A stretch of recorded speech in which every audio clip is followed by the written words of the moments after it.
कुछ autonomous council या जिला स्तरीय जो हमारे निकाय है उसके माध्यम से।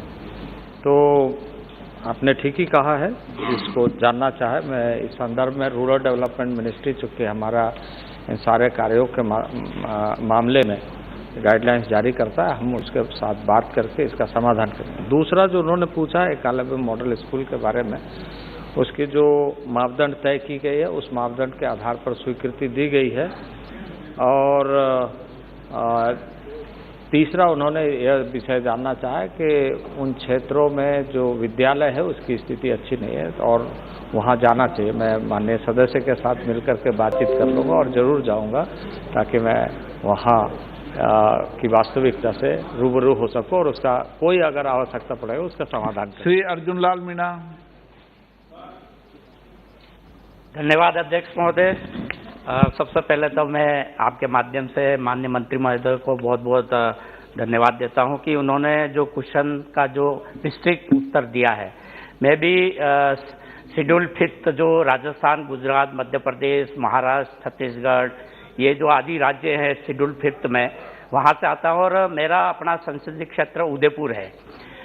उदयपुर के में इन्होंने इनके मंत्रालय के माध्यम से 2751 के तहत कितनी धनराशि दी और कितनी अभी तक खर्च हुई है पिछले 3 साल का मैं चाहता हूं कि वो उत्तर देवे और जो राशि दी है वो अभी तक खर्च हुई है नहीं हुई है। वैसे मैं धन्यवाद देना चाहता हूं कि इन्होंने मेरे अपने संसदीय क्षेत्र में 6 एकलव्य मॉडल रेजिडेंशियल विद्यालय खोले। इसके लिए मैं सरकार को और मोदी जी को और मंत्री जी को धन्यवाद जी धन्यवाद। अध्यक्ष महोदय, इस वैसे हमारे पास में राजस्थान में कितनी राशि उपलब्ध कराई गई है उसकी आंकड़े हैं, मैं उनको उपलब्ध करूँगा। श्री अधीर रंजन चौधरी जी।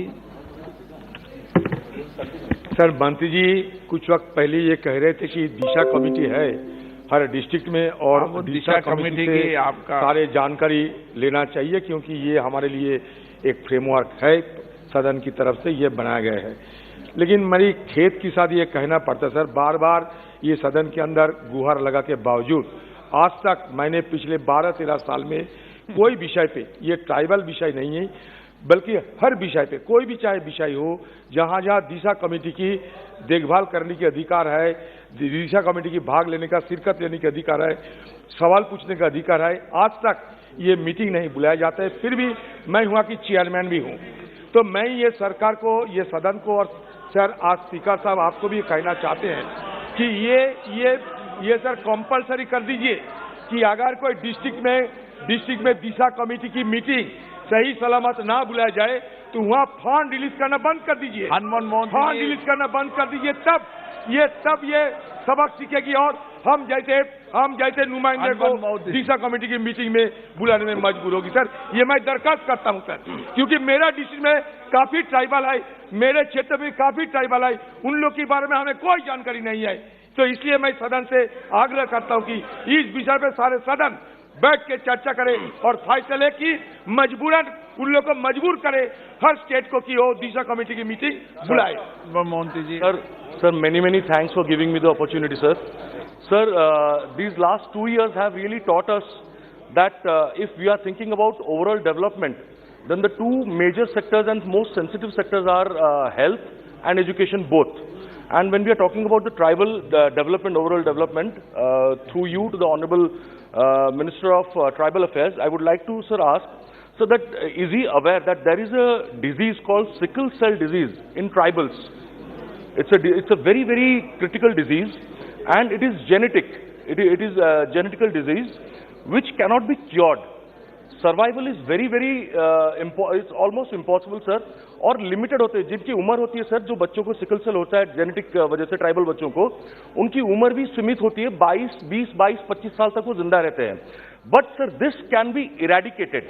There are experts, those who are coming up with many suggestions, जो इसको इरेडिकेट करने के लिए पूरी तरह से दावा कर रहे हैं। और मुझे जितना मालूम है कि केंद्र सरकार के पास में ये अपना एक मेमोरेंडम लेकर गए भी थे, मिले भी थे कुछ महीने पहले। So through you I want to ask sir, आपका प्रश्न क्या है? Yes sir, through you sir, I am just asking it sir. Sir, I'm asking sir, has the government been approached with such kind of any proposal if the government admits, then when and how to implement or execute this eradication, and if no, if the government has not yet been approached by anyone, by any organization, then will the government agree to look into this grave health issue in tribals and welcome such kind of experts for discussion and look into this matter very, very seriously immediately? Thank you, sir.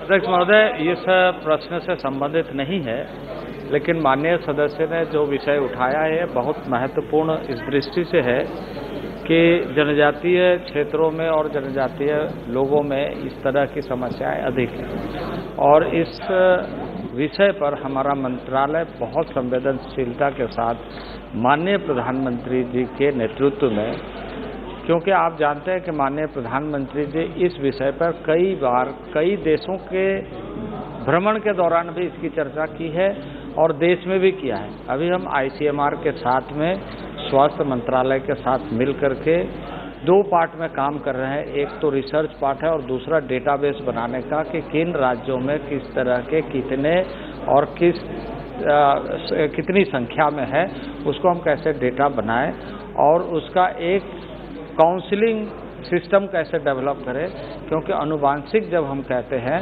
तो उसमें जितना अधिक जागरूकता फैलेगी उतना ही अधिक उसका समाधान निकलेगा। वो एक पक्ष है।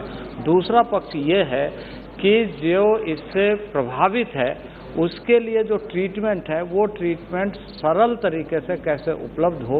कुछ ट्रीटमेंट है जिसको स्थानीय स्तर पर नहीं दिया जा सकता है, उसके लिए भी व्यवस्थित किया जा रहा है। उसके सभी संस्थाओं के साथ हम लगातार जितने भी देश के ऐसे महत्वपूर्ण संस्थान हैं जो रिसर्च बेस्ड है, चाहे वो एम्स हो, गंगाराम हो या अन्य देश के अन्य हिस्सों में जो अच्छे अस्पताल है या जितने रीजनल लेवल में हमारे एम्स खुले, उन सारे लोगों के साथ बातचीत हो रही है और इस पर हम लगातार काम कर रहे हैं। अभी हमारा जो स्वास्थ्य मंत्रालय है उन्होंने इस संबंध में, क्योंकि आप जानते हैं कि जनजातीय क्षेत्रों के जनजातीय लोगों के विकास के लिए जो व्यवस्था है उस व्यवस्था में एक STC कंपोनेंट होता है, उसके माध्यम से हम सभी मंत्रालयों के साथ मिलकर के काम करते हैं। तो स्वास्थ्य मंत्रालय के साथ क्लोजली हम कर रहे हैं और हमारे मंत्रालय में जो रिसोर्स गैप जहां पर आवश्यकता होती है उसको इस कार्य योजना के साथ मिला करके काम करते हैं। श्री जी Madhavi. Thank you very much, sir. Sir, estimates suggest that 77% of the tribal population has no access to the internet. Has the government conduct any survey to identify the extent of the internet access to the tribal population? What is being done to improve the situation, sir? Thank you. अध्यक्ष महोदय, अभी आपको सुनकर या सदन को सुनकर खुशी होगी कि एक स्पेशल प्रोग्राम प्रारंभ किया गया है IT मिनिस्ट्री की तरफ से और उसमें लगभग 6,500 करोड़ की व्यवस्था की गई है और 7,000 गांव में इंटरनेट व्यवस्था स्पेशल तरीके से ब्रॉडबैंड कनेक्शन 4G कैसे उपलब्ध कराया जाए वो सारे tribal villages. Question number 246 Shri Rajveer Singh, Shri Bhola Singh. Question number 246 अध्यक्ष। माननीय मंत्री जी। Answers been placed before the House. जी धन्यवाद अध्यक्ष महोदय। माननीय अध्यक्ष महोदय, माननीय मंत्री जी के उत्तर से स्पष्ट हुआ है कि हमारी सरकार माननीय प्रधानमंत्री जी के नेतृत्व में हिमालय क्षेत्र की सांस्कृतिक विरासत के संरक्षण और विकास के लिए बहुत सारे कार्य कर रही है। मैं आपके माध्यम से माननीय मंत्री जी से जानना चाहूँगा कि सरकार ने हिमालय क्षेत्र की सांस्कृतिक विरासत के संरक्षण और विकास पर शोध करने के लिए अब तक किन किन केंद्रीय शोध संस्थाओं की स्थापना की है और क्या सरकार उनकी प्रगति से संतुष्ट है? आदरणीय अध्यक्ष जी, जो स्कीम चलाई जाती है उसके अंदर जो संस्थाएं हैं उन संस्थाओं की स्थापना केंद्र सरकार नहीं करती है, बल्कि उसमें जो 6 राज्य हैं हिमालय के आसपास वाले, उसकी राज्य सरकारें प्रपोजल सिलेक्ट करके केंद्र के पास भेजती है। जो हमारी डिवीजन है वो उसका मुआयना करती है और उसके बाद सरकार उनको फंड्स देती है। और अभी जो है पिछले कुछ वर्षों में उनको बढ़ाया गया है, तो 23.86 करोड़ से अब जो पैसा उस पर खर्च किया जा रहा है वो पिछले साल के मुताबिक इस साल 47.38 करोड़ है। और उसमें जो संस्थाएं हैं वो भी 117 से बढ़कर 203 हुई हैं। तो ये जो संस्थाएं हैं वो राज्य द्वारा, उसमें कुछ ट्रस्ट है, सोसाइटीज हैं और अन्य बॉडीज हैं, यूनिवर्सिटीज हैं, जो राज्य भेजता है। और सिर्फ कुछ एक प्रदेशों के अंदर, खासतौर पे अरुणाचल और सिक्किम के अंदर जो है 90:10 का रेशो रखा जाता है। बाकी जगह 75:25 का रेशो रहता है। निहाल चंद मेघवाल। धन्यवाद अध्यक्ष महोदय। अध्यक्ष जी, राजस्थान भी सांस्कृतिक विरासत में कम नहीं है। विश्व में कोई भी टूरिस्ट अगर इंडिया में आता है तो राजस्थान जाने का जरूर उसका मन होता है। मेरा आपके माध्यम से माननीय मंत्री जी से जानना है कि जब प्रसाद योजना थी तो 2018 में राजस्थान के हनुमानगढ़ जिले में एक मोहनजोदड़ो है जो 5000 साल पूर्व की वहाँ की सभ्यता है कालीबंगा में, जिसको 1952 में BL लाल साहब ने उनको देखा था, माथुर साहब ने देखा था, और मैं खुद अभी भी उनसे मैं मिल के आया था। उनकी आयु 100 साल से भी ज्यादा उनकी आयु है। उसके लिए केंद्र सरकार ने राशि जारी की थी। एक भटनेर दुर्ग है वहाँ पे, उसके लिए 3 करोड़ रुपए की राशि केंद्र सरकार ने 2018 में जारी की थी। लेकिन ASI अभी तक उसको परमिशन नहीं देती है इनके डिपार्टमेंट में, आपके डिपार्टमेंट में, क्योंकि जब वो अगर दीवारें उसकी टूट जाती तब जाके वो परमिशन देती है। मेरा आपके माध्यम से माननीय मंत्री जी से ये मैं जानना चाहता हूँ कि कालीबंगा सभ्यता और मोहनजोदड़ो की जो कालीबंगा सभ्यता उसको और भटनेर दुर्ग को जब मॉनिटरिंग इसकी किस प्रकार से होती है, अगर नहीं होती है तो मॉनिटरिंग सरकार को करनी चाहिए। और मेरा आपसे आग्रह है कि जो राशि दी है क्या केंद्र सरकार उसको कब तक लगाने में सक्षम करेगी। धन्यवाद। आदरणीय अध्यक्ष जी, ये प्रश्न बिल्कुल ये क्या है, हिमालय क्या लेकिन ये राजस्थान में आ गया? जी, लेकिन हिमालय से मोहनजोदड़ो तक जी वो मतलब रेगिस्तान तक पहुंच गए। लेकिन उसमें मैं ये जरूर बताना चाहती हूँ कि ऐसी ASI की व्यवस्था है, उसमें यूनिवर्सिटी साथ लगी रहती है। और अभी राखीगढ़ी और अन्य ऐसे स्थान पाए गए हैं जिसमें धोलावीरा को इंस्क्राइब भी किया गया है। इनका जो प्रश्न है वो स्पेसिफिक कालीबंगा पर है।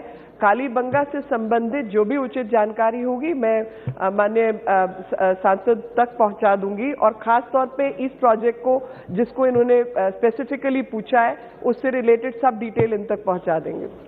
क्वेश्चन नंबर 247 श्री कृपाल बालाजी तुमाने।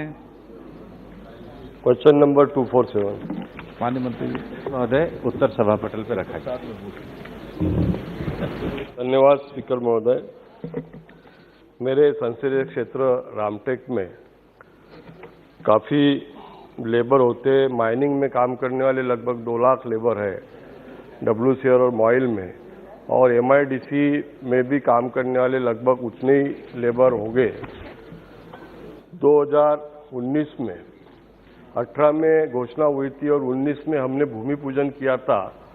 उस समय संतोष गंगवार साहब जो उस समय के लेबर मंत्री जी थे और हमारे दूसरे केंद्रीय मंत्री नागपुर से आप जानते हैं वो भी थे। हमने भूमि पूजन का बहुत बड़ा सरकार की ओर से कार्यक्रम किया। लेकिन अध्यक्ष महोदय वो अस्पताल का काम अभी तक चालू नहीं हुआ है।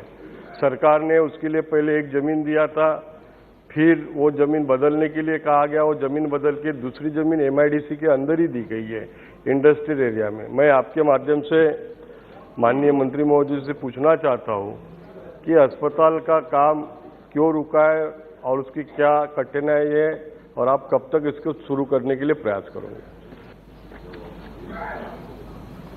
माननीय अध्यक्ष महोदय, ESIC के लगभग देश भर में 57 अस्पतालों में इस समय काम पेंडिंग है। उसके अलग अलग कारण हैं। कुछ कारण तो जमीन का पोजीशन नहीं मिल पाना है, कुछ कारण वहाँ पर अभी एजेंसी के द्वारा कार्य को जो नक्शे के साथ शुरू करना है वो शुरू नहीं हो पाना है। हमने ESIC की पिछली बैठक में इसके लिए एक डैशबोर्ड का गठन किया है, और अब जितने भी अस्पताल हैं ये सारे ESIC के डैशबोर्ड पे आएंगे। जिनकी भी प्रक्रियाएं लंबित पड़ी हैं उनको हमने व्यक्तिगत रूप से ही पत्र भेजे जिन सांसदों ने मुझे दिया है, और इन सब सारी कार्यवाहियों को अब हम पूरी तरीके से एक पोर्टल के माध्यम से संचालित कर रहे हैं। सप्लीमेंट्री।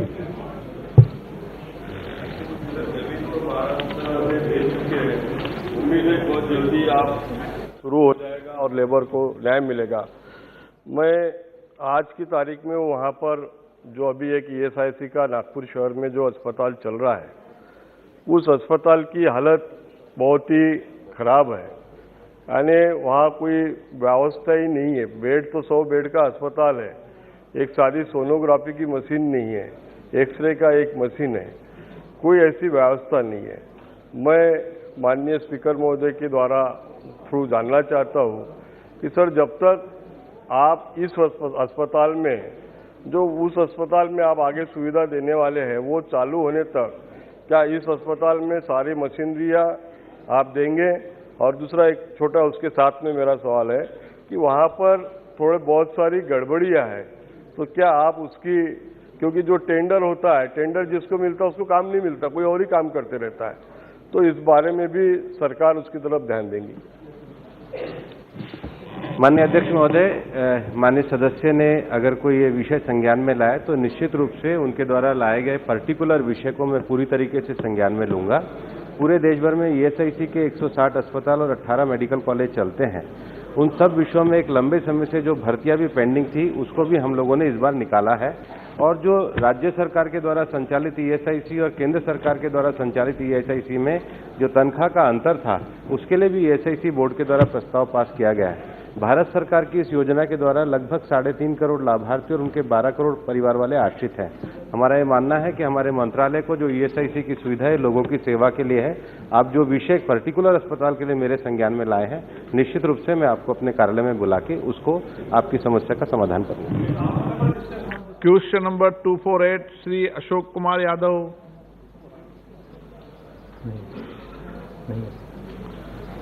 सदन पे रख दें। Laid on the table of the House. Question number 249 Sunita Dungal. 249 रखा गया। श्री चंद्रशेखर साहू।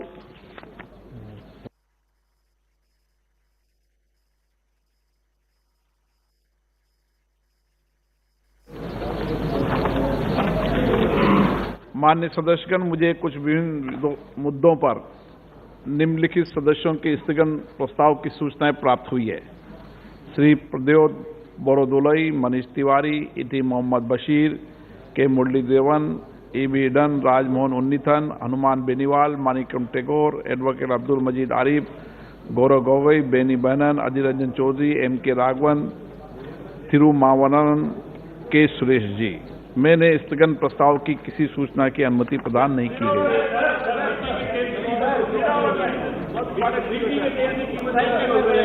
हमको अगर आप 0 आवर चलाएं तो हमको बोलने की अनुमति दीजिए। शून्यकाल आज इस चर्चा के बाद शून्यकाल चलाएंगे। पहले 12 बजे चर्चा शुरू करेंगे, उसके बाद 9 व्यवस्था दे चुके हैं जो दे चुके हैं, अब दोबारा व्यवस्था परिवर्तन नहीं होती।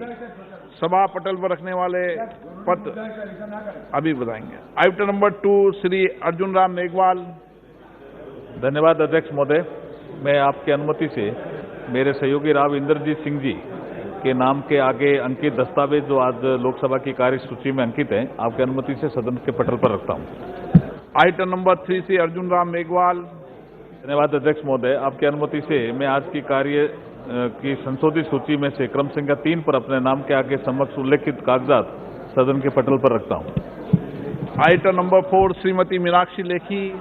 आदरणीय अध्यक्ष महोदय, आपकी अनुमति से मैं आज के कार्य की संशोधित सूची में क्रम संख्या 4 पर अपने नाम के समक्ष उल्लेखित कागजात को सदन के पटल पर प्रस्तुत करती हूँ। आइटम नंबर 5 श्रीमती अन्नपूर्णा देवी। धन्यवाद अध्यक्ष महोदय, आज आपकी अनुमति से आज की पुनरीक्षित कार्य सूची की क्रम संख्या 5 पर मेरे नाम के सामने उल्लेखित दस्तावेजों को मैं सभा पटल पर रखती हूँ। आइटम नंबर 6 डॉक्टर सुभाष सरकार। अध्यक्ष महोदय, आपकी अनुमति से आज की पुनरीक्षित कार्यसूची की क्रम संख्या 6 पर मेरे नाम के सामने उल्लिखित दस्तावेजों को मैं सभा पटल पर रखता हूं। आइटम नंबर 7, महासचिव received from Rajya Sabha regarding nomination of Shri Jugal Singh Lokhandwala, member Rajya Sabha, to the Committee on Welfare of Other Backward Classes. Item number 8, Shri Uday Pratap Singh. धन्यवाद अध्यक्ष जी। मैं आज की कार्यसूची में क्रम संख्या 8 पर अपने नाम के सम्मुख तथा सूचीबद्ध रसायन और उर्वरक संबंधी स्थायी समिति के 4 प्रतिवेदनों के हिंदी एवं अंग्रेजी संस्करण प्रस्तुत करता हूं। धन्यवाद। Item number 9, doctor Shashi Tharoor.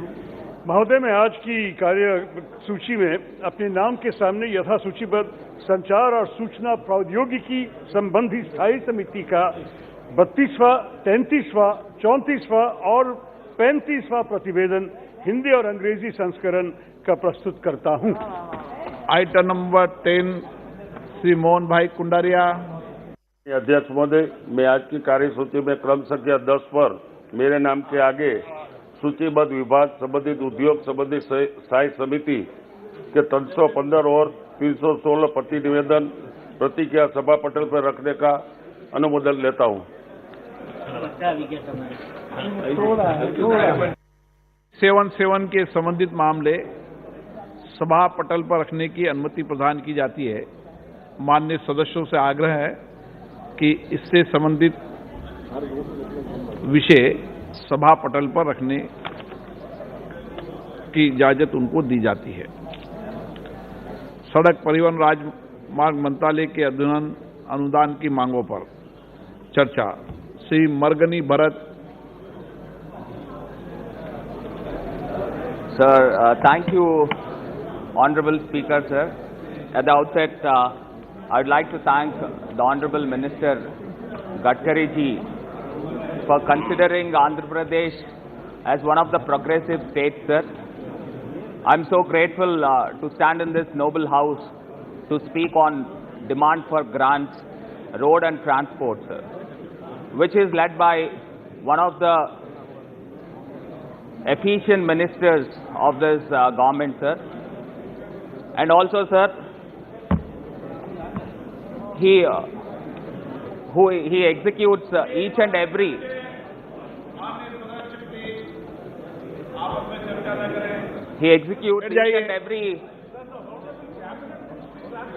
राज्य मंत्री सर। अभी माननीय केंद्रीय मंत्री जी आ रहे हैं, राज्यसभा से भी आ रहे हैं। So thank you, sir. Sir, he executes each and every single project with meticulously planning, and executes with passion, sir. Sir, I take this opportunity to express my gratitude. Last month, the Honorable Minister Gadkari ji happened to visit to my state of Andhra Pradesh, sir, where he sanctioned and inaugurated 20,000 crore worth of road infrastructure, sir. On behalf of my pragmatic Chief Minister, Sri Y.S. Jagan Mohan Reddy ji, and my people of Andhra Pradesh, we are indeed very thankful to this government, sir. Sir, as the Honorable Minister would be knowing, as Andhra Pradesh state is the second longest sea coastline, sir, with road and infrastructure, sir.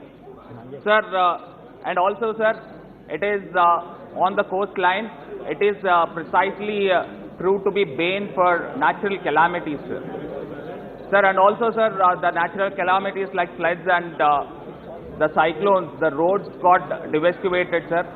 And I request through you, sir, to the Honorable Minister to grant financial aid to the state of my Andhra Pradesh, sir. Sir, and also, sir, especially in my constituency, I would like to mention few of the points, sir, where some of the concessionaires or contractors with the shabby maintenance, the poor maintenance of the roads, sir. Sir, especially where my city, Rajamahendravaram, which is on the national highway, sir, where the city got extended towards the national highway and even crossed 5 kilometers and above to the national highway, which has more than 500,000 population as per 2011 census, sir. Where the Honorable Minister has sanctioned in the last government some of the flyovers, sir, in the year, perhaps in the year 2018. But still, sir, the execution of the flyover works, due to some technical issues, it is being procrastinated, it is being delayed. So I would like to know from this house through you to for the minister, sir, why the works is being delayed. So one junction I would like to quote here, sir, I would like to name the junction that is called to be a dreadful junction, dead junction, called Morampudi Junction, sir. Morampudi Junction, where I could see on record, I'd like to keep on record, sir, where in the year, because there are many black spots, sir, we required flyovers for that black spots everywhere, because where the East Godavari district got bifurcated for the police department as a Rajahmundry urban district, sir, where I would like to mention here in this house regarding the accidents taken place in the year 2018 is somewhere around 90 accidents with a death rate of around 29 people died and injured 109. In 2019, 119 people were killed, sir, and deaths were around 42 and seriously injured were 121. In 2020, sir, 116 accidents were taken place, 36 people were killed and 115 injured, sir. Sir, likewise, the list goes on, sir, as per the traffic police records, sir. Sir, I'd like to read out the junctions also, sir, where the Rajahmundry city limits, where the national highway passes through the city limits, sir. I'd like to read out the junctions. One is Rajanagaram Junction, sir. I would like to place on record, sir, because these junctions we required flyovers and center divider lighting and also service roads and high mast lights. So I'd like to read out the junctions, sir. One is Rajanagaram Junction, sir, Divancheru Junction, sir, Lala Cheru Junction, sir, Morampudi Junction, ONGC Junction, Bammuru Junction, Vemagiri Junction, Horlicks Factory Junction, Vemagiri Junction and Kadiyapalanka Junction, Burilanka Junction, Pottilanka Junction. These all the junctions where this many accidents were taken place, sir. Sir, I'd like to request to the minister to be magnanimous and sanction the flyovers wherever it is required. And last couple of months, I happened to meet the Honorable Minister, where he considered Rajamahendravaram and sanctioned a bypass road, sir. Due to some technical issues, the works are been haven't taken place up till now, sir. So I request through you to expedite the works immediately, sir. Sir, and also the laying of the roads is very highest priority, sir, and it plays a pivotal role in the growth trajectory of our country, sir. And at the same time, the road safety measures is a double priority of this government to take place, sir, because the road safety measures are not up to the mark, sir. Because when you happen to see the death toll and the accident rate, almost 11% of the world accidents are happening in our country, sir. So the government should seriously think on the road safety measures, and at the same time, the government has to see the standards of the vehicles, whether the Vehicle Act, Motor Vehicle Act of 2019, where it was passed in this house, in the parliament, sir, whether it is being implementing properly or not, the government has to monitor continuously, sir. Sir, and also, sir, my main points, and at the same time, sir, the roads has increased apparently in this past 10 years from past decade, sir, and at the same time, the number of vehicles also has increased beyond the road, sir. Sir, also, sir, but when it comes to the violation of the rules, let me put on record for young India, sir. Sir, we are all educated, and many of us in a hurry going to our respective destinations, we violate, many of us violate the rules and the traffic rules, sir. Sir, the stringent laws has to be formulated by Government of India and the Ministry to curtail the accident rate, sir. As I have one suggestion, sir. As why can't the insurance premium may be linked with the traffic violations? Many traffic violations, the insurance premium will be very higher, and less traffic violations, the insurance premium shall be incentivized.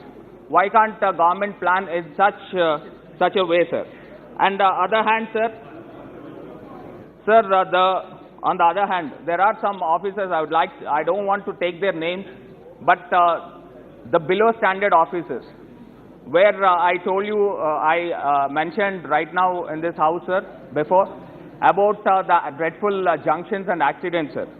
Sir, who is responsible for the accidents, and who is responsible for the people who were killed brutally in the road accidents, sir?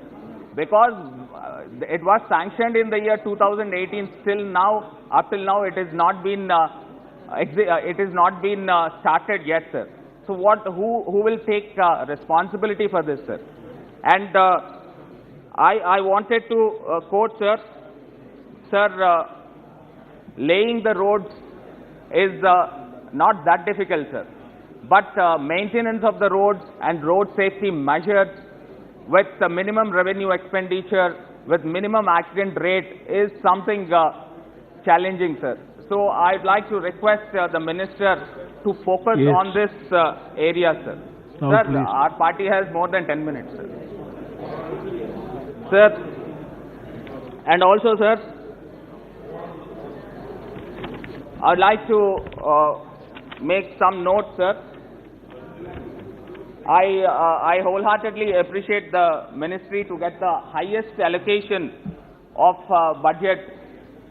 It is an increase in terms of allocation of 22 to 23 with 68,000 crores hike in the absolute terms, sir. And the capital expenditure is pegged at around 1,87,000 crores, sir. And the revenue expenditure is around 11,000 and odd crores, which is quite welcoming, sir. Sir, the Honorable Finance Minister in her budget speech also, she mentioned about one innovative program called Pradhan Mantri Gati Shakti Master Plan for express ways and rapid movement of people and goods, sir. Sir, the Ministry happened to announce that around 25,000 crores is been investing with an innovative ideas. And I'd like to know how we're going to mobilize 20,000 crores as the Honorable Minister has mentioned in her speech, sir.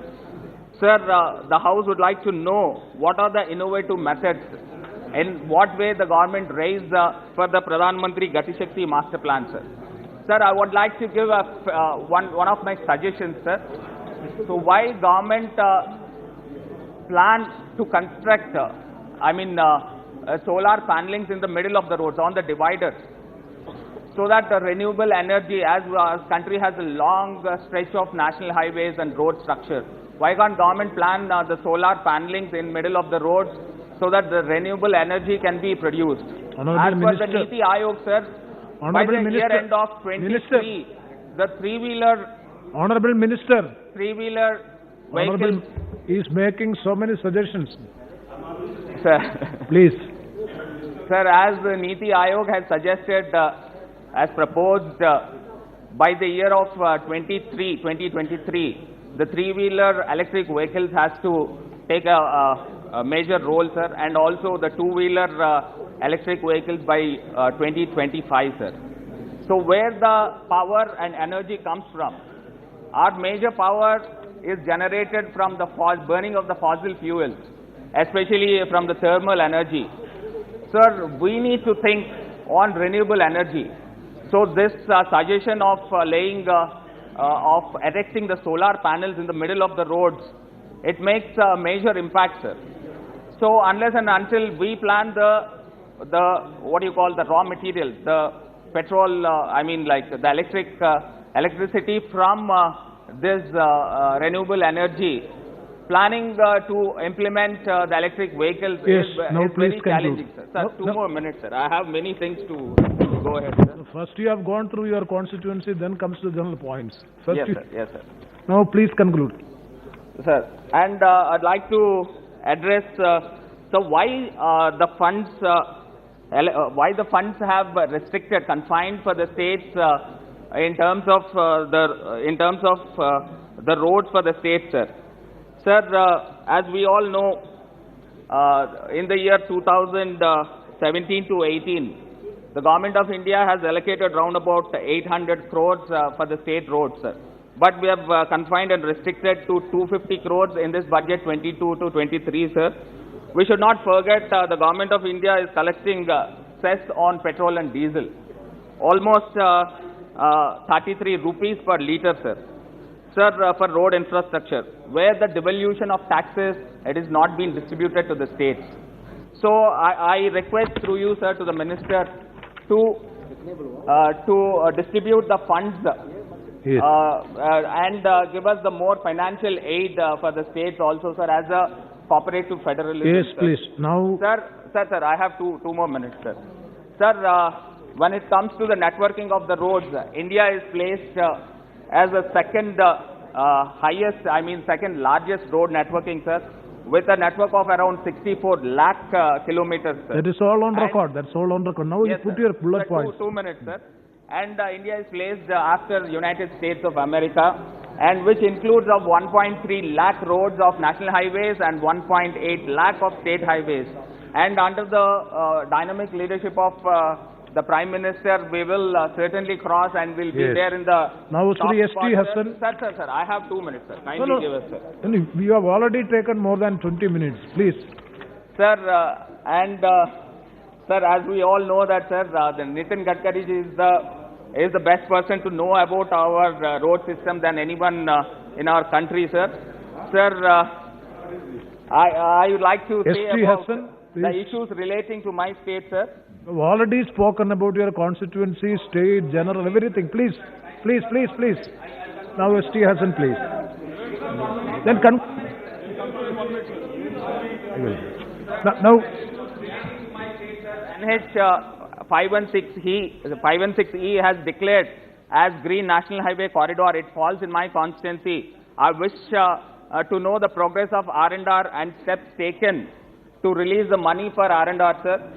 And also, sir, the Schedule 13 of AP Reorganization Act mentions mandates to construct a rapid road connectivity from Amravati to Hyderabad and important cities in Telangana, which is the roads to the important cities in Telangana, sir, which is a progress. What is the progress of this? Kindly may explain. And also 33 ROB and RUBs are going to be constructed under Setu Bharatam in Andhra Pradesh, sir. The details may be given, sir. Yes. Sir, the final 2 points, sir. Sir, the Bhogapuram to Bhogapuram 6-lane road, sir, which reduces the distance for Visakhapatnam port and even for Chhattisgarh and Odisha, sir. And the highway, if we expedite the highway at the earliest, and the Government of India also proposed Bhogapuram airport now also, S.T. sir. Hassan, please. Sir, the final point, sir. No, please. Sir, there are more than 450 black spots identified in Andhra Pradesh, sir. The S.T. Hassan. बहुत शुक्रिया sir. Yes, please. आपने मुझे No, you are not obeying the directions of the... Greenfield Highway at Krishnapatnam Port, sir, with an estimated cost of 462 crores. And also from Nellore to Krishnapatnam Port with an estimated cost of 360 crores, sir. What is the present status of the above roads and whether there is any cost and time overrun by this, sir? Sir, ADB has crossed has approved 3,500 crores loan to the Visakhapatnam and Yes, Chennai Hassan, corridor, sir. please. I would like to... बहुत बहुत शुक्रिया sir. आपने मुझे सड़क परिवहन और राज्य मार्ग पे बोलने का मौका दिया. सर, मैं कुछ महत्वपूर्ण समस्याओं को आपके माध्यम से मंत्री जी को, सरकार को बताना चाहता हूं. सर, बहुत इम्पोर्टेंट एक्सप्रेसवे हाईवे जो दिल्ली से लखनऊ जाता है, मंत्री जी, मेरे ख्याल से 25 साल हो गए इसे बनते हुए. आज तक ये कंप्लीट नहीं हुआ। और इतना इम्पोर्टेंट हाईवे है, आज भी 6-7 जगहों के ऊपर इसमें कार्य नहीं हो पा रहा, बड़ी बड़ी लाइनें लग जाती हैं। मेरठ तक तो एक्सप्रेसवे बन गया है, मेरठ के आगे बहुत समस्याएं हैं। और एक समस्या मंत्री जी खास तौर से कटरा के ऊपर है, जहां पर शाहजहांपुर से पहले ओवरब्रिज नहीं बन पाया है और वहां पे तकरीबन 1-1 घंटे 2-2 घंटे के जाम लगा करते हैं। मेरी आपसे रिक्वेस्ट है कि इसको प्रायोरिटी पे देखते हुए इस इम्पोर्टेंट हाईवे को जल्द से जल्द बनाने की कृपा करें। मेरा दूसरा हाईवे जिसको मैं आपको बताना चाहता हूं, मंत्री जी, एक रोड मेरी कॉन्स्टिट्यूएंसी में एक बड़ापुर एक इलाका है, बड़ा कस्बा है, इसके बीच में से एक रोड जाती है और ये रोड आगे कोटद्वार से ये बद्रीनाथ और केदारनाथ धाम को जाती है। आपको ये जान के हैरत होगी कि ये बीच में जो रोड जा रही है ये कुछ जगहों के ऊपर 9.5 फीट या 10 फीट की है केवल। अगर 2 गाड़ियां आमने सामने आ जाएं तो जाम लग जाते हैं। तो मेरी आपसे ये रिक्वेस्ट है कि इस बढ़ापुर बस्ती का बाईपास बनना बहुत आवश्यक है, ताकि सारे श्रद्धालु, ये रास्ता भी शॉर्ट है बद्रीनाथ और केदारनाथ धाम का, ताकि सारे श्रद्धालु बहुत जल्दी अपने डेस्टिनेशन पे पहुंचे और काम पूरा करें।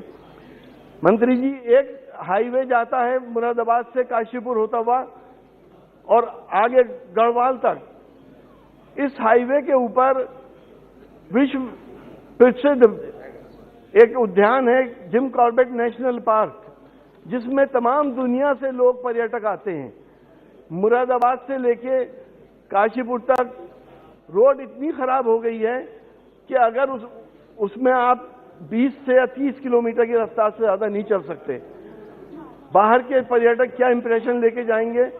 आपने ये सैंक्शन कर दिया है, 4 लेन करने की बात करी है। बीच में एक बहुत संकरा पुल पड़ता है जिसपे एक तरफ से ही ट्रैफिक पास होता है और वहां पे भी बहुत लंबे जाम लग जाते हैं। आपने पास किया है 4 लेन, लेकिन न जाने कुछ वजहों से वो आगे काम हो नहीं पा रहा है। मेरी आपसे रिक्वेस्ट है कि इसको प्रायोरिटी पे लेते हुए इस काम को करा दिया जाए, ताकि जो फॉरेन पर्यटक आते हैं वो आसानी से कॉर्बेट नेशनल पार्क भी जा सके और आगे रानी खेत वगैरह भी वो जाकर घूम सके। बहुत इंपॉर्टेंट हाईवे है, अब बहुत बुरी हालात के अंदर है। मेरी ये 3 डिमांड्स हैं आपके लिए। मैं समझता हूं कि आप इसको प्रायोरिटी पे लेते हुए जल्द से जल्द समाधान करेंगे। बहुत बहुत शुक्रिया। बहुत धन्यवाद। Next Shri Sunil Tatkare. Sir, thank you very much for giving me an opportunity. 1 second. Those members who would like to lay the written speeches on the table of the House, the Honorable Speaker is allowed to lay the written speeches on the table of the House. Yes, Sri Sunil. There are a lot of expectations of the Konkan people for long since pending Mumbai-Goa highway, that is especially from Panvel to Paraspa to Goa, Panji. Especially the first part, Paraspa to Indapur, 8-10 years that the work is in a progress. But unfortunately the bituminous part was there, and due to heavy rain like Kerala in Konkan also, this bituminous road get every year damaged. So I urge Honorable Gadkari ji for making this road concrete, and in the presence of Mr. Sharad Pawar ji. So I would like to urge for that. Last 12 years we are waiting for that, especially Konkani people from Raigad, Ratnagiri, Sindhudurga and going up to the Goa. They are traveling on that road. So especially that road should be taken on the priority. Another thing is from Indapur to Mahad, especially in the Mahad, where there was a lot of flood in the last year because of the huge filling for the road. The water logging is being there. Old Savitri bridge is not yet dismantled there. So that is why it was cause for the heavy flood in the Mahad and that area. So I would like to urge for the minister for that also. Near Polatpur, even then underpass is there, 30 feet road is being digged and people are getting harassed. So that work is also there. Especially I would like to urge one road which is going to Chhatrapati Shivaji Maharaj Historical Fort, that is the capital of the Chhatrapati Shivaji Maharaj Empire. Hence, considering about the fact to make National Highway NH 166F going towards the Raigad Fort as an historical path by considering beautification point, historical signboards, monuments showing history of the Chhatrapati Shivaji Maharaj and importance of the Raigad Fort. I would like to urge for that, especially for beautification spot at the entry point and exit point of the tunnel in the Kashiri Ghat on the National Highway 66. That is also important. One another thing is most important. When I became the member of parliament of this house, provided VUP at near Avashi to Gunde near Lote MIDC. 35,000 workers are working in the Lote MIDC. About 15 to 20 villages are there in Gunshi area. I had requested on the site even also, and even in estimate committee also, to sanction that particular portion therein. Another thing, one national highway was announced, Varkar to Alibag, in my Raigad district capital, I mean the place. That is not yet being considered therein. That is the most important. Another thing, one road passing through my district, Murbad, Karzat, Khopoli, 80% work is being completed. So heavy loaded vehicles are traveling along that. 60, 70 years old bridges are there. When they will collapse, I don't know. One sad incident happened near Savitri River in 2-4 years past. Same incidents can be repeated therein. So I would like to urge to get those bridges also completed so that these things cannot be happen repeatedly in my district. Especially 2 highways, national highways are being announced by the central government. Out of that, 80% work is being done. I would like to urge in my parliamentary constituency, one road goes from Wakand to Khopoli, Paradi and Pedli. Both the villages require the bypass therein. So those 2 bypass were also sent in the second phase for the approval. Another thing, one road goes from Pune to Digi. That is also a port. Pune is also an educational hub in the Maharashtra. So 2 bypasses are required near Mangaon and near Indapur also. So that should be also considered on priority basis. That is what I am requesting therein. Okay. Another thing, sir, I would like to request one thing, especially this Paraspa to Indapur. We are harassed. I am staying over that. And due to heavy rain, always thousands of lakhs of people are going to the Konkan and especially to the Goa. So that road is also likely to be important. Another thing, from JNPT, one of the first port which is giving the maximum to the government of India. So that port is making a lot of traffic therein. So that road also, especially from JNPT to Paraspa, that goes to Karzat and to the Murbad. That is also being required. So I would like to request Honorable Minister through the Ragat House, Honorable Gadkarji is from the Maharashtra. I know him since last so many years. I worked with him as an MLA. When I was Minister of State in my cabinet, Gadkarji was also President of BJP in the national level. So many things we have done with each other. So I would like to urge, especially for this highway, for that. Thank you very much, sir. Thank you, Shri Chandrasekhar Prasad ji.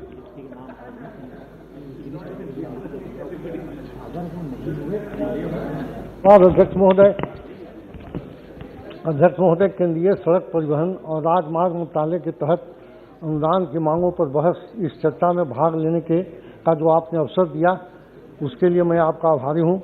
अध्यक्ष महोदय, वित्त वर्ष 2022-23 के लिए राजमार्ग मंत्रालय पर लगभग 2 लाख करोड़ रुपए खर्च होने का अनुमान है।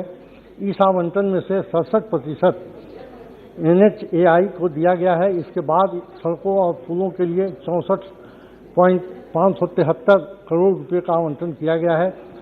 PM गति शक्ति मास्टर प्लान में NH नेटवर्क में 25,000 किलोमीटर तक विस्तार की परिकल्पना की गई है।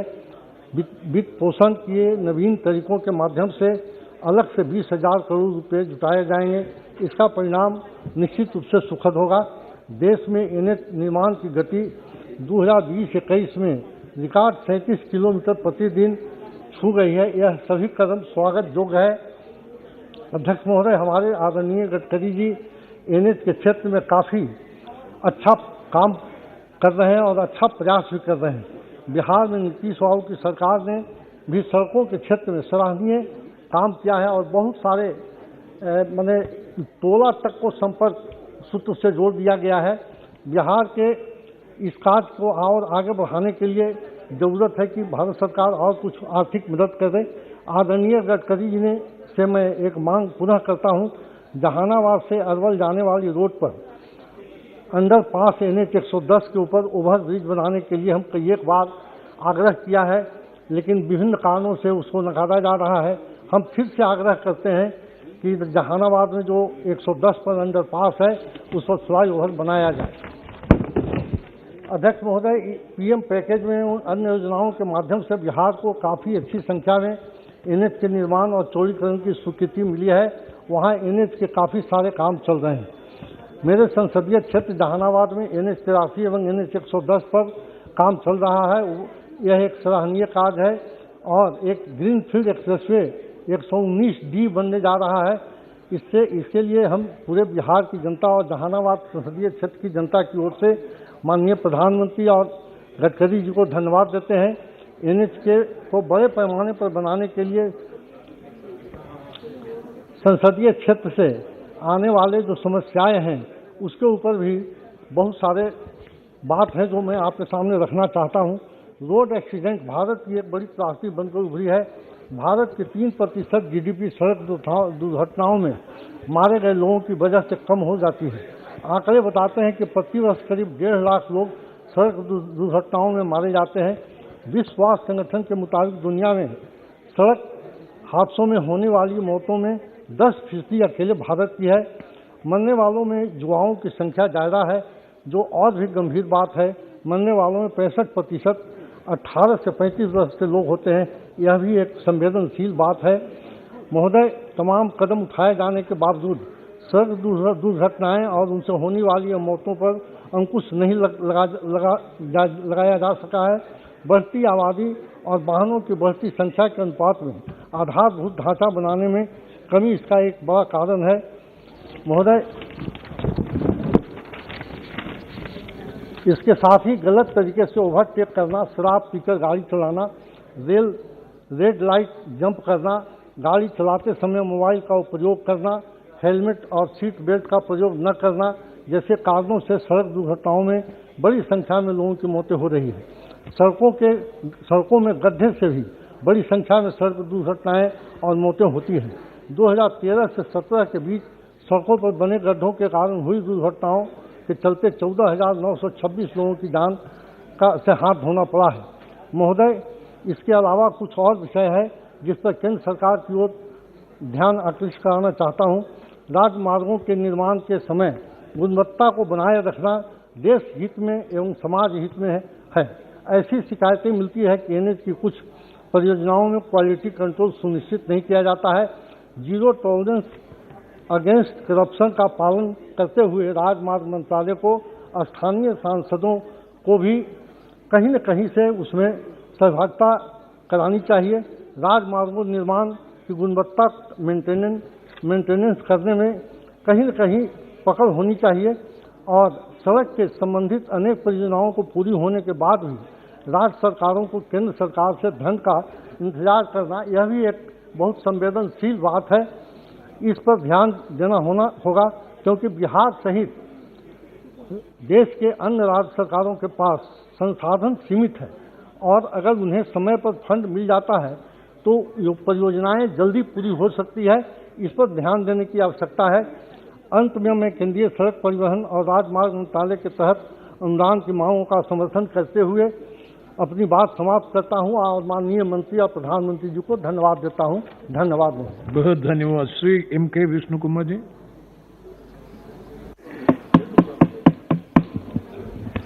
Thank you, Chairperson.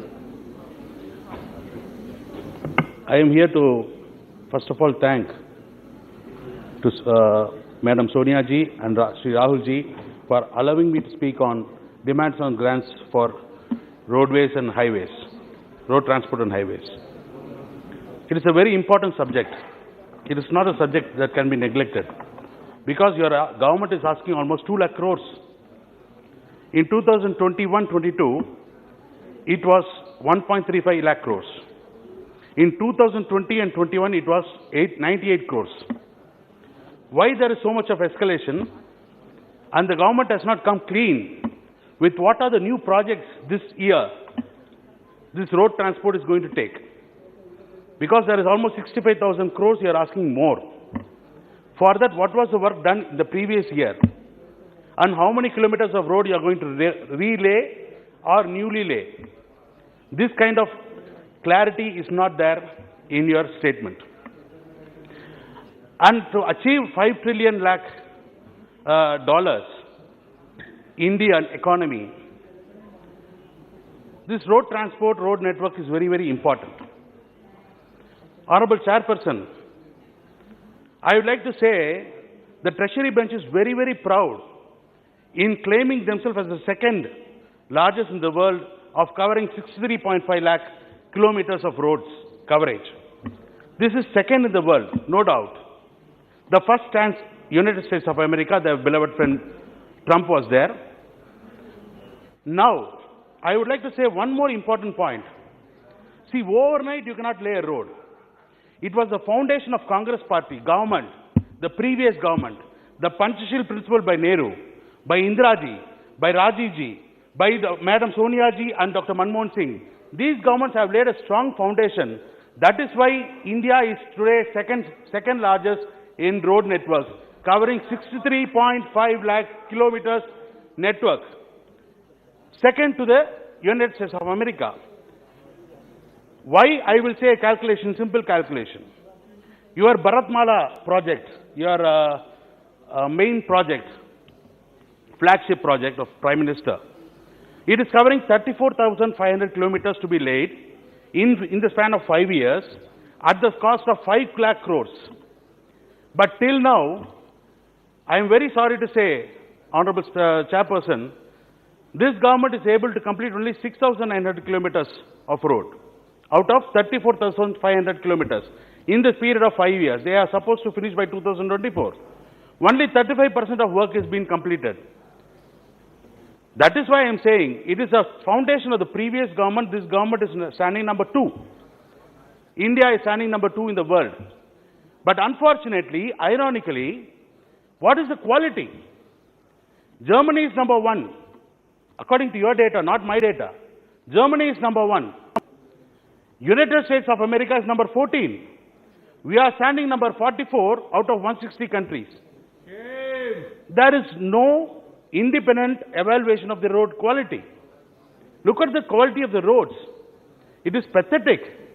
But the amount of money being spent is huge. Nowhere near the expectation of the common man. Almost 1 point out of 2 lakh crores that they demand, 1.87 lakh crores is coming from the capital expenditure. Only 11,500 crores is the revenue expenditure. At this point of time, I would like to say one more important thing. What is the road safety that we are having? Out of 2 lakh crores that they are demanding, only 356 crores are being spent on road safety. 1.67% of the total budget. Whereas USA is spending 6% of their budget. So this thing, more number of fatalities, road accidents, because of the speed of the vehicles has increased, number of vehicles have increased, and the poor quality of road with no safety and precautions being taken, unfortunately, we are losing lot of valuable lives of the common man. So this thing has to be considered very seriously by this government. NHAI, Nahai, is taking almost 1.35 lakh crores of your total budget of 2 lakh crores. When NHAI is functioning very well, according to you, I am saying the office is very big, the directors are very good, they are responding very well, but the project is getting delayed, undue delay is of the NHAI's capacity.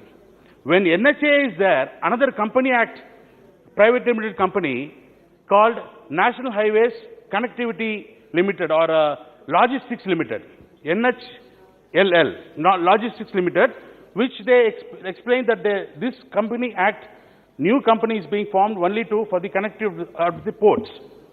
They are giving only 1,000 crores. If you say for the better efficiency, a new company is being formed, why then you burden NHAI with 1.35 lakh crores? Because they are unable to complete the projects in time. What happens is mainly because of the online tender, people sitting in somewhere without analyzing the real picture of the road that to be laid, they are quoting, they are participating in tender being awarded. But when they come to the field, then there are so many problems like forest clearance, environmental clearance, availability of raw material, water, local problem, all these things come. There is no quick exit policy from NHA.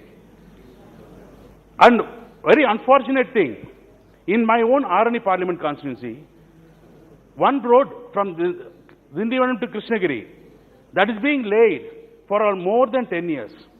The contractor says, I am ready to leave, I am not able to work. There is so much of escalation. As I said earlier, why there is no so much from 1.35 lakh, suddenly you are allotting 2 lakh crores. But what is the new project you are bringing? There is no clarity. There is no white paper.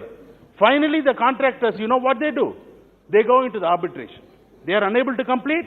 They go into the arbitration and they manage to get the justice and more 100 crores, 200 crores demand from the NHA. Apart from allotting funds for laying the roads, the penalty, instead of collecting from the contractors, the NHA is giving back. So in this house, I request the Honorable Minister to give a white paper. How many projects are being stalled like that? How many contractors are being paid the arbitration fees? And how many projects the contractors have been changed? Because main problem with the NHA is delay. In Arani, one overbridge is there, Kutteripattu Bridge. That is being there for almost 10 years.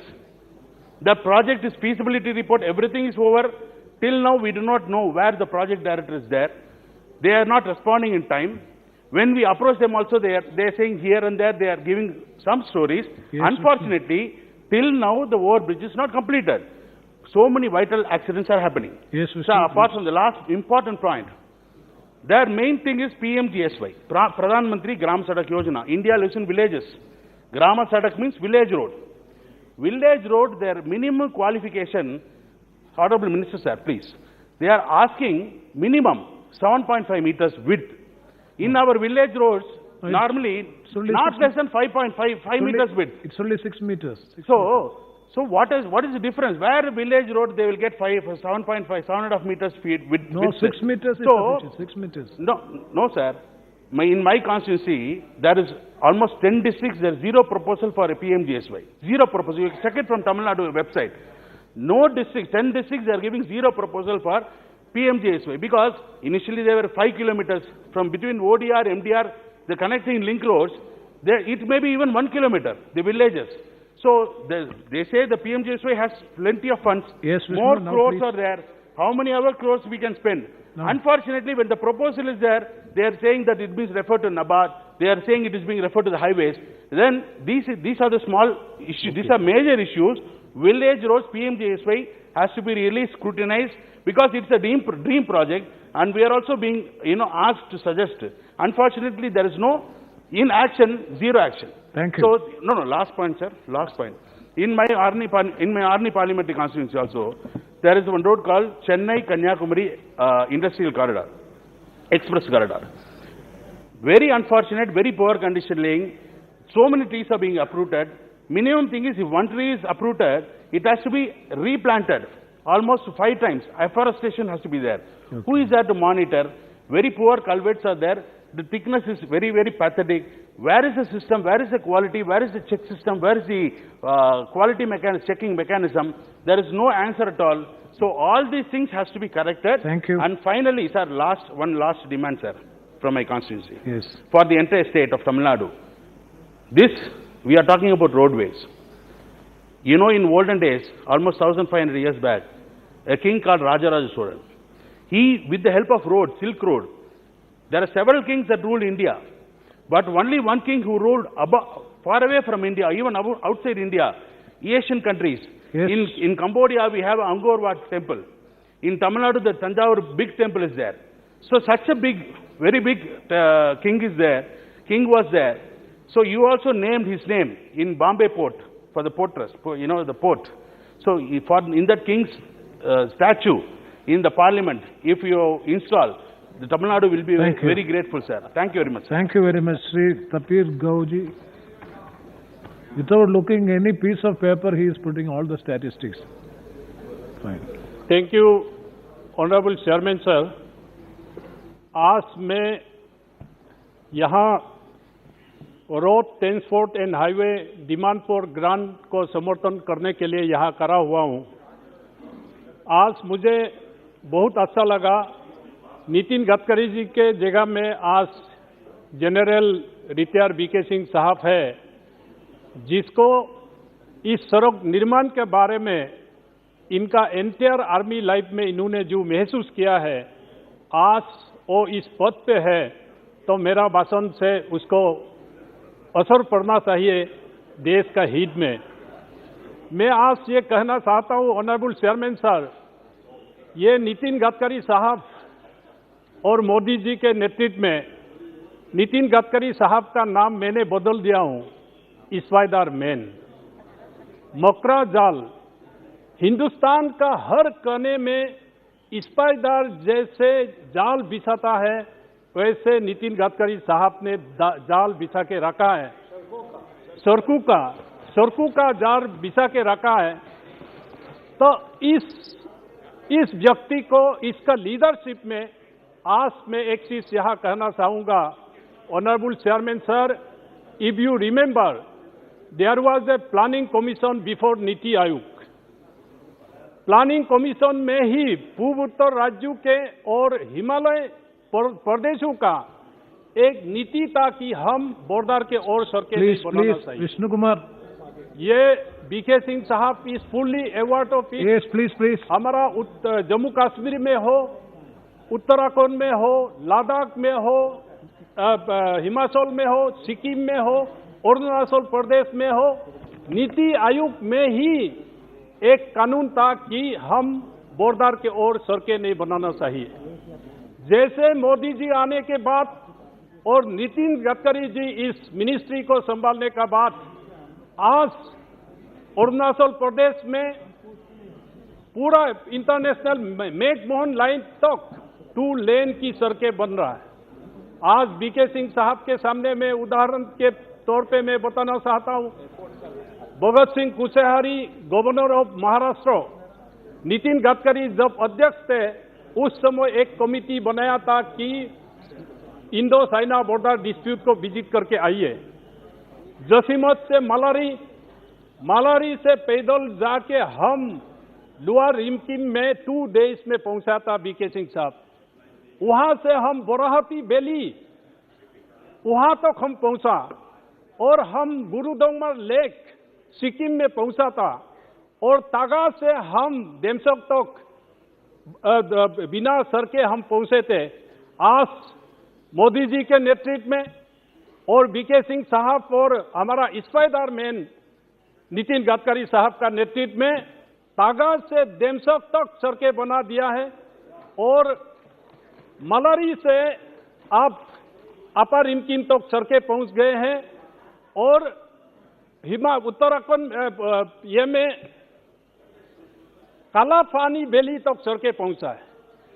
मैं Kalapani valley तक भी पैदल जाके आया हूं, जिसको हम जानता था कि कालापानी मतलब अंडमान निकोबार आइलैंड, लेकिन यहां नेपाल और इंडिया तिब्बत बॉर्डर में एक वैली है जहां हमारा डिस्प्यूट था, उसमें एक जगह है कालापानी, वहां तक सड़कें पहुंचा है। तो इसलिए मैं नितिन गडकरी साहब को स्पाइडर मैन का नाम से मैं नाम दिया जाता हूं। ऑनरेबल चेयरमैन सर, आज पीएम गति शक्ति के आधार पे, इस नियम के आधार पे आज पूर्व उत्तर राज्यों में, ऑनरेबल चेयरमैन साहब, you will surprise to know, Arunachal Pradesh में रिसेंटली, अब मुझे ये गाड़ी का नाम ही सुना नहीं था और देखा भी नहीं था, लेकिन अरुणाचल प्रदेश हमारा पार्लियामेंट्री कॉन्स्टिट्यूंसी में परारी कार और लोबरगी कार, पोर्शे कार, नेग्लोरिन और ओडी कार का रैली होता है अरुणाचल प्रदेश में। ये हमारा मोदी जी का और नितिन गडकरी जी का नेतृत्व में जैसे सड़कें बनाया, मेरा parliamentary constituency Arunachal, eastern Arunachal में ये सब सारा कार रैली 6 डिस्ट्रिक्ट्स में कवर होकर रैली हुआ करता है, तब जाके लोग महसूस होता है मोदी है तो मुमकिन है, गडकरी है तो मुमकिन है। गडकरी जी ने 6 किलोमीटर लॉन्ग सड़कें बनाया हमारा दिबांग नदी के ये में, जिसके लिए हम 3 दिन लग के अगला डिस्ट्रिक्ट में पहुंचा जाता था। इसलिए मैं चेयरमैन साहब आज जैसे हमारा मोदी साहब और नितिन जी ने इस 2,42,020 करोड़ का जो बजट प्रोविजंस रख के इस देश का दिशा दशा नक्शा को बदलने का जो तैयारी है, इसको मैं आज समर्थन करने के लिए यहाँ उपस्थित हूँ। आज मैं बजट का बारे में और देश का बारे में गहराई में मैं जितना भी बोलूँ उसके लिए समय नहीं हमको मिलेंगे, इसलिए मैं अपना अरुणाचल की ओर बीके सिंह साहब को लेके जाता हूँ। अरुणाचल भी आपका कर्म भूमि है, इस कर्म भूमि को हम कैसे आगे ले जा सकता है। बीके सिंह साहब and honourable chairman sir, Arunachal have projected a frontier highway along the McMahon line. एक बार टेंडर हुआ, कैंसिल हुआ, अभी और टेंडर प्लेस हुआ, इसलिए Arunachal frontier highway and along the Tibet China and Myanmar, इसका एक बहुत बड़ा प्रोजेक्ट है। ये केवल अरुणाचल प्रदेश के लिए नहीं है, ये देश का सिक्योरिटी के लिए और देश का सुरक्षा के लिए ये एक बहुत बड़ा इंपॉर्टेंट रोड है कि हम along the मैकबोन लाइन एक सड़क प्रपोजल दिया गया है। और ऑनरेबल चेयरमैन सर, मैं फ्रंटियर हाईवे जो उसके नीचे में बहुत सा ऐसा जगह है जहां मेन वैलीज में सड़कें बनाया है, 2 लेन बनाया है और एडवांस लैंडिंग ग्राउंड भी बनाया है, और एडवांस लैंडिंग ग्राउंड भी बनाना है, वो अलग सब्जेक्ट है। आज में एक बहुत बड़ा सेंसिटिव, अगर हमारा ओपोनेंट, हमारा ऊपर वाला जो देश के लोग सुनेंगे तो इसको तरफ जाएंगे। ऑनरेबल चेयरमैन साहब, आपका माध्यम से मैं बीके सिंह साहब को बताना चाहूंगा, ये इन दिबांग वैली डिस्ट्रिक्ट में मिपी टू अंडरला पास ये सड़क बनाना जरूरी है, और मालिनी से बालुआ और अनिनी से अंगुला पास, ये सिक्योरिटी का डिमांड है, आईटीबीपी का भी डिमांड है, आर्मी का भी डिमांड है इन दिबांग वैली डिस्ट्रिक्ट में, जहां फ्रीक्वेंट इनकर्शंस होने का जो खबर आते रहता है। और एक सेंसिटिव जगह है चेयरमैन साहब, in the eastern sector in the tri junction, Sagalagam बोल के एक जगह है, सगलागाम से हादीगरा पास, जिसको ऑनरेबल मिनिस्टर बीके सिंह साहब अच्छा से जानता है, और सगलागाम से गलाई तागरू पास, और सगलागाम से वालोंग 1962 वार में जहां हमारा हेवी लॉस मिलिट्रीली हुआ, उस जगह में हम अलोंग द मैकबोन लाइन उस सड़क अगर बनाएंगे तो केवल अरुणाचल का नहीं है, ये देश का सिक्योरिटी के लिए बहुत बड़ा अच्छा होगा। और यिंगक्योंग से बीसिंग, ऑनरेबल चेयरमैन सर, 2017 में बीसिंग में ही चाइना ने सड़क बनाना शुरू किया था, उसमें हमारा इंडियन आर्मी ने रुका दिया। यिंगक्योंग से बीसिंग, ये आर्मी का भी डिमांड है, आईटीबी का भी डिमांड है, और देश का भी ये डिमांड है कि इस सड़क को बनाना चाहिए। और एक सड़क है, honourable member please honourable chairman sir, still Pango to Jorging का ऑपोजिट जो है गिनचिंग एयरपोर्ट है, निंचिंग एयरपोर्ट, जहां जिंगपिंग ने लैंडिंग हुआ था। एक पहाड़ का इस तरफ में जोरगिंग है, 97 kilometre. Indian Army and ITBP are working for 10 days to reach that Jorging, a sensitive outpost where 7 Chinese citizens has reached up to that extent and Indian army has arrested it. Yes, now समाप्त कीजिए please. Sir, मैं इतना दूर से आया हूं, अच्छा। 1-2 minute sir. ये पांगो टू जोरगिंग एंड जोरगिंग से Monigaon along the border tourist Mechuka, ये बीके सिंह साहब ये इस चीज को भी ध्यान दीजिएगा। और Singa to Anini and Meging to Payum, Hawai to Vijaynagar, Koloriang to Taksing, and मैंने लास्ट टाइम भी एक रिक्वेस्ट किया था कि तवांग से बाया भूटान होके गुवाहाटी का सड़कें बनाना चाहिए था फॉर सिक्योरिटी रीजन, तो भूटान वाले नहीं मान रहे, तो इसका एक ऑल्टरनेटिव है Shergaon to Shergelemu, Mandala, Pudung, Nagajiji, Muktu and Tawang, the shortest way to reach Tawang for safety and security in future. Yes. And sir, एक और रोड है Arunachal industrial road along the foothills, Assam Arunachal border से नितिन गडकरी जी का इनिशिएटिव से ये सड़क बनाना था। DPR सारा सब तैयार हो गया। इसके लिए इसको भी Arunachal industrial road Bhutan border to Nepal Nagaland border तक सड़कें एक इंडस्ट्रियल रोड बनाना है। इसके लिए भी गडकरी साहब से मैं रिक्वेस्ट करता हूँ। At the end sir, with your permission for few second, एक इस national highway and NSI DCL में मैं मिनिस्ट्री को एक चीज जानना चाहता हूं, जब आप में इस चीज को बताएंगे। जैसे टेंडर होता है नेशनल हाईवे में या NSI DCL में, as per the CBC guideline, the lowest bidder should be offered for the construction. Sir इसमें क्या है? -27, -30, that means 100 रुपया का काम को 50 रुपीज से आप सड़क के कैसे बनाएंगे? There is a chance of compromise on the quality of the road. समाप्त कीजिए।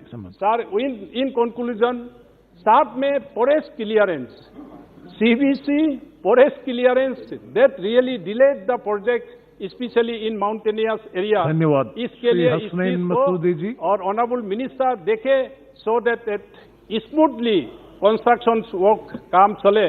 तो इसलिए मैं ऑनरेबल चेयरमैन सर आपको भी धन्यवाद देता हूं कि स्पाइडर नेट की तरह जो सड़कें बना रहा है, इसको और आगे बनाएंगे और गति शक्ति के साथ देश आगे बढ़ेंगे, पूर्वोत्तर राज्य भी आगे बढ़ेंगे, हिमालय भी आगे बढ़ेंगे। धन्यवाद। Thank you.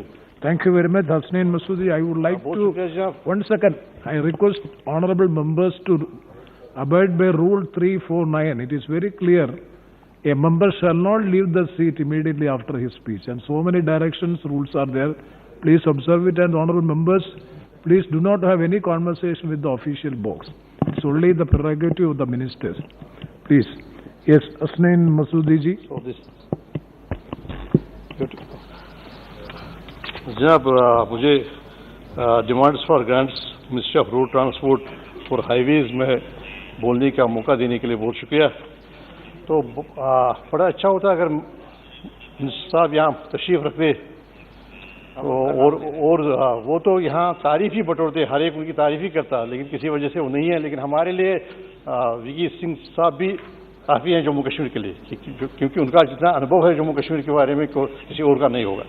तो जनाब, इस साल जो प्रोविजन रखा गया है तकरीबन 2 लाख करोड़ रुपए का, वो तो बहुत ही इम्पोर्टेंट है। मुझे लगता है कि 5% जो टोटल एक्सपेंडिचर है उसका क्लेम कर रहे हैं ये जो रोड ट्रांसपोर्ट हाईवेज, और ये तीसरे नंबर पर है। मुझे लगता है कि डिफेंस और जो कंज्यूमर अफेयर्स के बाद ये तीसरे नंबर पर है जिस पर इतना एक्सपेंडिचर हो रहा है। तो और एक्सपेंडिचर को ध्यान में रखते हुए भी बड़े एम्बिशियस प्रोग्राम्स हैं, बड़े एम्बिशियस प्लान्स हैं। भारतमाला का प्रोग्राम है और बाकी 25,000 किलोमीटर नेशनल हाईवेज का भी प्रोग्राम है, जो कैपेक्स के तहत जो और एडिशनल ग्रांट्स दिए गए हैं स्टेट्स को भी, और उसके लिए प्रोविजन रखा गया है। तो जनाब, कुछ विषय हैं, कुछ सेक्टर्स हैं जो चिंता का सबब है। एक तो ये कि क्वालिटी उतनी अच्छी नहीं है, जैसे पहले भी जिक्र किया गया, रोड क्वालिटी उतनी अच्छी नहीं है जितनी ये बाकी में, और कहा गया कि 44वें नंबर पर रोड क्वालिटी में है, जबकि जर्मनी पहले नंबर पर है। तो उस तरफ ध्यान देने की तवज्जो है कि क्यों ये जो मेंटेनेंस का कॉस्ट है वो क्यों बढ़ता जा रहा है। दूसरी बात जनाब है जो जेस्टेशन पीरियड है। आमतौर पर जहाँ भी रोड बनाने का काम शुरू किया जाता है तो जो उसके टारगेट्स होते हैं, बेंचमार्क्स होते हैं, उनको एडर नहीं किया जा सकता है, क्योंकि पहले देरी होती है वो साइट क्लियरेंस में। वो भी एक बड़ा विषय है, वो भी बड़ा एक प्रॉब्लम है। मुझे मेरे मुशाहिदे में ये आया है कि कहीं पर रोड अगर सैंक्शन भी हो तो लोग नहीं आते हैं कि वो रोड बनाने के लिए, क्योंकि डिपार्टमेंटली कुछ परेशानियां हैं जिनमें ठेकेदार वगैरह वो आगे आते नहीं है रोड बनाने के। अभी हमारे मेरे कॉन्स्टिट्यूंसी में भी अंतनाग से छताबल का रोड हुआ, तो हमें तकरीबन 1 साल इंतजार करना पड़ा कि कोई आए और वो रोड, इस रोड का वो कंस्ट्रक्शन करे। तो वो उस तरफ तवज्जो देनी चाहिए ताकि जो जेस्टेशन जो बनाने का जो पीरियड है जो पीरियड जनाब, उस तीसरी बात यह है कि स्टेट का जहाँ तक है, क्योंकि इसमें स्टेट का भी रखा गया है कि स्टेट सेक्टर में कितना और सेंट्रल सेक्टर में कितना होगा, स्टेट रोड्स के लिए भी प्रोविजन रखा गया है और सेंट्रल में भी। लेकिन सीआरएफ जो है वो रिलीज नहीं होता है, उसमें बड़ी देरी लगती है, जिस वजह से वो वहीं का वहीं रहता है, जो भी प्लान होता है, जो भी वहाँ का रोड बनाने का प्रोग्राम होता है। तो जनाब ये मोटे मोटे पर है जो चुनौतियाँ हैं, लेकिन बाय एंड लार्ज जो डैश है, डायरेक्शन है and the kind of commitment the minister has, तो उसको सब अप्रिशिएट करते हैं। अभी श्रीनगर तशरीफ लाए थे, वहाँ पर अभी उन्होंने इफ्ताह किया 2 रोड्स का, तो हम भी शामिल थे उसमें। तो वहाँ भी उनके नोटिस में लाए गए थे कि कुछ चैलेंज जो हमारे स्टेट जम्मू कश्मीर को है रोड के हवाले से। सर सबसे बड़ा प्रॉब्लम है हमारा NH-44 का। ये 3 महीनों में कोई 1.5 महीना NH-44 जो कि एक शाहराग है, जो कि एक लाइफलाइन है बिटवीन जम्मू एंड श्रीनगर, वो बंद रही है। और सारा अगर आप जनाब देखेंगे रोड्स पर जो एक्सीडेंट्स होते हैं उसमें कैजुअलिटीज जो होती हैं, जो फैटल एक्सीडेंट्स होते हैं, उसमें आपको यही रोड, या तो डोडा वाला रोड या ये NH-44 वाला रोड, ये सबसे आगे है सारे मुल्क में। कितने फैटल एक्सीडेंट्स होते हैं। अब कैसे काम चलेगा जब आप एक जो मेन लाइन है, लाइफ लाइन जो है वो रहेगी कोई मिल मिला के 3 महीने में 1.5 महीने बंद रहेगी। तो मैंने ये तजवीज़ दी मिनिस्टर साहब को ये की थी कि आप ये एलिवेटेड रोड बनाइए बिटवीन रामबन एंड बानियाल। जनरल साहब जानते हैं, तो वही सबसे बड़ा सेक्टर है जिस सेक्टर में ये नहीं कि हुआ नहीं कुछ, 2 चिनानी की टनल बन गई, चाहे काजीगुंड की टनल बन गई, बहुत कुछ हुआ आगे, लेकिन इस सेक्टर को आप एलिवेटेड बनाइए। एक तो आप डिस्टर्ब कर रहे हैं हिल्स को, हर आए दिन वो हिल्स सॉइल इरोजन हो रहा है, हिल्स गिरती जा रही है। तो दूसरी बात यह कि उस तरफ सर 5 टनल्स की, क्योंकि आप जानते हैं, टोपोग्राफी जानते हैं आप, 5 टनल्स की जनाब ज़रूरत है इमीडिएटली, जिसकी तरफ मिनिस्टर साहब तवज्जो देंगे। एक जनाब है देसा कापरन, इससे क्या होगा, डोडा का जो आप जानते हैं कासीगढ़ का इलाका वो सारा जुड़ जाएगा कश्मीर के साथ, वैली के साथ, और देसा कापरन उस पर पहले ही शुरुआत हो गई है, मुझे लगता है कि उस पर फोकस करने की ज़रूरत है। तो जनाब एक लहंद और एक ऐसा ही एक है जाजरन का टनल। देखिए अभी आप डिलिमिटेशन का ये बना रहे हैं प्रोग्राम के, नहीं हम किसी और कारण से राजौरी पुंछ को मिलाएंगे अनंतनाग के साथ, साउथ के साथ, जबकि 6 महीने रोड ही बंद रहता है। आप खुद जानते हैं 11,000 फुट के करीब, 11,000 फुट ऊंचाई वाले वहाँ पर जो हिमालयाई सिलसिला है पीर पंचाल का, तो वहाँ पर ज़रूरत है कि ये जो जाजरन वाला टनल है, फिर ये पहले उसमें मुझे लगता है टेंडर शुरू हुआ है, उसमें इनिशियल वर्क हुआ है और DPR वगैरह बना हुआ है, लेकिन सुस्त से काम चल रहा है। तो जनाब राजधानी, आज जानते हैं गुरेज कितनी कठिनाई है, आप खुद रहे हैं वहाँ, खुद देखा आपने कि कितनी कठिनाई है बांडीपुरा से गुरेज। और गुरेज तो एक पेशेंट के लिए हेलीकॉप्टर भेजना पड़ता है। अभी वहाँ पर जनाब रिक्रूटमेंट थी क्लर्क्स की, उस रिक्रूटमेंट के लिए वहाँ से बच्चों को उठाना पड़ा हेलीकॉप्टर के जरिए ताकि वो उसमें पार्टिसिपेट करें। तो इतनी मुश्किल है। और अगर आप जब ये बनाएंगे, आप ये जाजरन वाला, ये राजधानी वाला, तो उसके बाद साधना पास, अगेन आप between Tithwal and Kupwara, how many accidents हुई, रोड एक्सीडेंट हुई कम अक्रॉस, कितनी जाने जाती हैं साधना पास पर। तो जनाब इस टनल पर तवज्जो देने की जरूरत है। और ये देसा कापरन तो वो बड़ा ही महत्व है, तो और टनल्स पर तो काम हो रहा है। तो इन एरियाज़ में जनाब, इन एरियाज़ में ताकि रोड कनेक्टिविटी जम्मू कश्मीर जैसे इलाके में और ज़्यादा हो, सारा हिली है, सब जो लोअर हिमालयाज हैं, पीर पंचाल का सिलसिला है, ताकि और ज़्यादा यातायात हो, ट्रांसपोर्ट बन जाए, ताकि और ज़्यादा बढ़े। क्योंकि हमें एक बड़ी समस्या है कि रेल नहीं जाती। तो जनाब आप जब NH-44 3 महीने के लिए, 2 महीने के लिए, 1.5 महीने के लिए बंद रहा, तो सारा फ्रूट जो है 6 करोड़ के करीब बॉक्सेस है, वही पड़ते हैं, माल वही सड़ता है, और फिर टैरिफ जो उसका लेने का है, फेयर जो है वो उसमें भी बढ़ोतरी होती है। तो जनाब और मैंने 2-4 रोड्स के लिए बारे में बोलता हूँ, तो मिनिस्टर साहब यहाँ पर, तो उससे मुझे और ज़्यादा मदद मिलेगी, ये समझेंगे मैं क्या कह रहा हूँ। तो एक है जनाब ये देसा कापरन वाली रोड, जिसका मैंने जिक्र किया, पहले टनल, और उसके बाद और फिर लहमदजन से बटनूर, ये जनाब पहलगाम से जाएगा त्राल इलाके में। इससे जो अमरनाथ यात्रा है और यातायात है वो ठीक हो जाएगा। ये बिल्कुल पोलर के साथ शुरू हो जाएगी, त्राल वैली में जाएगी, और फिर वहाँ से पश्तून ख्रीव वाला रोड। तो इससे ये सारा इलाका 25 किलोमीटर नजदीक आ जाएगा। आ जाएगा। तो जनाब लतपोरा से पांथा चौक तक बाईपास NH44 का, क्योंकि इसी पर आर्मी का आपका है, जो भी आर्मी इंस्टॉलेशन वही है, और जो इंडस्ट्रियल एक्टिविटी है वहीं पर है, जो भी इंडस्ट्रियल स्टेट है, सीमेंट फैक्ट्रीज हैं, माइनिंग हो रही है, वो इसी रोड पर हो रही है। तो इस जरूरत है कि इसको हम कन्वर्ट करें एक bypass NH44 bypass. Thank you तो सर, और संगम लाचीपुरा, तो मिनिस्टर साहब मुझसे एग्री कर रहे हैं, वो तो दिलचस्पी से सुन रहे हैं। संगम लाचीपुरा, जब संगम से जो ट्रॉलर, बड़े बड़े ट्रॉलर जाते हैं, लाचीपुरा इंडस्ट्रियल एरिया है, तो उसके लिए जरूरत है कि वो रोड उसको उसका स्टेटस बढ़ाया जाए। और मुझे वादा किया मिनिस्टर साहब ने कि ये भारत माला के तहत इसके लिए फंड्स प्रोवाइड करेंगे ताकि निर्भर न हो स्टेट। बहुत बहुत धन्यवाद। लेकिन मसूदी जी बस जनाब, बहुत शुक्रिया जनाब। तो मुझे ये उम्मीद है कि ये सारा जो मैंने रिक्वेस्ट की, लेकिन इसी तरह जनाब 7,270 करोड़ रुपए आपने रोड सेफ्टी पर, मेरे ख्याल में बहुत कम है। ओके, सुशील कुमार सिंह जी। और किसी तरह से कनेक्ट कीजिए इसको, क्या नाम है, जो कैजुअलिटीज होती हैं, उनके जो डिपेंडेंट्स होते हैं, उनका कोई प्रॉब्लम रख लीजिए। बहुत शुक्रिया जी। सुशील कुमार सिंह जी। सभापति जी,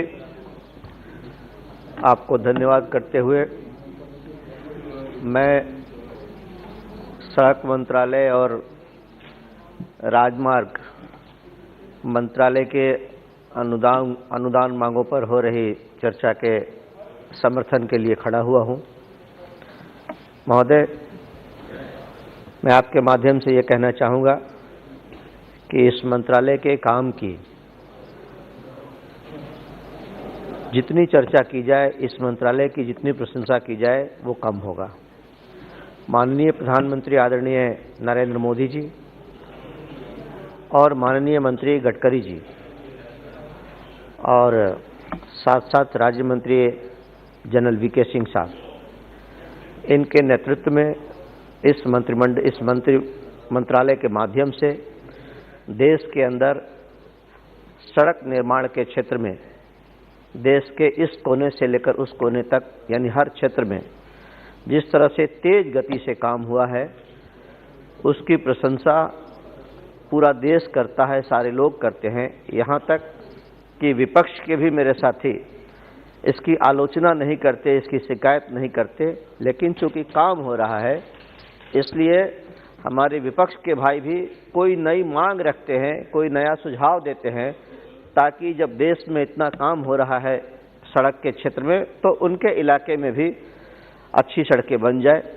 इस बात के लिए मैं विशेष तौर पर आदरणीय गडकरी जी और आदरणीय प्रधानमंत्री जी का धन्यवाद करना चाहता हूं।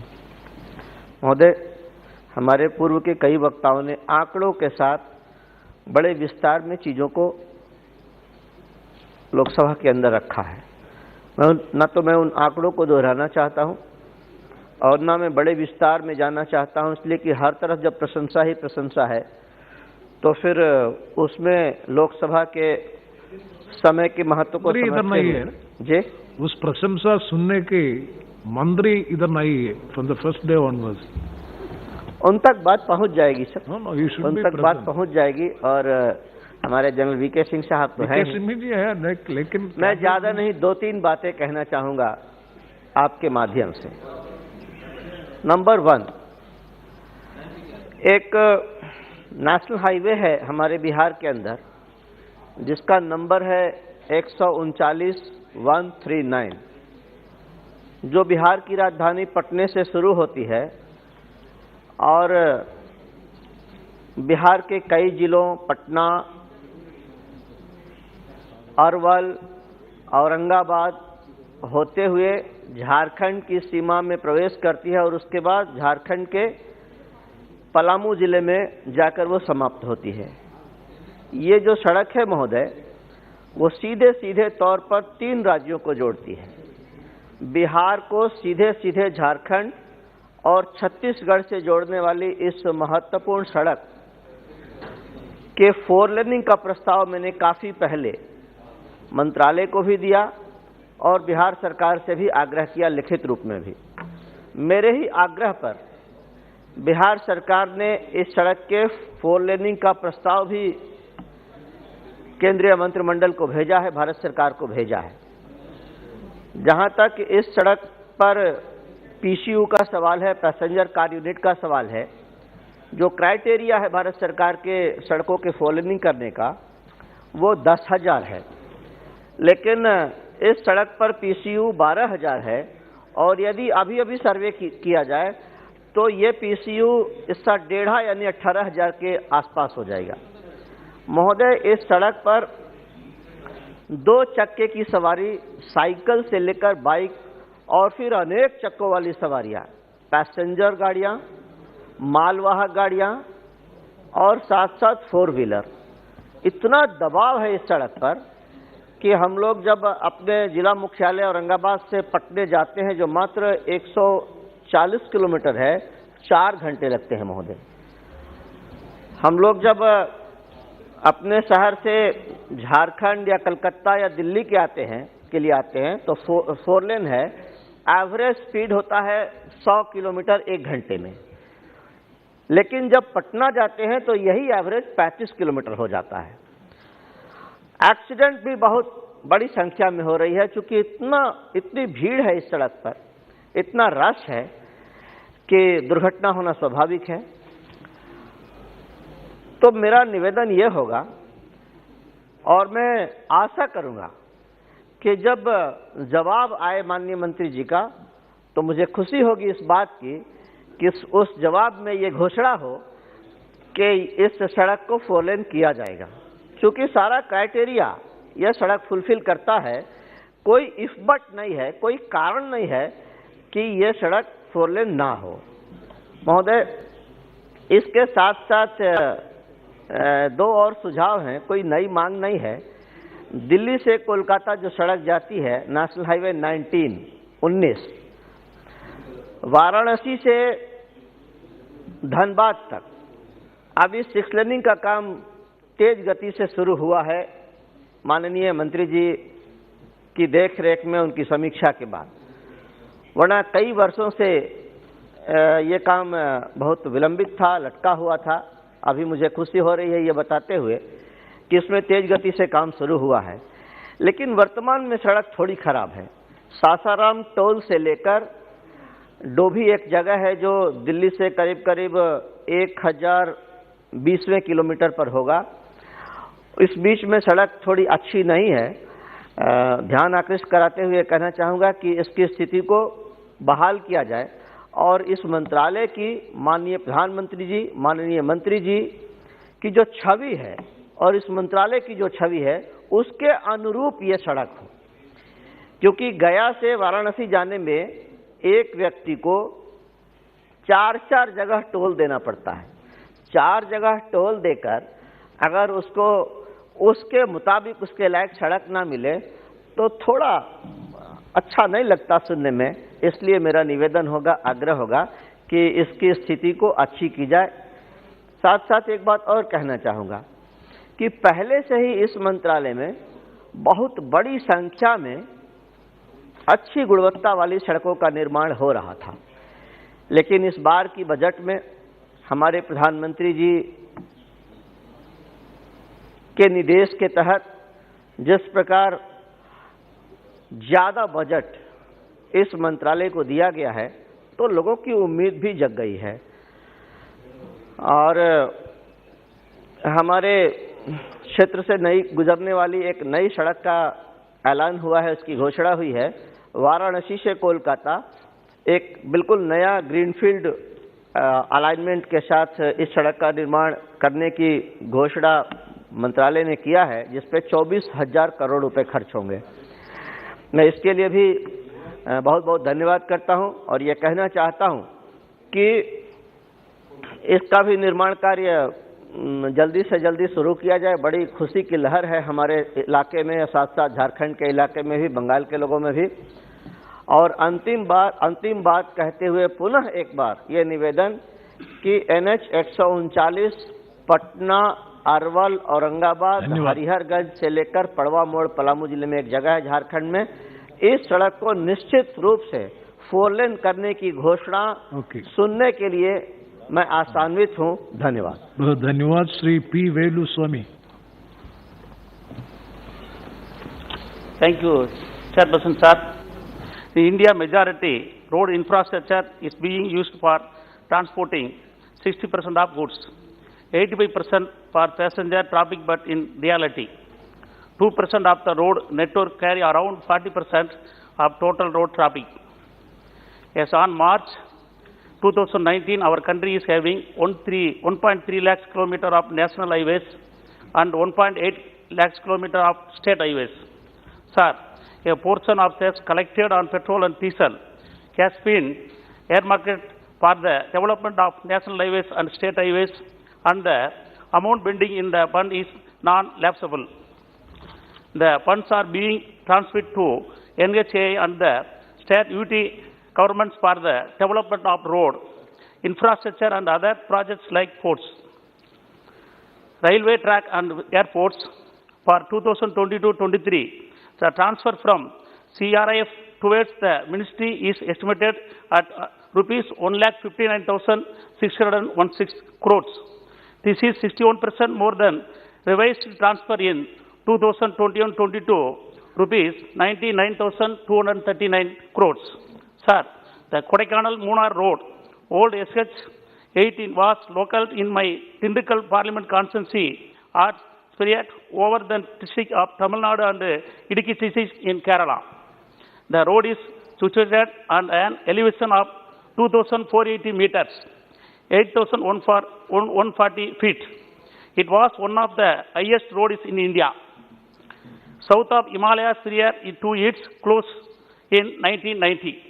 The old road is disparate condition, not usable for any kind of transport due to damages and overgrown vegetation in most of the areas.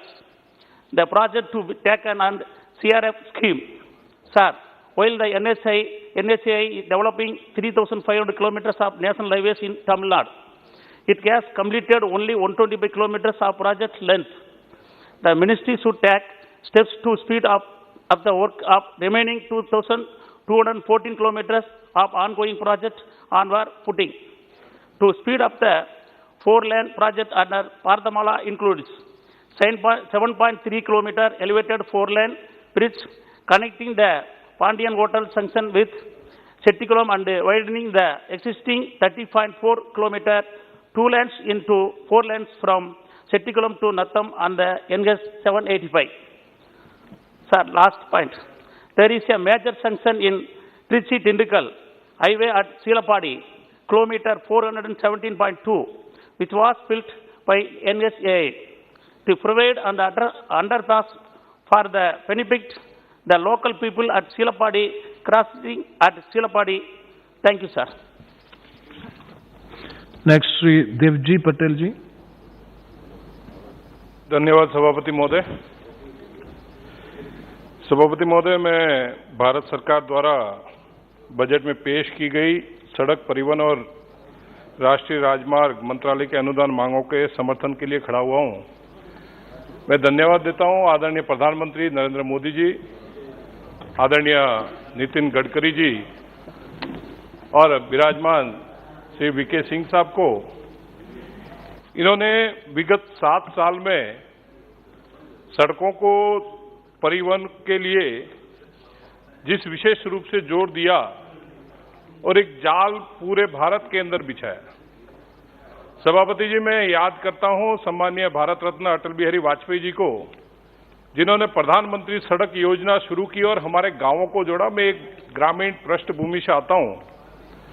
अध्यक्ष जी, उस टाइम पे काली सड़क हम देखते थे और मैं वैसे मेरा निवास अहमदाबाद है। अहमदाबाद से मैं सांचौर जब आता था तो एक बार हम ये सोचते थे बीच में होल्ड करें और उसके बाद में हम आगे प्रवास करें, लेकिन अटल जी ने उस समय भी जो गुजरात का नेशनल हाईवे बनाया और बाद में अभी गडकरी जी ने और आदरणीय मोदी जी ने जो पूरे देश में हाईवे के निर्माण का कार्य किया, वो एक भारत की जो परिकल्पना थी वो हमारे सामने पेश की। मेरे क्षेत्र के कई लोग प्रवासी है। अध्यक्ष जी, हमने जब यहां पे सामने में विपक्ष में बैठा था और कई बार मैं मांग करता था, जहां ना पहुंचे रेलगाड़ी वहां पहुंचे मारवाड़ी। हम लोग वहां पहुंच गए थे, लेकिन वापस आने के लिए हमारे पास में रेलगाड़ी नहीं थी। मैं धन्यवाद देता हूं मोदी जी की सरकार आई 2014 में, और 2014 में सरकार आने के बाद में नेशनल हाईवे जो बनना शुरू हुआ, अब रेलगाड़ी की हमारे वहां पे कम चर्चा करते हैं, बाई रोड वहां से निकलते हैं और सीधे हमारे क्षेत्र में आ जाते हैं। यहाँ पे अपना काम निपटा के वो वहां पे वापस अपने कर्म भूमि में पहुंच के वहां पे व्यापार और व्यवसाय करना उन्होंने शुरू कर दिया।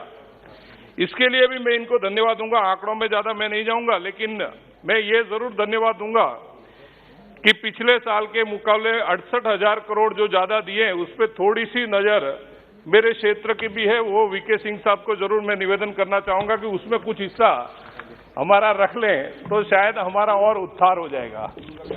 उसमें चूरू को भी ले लीजिएगा। इसके साथ साथ में जो जीरो फ्यूल पॉलिसी, सभापति महोदय, मुझे बहुत खुशी होती है आज जो गाड़ियां आनी शुरू हुई 300 किलोमीटर 400 किलोमीटर जो इलेक्ट्रिक से चल रही है, और अगर सड़क अच्छी होगी तो उसके अंदर आने जाने में भी जो फ्यूल की बर्बादी हो रही थी उससे भी हमें बहुत फायदा होगा। जैसे गडकरी जी खड़े होते थे और उन्होंने जो आंकड़े दिए कि भाई 50 पैसे में ये चलेगा, 1 रुपए में चलेगा, और आज सही मायने में भारत के अंदर वो सारे फ्यूल को नीचे लाने का कार्य भी इस मंत्रालय ने किया है। इसके लिए भी मैं इनको बहुत बहुत धन्यवाद दूंगा। एक जो नया विषय आया है नेशनल रोपवे डेवलपमेंट प्रोग्राम, जिसके तहत 60 किलोमीटर की 8 परियोजनाओं के कॉन्ट्रैक्ट दिए गए हैं 22-23 में, और आगे और इस पे कार्य कर रहे हैं। मैं उसके लिए भी गडकरी जी को धन्यवाद दूंगा, क्योंकि ये जो नेशनल रोपवे है इसके माध्यम से पर्यटन की दृष्टि से भी अगर हम देखने जाएं तो उसमें भी बहुत बढ़ावा मिलेगा। और मेरे राजस्थान में जैसे आज दिन में भी एक विषय चला था कि पर्यटन की दृष्टि से जो भी बाहर से आता है वो राजस्थान के अंदर पर्यटन के मार्ग से होते हुए गुजरना पसंद करता है। और मेरे वहां पे तो एक माउंट आबू है जो राजस्थान का कश्मीर कहलाया जाता है। अध्यक्ष जी, वो जो माउंट आबू है वैसा ही एक मिनी माउंट आबू मेरे रानीवाड़ा विधानसभा क्षेत्र में जसवंतपुरा का फोर्ट है, और पास में ही जालोर का एक फोर्ट है जहां पे केंद्र सरकार ने पैसे दिए थे, लेकिन शायद कोई पैसे टेंडर आमंत्रित करते हैं उसमें नहीं आ रहे, शायद कहीं कुछ धन की कमी है। तो मैं वीके सिंह साहब से जरूर निवेदन करूंगा कि उसको भी लिया जाए, ताकि पर्यटन की दृष्टि से मेरे वहां के जो लोग हैं उनको भी कुछ ना कुछ लाभ मिले।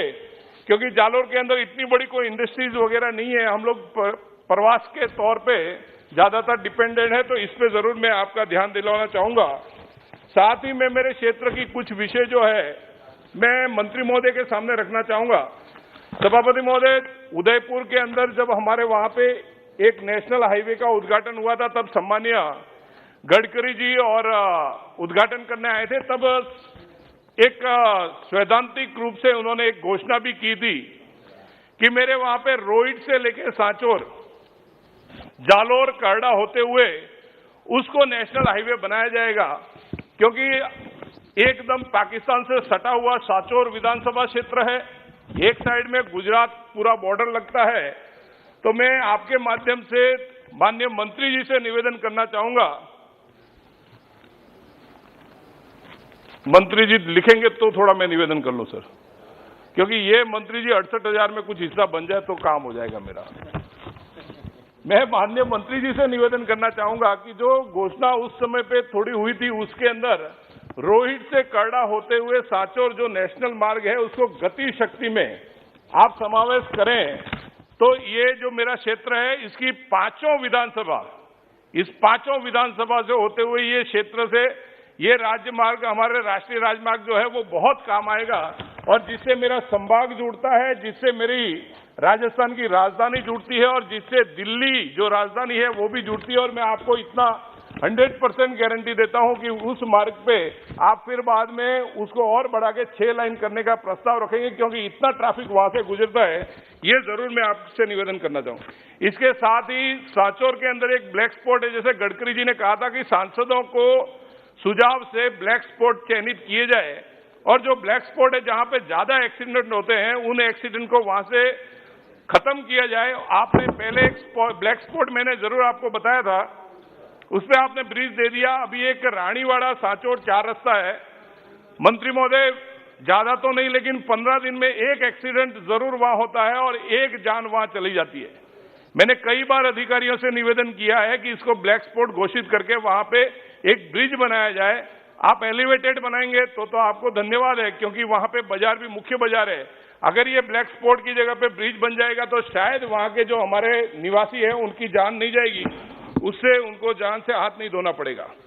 एक और मेरा रोड है अध्यक्ष जी, NH 168 जो गुजरात के अंदर है, वहां से जेरडा एक गांव आता है गुजरात के अंदर, डीसाल धानेरा के आगे जेरडा से लेके सिरोही जो मेरा लोकसभा क्षेत्र है उसके अगर वहां पे NH मिलाया जाए और उसमें भी रेवदर और मंडार दो बड़े कस्बे आ रहे हैं अध्यक्ष जी, उन बड़े कस्बों के बीच में से ये हाईवे निकलता है और उसके माध्यम से कई बार कई लोगों की जान गई है। कई छोटे बच्चे जो स्कूल में जाते हैं, उन बच्चे वो बड़ी जो ट्रक्स और बड़े जो ट्रैफिक के जो व्हीकल्स है उनकी चपेट में आके बच्चों को जान से हाथ धोना पड़ता है। अगर इसको बाईपास करेंगे तो ये भी एक बड़ा, क्योंकि कांडला जाने के लिए वो एक राजमार्ग है और कांडला जब वहां से निकलते हैं तो बड़े बड़े जो पोर्ट के लिए जो भी कंसाइनमेंट है वो वहीं से निकलते हैं, तो इसको एक बनाना बहुत जरूरी है। जेरडा से लेके सिरोही मार्ग तक वाया रेवदर और मंडार बाईपास। एक विषय जरूर मैं आपके संज्ञान में लाना चाहूंगा, केंद्रीय सड़क निधि के तहत भी मंत्री जी मैंने यहाँ बहुत प्रस्ताव भेजे हैं, भीनमाल, पुनासा, मीठीबेरी, सिरोही, कालंदी, रामसिंह रोड, ये सारे प्रस्ताव मेरे यहाँ पे पड़े हैं और मुझे पूर्ण आशा है, आशा ही नहीं आपसे तो विश्वास, और जैसा अभी सुशील सिंह जी ने कहा ऐसा पूर्ण विश्वास है साहब। ज्यादा लंबा भाषण हम नहीं, उसको भी हम शॉर्ट कर देंगे। हमें तो ये छोटी छोटी सड़कें अगर मिल जाएगी तो इसमें हमारा उद्धार हो जाएगा और हमारा जो क्षेत्र है वो क्षेत्र सही मायने में एक विकास के पथ पे चलने लगेगा। क्योंकि मैंने आपको पहले ही कहा, रेगिस्तानी क्षेत्र है, किसान से जुड़ा हुआ पूरा क्षेत्र है, लेकिन किसानों को ये छोटी सड़कें अगर मिल जाती है तो उससे किसानों को बहुत लाभ मिलता है और किसान के बच्चे जो व्यापार करना चाहते हैं और व्यापार करने के लिए कहीं भी छोटे कस्बे में जाना चाहते हैं वो वहां पे जाके काम कर सकते हैं। एक मंत्री जी से मैं जरूर निवेदन करना चाहूंगा और मैं उसका क्षेत्र से एक बहुत बड़ी भारतमाला परियोजना निकाली है। भारतमाला परियोजना निकाली तब तो अध्यक्ष महोदय वो विकास के काम आएगी, लेकिन उसमें सभापति जी एक समस्या, सभापति जी भारतमाला की बात करते घंटी मत मारो आप। मैं आपसे निवेदन करता हूं, भारतमाला जो है वो भारतमाला हमारे लिए एक आफत ये हो गई सभापति जी, किसान को बहला के जो भूमाफिया थे उन्होंने डीएलसी का रेट बढ़ने दी दिया। DLC means district level committee, और विधानसभा के अंदर 1 मिनट लगेगा सर, 1 मिनट से ज्यादा नहीं लूंगा इसमें। डीएलसी का मतलब हो गया डिस्ट्रिक्ट लेवल कमिटी, और विधानसभा के अंदर गहलोत सरकार ने उसकी डीएलसी घटा दी।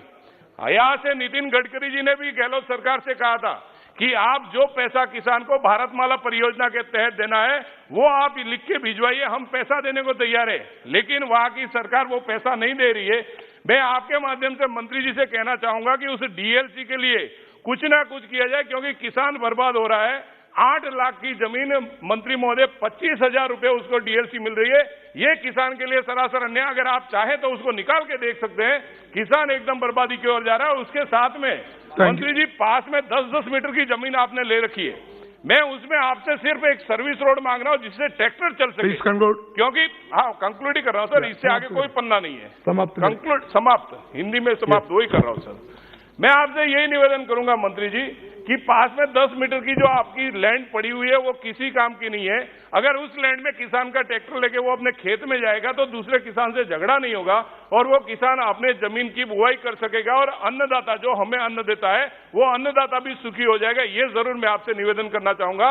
इसी के साथ में आपने सभापति महोदय बोलने का मौका दिया, बहुत बहुत धन्यवाद। Thank you. Honourable member Shri Rabindranath sir, thank you for the opportunity sir. So let me first of all acknowledge the fact that we have an immensely future-savvy Minister of Road Transport who embraces innovative at the same time sustainable mode of infrastructure development aligned with the vision of our Honorable Prime Minister Sri Narendra Modi ji.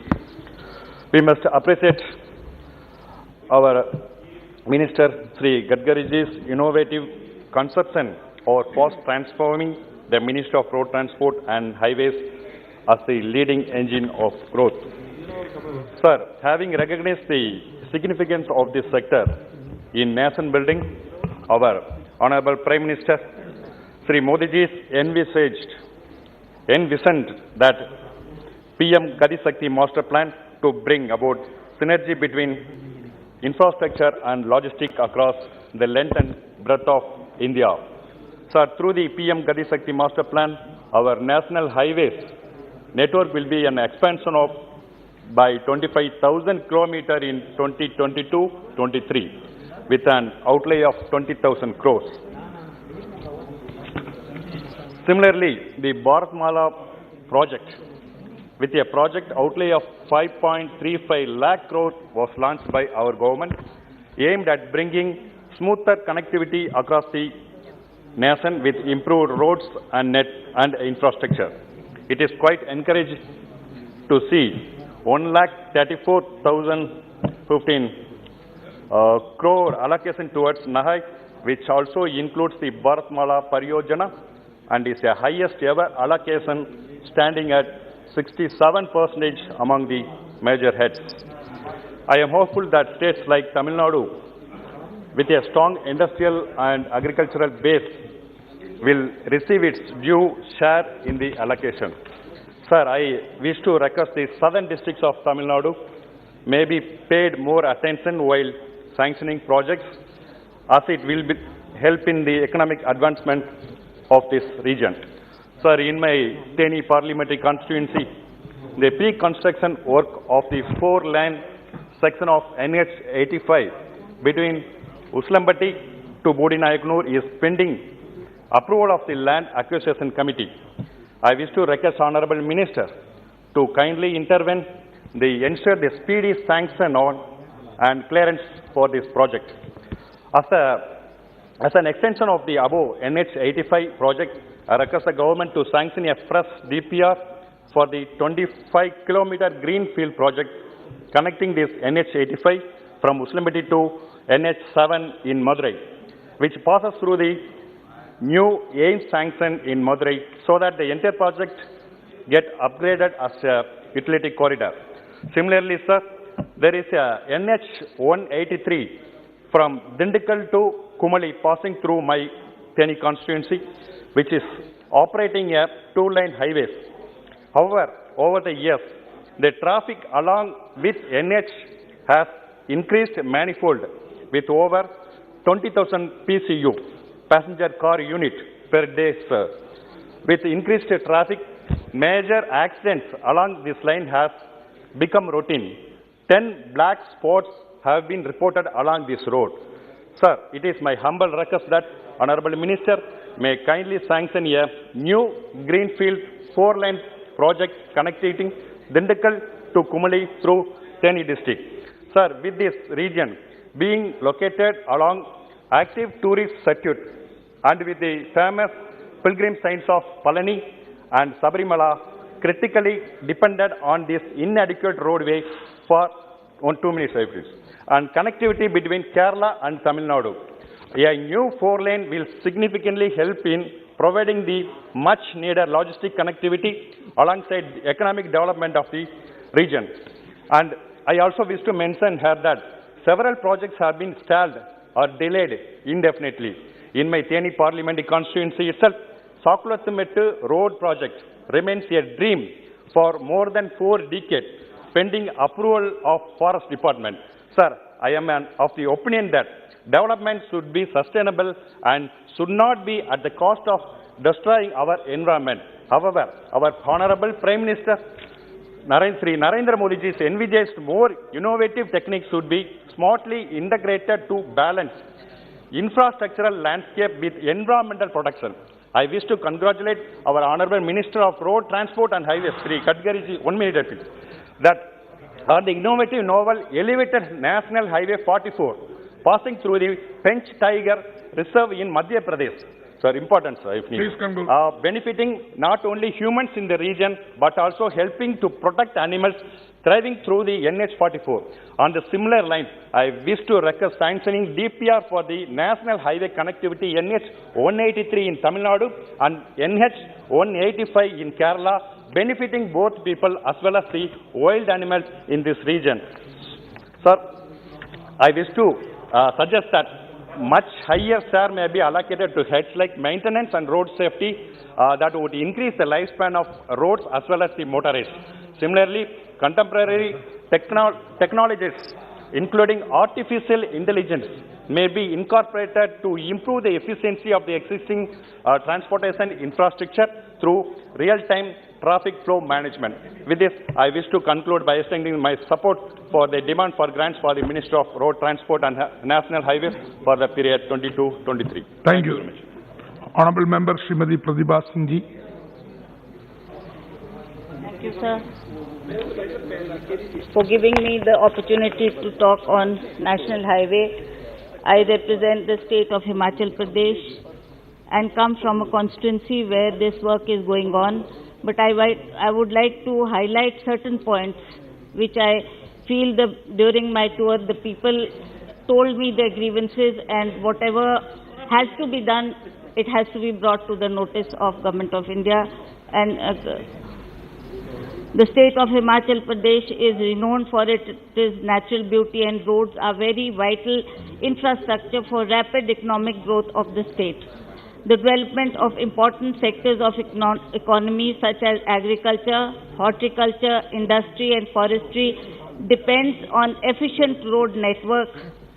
In the absence of any other suitable viable economic modes of transportation like railways, airways, waterways, roads play a vital role in boosting the economy of the hill states like Himachal Pradesh.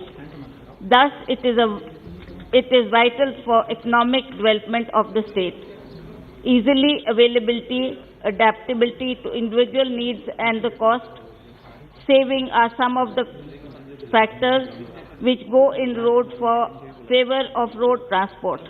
Road transport also acts as a feeder service to railways, shipping and air traffic. The NHAI has embarked on developing the following roads under 4-lane projects in Himachal Pradesh, in which the work is in progress.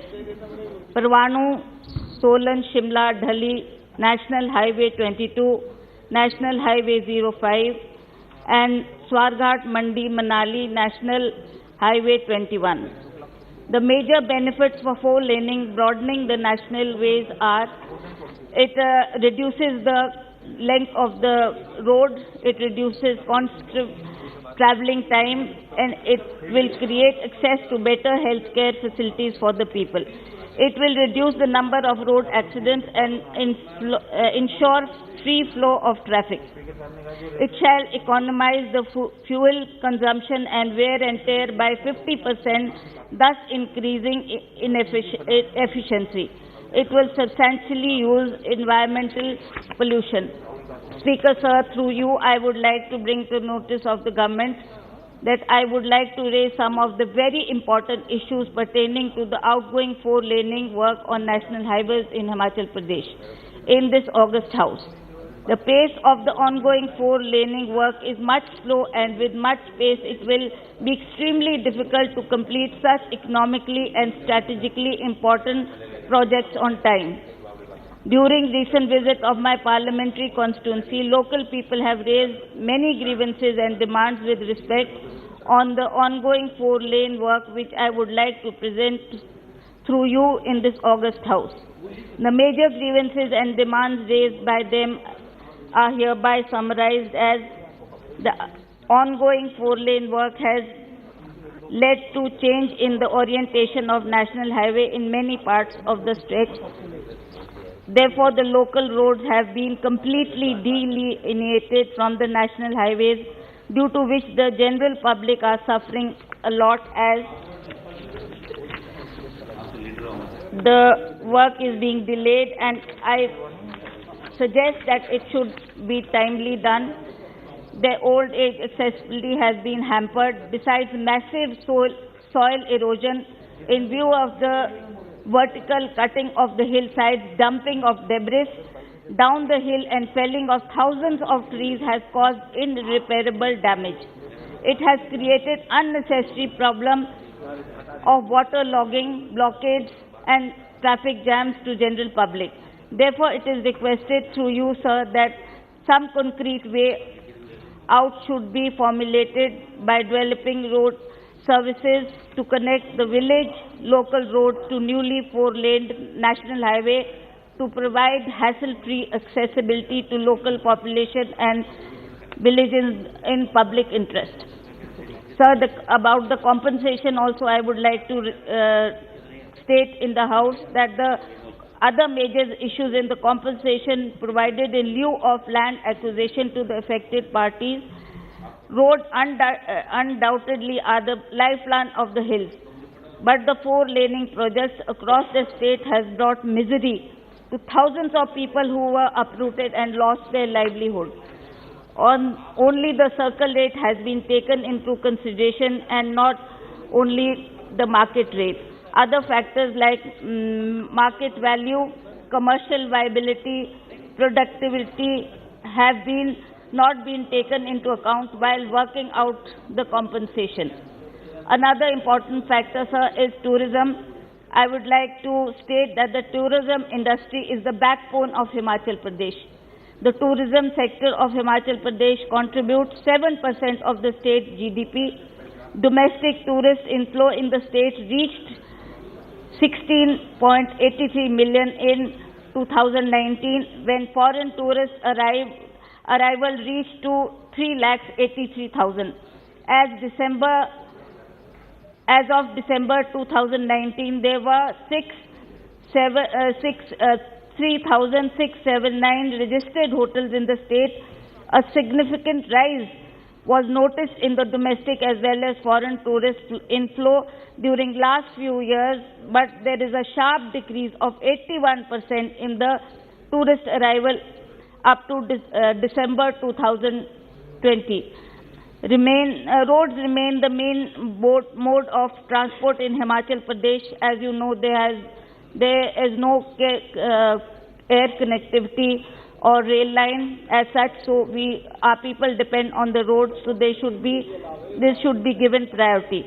The geography of Himachal Pradesh presents considerable challenge to the development of transport infrastructure. Nevertheless, the state has made significant progress in road connectivity in the last few decades, thankfully to our Congress governments.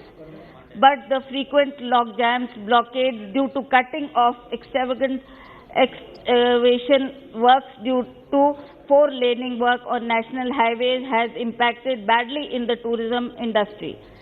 Reckless cutting of hills for four-lane project has become a bane of the tourism industry in Himachal Pradesh.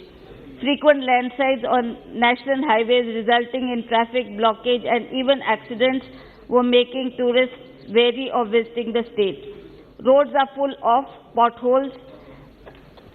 There has been reports of the key Parwanu, Shimla, Kiratpur, Manali highways being hit by landslides, spelling doom to the tourism industry. Reports of landslides and disruption of traffic on key highways are logging the headlines in newspaper and electronic media. As a result, the tourists have been forced to cancel their bookings. The occupancy in hotels, which was about 60 to 70% before the four-lane work started, has come down to 10 to 20%.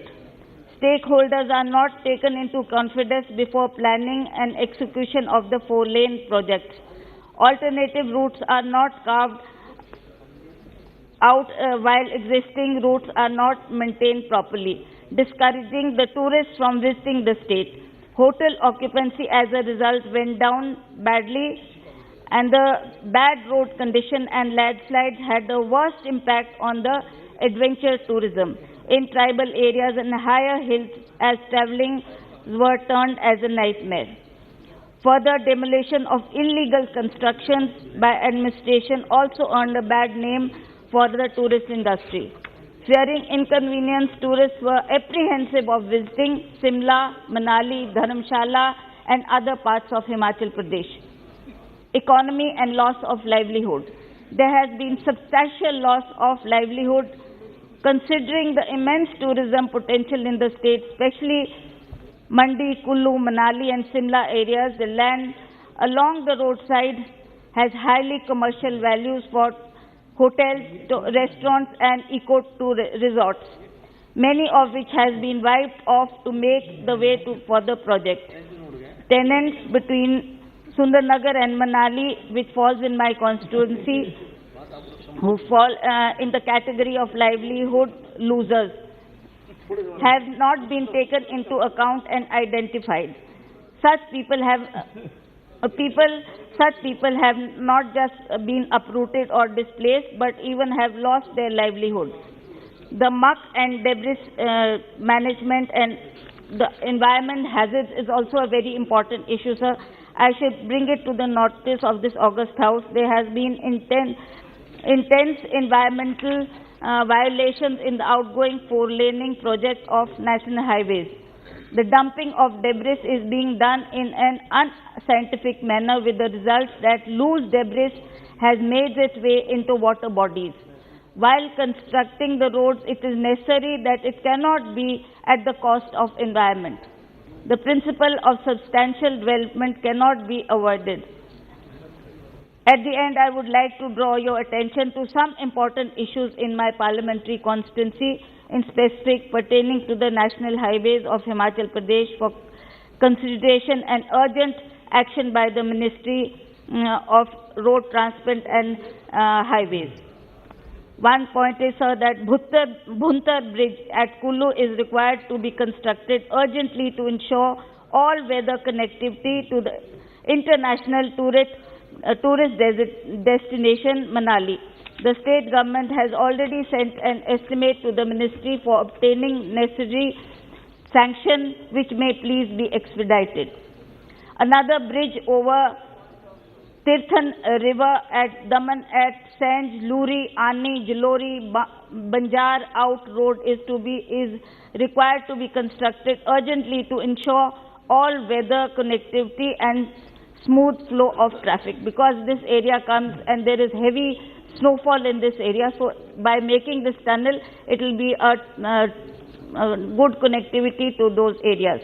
In the end, sir, I would like to say that traffic on Sanj, Luri, Ani, Jalori, Banjar Out Road remains suspended for months during the winter season due to heavy snowfall on Jalori Pass, situated at an altitude of around 2,500 meters. The proposal of providing year-round connectivity by constructing a tunnel under the Jalori Pass has been moving at a snail's pace. Matters needed to be prioritized by the ministry for early construction of the tunnel. Chandigarh-Manali Mandi Road has strategic economic, but I'm just ending it, sir, economics for the state, as it connects the world-famous tourist destination of Kullu and Manali with the national capital. Four-laning of this road is underway, but the existing road is badly damaged, causing lots of inconvenience and discomfort to the road users. The national highway needs to prioritize its maintenance or war footing for the benefit of public at large. Adequate measures to be taken to grant compensation for land acquisition as per prevailing market rates. 2 times is equal to circle rate into 2, 4 times circle rate into 4. This is factor 1 and factor 2. Just I'm ending it, sir.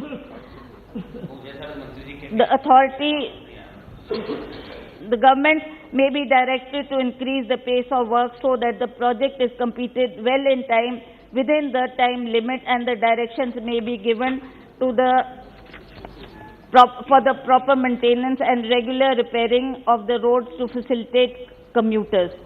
There could be proper debris muck management so that to preserve the environment and ecology. Way-wide amenities should be developed along the roads to facilitate commuters and tourists and to provide livelihood to generate employment to the local people. Thank you. Provision of service road to connect the old road, village roads in the national highway may be done. This should be intense monitoring on ongoing 4-line lane. Adequate measures and relief should be provided to these households who have been affected during land acquisition and 4-laning, but their land did not come in the right way.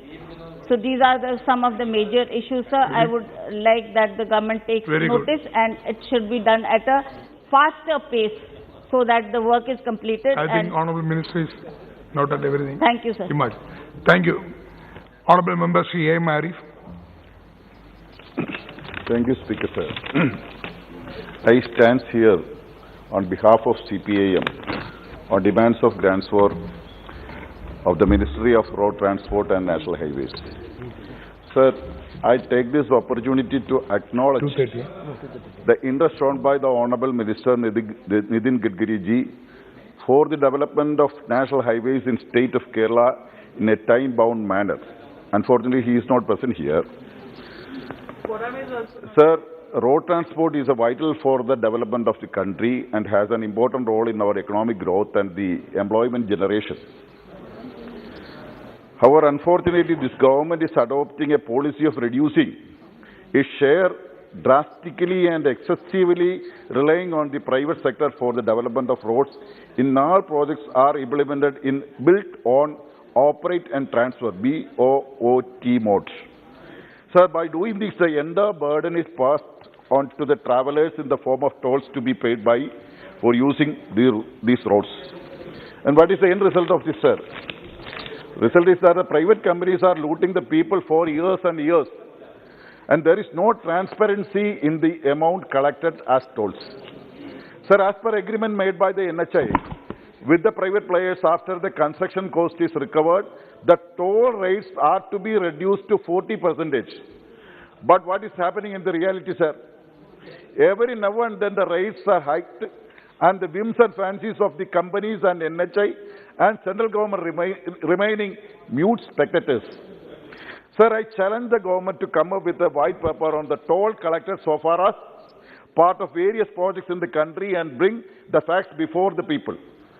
Once the toll booth is constructed, and it will never shut, the collection of toll will continue to the end of the world. For example, sir, the toll booth constructed in Bharat near Ernakulam is established three or four decades before, but the toll collection is continuing till this date. The amount collected more than the 10,000 times multiple than the amount for bid construction. I request to check it. Due to the time constraints, I am not going to the quality of the roads, which has already mentioned by the Dr. Vishnuji and others. I would like to know what is the mechanism prevailing in the checking the quality of roads and constructed by the NHIs. Sir, I would like to request some changes about the PMJ's road stipulations.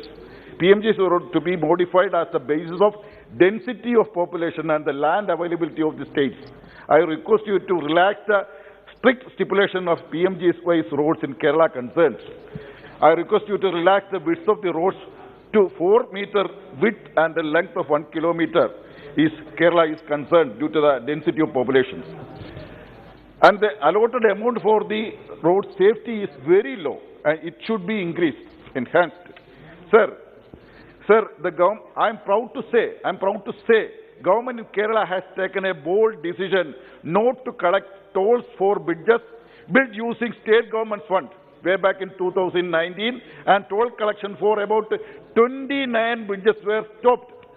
Sir, so I urge the union government to stop collecting the tolls for at least small projects so that people are not overburdened. So domestic users, definitely domestic users. Sir, coming to the road development in Kerala, the ruling LDF government is making all efforts to development both coastal highway and hill highway by its own using the funds available through Kerala Infrastructure Investment Fund boards. But not only that, the central government is ready to financially assist the Kerala government for these highways, but it is finding fault with the funds raised under the KISB. With the support of central government, the state government would be able to bring the more development, and hence I urge the government, the Honourable Minister, to devote more funds for the state government's projects. Sir, regarding the widening of National Highway 66 passing through Kerala, a number of problems with the currently approved designs have been already brought to the notice of the Honourable Minister. Sir, one of the major demands is related to the construction of grade separator in Karunagapalli town in Kollam district in my parliament constituency. Sir, Karnataka is a major trade center in southern, sir, 1 minute. Sir, Karnataka is a major trade center in southern Kerala, with shops and trade centers spread in both sides of the national highway for more than a kilometer. And it is near to the very famous Amardanandamai Mutt. Sir, hospitals, schools, government offices also were spread in both sides of the roads. Sir, the proposed construction of a grade separator will literally divide the town, making it difficult to the traveling of people from one side to another, badly affecting the prospects of the future development of the town. With the construction of the first bowstring arch type bridge in Valiyikal is near the Karnataka. So, hence, I demand for the Honorable Minister urgently intervene for changing the approved design for grade separator and instead consider the construction of an elevated highway in the form of open flyover in Karnataka. Sir, another important stretch is the Arur-Thoravur part of the NH66. One second. Please. Where no concrete decision has been taken regarding the design. I request the government you to put the design in NHI's website for the people.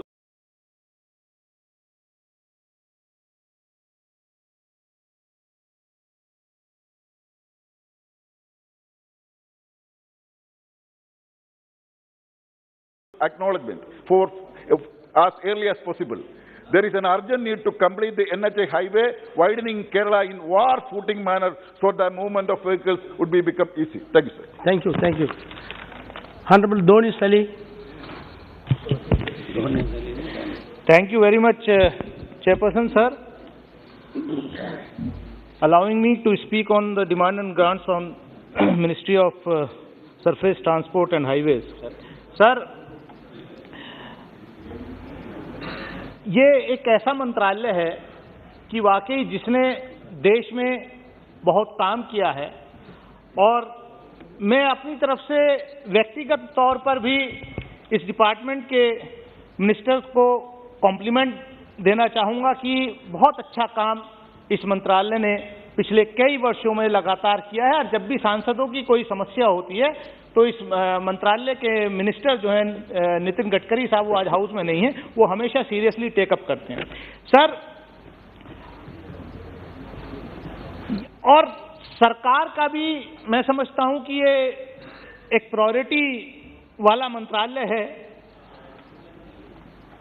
जो allocation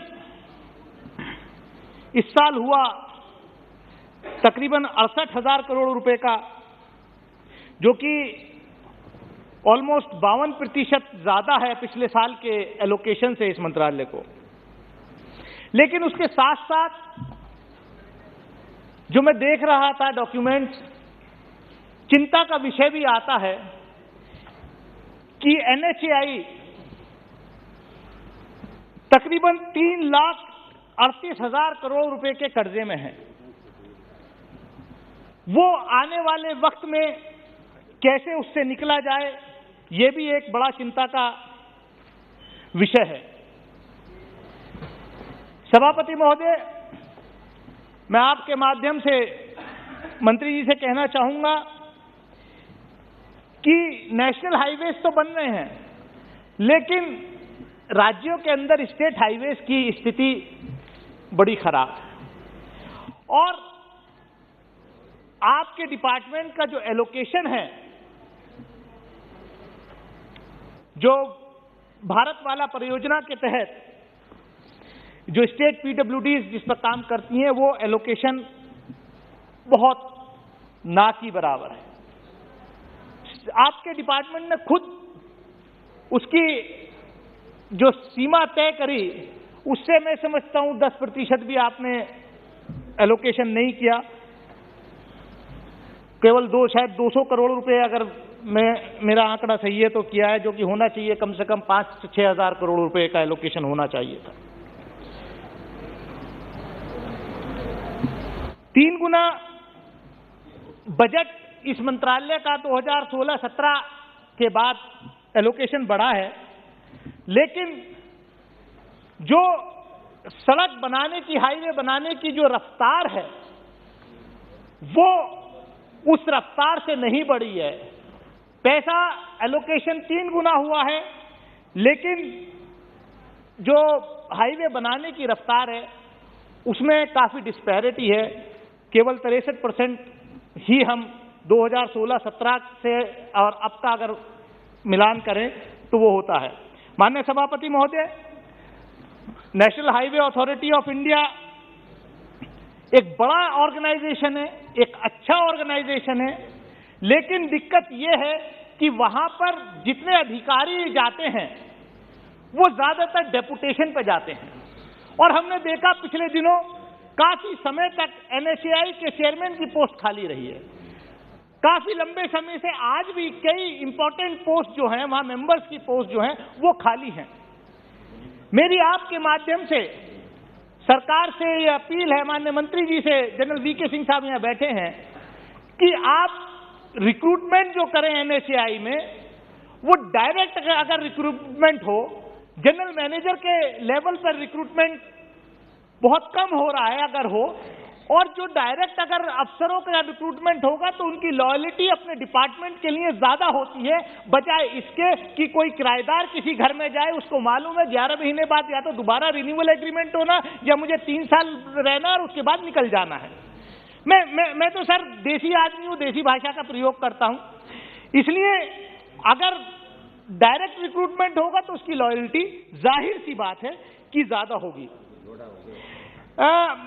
एक जो सभापति महोदय, एक जो संज्ञान में बात आई मेंटेनेंस की, सड़क बनाना आसान है, हाईवे बनाना आसान है, लेकिन उसका मेंटेनेंस और जिस जनता के लिए आप बना रहे हैं, खासतौर से उस इलाके की जनता जहां पर जो सर्विस रोड्स बनती हैं, उनकी स्थिति बहुत दयनीय, बहुत खराब है।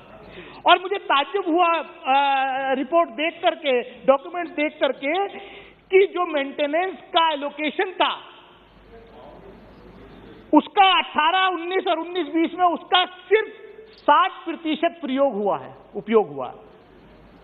मतलब आप हजारों करोड़ रुपए बड़ा हाईवे बनाना है तो आप इस्तेमाल करेंगे, बड़ा काम लेने के लिए बड़े कंपनीज आ जाएंगी, लेकिन छोटा मोटा काम करने के लिए, मेंटेनेंस के लिए आपके पास या तो लोग आ नहीं रहे काम करने के लिए या आप करना नहीं चाहते।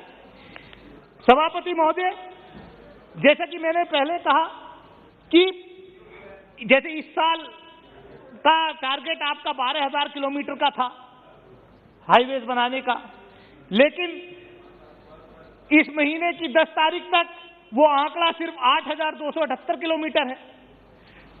तो आप कहीं ना कहीं फंड्स आपको मिल रहे हैं, लेकिन कहीं ना कहीं कुछ गड़बड़ी बीच में है। और मैं समझता हूं वो एक ये भी है कि पिछले दिनों NHAI में जो इंपॉर्टेंट पोस्ट थी वो खाली रही थी, जबकि पिछले वर्ष का अच्छा आंकड़ा था। मैं ज्यादा कुछ ना कहते हुए सभापति महोदय, मैं अपनी क्षेत्र की कुछ समस्याओं से अवगत कराना चाहता हूं। मेरठ गढ़ बाईपास बन रहा है, नेशनल हाईवे 709A। सर मैं 2 मिनट लूंगा अपनी बात खत्म करने में। वहां पर हम क्या देखते हैं कि मैंने पहले भी कहा कि हम योजनाएं बनाते हैं, लेकिन योजनाओं में DPR बनाते वक्त अगर जनप्रतिनिधियों से सुझाव मांगे जाएं तो शायद बहुत आसानी से लंबी योजनाएं इंप्लीमेंट होंगी। लेकिन हम क्या होता है कि जब हाईवे बन जाता है या बनने लगता है तब MP MLA को पता चलता है। अब मेरे यहाँ मैं गया था पिछले हफ्ते इसी हाईवे पे, ये जो नया बाईपास बनना है सर, ये 3 राज्यों को जोड़ता है और मेरी कॉन्स्टिट्यूंसी के 30 गांव इससे प्रभावित हैं। मथुरा से हस्तिनापुर जाने वाले तीर्थयात्री सब इस रास्ते को लेते हैं, जो कुचेसर चौपला से होकर के जो है शाहपुर और किठौर मार्ग को जोड़ता है। लेकिन आबादी के बिल्कुल मिला हुआ ये नया बाईपास बन रहा है। मैं गया विजिट पे, मैं चाहूंगा मंत्री जी आप भी जाइए। मतलब आबादी है और आबादी से लगा हुआ बिल्कुल हाईवे आप बना रहे, जबकि जंगल खाली पड़ा है। उसको जब DPR बनना था थोड़ा और आगे लिया जा सकता था। मेरी आपके माध्यम से डिमांड है, जो वहां के लोगों की डिमांड है, कि इस हाईवे ये जो रास्ता है कुचेसर चौपला से श्यामपुर किठौर मार्ग, जो कि 30-35 गांवों से जुड़ा हुआ, वहां पर उतरने और चढ़ने के लिए जो है कट नहीं दिया है। मैं आपको पत्र भी सौंपूंगा, वहां पर कट मिलना चाहिए, वरना लोग फिर किठौर में कस्बे में निकल के जाएंगे, उनको कोई फायदा इससे नहीं होगा। जमीन उन गांव के लोगों की जा रही है, लेकिन फायदा उनको नहीं होगा, खाली दूर से आने वाले लोग ऊपर से चले जाएंगे। मैं एक मिनट में अपनी बात खत्म करूंगा।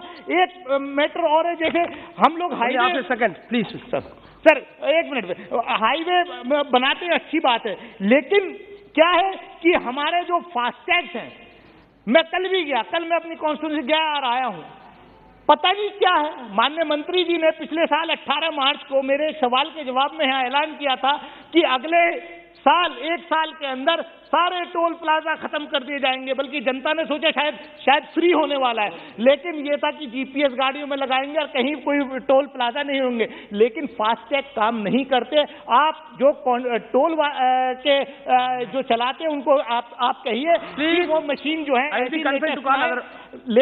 लेटेस्ट लाए कि कम से कम फ्री एक्सेस हो। और गजरौला के अंदर एक जो हाईवे बन रहा है, ये यहाँ पर कुछ लोग डिमांड कर रहे हैं। खैर मतलब एक ये और देखिए कि कई बार क्या होता है, प्रेशर में आके जनप्रतिनिधियों के हम लोग ऐसी जगह कट दे देते हैं जहां पर एक्सीडेंट होने के बहुत चांसेस होते हैं। ऐसे किसी दबाव में नहीं आना चाहिए, क्योंकि जो ब्लैक स्पॉट्स हैं उन पर किसी भी कीमत पर कट किसी एक की भी जान जाती है तो हम लोग उसके लिए जिम्मेदार हो सकते हैं। Please mister Yadav continue. माननीय सभापति महोदय, आज सड़क परिवहन और राज्य मंत्रालय के वित्तीय वर्ष 2022-23 के केंद्रीय बजट अनुमान मांगों के समर्थन में अपनी बात रखने के लिए खड़ा हूं। शानदार। और इस पर आपने मुझे अवसर दिया, उसके लिए विशेष तौर पर आभार व्यक्त करता हूं। महोदय, मैं माननीय प्रधानमंत्री जी, माननीय नितिन गडकरी जी, माननीय जनरल बीके सिंह के प्रति बहुत आभार व्यक्त करता हूं, जो निश्चित तौर पे कम समय में बहुत बड़ा काम किया है और देश की एक नया स्वरूप और नया तस्वीर बनाने का काम किया है अपने कामों के माध्यम से। मैं इतिहास के पन्नों में ले जाना चाहता हूं आपके माध्यम से सदन का। महोदय, वर्ष 1950-51 में भारत में 19,800 किलोमीटर राष्ट्रीय मार्ग थे और वर्ष 2020-2014 में बढ़ करके 92,000 किलोमीटर हुआ और महोदय 2021 में ये बढ़ करके 1,41,000 किलोमीटर अधिक हो गया। महोदय, सरकार की प्रतिबद्धता देखिए और काम करने की क्षमता देखिए। माननीय प्रधानमंत्री मोदी जी का और नितिन गडकरी साहब, बीके सिंह का विजन देखने का काम कीजिए। यानी महोदय 63 साल में 73,000 किलोमीटर राजमार्ग का निर्माण हुआ, वहीं माननीय मोदी जी की सरकार में 8 सालों में 50,000 किलोमीटर का निर्माण हुआ और मैं समझता हूं कि एक अपने आप में इतिहास बनाने का काम किया है। महोदय, यूपीए के 10 साल के सरकार, माननीय कांग्रेस पार्टी के बहुत माननीय सदस्य बता रहे थे। महोदय, मैं कुछ आंकड़ा देना चाहता हूं। यूपीए के 10 साल के शासनकाल में 1,54,000 किलोमीटर 1,54,000 करोड़ की राशि से कुल 50,000 किलोमीटर एनएच का निर्माण हुआ। वहीं हमारी एनडीए की सरकार में 2022-23 में यानी केवल 1 साल में 25,000 किलोमीटर एनएच का निर्माण हुआ, जिस पर 1,99,000 करोड़ बजटीय प्रावधान रखने का काम किया जा रहा है। ये बजटीय पिछले साल के मुकाबले 52% अधिक है। महोदय, एक विजन देखिए सरकार की और प्रतिबद्धता देखिए। जहां 2014-15 में प्रतिदिन 12 किलोमीटर एनएच का निर्माण हो रहा था, वो बढ़ करके 20-21 में लगभग 36.5 किलोमीटर प्रतिदिन एनएच का निर्माण हो रहा है। एक गति भी देखने का काम कीजिए। महोदय, इन आंकड़ों के माध्यम से देश की सरकारों का न तो मैं कोई आलोचना करना चाहता हूं जो पूर्ववर्ती सरकार है, न अपनी सरकार का बहुत प्रशंसा करना चाहता हूं, क्योंकि हमारे माननीय यशस्वी प्रधानमंत्री जी ने कहा देश के इंफ्रास्ट्रक्चर के विकास को राजनीति से दूर रखना चाहिए और देश का इंफ्रास्ट्रक्चर किसी दल के विचारधारा नहीं बल्कि देश के विकास का मार्ग होता है। ये हमारे यशस्वी प्रधानमंत्री जी की सोच है। महोदय, आजादी के अमृत महोत्सव में आजादी के अमृत महोत्सव के अमृत काल में लाल किला के प्राचीर से माननीय यशस्वी प्रधानमंत्री जी ने देश में 100 लाख करोड़ की पीएम गति शक्ति नेशनल मास्टर प्लान की घोषणा करते हुए कहा था कि अमृत काल के इस दशक में पीएम गति शक्ति भारत का कायाकल्प करने का काम करेगा और इस पर काम भी चालू हो गया है। भारत में अत्याधुनिक विश्व स्तरीय हॉलिस्टिक और इंटीग्रेटेड इंफ्रास्ट्रक्चर के विकास के लिए आजाद भारत में पहली बार किसी प्रधानमंत्री ने नेशनल मास्टर प्लान बनाया है और इस देश में मल्टी मॉडल कनेक्टिविटी का विकास होगा। देश में गांव तक आर्थिक गतिविधियां तेज होगी और रोजगार के भरपूर अवसर भी पैदा होगा। पीएम गति शक्ति को बढ़ावा देने के लिए 7 कारक को चुना है।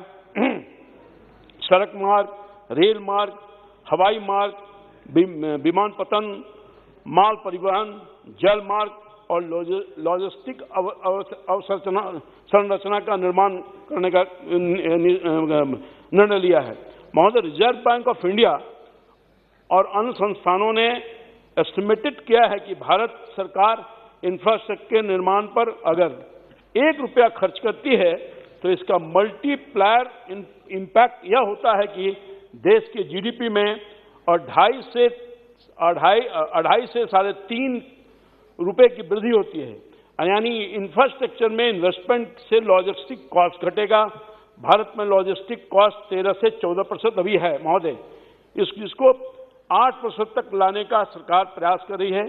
इससे वैश्विक बाजार में भारत का माल सस्ता होगा और निर्यात बढ़ेगा। भारत की अर्थव्यवस्था को आत्मनिर्भर और $5 ट्रिलियन की अर्थव्यवस्था बनाने में पीएम गति शक्ति का महत्वपूर्ण रोल निभाने का काम करेगा। आदरणीय माननीय प्रधानमंत्री जी ने आदरणीय प्रधानमंत्री जी ने जिस तरह से समाज के भलाई के लिए सामाजिक न्याय जरूरी है, उसी अवधारणा के तहत उसी तरह से देश को संतुलित के लिए विकास जरूरी है। महोदय, पीएम गति शक्ति के last mile connectivity to last person development and lands to port to land के लिए विश्व स्तरीय और आधुनिक मल्टी मॉडल कनेक्टिविटी इंफ्रास्ट्रक्चर का विकास होगा। स्टार्टअप का एक इकोसिस्टम गांव से लेकर पोर्ट तक विकसित होगा और इस अवसर पर मैं युग पुरुष माननीय पूर्व प्रधानमंत्री अटल बिहारी वाजपेयी जी को भी नमन करना चाहता हूं, जो नया भारत के निर्माण के लिए आजादी के बाद पहली बार स्वर्णिम चतुर्भुज योजना के तहत 4 लेन सड़क और ग्रामीण भारत के लिए प्रधानमंत्री ग्रामीण सड़क योजना की शुरुआत की थी और उसी का नींव का परिणाम है क्या सड़कों को दियारा में सड़कों को लंबाई के मामले में विश्व स्तरीय जो आकलन किया गया है उसमें अमेरिका के बाद दूसरा स्थान भारत का होता है। महोदय, गति शक्ति के तहत don't want anything for your constituency my you want do you want anything for your constituency या प्लीज पीएम महोदय, गति शक्ति के तहत Parvatmala, Sagarmala, Bharatmala, highways, waterways, ropeways, railway ways, economic corridor और डिफेंस कॉरिडोर को तेजी से निर्माण से देश के सभी राज्यों का विकास हो रहा है। माननीय प्रधानमंत्री जी का मैं आभार व्यक्त करता हूं कि लुक इस पॉलिसी के तहत बिहार, उत्तर प्रदेश, पश्चिम बंगाल, नॉर्थ ईस्ट के इलाकों में तेजी से सड़कों का जाल बिछाया जा रहा है महोदय। और पर्यटन के दृष्टिकोण से उत्तराखंड, कश्मीर, लद्दाख और हिमाचल प्रदेश अन्य बॉर्डर इलाकों में भी तेजी से काम हो रहा है। राम जानकी मार्ग, अयोध्या मार्ग, बुद्धा सर्किट मार्ग निर्माण से धार्मिक पर्यटन को बढ़ावा देने का काम किया जा रहा है। मैं तो अनुरोध करूंगा माननीय प्रधानमंत्री जी का, यहाँ बैठे हुए माननीय मंत्री जी का मैं अनुरोध करूंगा और मांग भी करता हूं कि सभी 12 ज्योतिर्लिंग को 4 लाइन से जो नहीं जुड़े हुए हैं उनको जोड़ने का काम कीजिए और महादेव सर्किट निर्माण को भी कराने का काम कीजिए। अतः मैं परिवहन मंत्री नितिन गडकरी जी का, माननीय प्रधानमंत्री जी का, अपने मंत्री जी का और सभी सांसदों के मैं ये साधुवाद देना चाहता हूं कि वो हमेशा सांसदों कहते हैं, चाहे वो किसी पार्टी का हो, इस पार्टी का हो या उस पार्टी का हो, या आप स्वयं ही कभी निराश नहीं होंगे। प्रोजेक्ट लाओ, 80% जमीन क्लियरेंस लाओ, सैंक्शन ले जाओ, पैसे की कोई कमी नहीं है। महोदय, इस चर्चा के माध्यम से मैं अपने संसदीय क्षेत्र जो आप बोल रहे थे उस पर पॉइंट पर रहा हूं, कुछ मुद्दों को उठाना चाहता हूं। माननीय महोदय, हमारे क्षेत्र में That is why I elected for your constituency. Now you are coming after the time. Please conclude. Okay, just I'm concluding. Ramnagar Kanhauli Patna ring road, number 1 Ramnagar Kanhauli Patna ring road 6 लेन परियोजना में मनेर हमारे संसदीय क्षेत्र का एक बहुत इंपॉर्टेंट भाग है, विधानसभा है। शेरपुर में गंगा नदी का पुल का निर्माण होना है, जो नीतिगत फैसला ले लिया गया है। उस पुल से दानापुर जो दियारा का इलाका है, बहुत गरीब लोग रहते हैं, करीब 75 से 70 हजार की आबादी है। दियारा में दोनों तरफ रैम्प देने का अनुरोध माननीय मंत्री जी को मैंने आग्रह किया है। मैं पुनः आग्रह करता हूं कि इस पर आगे की कार्रवाई किया जाए। नंबर 2, राष्ट्रीय मार्ग 30 के अनीसाबाद से 0 माइल के बीच रामकृष्णा नगर, खेमनी छठ और जगनपुरा में फ्लाईओवर का निर्माण कार्य कराने की कृपा की जाए, जिसकी स्वीकृति संभवतः आपने दे भी दिया है, मगर अभी तक काम नहीं हो पा रहा है। मेरा अनुरोध होगा कि उस काम पर भी ध्यान दिया जाए। 2-3 पॉइंट है सर, मैं अपने 1 मिनट में बात समाप्त करूंगा। Finish it within a minute. राष्ट्रीय राजमार्ग 30 से अनीसाबाद 0 माइल के बीच दोनों तरफ सर्विस लेन का निर्माण कराया जाए। राष्ट्रीय मार्ग 139 औरंगाबाद से पटना को 4 लेन में परिवर्तन किया जाए, जैसे कि माननीय पूर्व सदस्य सुशील सिंह जी ने भी कहा। रामनगर कन्हौली से 6 लेन राष्ट्रीय मार्ग में बेलदारी चक के पास कंसारी गांव के पास अंडरपास का निर्माण करवाया जाए, जो बहुत ही आवश्यक है। पटना बक्सर राष्ट्रीय राजमार्ग के लद अलाइनमेंट नथुपुर भुसौला को NS39 का पार्ट बनाकर 4 लेन सड़क का निर्माण, ताकि अनीसाबाद एम्स जो हॉस्पिटल है फुलवारी तक बाईपास सड़क का निर्माण हो सके, जिससे अनीसाबाद से फुलवारी एम्स तक लगने वाला जो महाजाम है उससे मुक्ति मिल सके।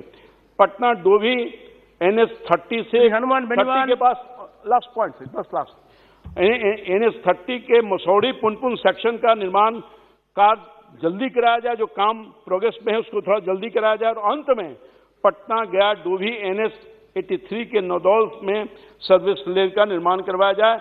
ये मेरे संसदीय क्षेत्र से जुड़ा हुआ मामला था, जिसका आपके माध्यम से सरकार का ध्यान आकर्षित कर रहा हूं। अंत में पुनः मैं इस बजट का समर्थन करते हुए, अनुदान मांग का समर्थन करते हुए और आपको विशेष धन्यवाद देते हुए अपनी बात समाप्त करता हूं। बहुत धन्यवाद सर। महोदय, थैंक यू। आपने मुझे सड़क परिवहन और राजमार्ग मंत्रालय के अनुदान मांगों पर चर्चा में भाग लेने का अवसर दिया, इसके लिए आपका बहुत बहुत धन्यवाद। सवाल महोदय, आज पूरा देश देख रहा है और कोई भी देश विश्व के अंदर वो विकसित विकासशील देश वही कहलाता है जहां सड़कों का जाल बिछा हो। आजादी के 70 साल बाद अभी भी कई गांव, कई इलाके ऐसे जो सड़कों से नहीं जुड़े। प्रधानमंत्री ग्राम सड़क योजना भी आई, आपका केंद्र का पैसा भी अलग अलग योजनाओं में स्टेट के अंदर जाता है, लेकिन दुख इस बात का है कि लंबी चौड़ी बात करने के बाद भी आज भी आजाद भारत, जिसको आजादी की 75वीं वर्षगांठ हम मनाने को जा रहे हैं, आज भी कई ढाणियां, कई गांव ऐसे हैं जो सड़कों से दूर है। हम रेगिस्तान के इस मारवाड़ के उस इलाके से आते हैं जहां सड़क को बहुत अलग तरीके से देखा जाए। समझ में आज भी कई ढाणियां, कई गांव ऐसे हैं जहां अगर कोई व्यक्ति बीमार हो जाए तो उनको ले जाने के लिए कोई साधनों की व्यवस्था नहीं होती और लोग रास्ते में ही दम तोड़ देते हैं। ये मेरी दिल्ली की सरकार से भी मांग रहेगी कि ये देश विकसित देश जब तक नहीं कहलाएगा, जब तक प्रत्येक गांव ढाणी देश की सड़कों से नहीं जुड़ेगी। एक हमारी एक बड़ी योजना है, वैसे सड़क मंत्रालय का मामला नहीं, प्रधानमंत्री ग्राम सड़क योजना की है कि गांवों को तो आपने जोड़ दिया, लेकिन ढाणियां अभी बाकी है। लेकिन चूंकि सड़क पे बात चली तो मैं ये भी मांग करूंगा कि उस योजना को भी जोड़ के देश की प्रत्येक ढाणी जहां आबादी 50 से 100 हो, उनको भी सड़क से जोड़ें। स्टेट को आप पैसा दें, कई स्टेट पैसा देने की स्थिति, दिल्ली उनकी मदद करें। समझ महोदय, अब की बार विगत वर्ष की तुलना में 68,000 करोड़ का बजट अधिक मिला। तो हम उम्मीद करेंगे कि मंत्री जी राजस्थान का विशेष ध्यान रखेंगे। मंत्री महोदय नितिन गडकरी जी और जनरल वीके सिंह साहब जो विराजे हैं, नितिन गडकरी जी ने भी जो कोरोना काल के अंदर कई सड़कों का लोकार्पण किया देश के अंदर, वीसी के माध्यम से हम लोग उपस्थित हुए और उस समय कई घोषणाएं भी करी थी। दुर्भाग्य इस बात का है कि उनकी घोषणाओं को 2-2 साल हो गए सभापति महोदय, लेकिन वो धरातल पर नहीं आई। क्या कारण है कि मंत्री जी ने जो घोषणाएं करी वो काम भी नहीं हो रहा है। वो घोषणाएं उन्होंने वीसी के माध्यम से दिल्ली से करी थी, हम लोग उसमें जुड़े थे, कुछ हमने डिमांड रखी थी, लेकिन दुर्भाग्य इस बात का कि दिल्ली के मंत्री की घोषणा का धरातल पे नहीं आना इस ओर इंगित करता है कि कहीं मंत्री जी की कम तो नहीं चल रही देश के अंदर। आज मंत्री जी यहाँ पे नहीं, लोकसभा के अंदर हर कोई कह रहा है कि भाई मंत्री जी यहाँ क्यों नहीं है। हम एक मिनट, अब ये सुन रहे, बड़े वाले नहीं सुन रहे ना, वो भी सुन रहे हैं अपने चेंबर में, तो यहाँ आना चाहिए ना, फिर मजा तो यहाँ आता जब यहाँ होता है। डबल रोल में हम तो चाहते हैं कि आप प्लीज एड्रेस चेयर। सभापति महोदय, और चूंकि मंत्री जी ने, सबने मंत्री जी की तारीफ करी, तो हो सकता है सरकार को तकलीफ हो जाए, मंत्री जी की तारीफ क्यों हो रही इतनी ज्यादा। अब सरकार तो सरकार के हिसाब से सोचती है, इसलिए हो सकता है कि जो घोषणाएं उन्होंने करी पूरी। मैं चाहूंगा कि मंत्री जी ने जो घोषणाएं लोकार्पण के समय और सांसदों को, चाहे वो विपक्ष के थे पक्ष के थे, सब सांसद, उनका बड़ा मन है, ये सही बात है। जो भी उनके पास जाता है वो उसका काम करने का प्रयास करते हैं, पॉजिटिव है, लेकिन खाली बातों से क्या होगा, हमें काम चाहिए। चुनाव आ जाएंगे, बातों से वोट थोड़ी मिलेंगे, वहां काम करना पड़ेगा, तो उससे उद्घाटन से बातों से काम नहीं होता। तो मैं यही कहना चाह रहा हूँ, काम कर दो। सभापति महोदय, मैं मंत्री जी से निवेदन करना चाहूंगा, जब राज्य मंत्री जी यहाँ बैठे हैं वो मेरी बात भावना वहां तक पहुंचाएंगे। सभापति, विकास के आधारभूत ढांचा मजबूत करने के नाम पर सबसे अधिक जोर सड़कों के विकास पर दिया जाता है। सरकार तो अपने विकास की उपलब्धियों, सड़कें बनने की उपलब्धियां गिनाते नहीं थक रही, लेकिन इन सड़कों पर सुरक्षा उपायों को लेकर वैसी गंभीरता नहीं दिखाई देती जैसी दिखाई जानी चाहिए। यही वजह कि राजमार्गों पर सबसे अधिक जानलेवा दुर्घटनाएं होती देखी जाती है। हाल ही में एक जो साल था, करीब 3 महीने लॉकडाउन के होने के बाद भी केवल 2020 में ही सड़क हादसों में 47,984 लोगों ने अपनी जान गंवाई। समझ महोदय, फरवरी 2022 में उत्तराखंड और राजस्थान के अंदर 5 बड़े हादसे हुए। इसका ये प्रमाण है कि पहाड़ों की सड़कें वैसे भी मैदानी इलाकों की अपेक्षा ज्यादा खतरनाक दुर्घटना संभावित मानी जाती है, मगर प्राय देखा जाता है कि उन पर किनारों की तरफ दुर्घटना के वक्त सुरक्षा के लिए लोहे की बाड़ वगैरह लगाने की जरूरत नहीं समझी जाती, जिसकी वजह से जरा संतुलन खोते ही गाड़ियां गहरी खाई के अंदर गिर जाती है। सभापति महोदय, राजमार्गों का निर्माण, उन पर गति सीमा आबाद रखी गई, मगर सड़कों के किनारे अक्सर खुले छोड़ दिए गए, जिसके चलते न सिर्फ उन पर आवारा पशु अचानक आ पहुंचते हैं, इनकी वजह से तेज रफ्तार की गाड़ियां संतुलन को दुर्घटना हो जाती है, बल्कि बरसात वगैरह की वजह से अगर किसी गाड़ी का पहिया चूक से भी मिट्टी पर पहुंच जाए तो फिसलकर दुर्घटनाग्रस्त हो जाती है। फिर भी कई राजमार्गों का विकास इस तरह हुआ है कि कई कस्बे, गांव वगैरह के बीच से होकर जब गुजरते तो लगता ही नहीं कि वो राजमार्ग के सामान्य सड़कों की तरह लगते हैं। अक्सर जोखिम भरा काम है। लंबे समय से मांग की जा रही कि राजमार्गों का विकास करते समय उन पर सुरक्षा व्यवस्था भी पुख्ता होनी चाहिए ताकि उन पर होने वाली दुर्घटनाओं को रोका जा सके, मगर अफसोस है कि अभी तक इस दिशा में गंभीरता ध्यान नहीं लगे। समझ महोदय, क्वालिटी कंट्रोल की भी बात करूंगा। क्वालिटी कंट्रोल बना रखा है, चाहे स्टेट के अंदर हो, देश के अंदर हो। हम जब मांग करते हैं तो जांच के लिए भी आप इंजीनियर भेजते हो, क्योंकि इंजीनियर की जांच करेगा। तो आज तक हमने कोई ठेकेदारों को, इंजीनियरों को जेल जाते नहीं देखा। करोड़ों अरबों रुपए लगा के जो सड़क बनाई जाती है, 5 साल की उसकी गारंटी भी होती है, लेकिन 1 साल बाद ही वो सड़क, चाहे सीआरएफ से बनी, चाहे आपका स्टेट हाईवे हो, चाहे नेशनल हाईवे हो, उनमें गड्ढे पड़ जाते हैं। और कई जगह तो ऐसी हालात होती है कि 3 दिन बाद ही डामर उखड़ जाता है और क्वालिटी कंट्रोल की टीम बन जाती है तो कागजों के अंदर सारा रफा दफा मामला हो जाता है। तो मैं चाहूंगा कि क्वालिटी कंट्रोल की जो जांच हो, क्वालिटी की जो जांच हो, वो मजबूत तरीके से, और अगर बदमाशी कोई करे, घोटाला घपला करे, कोई इंजीनियर दोषी हो, ठेकेदार दोषी, उसको सजा मिले, ये मैं मांग करना चाहूंगा। टोल की बात करूंगा सब, मुझे टोल टैक्स, अखबारों की माने तो एक्सप्रेस वे और नेशनल हाईवे पर अप्रैल से टोल टैक्स की दरों में 10% की वृद्धि की जा सकती है, ऐसा कह रहे हो सकता है। आए दिन हम ये भी पढ़ते हैं कि सरकार ने diesel, petrol, excise duty, road cess बढ़ाया। आप रोड, ये सब सुनकर लगता है कि शायद ही कोई देश होगा जिसमें केवल सड़क पर चलने के लिए यात्री को 3 लेयर का टैक्स देना पड़े। ये हिंदुस्तान वर्ल्ड में पहला देश है जहां 3 तरह का टैक्स आम जनता को देना पड़ता है। रोड सेस, रोड टैक्स और टोल टैक्स। अगर लंबी दूरी की बात करें तो ऐसी बहुत ही कम ऐसी सड़कें जिनमें टोल टैक्स वाली सड़कें ना हो। सरकार की तरफ से प्रति litre diesel, petrol, road cess लिया जाता है। जिधर सड़क, ब्रिज, अंडरपास, सड़क से जुड़े बाकी इंफ्रास्ट्रक्चर बनाए जाते हैं, सरकार इसे पेट्रोल और डीजल का इस्तेमाल करने वाले वसूलती है। भारत में एक उपभोक्ता हर लीटर डीजल पेट्रोल खरीदने में 10 रुपए रोड सेस देता है। इतना सेस देने के बाद भी उपभोक्ता को हर राजमार्ग पर फिर से टोल देना पड़ता है। इतना टोल देने के उपरांत भी कोई एक यात्री गड्ढे और जाम की समस्या निजात नहीं पा सकता। समुद्र राजमार्गों एक्सप्रेस जैसी चौड़ी सड़कों का मकसद भी वाहनों की सरल आवाजाही सुनिश्चित करना था, लेकिन निजी कंपनियों को सड़कों पर वाहनों से टोल टैक्स वसूलने की जिस तरह की खुली छूट दी है, उस पर कई बार तो भारत के नियंत्रक माले का परीक्षक सीएजी ने भी सवाल उठाए। कई मामलों में खुद सरकार ने राजमार्गों का विकास करने वाली निजी कंपनियों को टोल वसूलने के निर्देश ज्यादा समय दे दिया। यातायात को सुचारू के मकसद से निर्मित की गई सड़कों को तैयार करने वाली कंपनियां बरसों से टोल वसूलती रही, जबकि कई जगहों पर इन सड़कों को बनाने में आया खर्च और मुनाफा काफी पहले वसूला जा चुका। एक रिपोर्ट के अनुसार राजस्थान, महाराष्ट्र, उत्तर प्रदेश के बाद तीसरा ऐसा राज्य है जहां हाईवे पर गाड़ी चलाना महंगा पड़ रहा है। मैं सबद मोदी सरकार से मांग करूंगा कि टोल आप हर योजना आम आदमी, गरीब आदमी तक पहुंच रहे हो, तो कोई ऐसी योजना लाए कि हिंदुस्तान की जनता को टोल नहीं देना पड़े, देश टोल मुक्त हो। राष्ट्रीय लोकतांत्रिक पार्टी राजस्थान के अंदर भी टोल फ्री की बात करी थी। पिछली बार स्टेट गवर्नमेंट ने स्टेट हाईवे टोल फ्री किए थे। मैं मांग करता हूं कि देश को टोल फ्री करके पेट्रोल डीजल की कीमतें बढ़ाकर आप ले जा रहे हो 100 पार। यूपीए के समय से बढ़ता बढ़ता पेट्रोल डीजल 100 पार चला गया। कैसे कोई व्यक्ति गाड़ी चला पाएगा? कैसे गरीब आदमी ये सोचेगा मैं गाड़ी लेके सड़क पर चलूं? अगर चारों महानगरों के अंदर एक ट्रक वाला ट्रक लेके जाता है सभापति महोदय, तो उसको 25,000 रुपए का टोल देके वापस वो अपने घर आता, पूरे देश का जब चक्कर लगाता। तो ये दुर्भाग्य की बात है। सभापति महोदय, एक आध मिनट मेरी बात समाप्त कर, तो कुछ मेरे सुझाव भी है। मैं मांग करना चाहूंगा कि टोल मुक्त देश हो। 2018 में राष्ट्रीय राजमार्ग में 1,40,843, 2019 में 1,37,191, 20 में 1,04,496 सड़क दुर्घटना हुई। मंत्री जी इसको लेकर चिंतित है, परंतु राष्ट्रीय राजमार्ग सड़क दुर्घटना रोकना बहुत बड़ा चैलेंज का काम है। इसलिए मेरा आग्रह कि ब्लैक स्पॉट जो चिन्हित कर लेंगे, उन्हें जो चिन्हित जाए उसे सुधारने की सख्त करना जाए। मैं जानना चाहूंगा कि राजस्थान से गुजर रहे जयपुर, किशनगढ़, गुरुग्राम, जयपुर रिंग, जयपुर महुआ तथा जयपुर टोंक, देवलिया आदि राजस्थान स्थित टोल से उक्त राजमार्ग के निर्माण से लागत से अधिक टोल। बस लास्ट 1 मिनट में मेरे सुझाव देता हूँ। Please conclude.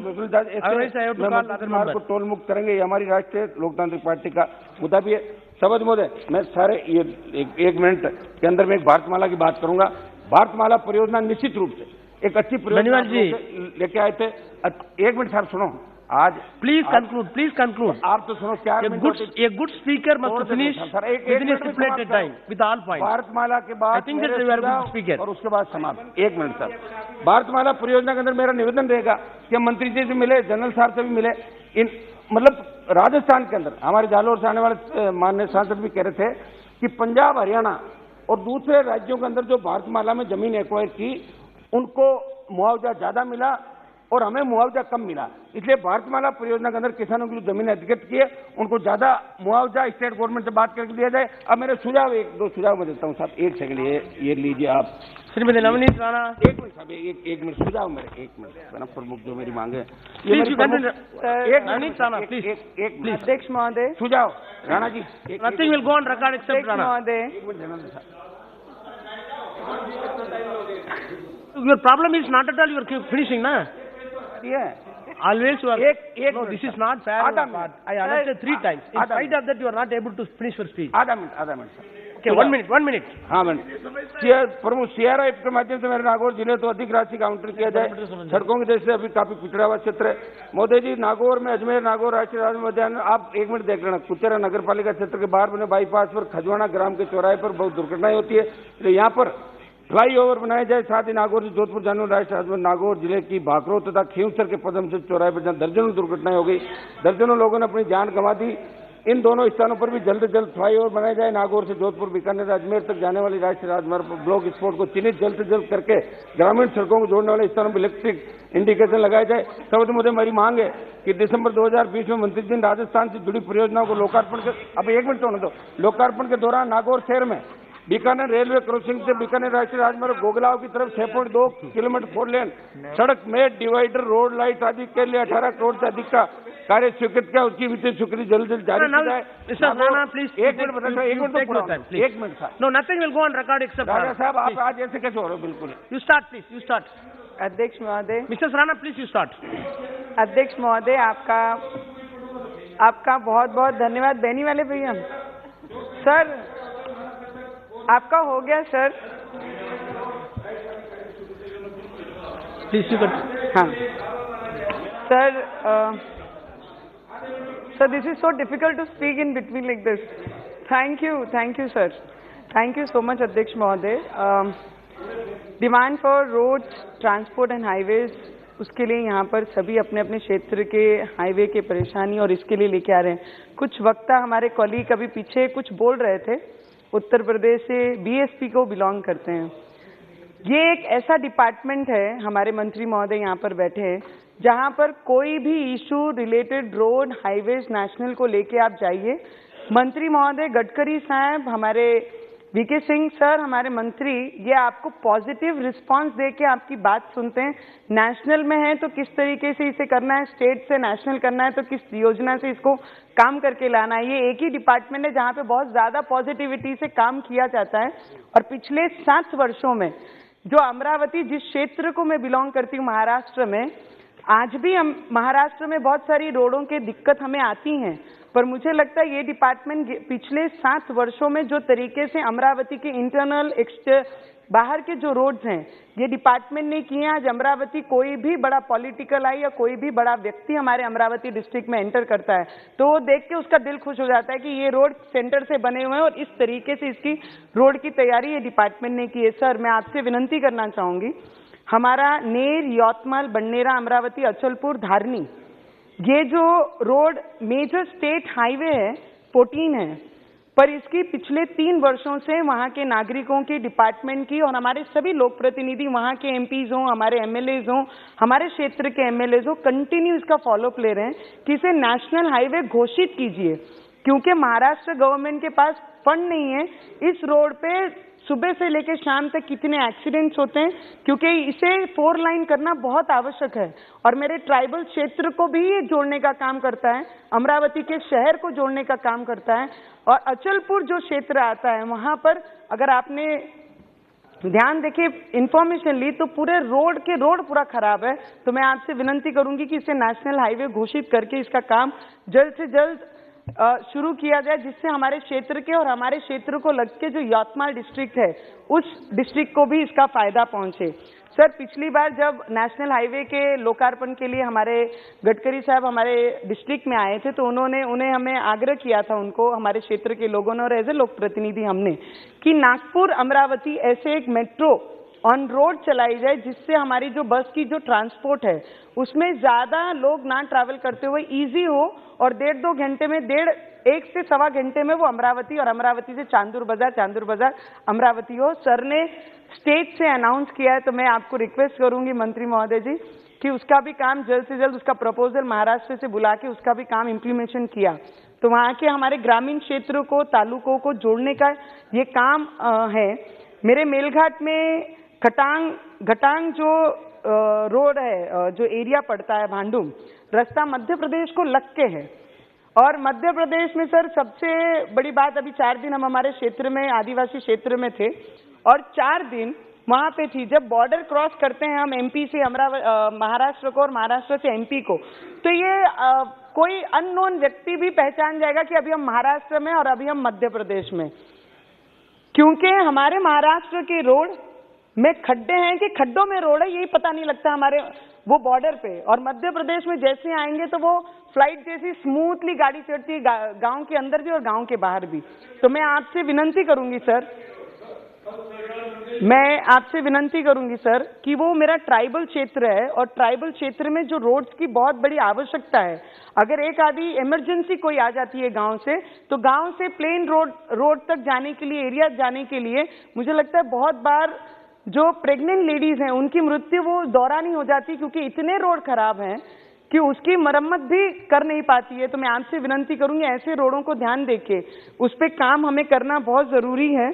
और बन्नेरा रोड का फ्लाईओवर है सर, हमारे विधानसभा क्षेत्र आता है अमरावती में, अमरावती डिस्ट्रिक्ट में, वहां के फ्लाईओवर के इस बाजू भी 4 लाइन बना है और उस बाजू भी 4 लाइन बना है, पर फ्लाईओवर 2 वेज है, 2 लाइन है, और जिसके लिए हमने पिछले 3 सालों से कंटिन्यू उसका फॉलोअप ले रहे हैं अपने डिपार्टमेंट से। और उसके लिए हमारे डिपार्टमेंट ने भी जो महाराष्ट्र डिपार्टमेंट ने 75 करोड़ का प्रपोजल हमने यहाँ पर सेंड किया है। अगर उसका काम करेंगे 4 वे से 2 वे में आने के लिए एक्सीडेंट की जो क्लैशेस होने के चांसेस इतने ज्यादा बढ़े हुए हैं और डेवलपमेंट हम कर रहे हैं, तो बीच का पार्ट अगर डेवलपमेंट से बाजू रखते हैं तो मुझे लगता है वो problematic. Sir it is very genuine demands what I am asking Minister sir, just last 2-3 minutes more। तो उसका भी काम अगर आप कराएंगे। अमरावती में एक ओवरब्रिज का काम शुरू है सर, चित्रा चौक से हमारी लाल खड़ी है, वो सब एरिया का भाग है, उसका काम इतना धीमी गति से शुरू है, बहुत अच्छा प्रोजेक्ट है और इतनी ट्रैफिक वाला एरिया है, पूरा बाजार भरता है, बहुत पुराना बाजार है। अगर उसका काम थोड़ा स्पीडी कर दिया जाए तो वहाँ के लोगों को इस काम का लाभ लेने में बहुत ज्यादा सुविधाएं होंगी। सर एक प्रपोजल हमने दिया था, दस्तूर नगर, लालखेड़ी और भानखेड़ा और चांदूर रेलवे, जो नागपुर रोड को नागपुर को शहर को जोड़ने का काम करता है, उसके ऊपर भी अगर थोड़ा सा हमने ध्यान दिया सर तो हम बहुत सारी चीजें कर पाएंगे। और ट्राइबल एरिया पे थोड़ा सा ज्यादा ध्यान देने की बहुत ज्यादा आवश्यकता है सर। और मैंने बहुत सारे स्पीकर्स को भी बोलते हुए सुना। Yes sir, sir I agree to all your this thing orders from the chair sir. बस आपको मैं सर रिक्वेस्ट करूंगी, आपको अमरावती के बारे में बहुत ज्यादा अच्छे से पता है सर, तो आप थोड़ा सा इंटरेस्ट लेंगे तो ये बहुत इम्पोर्टेंट सब्जेक्ट है मेरे। अमरावती यवतमाल नेर रोड हो गया है, चांदूर बाजार अमरावती का जो रोड है, Bhankheda to Chandur railway road है, और मध्य प्रदेश और महाराष्ट्र में जो डिफरेंस है उसे खत्म करने का जो एक ये है वो हमने करना चाहिए। इतनी मैं मांग आपके माध्यम से चेयरपर्सन मंत्री महोदय जी को करती हूँ, और ये सब डिटेल्स में सर आपके पास फॉलोअप करने के लिए भी आऊंगी और ये सब चीजें जल्द से जल्द पूरी होंगी, इतनी रिक्वेस्ट भी आपसे करती हूँ। Thank you. Thank you. Honorable Member Sri Kesner Srinivas ji. Thank you, Speaker sir, for giving me the opportunity. Sir, I congratulate Gadkari ji and VK Singh ji and their team for being able to get 5% of the total budget allocated to the ministry, road transport and highways. Sir, this is the first time in the history 5% of the budget is allocated to the ministry, and it's a great achievement, sir. In this regard, I thank them. And also, sir, the decision of the ministry not to borrow or take loans for this financial year is much welcomed, sir. And also, sir, the allotment for road safety, sir. In road safety in this country is a priority issue, sir, because there are a lot of road accidents happening in our country, and it is the highest in the world, sir. When compared to other countries, the road accidents are very high and many people are dying due to this road accidents, sir. But the budget allocated by the ministry towards the road safety is just 0.2%, sir, of the total budget, which is 229 crore, which is very less, sir. So I request the ministry to take care of the road safety issues and allocate more budget for road safety issues, so that, because human life is very valuable, sir, and I think we should protect the human life, so road accidents should not happen. So I think more budget should be allocated for this road safety, sir. Also the national highway maintenance, sir. Sir, the budget allocated for the national highway maintenance is just 1.24% of the total budget of the ministry, sir. Sir, this is just 40% of the requirement of the highway maintenance, sir. There is 60% more required for just maintaining the highways, sir. If the highways are not good, even though you build world-class highways, if the maintenance is not good, the vehicle maintenance will be more, the accidents will be more, and also the whatever freight total average which is in the world, it is very high in India when compared to the other countries. So if you want to reduce that freight average per kilometer, you have to maintain the roads well. So I request the Honorable Minister through you to allocate more sufficient, not more, sufficient budget for the national highway maintenance, sir. And also coming to my state, Andhra Pradesh, sir. So there are 433 black spots identified in our state, sir. Out of that, only 76 black spots are clear, sir. This is causing to road accidents, sir. This is a major concern. So I request the Honorable Minister through you to clear the rest of the black spots. Only out of 433, only 76 have been cleared. I urge the Minister through you to clear the black spots and see to that safety is ensured, sir. And also, sir, there are nearly 37 delayed projects in the state of Andhra Pradesh, sir. 37 delayed projects worth 10,000 crores, sir. I request the Minister to immediately fast-track the projects and finish them immediately, sir. And also thank Honorable Gadkari ji for inaugurating nearly 31 projects, nearly 21 projects, sir. 21 projects worth 11,000 crores and also 31 projects worth nearly 10,000 crores. Recently, last month, when he came to Vijayawada, sir, in the total Andhra Pradesh, nearly the total sum up of the projects he has inaugurated are already, he has laid foundation is worth nearly 21,000 crores, sir, and many other projects which have been already laid foundation stone are in pipeline, sir. I thank the ministry, especially Gadkari ji, for supporting us very well from the beginning after the state is bifurcated and for building the new Andhra Pradesh, sir. And also, one or two issues pertaining to the state, sir. NH30, sir. This starts from Vijayawada, my constituency, and it goes up to Uttarakhand, sir. See, Andhra Pradesh, Telangana, Chhattisgarh, Madhya Pradesh, Uttar Pradesh and Uttarakhand, sir. And this is one of the longest highways in the country, sir. This is ending near Ibrahimpatnam, Vijayawada, sir. Last time when Mr. Chandrababu Naidu, our leader, was the chief minister, he thought of connecting this highway to the present state capital, Amaravati, which is just 10 to 12 kilometers away from the ending point of the highway, sir, NH number 30, sir. It will just cost not so much, sir. It will just few hundred crores, not even 300-400 crores it will cost, sir. We have actually laid a foundation stone for the project, sir. It is 3.2 kilometers the bridge on River Krishna and some 3-4 kilometers the road. It will connect the state capital to the NH, sir. So we request the minister to accept our proposal and sanction the proposal, sir. NH30 from Ibrahimpatnam to our state capital Amaravati should be expanded, sir. And also one more thing, sir. The Vijayawada-Hyderabad highway is one of the highway number 65, sir. NH number new 65, old NH9, sir. This is one of the busiest highways in this country, sir. So it is only 4 lanes, sir.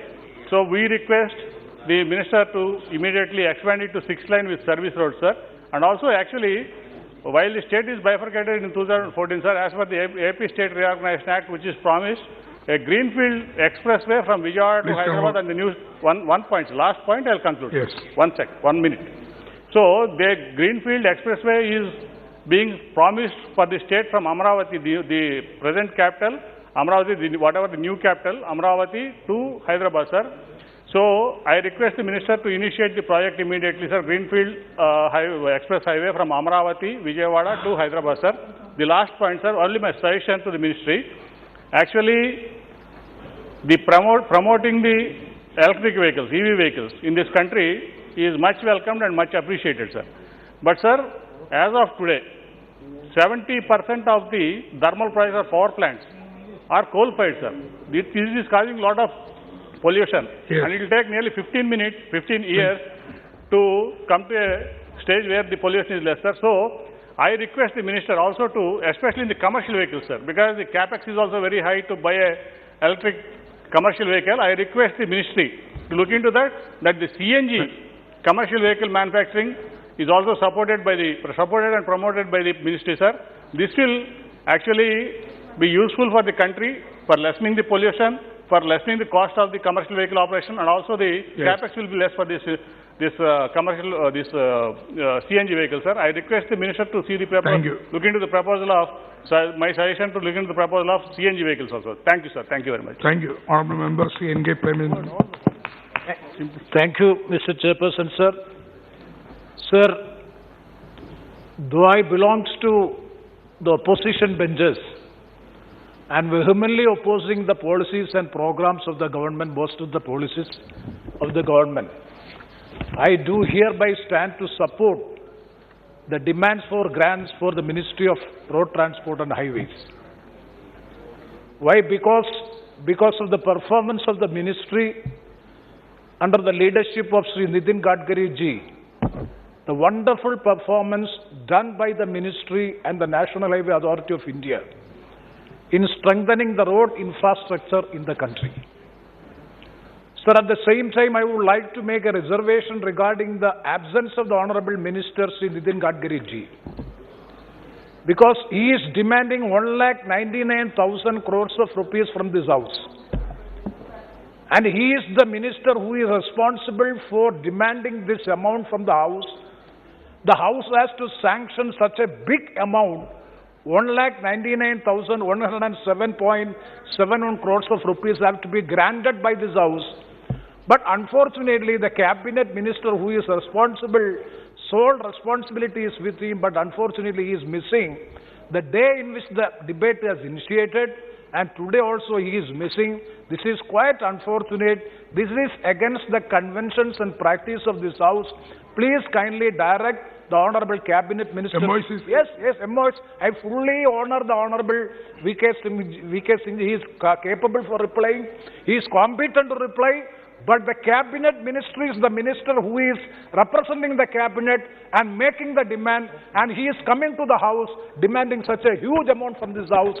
Definitely. No, we could not insist. No. Then we will also speak from the online. We could not insist to the minister. Pardon? We could not insist. But this is, I am telling that this is the parliamentary ethics. This is the collective responsibility of the Cabinet. This has to be done. This was the previous convention of this House. Yes, I am not saying that throughout the time the minister should be there. We fully congratulate the Honorable Minister for his wonderful performance. We will see the Cabinet Minister or MOS available here. MOS is competent to make the demands, but my point is regarding the parliamentary ethics and the collective responsibility of the Cabinet. The Cabinet Minister has to come, make the demand. Let him go. But unfortunately, his absence in the House is quite unfortunate. That I want to make mention. And government side replies from government side. Yes, day before yesterday also I pointed out this matter to the Honorable Speaker. V.K. Singh ji, he is fully here. He is attending the entire debate. I fully congratulate him also. Yes. This is a question of the propriety and ethics and the conventions and the precedents of this House. Okay. I want to make a point. So, okay. Sir, thank you. So don't take this time out of... No. Oh, please. No. This is I just making... Otherwise I could don't make a point. Of, yeah. Sir... No. Please. Okay, Prime Minister. Sir, railway is the third largest network in the world, and the road is the second largest road network in the world. And we are having, I'm not going to the statistics, but 5.89 million kilometers of road.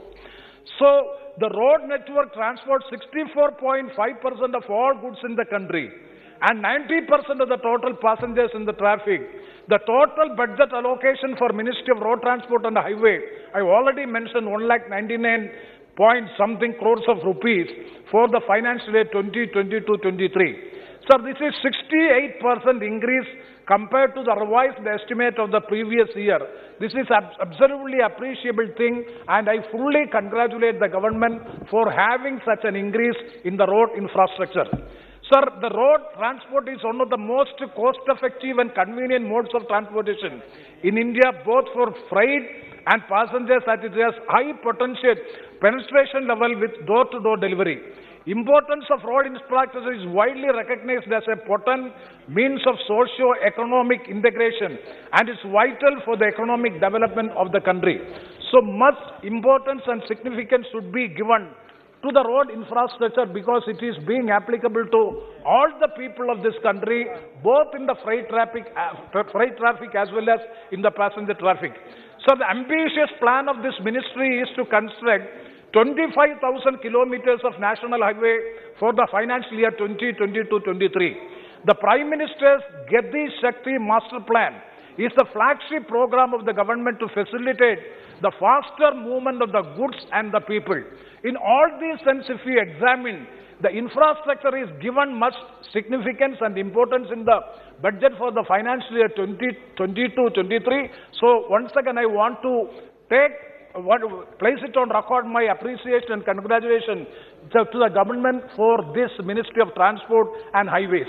At the same time, when I congratulate and appreciate, I would like to make some concerns and apprehensions on my part. I fully support most of the observations, critical observations made by Mr. Vishnu Kumar, Honorable MP from the opposition side, from the Congress, that he has made so many reservations and concerns. I fully support this. Number one is the performance of the consultancy. Sir, kindly see, most of all the NHAI, the National Highway Authority of India, is entrusting the entire work with the consultancy. And the consultancy, the sole supreme authority regarding the construction of the entire work. And the plan, design, alignment, everything is being made by the consultancy. Sir, when you appoint the consultancy, the quality of the consultancy has to be looked into. And also, I would like to urge upon the government to draw the attention of the Honorable Minister. These consultancies are not consulting with the members of Parliament. We are not being taken into confidence. At least the consultancy has to take into the confidence of the people's representative before finalizing the alignment, plan, and all these things, at least the people's representative have to be taken into to be consulted. But unfortunately, the consultancies are under the impression that they are above all these things.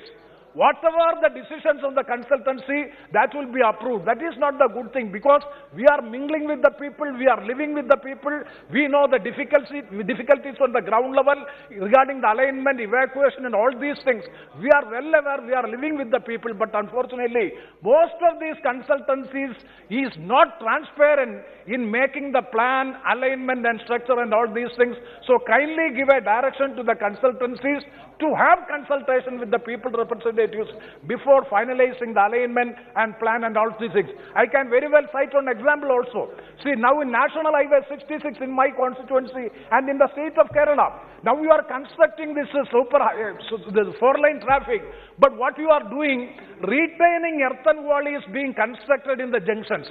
For example, in my constituency, Paripalli, Chattanur, Kottayam, and even in Karunagapalli, my learned friend's constituency, you are constructing big walls like China walls and having a small underpassage.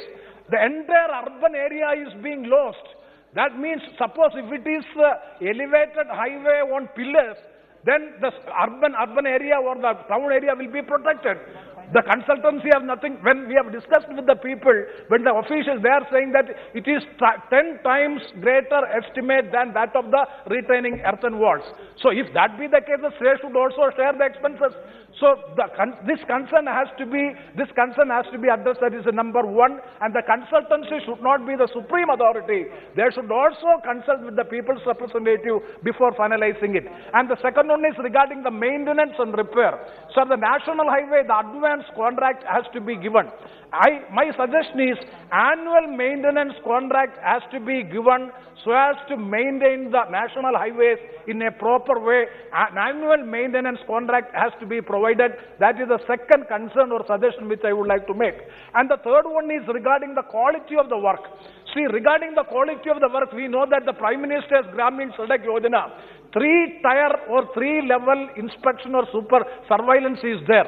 Similarly, in the case of the national highway roads also, the quality of the work has to be relooked, it should be reviewed, and some accountability has to be made regarding the national highways. Immediately after the repair and maintenance, within 3 months, the road is being dilapidated. We have so many examples, experience as far as the national highway is concerned. So such a mechanism, a new mechanism has to be evolved so as to have the good quality in maintaining the roads. And the third point is regarding the delay in the completion of projects by NHAI. Sir, what is the structure of the NHAI? The National Highway Authority of India, very minimal people is there. There is no manpower in the National Highway Authority of India. Everything is being outsourced. They are having no responsibility. Everything is outsourced. They have no manpower. There are no expertise people in the National Highway Authority of India. Lack of manpower is one of the major problems which National Highway Authority of India is facing. That is why the Comptroller and Auditor General of India has made a very stringent critical observation regarding the procedural inefficiencies of the National Highway Authority of India. Procedural inefficiencies of National Highway Authority of India has been noted by the Comptroller and Auditor General of India.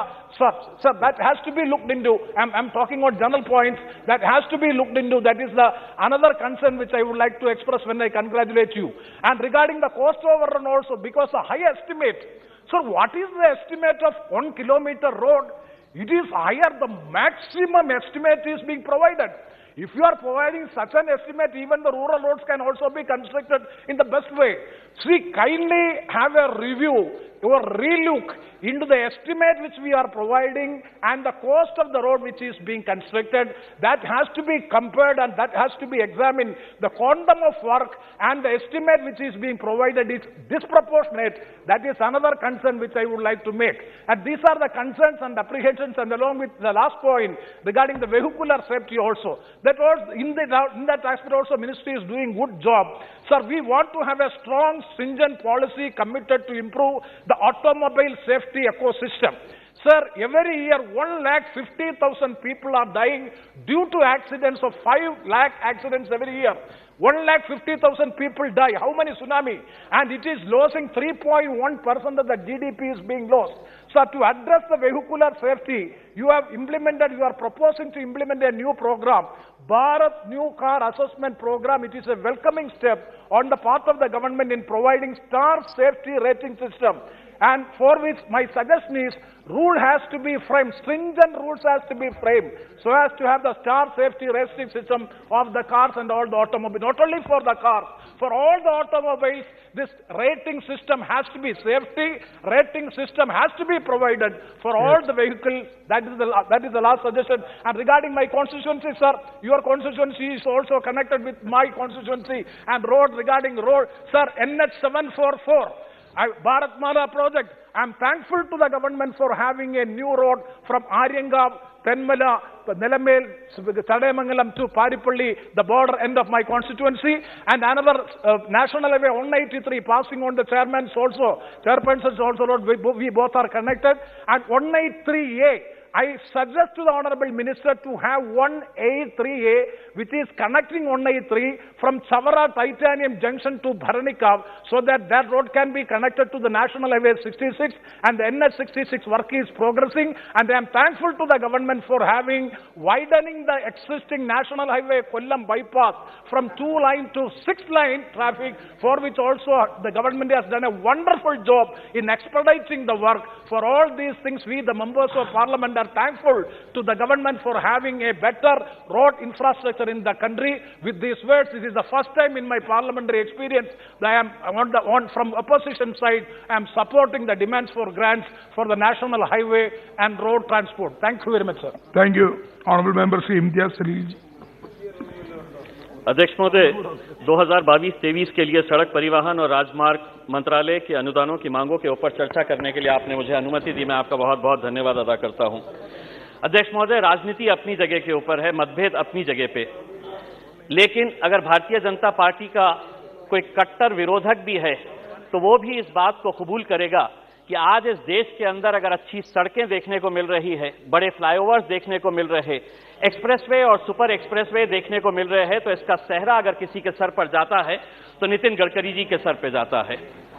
यकीनन आज इस मंत्रालय के अंदर जो काम किया जा रहा है वो वाकई में बहुत ही काबिल तारीफ बात है।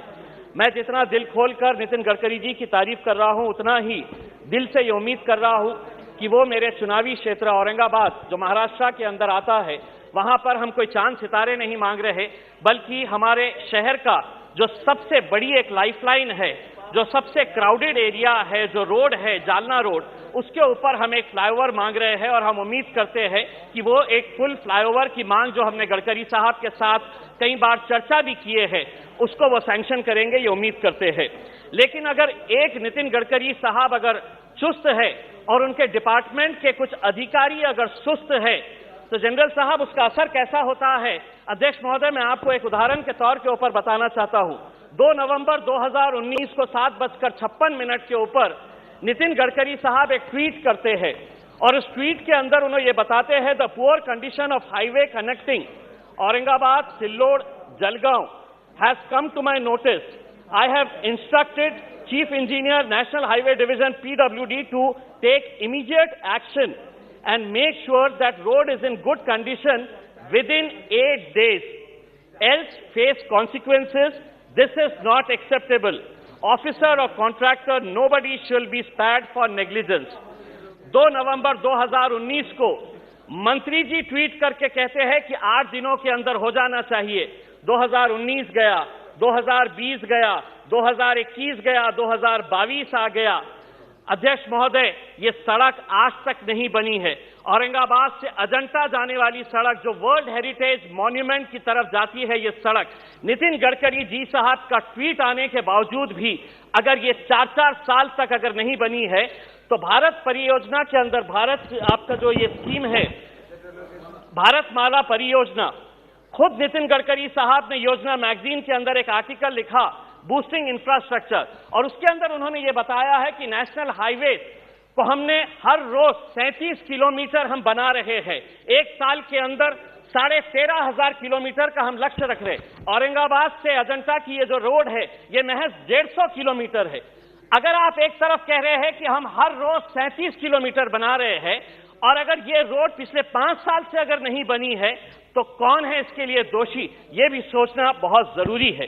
हम एक तरफ अच्छी सड़कें बना रहे हैं, हम इसके लिए उनका मंत्रालय का बहुत बहुत धन्यवाद देते हैं, लेकिन इसका दुष्परिणाम कैसा हो रहा है कि सड़कें अच्छी जब बन रही है तो मौतें भी ज्यादा हो रही है, लोग मर भी रहे हैं ज्यादा। उसकी वजह यह है कि एक्सीडेंट्स का प्रमाण भी हर साल बढ़ता जा रहा है। मैं अकेले से महाराष्ट्र की अगर बात करूं तो पिछले साल 30,000 एक्सीडेंट्स महाराष्ट्र के अंदर हुए, और national Maharashtra highway safety petrol ने यह बताया कि 13,500 लोग महज महाराष्ट्र के अंदर अपनी जान गंवा चुके हैं ओवर स्पीडिंग की वजह से। सड़कें अच्छी बन रही है तो हम ओवर स्पीडिंग कर रहे हैं। दूसरा यह है, जनरल साहब, मैं आपसे हाथ जोड़कर यह विनती करूंगा कि 2017 के अंदर सुप्रीम कोर्ट ने एक ऑर्डर पास किया था कि जो हमारे स्टेट और नेशनल हाईवेज है, उसके अतराफ 500 मीटर की दूरी के अंदर किसी भी होटल, किसी भी रेस्टोरेंट या किसी भी शराब की दुकान के अंदर आप शराब का कारोबार नहीं कर सकते। यह सुप्रीम कोर्ट का जजमेंट था। इसका असर यह हुआ कि तमाम सारे राज्य जो है, जो इनको एक्साइज ड्यूटी के जरिए पैसा मिलता है, यह सुप्रीम कोर्ट में गए कि नहीं, आपका यह फैसला गलत है, इसको रिव्यू किया जाए करके। आज ड्रंकन ड्राइविंग की वजह से कितने सारे लोगों की जान जा रही है। मैं शराब पी रहा हूं, मैं गाड़ी चला रहा हूं, अपनी जान तो जोखिम में डाल रहा हूं, लेकिन सामने वाले कितने लोगों की जान में जोखिम में डाल रहा हूं, यह भी सोचने की जरूरत है। इसीलिए ड्रंकन ड्राइविंग के ताल्लुक से भी आप ही की मिनिस्ट्री आंकड़े रिलीज करती है। पिछले साल के आंकड़े में बहुत ढूंढा, मुझे नहीं मिले। हम आपसे अनुरोध करेंगे, आप ये बताएं कि ओवर स्पीडिंग की वजह से और ड्रंकन ड्राइविंग की वजह से कितने सारे लोगों की जान गई है करके उसमें। दूसरा यह है, अध्यक्ष महोदय, मैं पार्टी की तरफ से, दूसरा यह है कि प्रधानमंत्री ग्राम सड़क योजना के बारे में अभी अभी हमारे सम्मानीय सदस्य प्रेमचंद्र जी ने कहा है कि हम नेशनल हाईवे, सुपर एक्सप्रेसवेज के ऊपर तो बहुत ध्यान देते हैं, लेकिन प्रधानमंत्री ग्राम सड़क योजना जो गांव के अंदर जाती है, वहां पर आप हिंदुस्तान के किसी भी गांव के अंदर चले जाइए। मैं अपने चुनावी क्षेत्र औरंगाबाद के बारे में बात करता हूं। एक जंग लगा हुआ बोर्ड मिलेगा वहां पर कि यह सड़क प्रधानमंत्री ग्राम सड़क योजना के जरिए बनाई गई है। क्या वजह है कि उसकी इतनी बुरी हालत रहती है? उसकी वजह आप भी अच्छी तरह से जानते हैं। वजह यही है कि ठेकेदार को अधिकारी का डर नहीं, और अधिकारी को इसलिए किसी का डर नहीं कि अधिकारी अपने नेताओं को खुश करके टोल देकर अपना काम चला रहा है। आप एक टीम तैयार करिएगा क्वालिटी कंट्रोल के लिए, आपके पास है ऑलरेडी एग्जिस्टिंग, लेकिन कम से कम केंद्र सरकार की जो स्कीम से, चाहे वो प्रधानमंत्री आवास योजना, प्रधानमंत्री ग्राम सड़क योजना की हो, या सीआरएफ फंड के जो पैसे से रोड बनाई जाती है, उनका क्वालिटी चेक करने के लिए मैं आपसे पूछना चाहूंगा, अगर ये गुनाह है, ये जुर्म है, ये कानून है कि अगर कोई ठेकेदार गलत पैसों का इस्तेमाल कर रहा है, कितने ठेकेदारों को आज देश भर के अंदर आपने सजा सुनाई है, कितने अधिकारियों के ऊपर आपने कार्रवाई की है? आप नहीं कर रहे हैं, इसलिए उनके हौसले और बुलंद होते जा रहे हैं। डालिए ठेकेदारों को जेल के अंदर, डालिए अधिकारियों के ऊपर। आप तो जनरल है, आपके पास का जो डिसिप्लिन आर्मी का था, उस डिसिप्लिन को यहां पर लेकर आइए, कोर्ट मार्शल कराइए उन अधिकारियों का, तब जाकर हमारे गांव की सड़कें भी अच्छी बनेगी। मैं सिर्फ अपने आखिरी में मैं अपने चुनावी क्षेत्र की बात करता हूं। डॉक्टर भगवत करार साहब मेरे औरंगाबाद से ताल्लुक रखते हैं। हमने जालना रोड के लिए एक फ्लाईओवर मांगा, मंत्री जी चुनकर आए, उन्होंने कहा कि नहीं, मैं 10 साल के बाद आपको एक मेट्रो दूंगा। नहीं चाहिए, हमें आज के दिन सिर्फ जालना रोड के लिए एक फ्लाईओवर चाहिए। औरंगाबाद से पुणे का एक सुपर एक्सप्रेसवे बना दीजिएगा। शिरडी को सारे देश भर से और दुनिया भर से श्रद्धालु आते हैं। औरंगाबाद से शिरडी में 100 किलोमीटर का रास्ता है, उसे अगर सुपर एक्सप्रेसवे के अंदर अगर आप बना देते हैं तो जो श्रद्धालु शिरडी आएगा वो हमारे औरंगाबाद में अजंता एलोरा देखने के लिए आएगा। तो हम पिछले 2 साल से ये मांग कर रहे हैं कि औरंगाबाद और शिरडी को एक सुपर एक्सप्रेसवे के अंदर बनाया जाए, औरंगाबाद और पुणे को सुपर एक्सप्रेसवे के अंदर। और एक अहम जो कन्नड़ का घाट है, वहां का एक अतरम घाट का एक मुद्दा है, वो कई सालों से ये पेंडिंग है। मैं आपसे मंत्री जी अनुरोध करूंगा कि कन्नड़ के अतरम घाट जो है, जो नेशनल हाईवे को जोड़ता है, उस घाट के ताल्लुक से सरकार कुछ न कुछ फैसला करे, ये उम्मीद करती है। बहुत बहुत धन्यवाद। Thank you. Honourable member Navaskani. மாண்புமிகு தலைவர் அவர்களே, சாலை போக்குவரத்து மற்றும் நெடுஞ்சாலைத்துறை மானிய கோரிக்கை மீதான விவாதத்திலே பங்கேற்பதற்கு வாய்ப்பளித்தமைக்கு நன்றி தெரிவித்துக் கொள்கின்றேன். நாட்டினுடைய வளர்ச்சிக்கும் மாநிலங்களுடைய வளர்ச்சிக்கும் ஒவ்வொரு பகுதியினுடைய வளர்ச்சிக்கும் சாலை போக்குவரத்து மேம்பாடும் நெடுஞ்சாலை திட்டங்களும் அவசியமானது. சமீப காலமாக சாலை போக்குவரத்து அதிகமான முக்கியத்துவம் வாய்ந்ததாக இருக்கின்றது. மற்ற போக்குவரத்தை விட சாலை போக்குவரத்து சாமானிய மக்கள் அதிகம் பயன்படுத்தக்கூடியதாக இருக்கின்றது. இதனை கருத்தில் கொண்டுதான் எங்களுடைய மாண்புமிகு தமிழ்நாடு முதலமைச்சர் மு.க. ஸ்டாலின் அவர்கள் தமிழ்நாட்டில் பெண்களுக்கு இலவச பேருந்து திட்டத்தை அறிவித்து செயல்படுத்தி வருகிறார்கள். இதுபோன்ற நாட்டினுடைய வளர்ச்சி திட்டங்களை நாங்கள் வரவேற்கின்றோம். ஆனால் அதே நேரத்தில் நெடுஞ்சாலை திட்டங்கள் திட்டமிடும் போது பொதுமக்களினுடைய குடியிருப்புகள் வாழ்வாதாரங்கள் பாதிப்படையாதவாறு திட்டமிடுவது அவசியம் என்பதை சுட்டிக்காட்ட விரும்புகின்றேன். சாலை மேம்பாடுகள் நெடுஞ்சாலைகள் வளர்ச்சிக்காக என கொண்டு வரப்பட்டாலும் அந்த பகுதியில் வாழும் மக்களுடைய வாழ்வாதாரங்களை பதிக்கும் வண்ணம் இருந்தால் மக்கள் போராட தூண்டப்படுகின்றார்கள், போராடுவதற்கு தள்ளப்படுகின்றார்கள். ஆனால் அந்த வளர்ச்சி திட்டமும் தடைபடக்கூடிய சூழலுக்கு உட்படுத்தப்படுகின்றது, தாமதப்படுத்தப்படுகின்றது. எனவே நெடுஞ்சாலை திட்டங்கள் திட்டமிடும் போதே மக்களுடைய வாழ்வாதாரங்கள் பாதிக்காத அளவிற்கு திட்டமிட வேண்டும் என கேட்டுக்கொள்கின்றேன். என்னுடைய ராமநாதபுரம் பாராளுமன்ற தொகுதிக்குட்பட்ட பாம்பன் பகுதியில் 4 வழிச்சாலை திட்டத்தின் மூலமாக குடியிருப்பு பகுதிகள் பாதிக்கப்படுவதாக அந்த பகுதியினுடைய மக்கள் போராடி கொண்டிருக்கின்றார்கள். இவ்வாறு மக்களுடைய குடியிருப்பு பகுதிகள் பாதிக்கப்படும் வகையிலும் வாழ்வாதாரங்கள் பாதிக்கப்படக்கூடிய வகையிலும் உள்ள திட்டங்களை ஆரம்ப நிலையிலே மாற்று திட்டமிடலை செய்ய வேண்டும் என கேட்டுக்கொள்கின்றேன். நெடுஞ்சாலைகள் மூலம் வாழ்வாதாரங்கள் பாதிக்கப்படும் போது மக்களுக்கு மாற்று வாழ்வாதாரங்களை ஏற்படுத்தி தருவதற்கு அரசே முன்வர வேண்டும், அவர்களுக்கு முழுமையான இழப்பீட்டுத் தொகையை அரசு வழங்க வேண்டும் என கேட்டுக்கொள்கின்றேன்.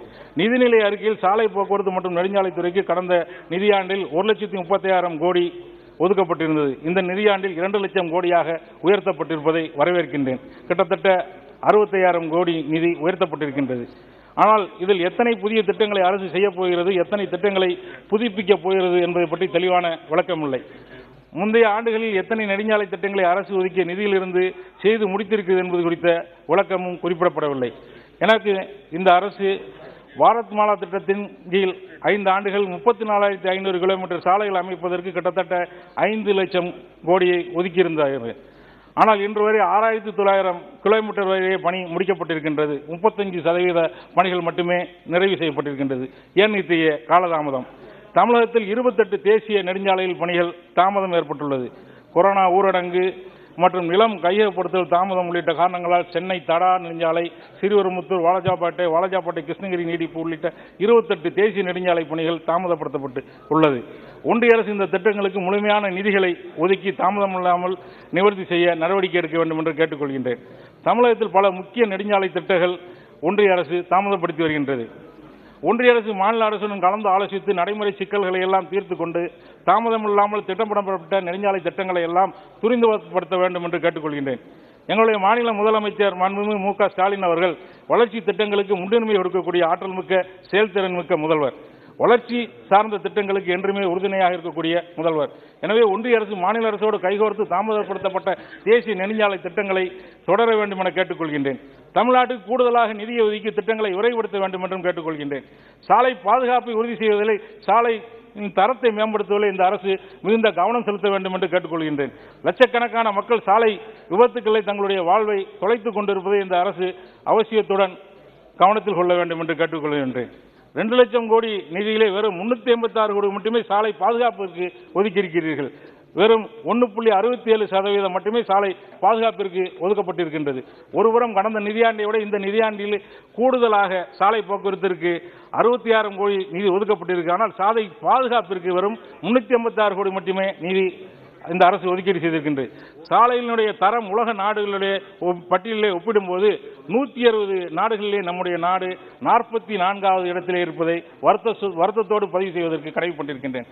அதிகமான நிதி ஒதுக்கீடு செய்யப்பட்டும் தரமான சாலைகள் அமைக்க முடியவில்லை என்பதை இந்த அரசு ஒப்புக்கொள்கிறதா?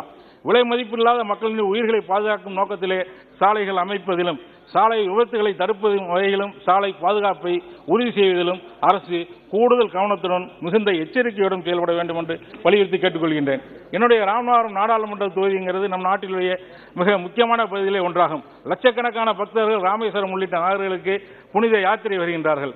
ஆனால் அப்படிப்பட்ட நகரத்திலே அடிப்படை வசதிகள் மேம்படுத்தப்படாததால் பெரிய தொழில் வாய்ப்புகள் இல்லாமல் பொருளாதார வளர்ச்சி இல்லாமல் பின்தங்கிய மாவட்டமாகவே எங்களுடைய மாவட்டம் இருக்கின்றது. எனவே தொழில் வாய்ப்புகளை பெருக்கக்கூடிய வண்ணம் வருத்தத்தை வளர்க்கக்கூடிய வண்ணம் தேசிய நெடுஞ்சாலைகளை ராமநாதபுரம் மாவட்டத்தின் வழியாக ஏற்படுத்த கூடுதல் முக்கியத்துவம் தர வேண்டும் என்று கேட்டுக்கொள்கிறேன். காரைக்குடி ராமநாதபுரம் நீடிப்பு நெடுஞ்சாலை திட்டத்தினுடைய நிலை என்ன என்பதை கேட்க விரும்புகின்றேன். அதனை விரைவாக செயல்படுத்த நடவடிக்கை எடுக்க வேண்டும் என்று கேட்டுக்கொள்கின்றேன். மதுரை ராமேஸ்வரம் 4 வழிச்சாலை திட்டம் பரமக்குடியுடன் நிறைவேற்றி மீதமுள்ள ராமேஸ்வரம் வரை 2 வழிச்சாலையாகவே உள்ளது. எனவே அதனை முறையாக திட்டமிட்டு ராமேஸ்வரம் வரை 4 வழிச்சாலையாக தரம் உயர்த்த நடவடிக்கை எடுக்க வேண்டும் என கேட்டுக்கொள்கின்றேன். அதுபோன்று கிருஷ்ணகிரி, அதுபோன்று தனுஷ்கோடி, ராமேஸ்வரம், மதுரை, கிருஷ்ணகிரி வழியாக டெல்லி, வாரணாசி வரையிலான தேசிய நெடுஞ்சாலை திட்டத்தை ஏற்படுத்தி தர வேண்டும் என்று கேட்டுக்கொள்கின்றேன். முக்கியத்துவம் வாய்ந்த இந்த திட்டம் பக்தர்களும் வணிகர்களும் அதிகம் பயன்படுத்தக்கூடிய ஒரு முக்கியமான சாலை. எனவே என்னுடைய தொகுதியினுடைய வளர்ச்சியை கருத்தில் கொண்டு இந்த திட்டத்தை ஏற்படுத்தி தருமாறு கேட்டுக்கொள்கின்றேன். அதுபோன்று தமிழகத்திலே நிலுவையில் இருக்கக்கூடிய அனைத்து தேசிய நெடுஞ்சாலை திட்டங்களையும் மாநில அரசோடு ஆலோசித்து விரைந்து செயல்படுத்துமாறு கேட்டுக்கொள்கின்றேன். ராமநாதபுரம் மாவட்டத்தில் நகரத்திலும் தேசிய நெடுஞ்சாலைக்கான உரிய கட்டமைப்புகளை இன்னும் ஏற்படுத்தவில்லை. அதனை மேம்படுத்தி தேசிய நெடுஞ்சாலைக்கான உள்கட்டமைப்பு வசதிகளை ஏற்படுத்தி தர வேண்டும் என கேட்டுக்கொள்கின்றேன். மேலும் தேசிய நெடுஞ்சாலையில் பல ஒளி விளக்குகள் பொருத்தப்படாமல் இரவு நேரங்களில் பயணிகளுக்கு சிரமத்தை ஏற்படுத்துகிறது. மேலும் பல்வேறு விபத்துகளும் ஏற்படுத்துவதற்கு வாய்ப்பாக இருக்கின்றது. எனவே ஒளி விளக்குகள் பொருத்தப்படாத தேசிய நெடுஞ்சாலையில் ஒளி விளக்குகள் பொருத்த விரைந்து நடவடிக்கை எடுக்க வேண்டும் என கேட்டுக்கொள்கின்றேன். மதுரை, ராமேஸ்வரம், தூத்துக்குடி, நாகப்பட்டினம் தேசிய நெடுஞ்சாலை பெரும்பான்மையான வழித்தடம் ராமநாதபுரம் மாவட்டம் வழியாக செல்கிறது. எனவே ராமநாதபுரம் மாவட்டத்தில் தேசிய நெடுஞ்சாலைக்கான திட்ட இயக்குநர் அலுவலகத்தை ஏற்படுத்த வேண்டும். தற்போது சிவகங்கை மாவட்டம் காரைக்குடியிலே இருக்கின்றது. தூத்துக்குடி, நாகப்பட்டினம் நெடுஞ்சாலை பராமரிப்பு பணிகளை உடனடியாக துவங்க நடவடிக்கை எடுக்க வேண்டும். சிஆர்எஃப் நிதியை ராமநாதபுரம் மாவட்டத்திற்கு கூடுதலாக ஒதுக்கீடு செய்ய உரிய நடவடிக்கை எடுக்க வேண்டும். அரியநேந்தல் முதல் ராமேஸ்வரம் 4 வழிச்சாலை 2 வழிச்சாலைகள் மட்டும் உள்ளது. ஆனால் அதிலும் 2 வழிச்சாலைகளுக்கு சுங்கவரி வசூலிக்கப்படுகின்றது. 4 வழிச்சாலை இல்லாமல் 2 வழிச்சாலை மட்டும் இருக்கும் இடத்தில் சுங்கவரி வசூலிக்கப்படுவதால் மக்கள் மிகுந்த சிரமத்திற்கு உள்ளாகப்படுகின்றார்கள். எனவே அந்த சாலையில் வசூலிக்கப்படக்கூடிய சுங்க வரி வசூலிப்பதை அரசு பரிசீலிக்க வேண்டும் என்று கேட்டுக்கொள்கிறேன். சாலைகளை தரமாக வைத்துக் கொள்வது, புதிய சாலைகளை ஏற்படுத்துவது, சாலைகளை பராமரிப்பதெல்லாம் அரசினுடைய கடமை. இதை மக்களிடம் சுங்க வரி பற்றி செய்ய வேண்டியது என்பதெல்லாம் ஏற்படுவதில்லை. எனவே குறைந்தபட்சம் 2 வழிச்சாலையில் உள்ள சுங்கவரி வசூல் நிலையங்களை மூடுவதற்கு அரசு முன்வர வேண்டும். சுங்கவரி சாலைகளில் விரைவாக நகர்வதற்காக ஃபாஸ்டாக் முறை கட்டாயப்படுத்தப்படுகின்றது. ஃபாஸ்டாக் இல்லாத வாகனங்களுக்கு இரட்டிப்பு கட்டணம் வசூல் செய்யப்படுகின்றது. ஒரு சில சுங்கச்சாவடிகளில் தொழில்நுட்ப கோளாறு ஏற்படும் போது மக்கள் இரட்டிப்பு கட்டணம் செலுத்தும் நிலைக்கு தள்ளப்படுகின்றார்கள். எனவே மக்களின் சிரமத்தை கருத்தில் கொண்டு இதனை மாற்றி சாதாரண கட்டணமாக ஏற்படுத்த அரசு நடவடிக்கை எடுக்க வேண்டும்.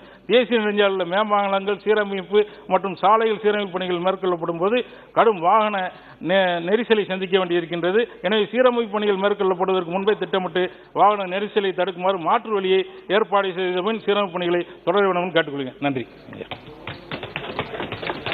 राजू बिस्ट। आपका बहुत बहुत धन्यवाद सर, इस महत्वपूर्ण विषय पे आपने मुझे बोलने का समय दिया। और हमारे जैसे क्षेत्र विशेष करके दार्जिलिंग, कालिंगपुंग, सिलीगुड़ी के लिए और भी महत्व का विषय बन जाता है, क्योंकि हमारे क्षेत्र को पिछले 65 साल से ठगा गया है। हमारे कांग्रेस के साथी, यूपीए के साथी भी हमारे बीच में हैं। पता नहीं कारण क्या रहे होंगे, लेकिन यूपीए के समय में पॉलिसी कुछ ऐसी थी कि जो भी बॉर्डर रीजन है उसकी जो है डेवलपमेंट नहीं करनी, वही अपने आप एक राष्ट्रीय पॉलिसी उन्होंने बना रखी थी। पता नहीं उनके सलाहकार कौन थे। तो मैं आपसे ये भी निवेदन करता हूं सर कि इस दार्जिलिंग क्षेत्र जो 4 इंटरनेशनल बॉर्डर से लगा हुआ क्षेत्र है, चाइना, भूटान, बांग्लादेश और नेपाल से लगता हुआ ये एरिया है, थोड़ा समय आप हमको जरूर अधिक दें। सबसे पहले तो मैं आदरणीय प्रधानमंत्री मोदी जी और नितिन गडकरी जी का बहुत आभार व्यक्त करता हूं कि आप लोगों के मार्गदर्शन में और लीडरशिप में पिछले 7 सालों से नॉर्थ ईस्ट जैसे क्षेत्र या बॉर्डर के जितने भी रीजन है, हिमालय रीजन में बहुत तेजी से विकास हो रहा है और वो सब आंकड़े भी हमारे समक्ष उपस्थित है जो उसको सत्य करती है। और हमारे मंत्री नितिन गडकरी जी हमेशा एक बात बोलते हैं, बहुत हम सबको प्रेरणा मिलती है। लोग कहते हैं कि अगर हमारा देश विकसित होगा तभी हमारी सड़कें अच्छी बनेंगे, लेकिन वो हमेशा एक बात कहते हैं कि अगर हम अच्छी सड़क बना सकते हैं तो देश अपने आप जरूर विकास करेगा। सर, जैसा कुछ सांसदों ने कहा कि अमेरिका के बाद दूसरा सबसे बड़ा विश्व का सड़क नेटवर्क भारत का है और 65% के आसपास जो है गुड्स का ट्रांसपोर्टेशन हम सड़क के माध्यम से करते हैं और आज भी 90% से ज़्यादा पैसेंजर जो है ट्रैफिक सड़क के माध्यम से ही होती है। 2013-14 तक जहां रोज 12 किलोमीटर की सड़क बनती थी, आज 37 किलोमीटर तक हम पहुंच गए हैं और पिछले 7 सालों में 300% से ज़्यादा की वृद्धि इसमें हुई है। अगर इसी तेजी से हम आगे बढ़े तो एक दिन हम अमेरिका को भी पीछे छोड़ देंगे। आप देखिए सर, 65 साल तक जब यूपीए या कांग्रेस का शासन रहा तो देश में करीब 90,000 किलोमीटर का नेशनल हाईवे था। आज 7 साल में बढ़ करके 1.5 लाख किलोमीटर का हो गया है। ये अपने आप में दर्शाता है कि किस तेजी से यह सरकार जो है काम कर रही है और सरकार के साथ साथ इस मंत्रालय से जुड़े हुए सभी अधिकारियों का भी मैं बहुत आभार व्यक्त करना चाहूँगा। इतना ही नहीं sir, green environment, green technology को भी बढ़ावा दे रहे हैं जिससे कार्बन फुटप्रिंट कम हो। ग्रीन एक्सप्रेस हाईवे बन रहे हैं, गति शक्ति के बारे में बताया गया, सीमलेस ट्रांसपोर्ट को बढ़ावा देना और साथ ही ये मुझे लगता है एक बहुत बड़ा क्रांतिकारी जो है ये एक उपयोग होगा। मैं बात करना चाहूँगा कुछ दार्जिलिंग और कुछ बंगाल के विषय में। सर, जैसा मैंने आपको बताया कि बॉर्डर के रीजन आज बहुत तेजी से विकास हो रहे हैं, नॉर्थ ईस्ट में भी बहुत तेजी से विकास हो रहा है। इसके कारण नॉर्थ ईस्ट में पीस भी हो रहा है, डेवलपमेंट भी हो रहा है और आने वाले समय में पूरे देश के लिए ग्रोथ इंजन का काम जो है नॉर्थ बंगाल या नॉर्थ ईस्ट का क्षेत्र अवश्य करने वाला है। सर, कुछ योजनाएं जो मेरे क्षेत्र में चल रहे हैं, मैं उसके बारे में कुछ आपके माध्यम से मंत्री जी से निवेदन करना चाहूँगा कि इन सब कामों में बहुत तेजी लाने की आवश्यकता है। और इस विषय को रखने से पहले एक विषय मैं और आपके माध्यम से करना चाहूँगा कि करीब 1.5 लाख करोड़ के आसपास की योजनाओं के ऊपर में पश्चिम बंगाल में आज काम चल रहा है और हमने ये देखा सर, इसको महसूस भी किया कि पश्चिम बंगाल में जब तक 10% से ज्यादा कमीशन अगर कॉन्ट्रैक्टर नहीं देता तो कोई भी काम होता नहीं है। मुझे लगता है 1.5 लाख करोड़ में अगर मंत्रालय ठीक से जो है देखरेख करे तो 15,000 करोड़ से ज्यादा हिंदुस्तान का पैसा हम बचा सकते हैं। सर, हमारे क्षेत्र में 717A जो कालिम्पोंग से होते हुए सिक्किम गैंगटॉक तक जाता है, करीब 2400 करोड़ की योजना पे काम चल रही है और ये काम ठीक ठाक तरीके से चल रहा है, लेकिन मेरा ऐसा मानना है कि इसमें और तेजी लाया जा सकता है। दूसरा सर, एशियन हाईवे घोषपुर से लेकर के बागडोगरा 4 लेन की सड़क बन रही है, 2022 तक कंप्लीट होनी है। समय बहुत थोड़ा है, इसको थोड़ा और फास्ट करना पड़ेगा। NH34 रायगंज से दालखोला 4 लेन करीब 1000 करोड़ की ये योजना है। इसी तरह सर, सिलीगुड़ी के अंदर में सिलीगुड़ी शहर हिमालय के गोद में बसा हुआ मुझे लगता है भारत का सबसे सुंदर शहर है, लेकिन आज वो पूरा शहर बैठ चुका है ट्रैफिक की समस्या की वजह से और छोटी छोटी सड़कों की वजह से। और हम पश्चिम बंगाल से हम उसकी अपेक्षा भी नहीं रख सकते क्योंकि ऑलरेडी जो है लक्ष्मी हमसे रूठी हुई है और ममता दीदी के कारण जो है आज 6 लाख करोड़ के कर्ज के ऊपर में पश्चिम बंगाल बैठा हुआ है। सर, एक योजना आपने जो है इसकी स्वीकृति दी है, मैं इसके लिए पहले तो बधाई देता हूं मंत्रालय को। बालासन ब्रिज से लेकर के सेवक आर्मी कैंटोनमेंट एरिया तक सारे 12 किलोमीटर का जो है 4 लेन या कहीं कहीं 6 लेन जो है एलिवेटेड रोड बनना है। करीब इसके लिए 990 करोड़ रुपए की स्वीकृति जो इसी बजट में हुई है। मैं चाहता हूं सर ये काम जल्द से जल्द हो और इसके कारण सिलीगुड़ी का करीब 80% जो ट्रैफिक की समस्या है वो हमारी अच्छी हो जाएगी। इसी तरह सर आज देखिए दार्जिलिंग जाने के लिए सिलीगुड़ी से जो रोड जाता है सारे रोड जाकर के आधे रोड यानी करशंग में मिल जाते हैं, उसके बाद एक ही रोड होता है और ये अंग्रेज के समय से वही रोड बना हुआ है। हमने एक मांग की थी कि दार्जिलिंग तक पहुंचने के लिए सिलीगुड़ी से अल्टरनेटिव एक हाईवे बने, उसका जो है अभी डीपीआर स्टेज पे है। मैं चाहूंगा कि उसका भी काम जल्द से जल्द हो। सर इसी तरह से जो है NH10 जो कालिंगपुंग और सिक्किम को जोड़ता है और ये रोड आप इसी रोड को उपयोग करते हुए चाइना बॉर्डर तक भी आप जाते हैं, लेकिन NH10 की इतनी खस्ता अवस्था है आज, क्योंककि एक तरफ जो है तीस्ता नदी बहती है और नदी के कारण सड़क जो है विलुप्त होती जा रही है और मंत्रालय ने करीब 1175 करोड़ रुपए के खर्च से जो है 52 किलोमीटर की एक सड़क बनाने की योजना भी रखी है। मैं चाहूंगा इस पे भी बहुत तेजी लाने की आवश्यकता है। सर इसी NH10 में आगे चल के जब एक कोरोनेशन ब्रिज आता है और मंत्री जी हमारे बीच में बैठे हुए उनको ये अच्छे से जानकारी है, ये अंग्रेज का बना हुआ कोरोनेशन ब्रिज 100 साल हो गया सर, और कभी भी जो है ये किसी बड़ी घटना को अंजाम दे सकता है और बहुत ही खस्ता अवस्था में ये कोरोनेशन ब्रिज है और मंत्रालय ने इसकी भी स्वीकृति दी है। मैं चाहूंगा कि ये करीब 1100 करोड़ के बजट से जो बनने वाला पुल है करीब 6.5 किलोमीटर का, ये भी जल्द से जल्द हो। सर एक और घोषणा इस बार नितिन गडकरी जी ने की है, गोरखपुर से लेकर के सिलीगुड़ी तक करीब 30,000 करोड़ रुपए के खर्च से एक जो है ग्रीनफील्ड जो है योजना उन्होंने स्वीकृति दी है। मैं चाहूंगा सर ये भी जितना जल्दी काम हो सके, जिससे भारत के दूसरे क्षेत्रों के साथ हमारी कनेक्टिविटी बहुत हो जाएगी। हमको ये भी ध्यान रखना पड़ेगा ये चिकन नेक एरिया है, लेकिन सर डेवलपमेंट नहीं होने के कारण वो चिकन नेक आज बोटल नेक बन गया है और उस बोटल नेक के कारण जब तक आप सिलीगुड़ी या दार्जिलिंग का विकास नहीं कर सकते तब तक आप नॉर्थ ईस्ट में विकास करने की कल्पना मुझे लगता है वो अधूरी रहेगी। इसके साथ ही रेलवे ओवर ब्रिज और अंडर ब्रिज के करीब 8,000 करोड़ के काम है, वो भी मैं चाहूंगा जल्द से जल्द हो। सर 2 बातें आपके माध्यम से मैं मंत्री जी से रखना चाहूंगा सर। जैसा मैंने कहा सिलीगुड़ी शहर आबादी बहुत तेजी से बढ़ रही है और मैंने मंत्री जी से एक निवेदन किया था कि सिलीगुड़ी के चारों तरफ एक रिंग रोड बने जिस तर्ज पे दिल्ली में बना हुआ है, तो इसकी फिजिबिलिटी जो है वर्कआउट हो रहे। मैं चाहता हूं कि ये काम हमारे क्षेत्र के लिए जल्द से जल्द हो।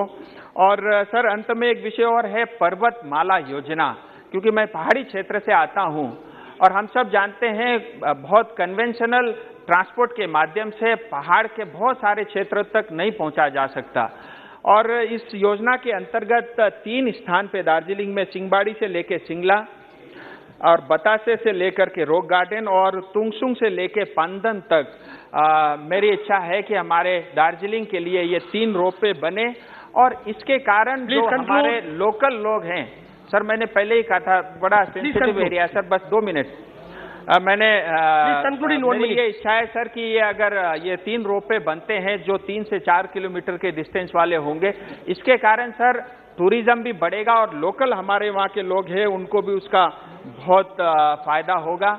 और इतना सारा विषय रखने के लिए सर मुझे आपने समय दिया, मैं आपका बहुत आभारी हूँ। मैं मंत्री जी से अंत में यही निवेदन करता हूँ सर कि खास करके पश्चिम बंगाल को लेकर के केंद्र सरकार से हमारी बहुत अपेक्षा है, क्योंकि हमारी सरकार जैसे हमारे दिरदाबी यहाँ बैठे हुए हैं सर, कभी भी आज तक 3 साल होने के हैं कोई दिशा कमेटी की कोई मीटिंग नहीं हुई और कोई भी योजना जो पश्चिम बंगाल में केंद्र सरकार के पैसे से होती है उसकी जानकारी सांसदों को नहीं होती। मैं ये भी चाहूंगा कि सर आपके माध्यम से जो है स्पीकर सर ने ये अनाउंसमेंट किया था, उनकी ये योजना थी कि हमारे यहाँ हर महीने दिशा कमेटी। आपने समय दिया, बहुत बहुत धन्यवाद। Please carry on Brahmanand Reddy ji. Thank you, sir. At the outset, I would like to thank you, the Union Minister, Sri Nitin Gadkari Garu, for recognizing Andhra Pradesh as a positive state for the state committed to the development of public works for the betterment of its people. In the Honorable Minister's recent visit to our state, 51 projects were inaugurated, including Western Bypass Flyover, second at Ben Circle. The much-awaited Eastern Bypass, which will reduce the vehicular burden and decrease road accidents between Guntur and Krishna districts, were also sanctioned. 6 greenfield express highways have been sanctioned for our state to be completed over next 5 years, and central support be pledged for the development and growth of our roads and infrastructure, with the promised outlay of 3 lakh crores between now and 2024. We are acknowledging and appreciating these steps. There are some points I would like to bring to your notice. Road safety. In 2018, WHO report 11% of accident-related deaths in the world occur in India. Despite this fund sanction for the road safety in 22-23 are less than 0.2% of the ministry's total budget. For comparison, countries like USA spend up to 6% of the highway budget on road safety. Pending works. Narsipatnam, Sambavaram Junction Road and Narsipatnam Tuni Road. Since 2021, state representatives have been requesting that the Narsipatnam Sambavaram Junction Road and Narsipatnam Tuni Road to be declared as a national way. These 2 roads are already connected to the national ways such as Kolkata, Chennai and Raipur, Visakhapatnam, and the state highways such as Voddadi, Paderu and Anakapalli, Chodavaram Road. Development of the aforementioned road into NHS would ease traffic and further the development of state by connecting integral national and state highways. Multimodal logistic. The Andhra Pradesh government has urged the centre to establish the multimodal logistic park at Komparthi in Kurnool district of Andhra Pradesh. The ministry has not mentioned this in demand for grants 21-22. Pending CFS license for the multimodal logistic park at Visakhapatnam. Additional in the issuance of CFS license for the multimodal logistic sub at Visakhapatnam remains unfulfilled till date. Despite the park being sanctioned in 2014, the non-issuance of the license in hampering the full realization of the park's economic potential. I request that the ministry coordinate with the Ministry of Ports, Ship and Waterways to expedite the same. Conclusion. Our dreams of realization of certain creation of public works and job along with its will only work if we do not falter at the stage of implementation. With regards to this, I would like to add the vacancies in NHAI must be filled at the earliest to ensure maximum efficiency. The government has initiated some ambitious plans, but have no doubt they will be realized. So I hope to see a positive change take place and greater efficiency with respect to our road infrastructure dreams, not just for the people of Andhra Pradesh, but the whole country. Thank you, sir. Thank you. Shri Alok Kumar Suman.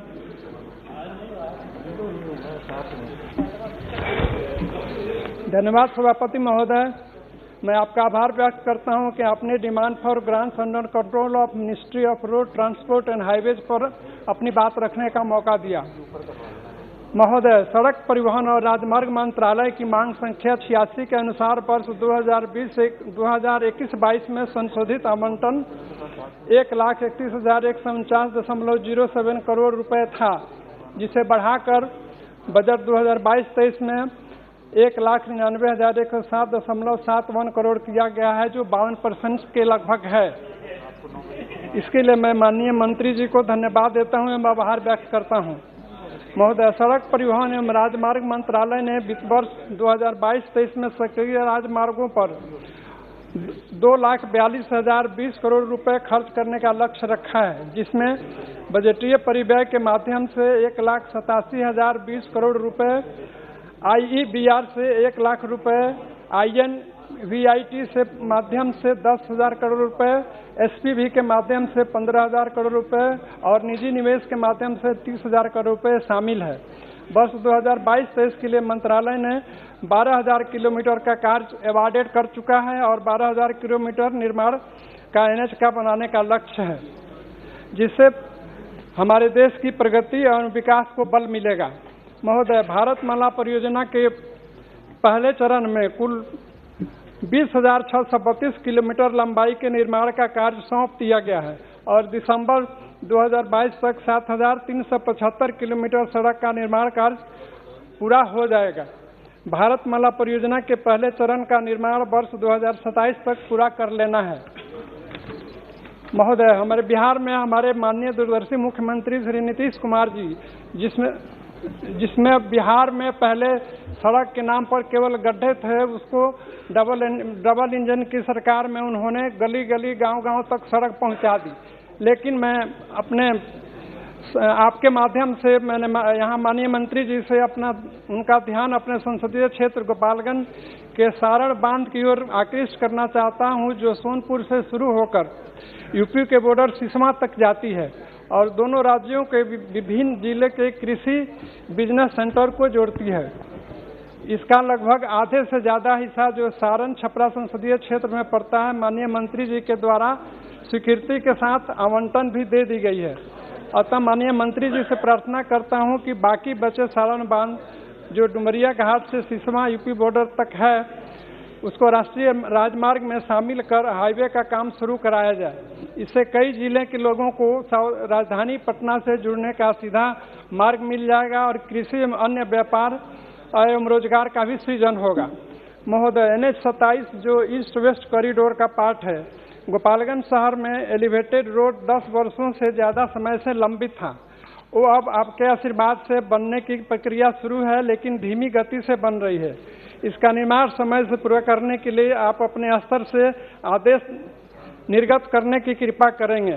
साथ साथ NH-27 के गंडक नदी पर वर्षों से लंबित पुल का निर्माण कार्य भी जल्द शुरू करने का आदेश निर्गत करेंगे। महोदय, NH-27 जो गोल्डन क्वाड्रिलेटरल का ईस्ट वेस्ट कॉरिडोर है में गोपालगंज जिले के क्षेत्र में अधूरे डिवाइडर, अधूरे प्लांटेशन, अधूरे बैरिकेटिंग एवं जगह जगह गड्ढे हैं जो दुर्घटना के कारण बनते हैं।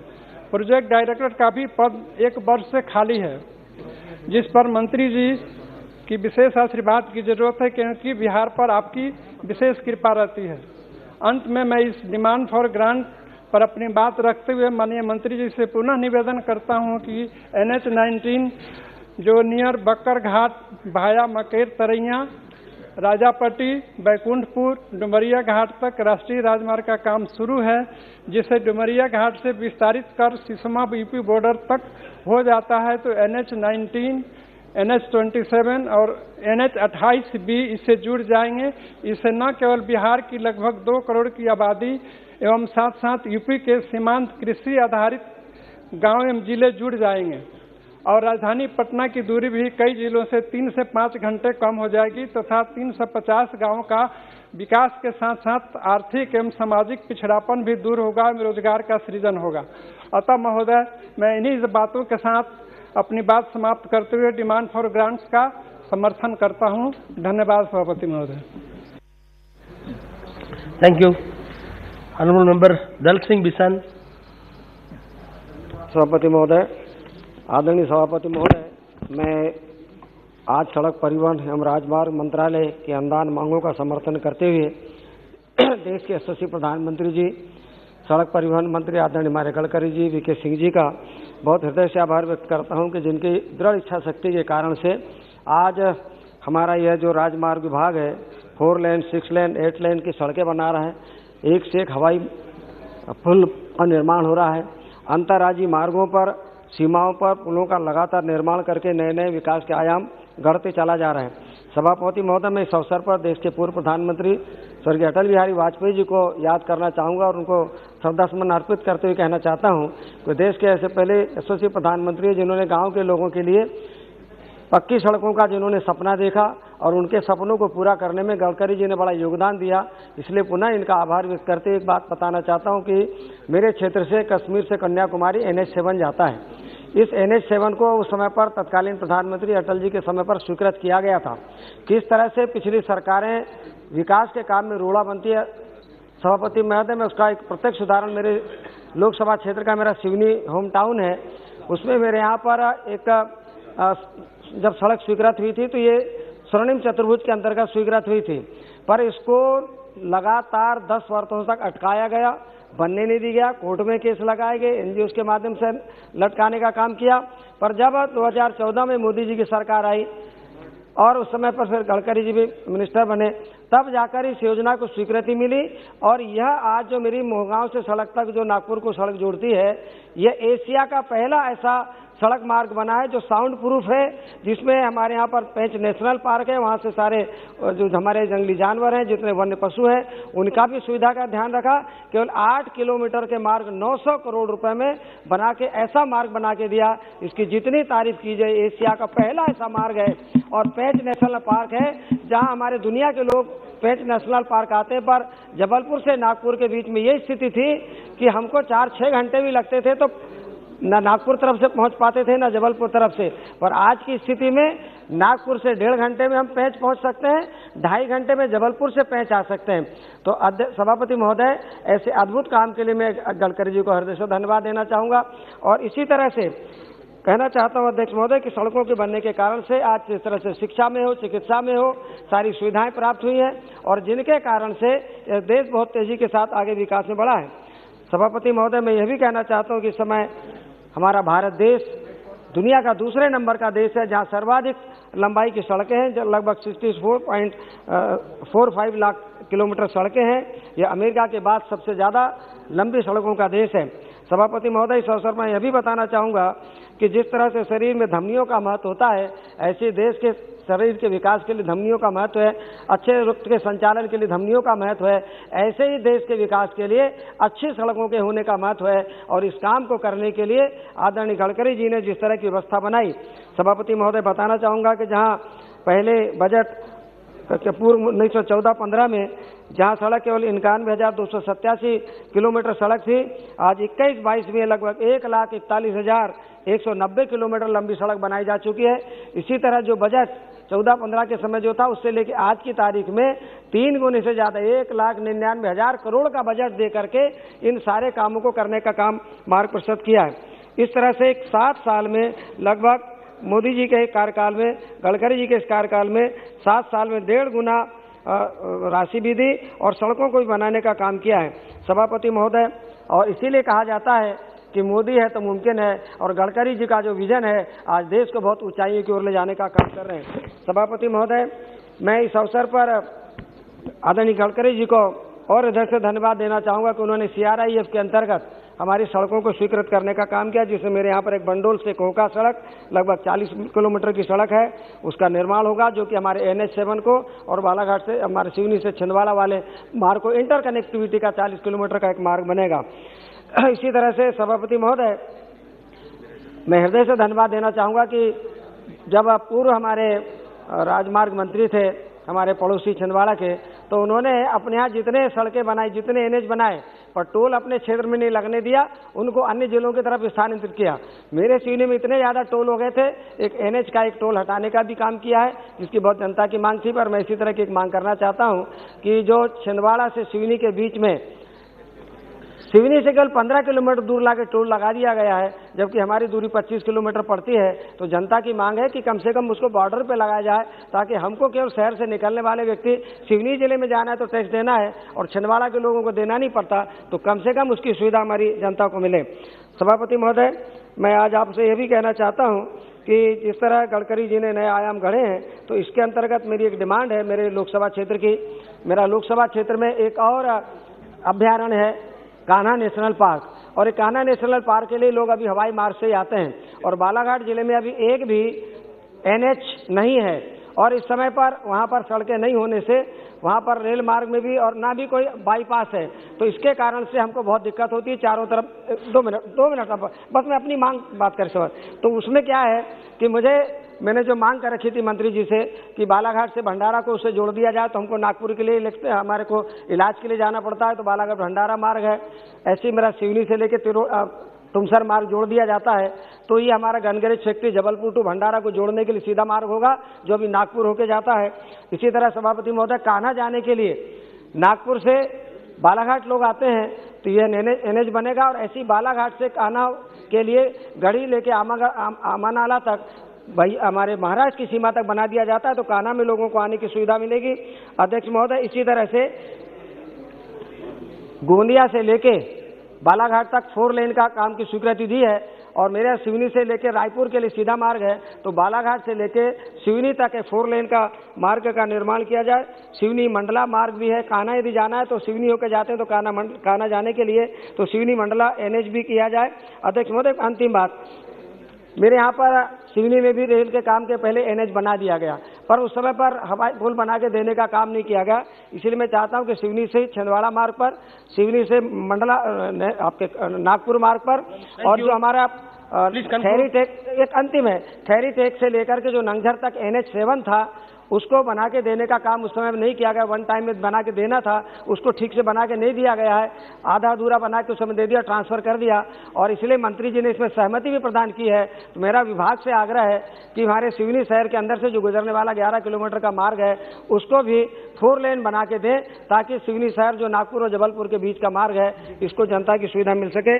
आपने एक अंतिम बात, अभी माननीय मंत्री में एक अंतिम बात कह के, मेरा जो है वो महाराष्ट्र से लगा हुआ प्रांत आता है और मेरे यहाँ पर बालाघाट से नागपुर जाने के लिए बोनकट्टा में एक पुल पड़ता है, वो महाराष्ट्र का पुल आता है और उसके लिए कहीं से राशि मिल नहीं रही, महाराष्ट्र सरकार उसको आवंटित नहीं कर रही।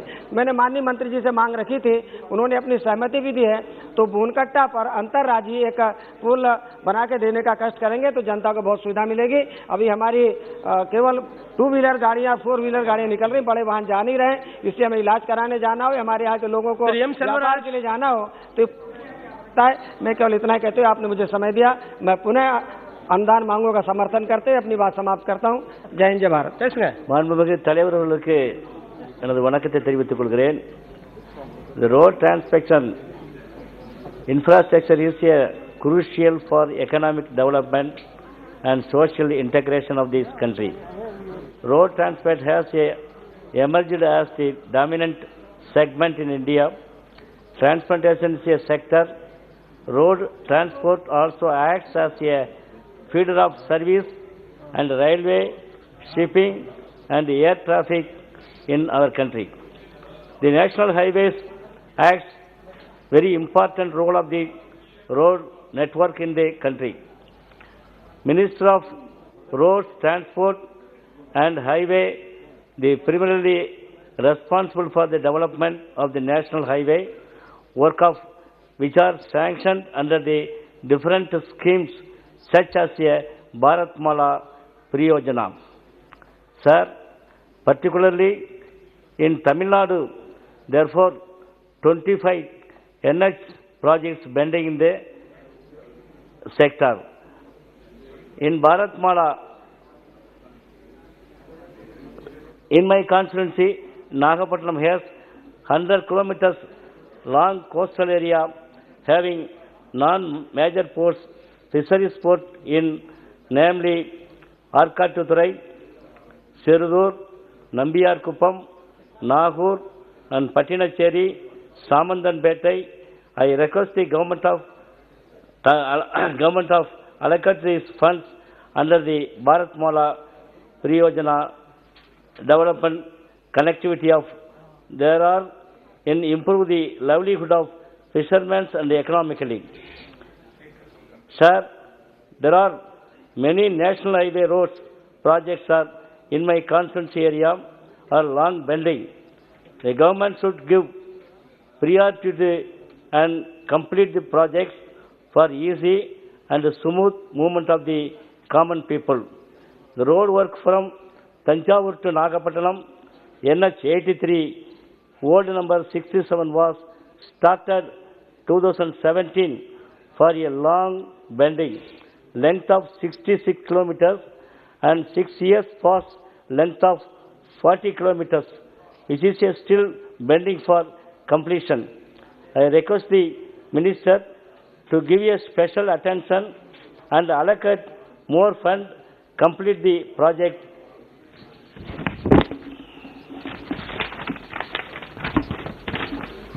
The NH45A, Nagapattinam to Viluppuram sector, for a length of 155 kilometers in slow progress.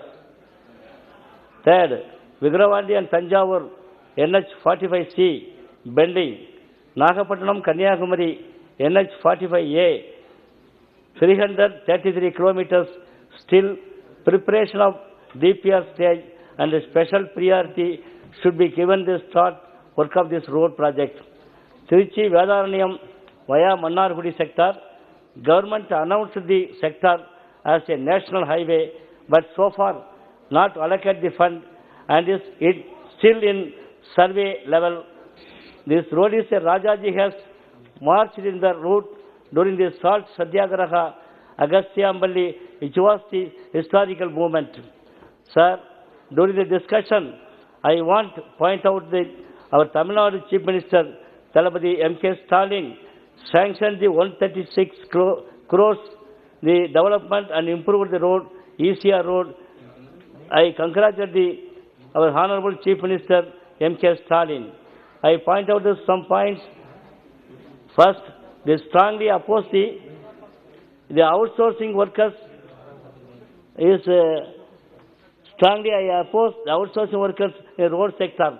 And second, the Transport Ministry easily create the class 4 workers, so you can utilize the class 4 workers in permanently. During the discussion, I point out this: install the CCTV camera for the ensure the safety and identify the lawbreakers. Should be improved road quality for the all NH roads. I want the expansion of the domestic vehicles in toll-free. Exemption to the domestic vehicle in the toll-free in Salvag and Tamil Nadu, particularly in Tamil Nadu, every 50 kilometers, one toll-free is there. So kindly, it is be throughout this in all Tamil Nadu is a very important issue. Thank you, sir. Shri Ram Suramani Verma. माननीय सभापति महोदय, आपने मुझे सड़क परिवहन एवं राजमार्ग के अनुदानों पर बोलने का अवसर दिया, इसके लिए आपका बहुत बहुत धन्यवाद। महोदय, मेरा संसदीय क्षेत्र श्रावस्ती आकांक्षी जिलों में आता है।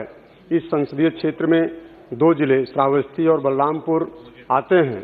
इस क्षेत्र में मूलभूत सुविधाओं की तरफ आपके माध्यम से सरकार का ध्यान आकृष्ट कराना चाहता हूं। जैसे देवीपाटन तुलसीपुर में नए बस स्टॉप बनाने की आवश्यकता है। बलरामपुर जनपद में बस स्टॉप पर पर्याप्त सुविधा नहीं है, जैसे यात्रियों के बैठने के लिए प्रतीक्षालय, स्वच्छ पेयजल के साथ साथ सुलभ शौचालय एवं साफ सफाई की अच्छी व्यवस्था कराई जाए। बहराइच का ककरदरी मार्ग का निर्माण कार्य बहुत ही मंद गति से चल रहा है। इस कार्य में तेजी लाने की आवश्यकता है। श्रावस्ती जनपद में भिनगा लक्ष्मणपुर बाजार मार्ग निर्माण बहुत धीरे प्रगति में बन रहा है। इस कार्य में तेजी लाने की बहुत ही आवश्यकता है। जनपद बलरामपुर में हरिहरगंज बाजार से ललिया, शिवपुरा, बरदौलिया, बनकटवा मार्ग का चौड़ीकरण व सुदृढ़ीकरण कराने की आवश्यकता है। जनपद बलरामपुर में उतरौला बलरामपुर मार्ग से महेशवाड़ी तिराहा से बाबागंज संपर्क मार्ग का चौड़ीकरण होना अति आवश्यक है। जनपद बलरामपुर में चंदनपुर, पचपेड़वा, उतरौला मार्ग का चौड़ीकरण कराने की बहुत ही आवश्यकता है। जनपद बलरामपुर में बालपुर तिलकपुर संपर्क मार्ग का चौड़ीकरण होना अति आवश्यक है, जो बलरामपुर जनपद में श्रावस्ती जनपद को जोड़ने का कार्य करता है। जनपद श्रावस्ती में भिनगा, इकौना, गिलौला, जमनहा, श्रावस्ती, सिरसिया में बस स्टॉप पर यात्रियों के लिए प्रतीक्षालय कक्ष एवं पेयजल शौचालय की भी व्यवस्था कराई जाए। साथ साथ श्रावस्ती जनपद में हवाई अड्डे का निर्माण हुआ था और आज भी उसका संचालन नहीं हो पा रहा है और वो बौद्ध स्थल भी है, तो मैं चाहूँगा कि उसका भी संचालन जल्द से जल्द शुरू किया जाए। मैं माननीय मंत्री जी से चाहूँगा कि इन बिंदुओं पर गंभीरता से विचार करने की सख्त जरूरत है, क्योंकि ये मेरा लोकसभा क्षेत्र अनुसूचित जात, अनुसूचित जनजाति, ओबीसी, माइनॉरिटी एवं सामान्य वर्ग यानी बहुसंख्यक आबादी वाला क्षेत्र है। यह क्षेत्र नेपाल की सीमा से सटा हुआ क्षेत्र है, तराई क्षेत्र है एवं हमेशा बाढ़ प्रभावित क्षेत्र है एवं नेपाली पहाड़ी नालों से सटा हुआ भी है। इस पर विशेष पैकेज देकर के क्षेत्र को आगे बढ़ाने की आवश्यकता है एवं साथ ही साथ पूरे देश एवं प्रदेश में भी सड़क परिवहन एवं राजमार्ग पर विशेष रूप से ध्यान देने की जरूरत है। धन्यवाद। Thank you. श्री संतोष चौधरी।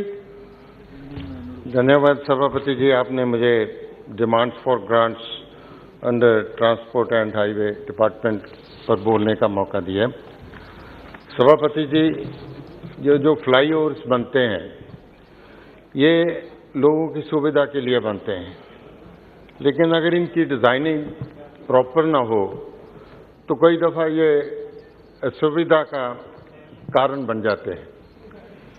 इन्हीं में से जो जलंधर नेशनल हाईवे जब लुधियाना से जलंधर एंटर करते हैं, जलंधर डिस्ट्रिक्ट, तो जो फर्स्ट फ्लाईओवर है, पहला फ्लाईओवर है, वो फ्लोर फ्लाईओवर है, जो कि फ्लोर का जो टाउन है, सिटी है, उसके ऊपर से गुजरता है।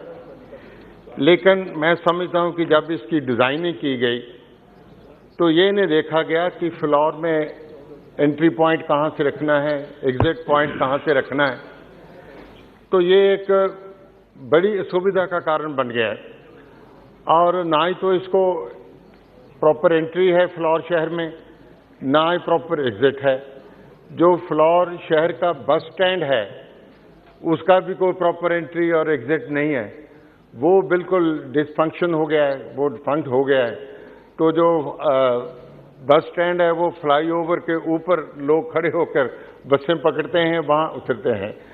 तो मैं आपसे ये अनुरोध करना चाहता हूं कि ये एक बहुत बड़ी असुविधा है कि इस फ्लाईओवर को की रीडिजाइनिंग की जाए और ये जो फ्लोर शहर की कठिनाइयां इनको दूर किया जाए। फ्लोर का कारोबार खत्म हो गया है, फ्लोर के जो दुकानदार हैं वो उनकी बिक्री नहीं हो रही, वो घर बैठे हैं, सो एक बहुत असुविधा का कारण है। इसी तरह सभापति जी, जो नेक्स्ट जो फ्लाईओवर जलंधर जो पीएपी जंक्शन है, जो कि मोस्ट इम्पॉर्टेंट जंक्शन है, जहां से जलंधर से बाहर जो दिल्ली साइड आते हैं वो लोग जाते हैं, जो बॉर्डर तरफ अमृतसर साइड पे जाते हैं वो जाते हैं। लेकिन जो अमृतसर साइड पे जो एग्जिट है, जो जाने का रास्ता है, वो प्रॉपर नहीं है। वहां से जंक्शन से 1.5 किलोमीटर पहले दिल्ली साइड जाना पड़ता है, फिर 1.5 किलोमीटर वापस आके फिर उसको फ्लाईओवर को पकड़ना पड़ता है। हमने रेलवे डिपार्टमेंट को भी रिक्वेस्ट की है कि जो आरओबी है पीएपी जंक्शन के ऊपर, उसको एक्सपेंड किया जाए, उसको एक्सटेंड किया जाए। तो मेरा ये आपसे अनुरोध है कि ये रेलवे से कोऑर्डिनेट करके वो जो आरओबी है उसको जल्दी से जल्दी उसको प्रॉपर किया जाए। इसी तरह सर, जो इसके आगे चिगिट्टी एंड सूर्या एनक्लेव जंक्शन है, वहाँ जो 6 लेन जो रोड है वो एब्रप्टली 4 लेन में मर्ज हो जाती है, जिसके कारण बहुत एक्सीडेंट होते हैं। तो मेरा ये भी अनुरोध है कि इसको भी रीडिज़ाइन किया जाए। और इसी तरह दूसरा मेरा पॉइंट ये है कि जो एनएच पर जो स्टॉर्म वाटर ड्रेन्स है, जो साइड पे ड्रेन्स है, ये जहाँ बंद है जहाँ ये लोअर क्वालिटी है, इसका कोई डिस्चार्ज पानी का कहीं हो नहीं रहा, सड़कें टूट रही हैं। मेरे इसी NH पे जो आगे पठानकोट का जो रोड आता है, ट्रांसपोर्ट नगर आता है, वहाँ जो ड्रेनेज सिस्टम है बिल्कुल खत्म हो चुका है, और जब बारिश होती है तो सारे शहर में पानी हो जाता है। इसी तरह होशियारपुर रोड पे एक शेखा गांव का फ्लाईओवर है, उसकी भी साइड जो ड्रेनेज सिस्टम है वो बंद हो चुका है। तो ये ड्रेनेज सिस्टम को सुधारने के लिए कोई पुख्ता इंतजाम किए जाएं, ये मेरी आपसे अनुरोध है। तीसरा मेरा पॉइंट है कि आदमपुर जो नेशनल हाईवे 03 जो 4 laning of Jalandhar to Hoshiarpur, ये बड़ी इंपॉर्टेंट, बहुत महत्वपूर्ण सड़क है कि यहाँ बहुत पिलग्रिमेज माता चिंतपूर्णी जाते हैं, माता ज्वालामुखी जाते हैं, बहुत लोग वहाँ ट्रेवल करते हैं। और आदमपुर इस फ्लाईओवर को क्रॉस करके आदमपुर अभी जो हमारा हवाई अड्डा बना है वो है। तो लेकिन इसका जो कट ऑफ डेट है वो 31/12/22 है, लेकिन अब तक वहाँ पिलर ही नहीं खड़े हुए, और जो शहर के साइड पे दोनों साइड लेन्स है वो बंद हैं, किक्कड़ है, वहाँ पानी है, शहर का कारोबार खत्म हो गया, कोई लोग अंदर जा नहीं सकते, कोई बाहर आ नहीं सकते। तो मेरा ये आपसे अनुरोध है कि ये आदेश दिए जाएं NH जो डिपार्टमेंट उसको, कि ये जो प्रोजेक्ट है इसको फौरी तौर पे इसको मुकम्मल किया जाए, और जब तक ये नहीं हो रहा उसकी जो साइड की जो सड़कें हैं, जो साइड लेन्स हैं, उनको पक्का किया जाए, उनको प्रॉपर किया जाए, ताकि ये जो ट्रैफिक की असुविधा हो रही है वो खत्म हो सके। सो मैं इन्हीं बातों से आपका फिर धन्यवाद करता हूँ, और सरकार को अनुरोध करता हूँ, मिनिस्ट्री ऑफ ट्रांसपोर्ट को, कि मेरे जो मुद्दे हैं उन पर ध्यान दिया जाए। ये बड़े महत्वपूर्ण मुद्दे हैं, इनको एड्रेस किया जाए। धन्यवाद। Thank you. Thank you. Honourable member Shri Uday Pratap Singh. धन्यवाद सभापति महोदय। मैं सड़क परिवहन राजमार्ग मंत्रालय के अनुदान की मांगों का समर्थन करने के लिए खड़ा हुआ हूँ, और माननीय मंत्री श्री गडकरी जी और इस देश में जिन्होंने सेना को लीड किया और अब हमारे सड़क के तंत्र को नेतृत्व दे रहे हैं, ऐसे हमारे जनरल VK सिंह साहब को भी मैं दोनों मंत्रियों का बहुत धन्यवाद भी करता हूं, अभिनंदन भी करता हूं कि आपके प्रयासों से इस देश में सड़कों के प्रति और विकास के प्रति एक नई सोच और एक नया वातावरण बना है।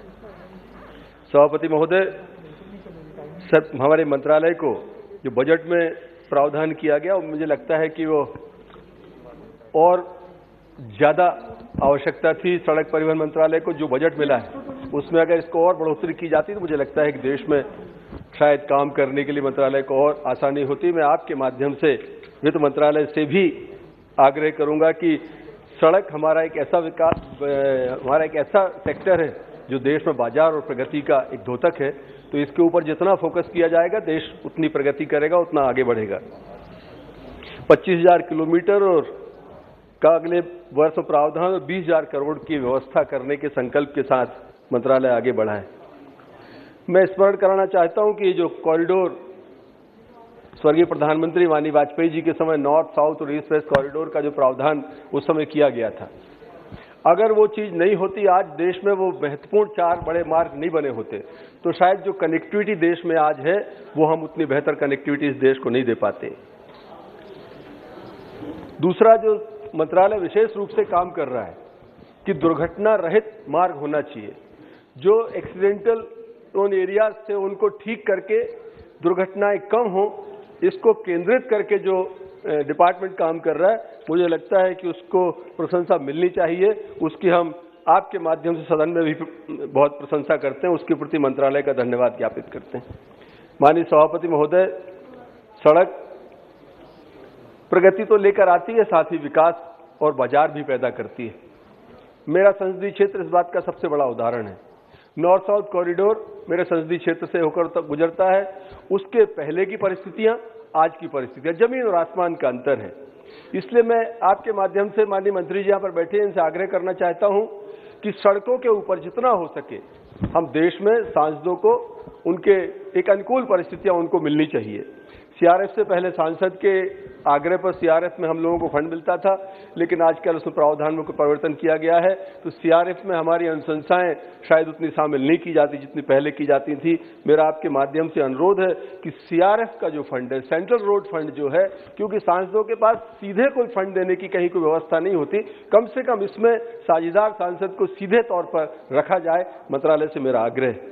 दूसरा एक बड़ा विसंगति इस देश में है, टोल नाके लगे हुए, टोल देने में दिक्कत नहीं है, लेकिन टोल के कारण जो एक हर्डल फ्री जो एक मूवमेंट गाड़ियों का रहता है उसको कहीं ना कहीं रोक लगती है, और टोल के कारण कई बार विसंगतियां पैदा होती हैं। खासकर मेरा आग्रह है कि जहां पर टोल स्थापित होता है उससे 10 किलोमीटर का जो स्थान है, उस 10 किलोमीटर में लोग दैनिक आवागमन करने वाले किसान हैं, बाजार जाने वाले लोग हैं, स्कूल पढ़ने वाले बच्चों की गाड़ियां हैं, ऐसे अनेक चीज होती हैं जिनको कि अनावश्यक बहुत पैसा भी लगता है और व्यवधान भी पैदा होता है। मेरी बात से शायद पूरा सदन भी सहमत होगा कि अगर टोल के नजदीक 10 किलोमीटर रहने वाले लोग अपना प्रमाणित रूप से कोई वहां टोल पर अपनी बताते हैं कि हम 10 किलोमीटर की सीमा में रहते हैं, तो उनको टोल फ्री उनको 10 किलोमीटर परिधि के लोगों को या महीने में 5 बार 7 बार उनसे टोल लिया जाए, इस तरह का कोई एक सिस्टम, एक मैकेनिज्म डेवलप होना चाहिए। मैं आपको अभी का उदाहरण बताता हूं। हमारा जबलपुर भोपाल नया जो हाईवे तैयार हुआ है,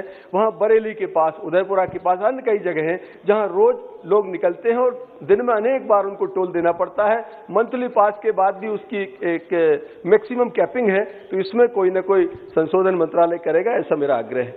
दूसरा मेरा एक अनुरोध है कि पुराना जो north south corridor, east west corridor है, उसका जो डीपीआर तैयार किया गया था उसमें बहुत ज्यादा मुझे लगता है जल्दबाजी में तैयार किया गया था। कई जगह ऐसी जहां बहुत दुर्घटनाएं आज भी हो रही हैं, तो उस पर काम करने की जरूरत है। और नॉर्थ साउथ कॉरिडोर के ऊपर खास करके सागर, नरसिंहपुर और जो लखनऊ नागपुर की तरफ जाता है, अनेक पॉइंट ऐसे हैं जहां लगातार दुर्घटनाएं हो रही हैं, उनको चिन्हित कराकर उनको ठीक करने की जरूरत है। मंत्रालय इस पर काम करेगा, मेरी आपके माध्यम से विनती है।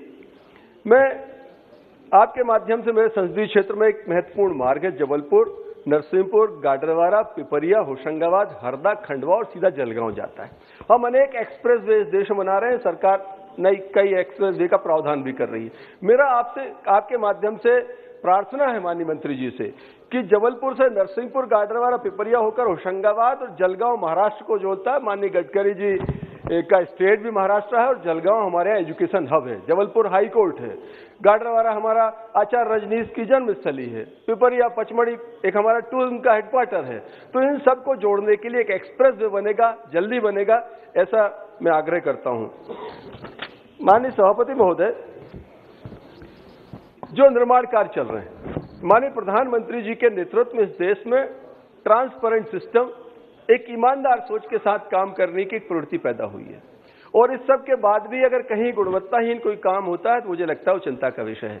जबलपुर भोपाल होकर जो मार्ग जयपुर जाता है, पहले भी मैंने अनेक बार शिकायत की है, हम लोगों ने सीधे जाकर मंत्रालय में भी आग्रह किया है और आज आपके माध्यम से सदन में भी इस बात को रखता हूं कि जबलपुर से हमारा जो भोपाल मार्ग है उसमें खास करके नरसिंहपुर जिले का कुछ हिस्सा और रायसेन जिले में जो मार्ग बन रहा है, अभी उसका उद्घाटन हुआ है, टोल चालू हुआ है, लेकिन निहायत गुणवत्ताहीन राष्ट्रीय राजमार्ग तैयार हुआ है। उसकी तुरंत चिंता करने की जरूरत है, नहीं तो यह संदेश ठीक नहीं जाता कि आज जब हम हर चीज अच्छी कर रहे हैं, सारी जगह पूरा मार्ग अगर 400 किलोमीटर में ठीक बना है तो 100 किलोमीटर क्यों खराब बना, इस पर एक हमारी चिंता है जिस पर मंत्रालय ध्यान देगा। दूसरा मेरा अनुरोध है कि जो हाईवेज हमारे तैयार हुए हैं, बाईपास हमने तैयार किए हैं, अंदर के जो मार्ग छूट गए हैं, जैसे इसी भोपाल जबलपुर हाईवे के ऊपर चाहे देवरी बाईपास हो, उदयपुरा का बाईपास हो, खरगोन का बाईपास हो, बरेली का बाईपास हो, बाड़ी का बाईपास हो, इनके अंदर के मार्ग नहीं बनाए, उनकी नरक जैसी स्थिति हो रही है, वहां पर धूल उड़ रही है, लोग रोज व्यापारी परेशान होते हैं, हम लोग जाते हैं, क्योंकि राष्ट्रीय राजमार्ग सीधा भारत सरकार से जुड़ा विषय है, हम लोगों से लोग आग्रह करते हैं इनको जल्दी इनका मेंटेनेंस होना चाहिए, निर्माण होना चाहिए। आपके माध्यम से प्रार्थना है, इस पर भी शीघ्र निर्णय सरकार करेगी। आखिरी बिंदु में आपके सभापति महोदय, आपके माध्यम से माननीय मंत्री जी से कहना चाहता हूं, जो नॉर्थ साउथ कॉरिडोर है उसमें नरसिंहपुर जिले का हिस्सा और जबलपुर जयपुर एक्सप्रेस हाईवे का जो क्रॉसिंग जो है वो समतल भूमि में है, एशिया की श्रेष्ठ भूमि है, उसमें ये दोनों हाईवे क्रॉस करते हैं। वहां समतल होने के कारण पानी की निकासी नहीं है, तो पानी भर जाता है, महीनों तक पानी भरा रहता है किसान को अपनी बुआई आदि के समय, और खासकर उस राजमार्ग चौराहे पर नरसिंहपुर जिले में जहां पर की आबादी हजारों की संख्या में लोग इस एनएच के कारण वहां बस गए हैं, उनकी पानी की निकासी नहीं हो पा रही। मंत्रालय एक कोई बड़ा प्रोजेक्ट वहां पर इस ड्रेनेज सिस्टम के लिए बनाकर लोगों को मदद करने का काम करेगा, यह भी मैं आपके माध्यम से अनुरोध करता हूं। और पुनः हमारा सड़क और परिवहन मंत्रालय के जो अनुदान मांगे हैं उसके समर्थन करते हुए आपने मुझे समय दिया, आपका हृदय से आभार व्यक्त करता हूं। धन्यवाद। बहुत बहुत धन्यवाद। Shri C Thomas ji.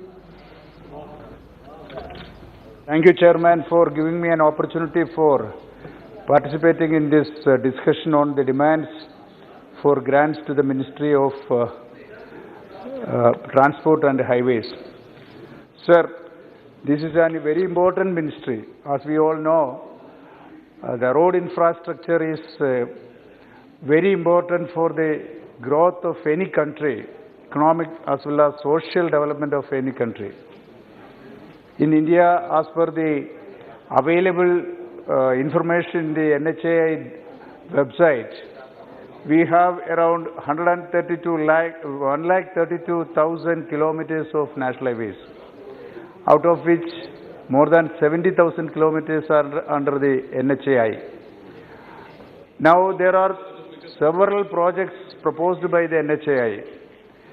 The total amount of allocation in the budget is 68,000 crores, and the demand is for 1,99,000 crores. Of course, the demand is very correct, and the amount required is definitely more than 68,000 rupees, 68,000 crore. Sir, we are proposing, the government is proposing so many highways, including greenfield highways, and also express highways. But I am constrained to mention that out of these greenfield highways and express highways, there is no single highway, express highway proposed in Kerala. We have few greenfield highways proposed in Kerala, and also few other highways, out of which 4 are connecting my constituency. Of these 4, one highway, greenfield highway, NH85, starting from Kochi to Kochi, Munnar and Theni. It is some 132 kilometers, having a length of 152 kilometers. More than 30 years back, there was a proposal for constructing a bypass at Tripunithura, which is connecting 3 constituencies, Kottayam, Chalakudy, as well as Ernakulam. And a bypass for having a length of more than 8 kilometers was proposed, which was proposed to be constructed in 2 phases. First phase was 4 kilometers long, for which 16 hectares of land was proposed to be acquired. 4 hectares were acquired more than 30 years back. The balance land was frozen. Earlier, our honourable member Sri N.K. Premachandran was mentioning, when the consultants are preparing the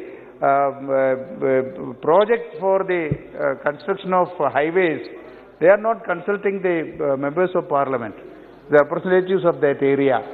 That has happened here in this case also. The consultants have prepared an alignment, a new alignment, for which they have proposed a bypass from Angamali to Kochi, which is avoiding this Tripunithura bypass.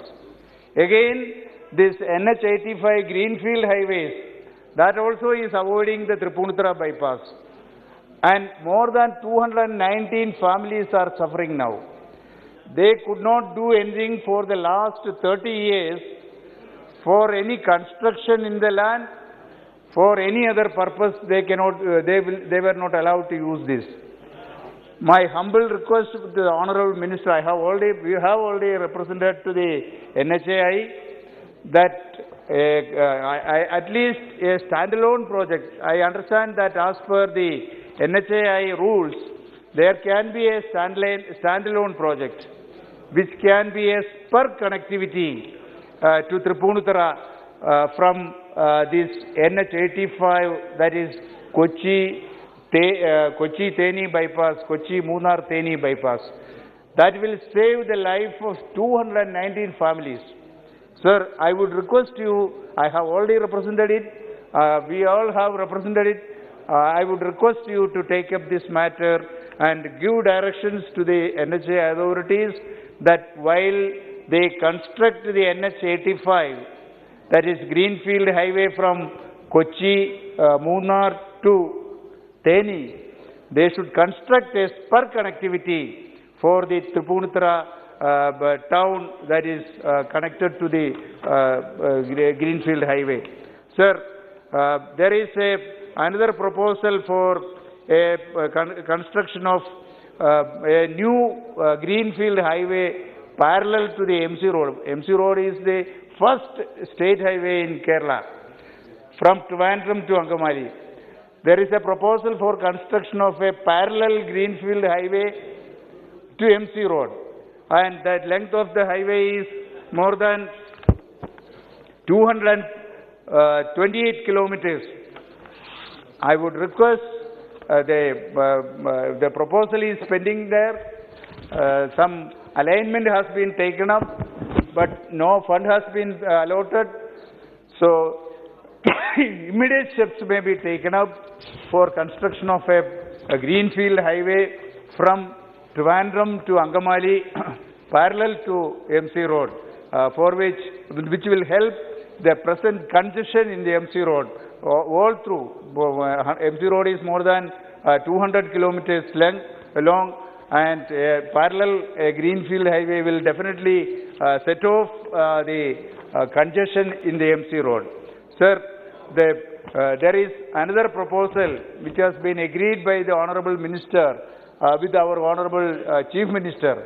That is a road connecting from NH 183 to 85, NH 85, starting from Kottayam, that is my own constituency, Kottayam via Palai to Todupuzha, then Undugal. Undugal is connecting NH 85. So 183 and connecting 183 and 85. That proposal has been agreed to by Honorable Minister for North and with our Honorable Chief Minister. But no further progress is there. This will help the tourism potential in Kerala. Kerala is more famous for tourism. And Komaragam is just 15 kilometers away from the starting point of this highway. And Undugal, from Undugal you can go to Munnar, Komaragam and Munnar, one backwater station and one hill station. Please that can be connected, and that proposal should be taken up immediately. Sir, only one proposal. Sir, the road safety people, all the members were mentioning about this road safety. There is a slight reduction of 12% in the road accidents during the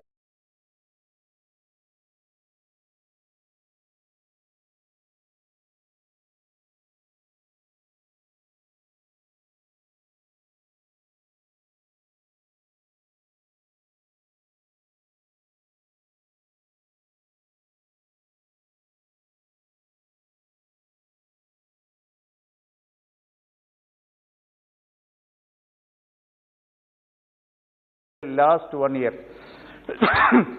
compared to the previous year. But the government should take steps to reduce the accidents. There are people who are driving after drinking. There are people who are overspeeding. There is jumping of the traffic signals, driving using mobile phones. Then also Thank you very much. seat belts. Thank you. Sir, these things should be restricted, prevented, and actions should be taken against those people. Thank you very much. Thank you very much. Shri Rajiv Pratap Rudi ji.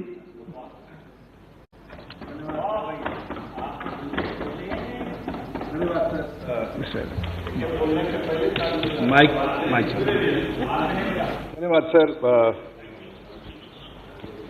आज जिस विषय पर हम लोग बोलने के लिए आपकी अनुमति है बजट के इस अभिभाषण पर, और सचमुच अगर सड़क मंत्रालय 2 लाख करोड़ मांगती है तो उसे लाख करोड़ और भी दे देना चाहिए, क्योंकि इससे बेहतर देश के प्रधानमंत्री ने जो नक्शा बनाया है, मुझे लगता है इससे बड़ा काम देश में जो पिछले 100 साल 17 साल में नहीं हुआ, तो जो अभी हो रहा है इसका कोई तुलना ही नहीं किया सकता। अद्भुत है साहब।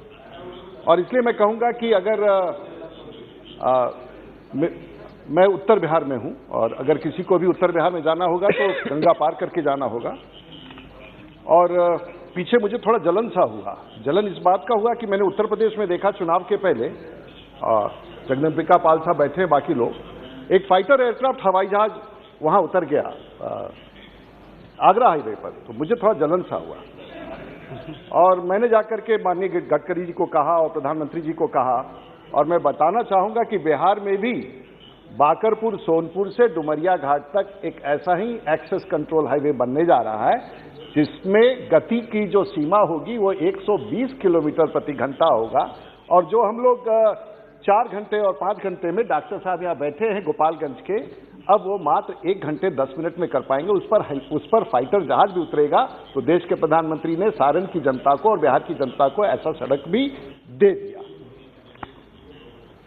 गंगा पार करने में बड़ी कठिनाई होती थी, और पैकेज वैकेज की बात करते रहते हैं लोग, विशेष स्टेटस की बात करते रहते हैं, मुझे नहीं पता है, लेकिन मैं इतना जानता हूं कि देश की सरकार नीति बनाती है, और नीति के साथ जो विकास आता है वो पैकेज वैकेज से कहीं बहुत ज्यादा है। विशेष दर्जा क्या होगा? अगर नीति अगर आपकी सही होगी, सोच सही होगा, योजना सही होगा, तो लाखों करोड़ रुपया राज्य में चले जाएंगे।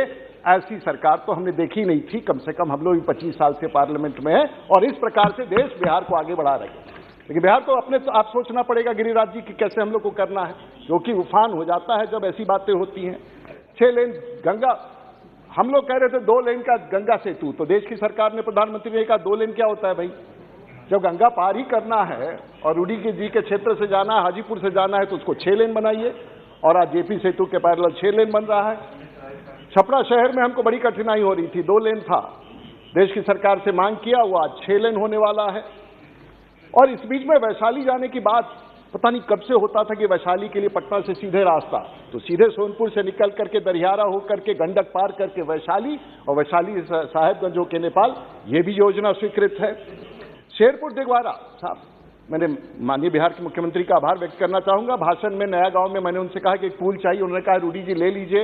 वहां से जब सहमति प्राप्त हुई, और दिगवारा शेरपुर के बीच में 5000 करोड़ रुपए की लागत से नए पुल का निर्माण हो रहा है, जो पूरे उत्तर बिहार के लिए एक नया 6 लेन 4 लेन न जाने क्या क्या हमारे राज्य में हो रहा है। नहीं, नीतीश कुमार जी ने सहमति दी, उन्होंने मांग की, और केंद्र की सरकार बना रही है। अभी हम केंद्र की सरकार की बात कर रहे हैं। गाजीपुर से, नहीं आप अच्छा बता दें, एनडीए की सरकार बना रही। नहीं, मेरा सर ये माइनस किया जाए 2 मिनट, फिर गड़बड़ किया निशिकांत जी और उन्होंने, तो कुछ नहीं, बीच में डिस्टर्बेंस होने।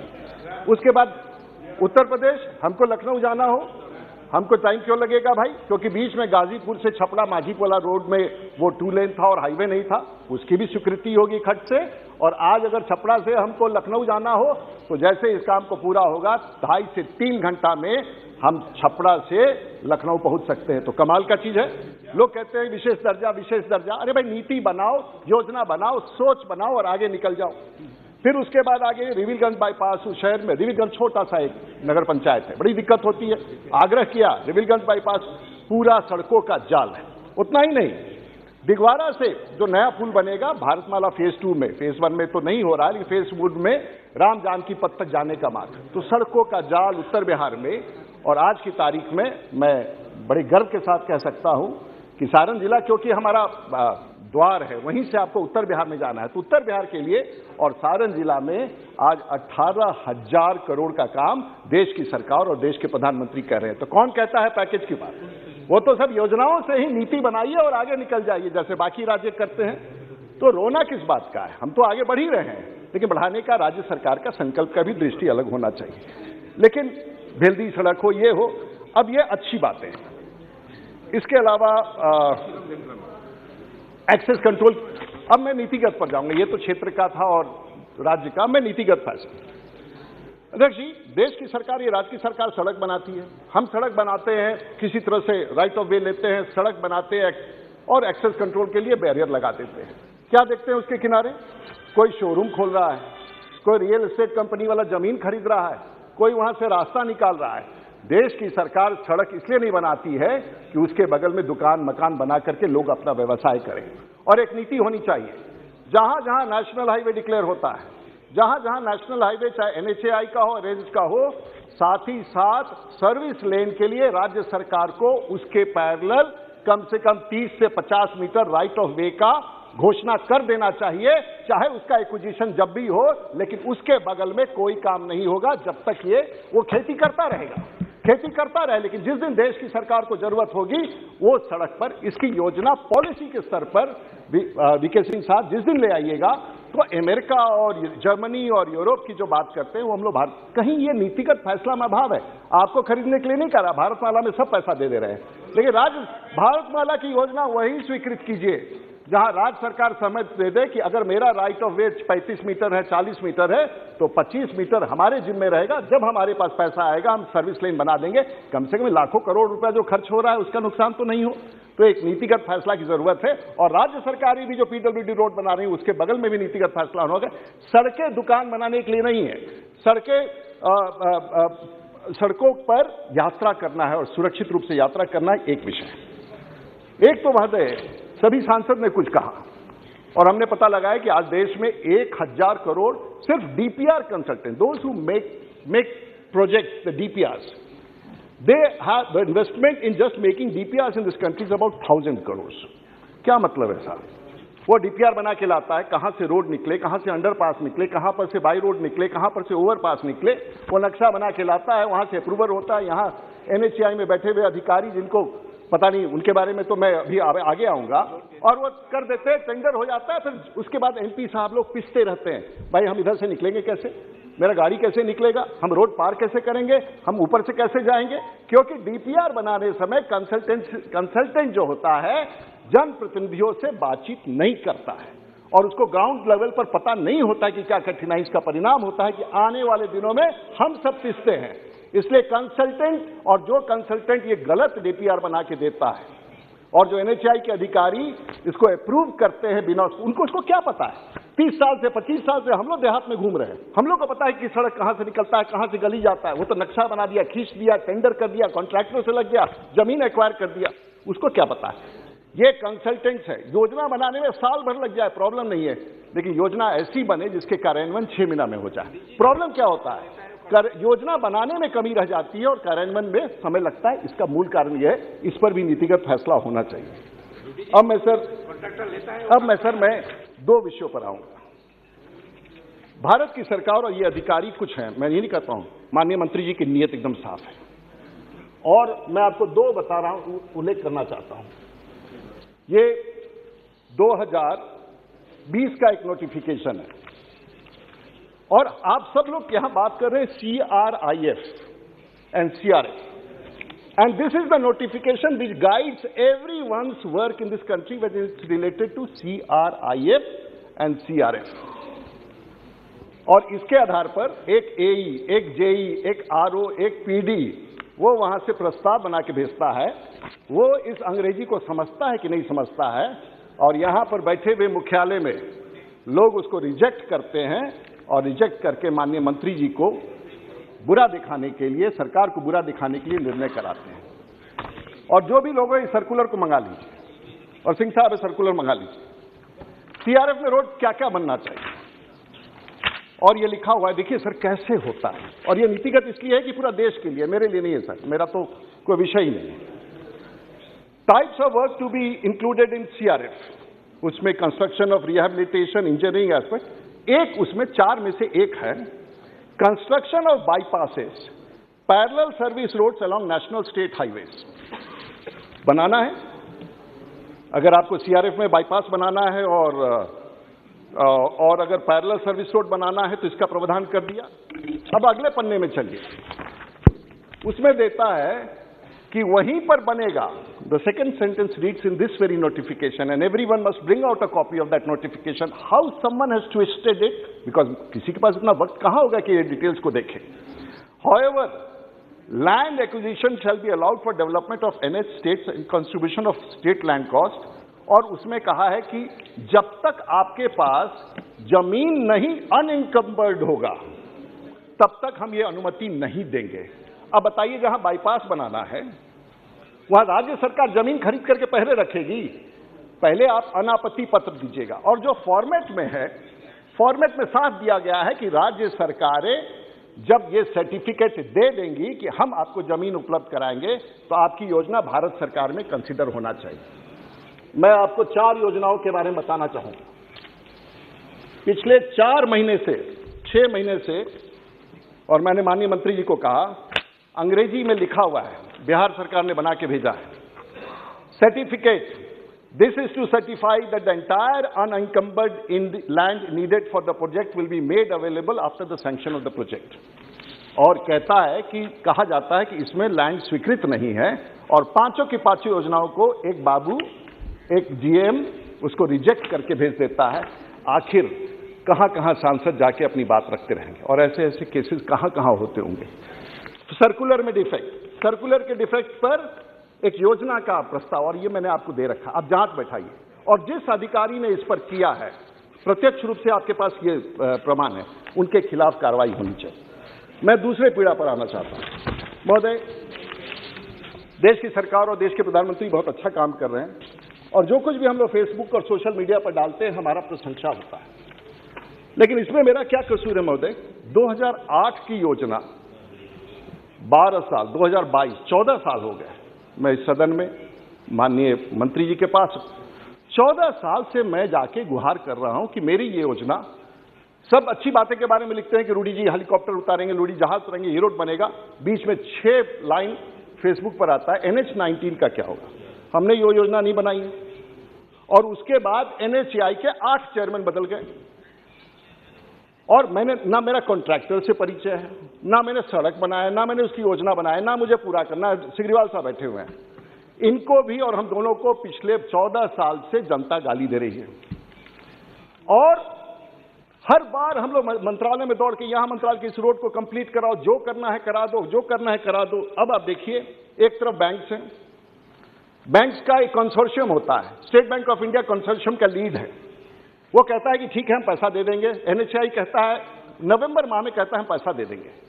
अब कंसोर्शियम में 4 और बैंक है, सबको 5-5 करोड़ रुपया देना है, 197 करोड़ रुपया जाना है।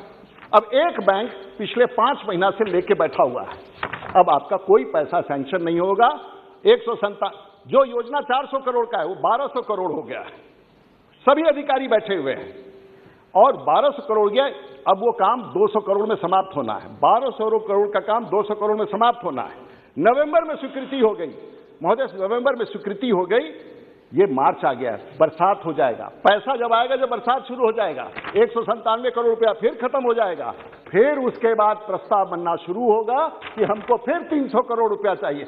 आखिर बताइए, एक सांसद का, एक जनप्रतिनिधि का, एक व्यक्ति का क्या कसूर है इसमें?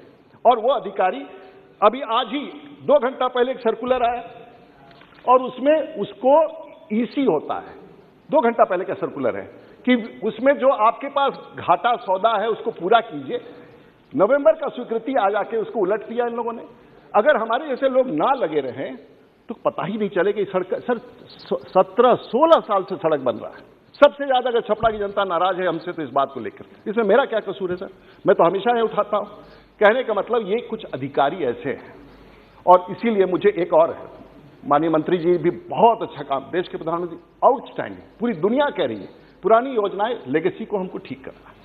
और मंत्री जी का भी एक बिल्डिंग बन रहा था उनका, NHAI का बिल्डिंग, तो वो भी मेरी वेदना में कहे कि पहले ये पिछले 11 साल में जो मेरा बिल्डिंग बना उन सबका फोटो लगाओ इस पूरे बिल्डिंग में कि कौन कौन जीएम था जो उसको देख रहा है। हमको भी सर, सांसद को सिर्फ 2 करोड़ रुपया देंगे, हमको सर थोड़ा सा जमीन और पैसा दीजिए। मैं भी इस योजना के लिए जो NH-19 का है, वो तमाम लोग जो NHAI के चेयरमैन रहे हैं और तमाम लोग जो GM रहे हैं, और तमाम लोग का एक एग्जीबिशन और म्यूजियम लगाना चाहता हूं, ताकि देश याद रखे कि एनएच, जैसे मंत्री जी ने अपने यहाँ लगवाने के बाद कहा है, मैं भी अपने यहाँ एक म्यूजियम बनाना चाहता हूं। 17 साल तक इस सड़क के निर्माण और अभी का अधिकारी भी उसमें शामिल होंगे, सबका फोटो हमको भी लगवाना। थैंक यू वेरी मच महोदय, मेरा आपसे दो ही पीड़ा था।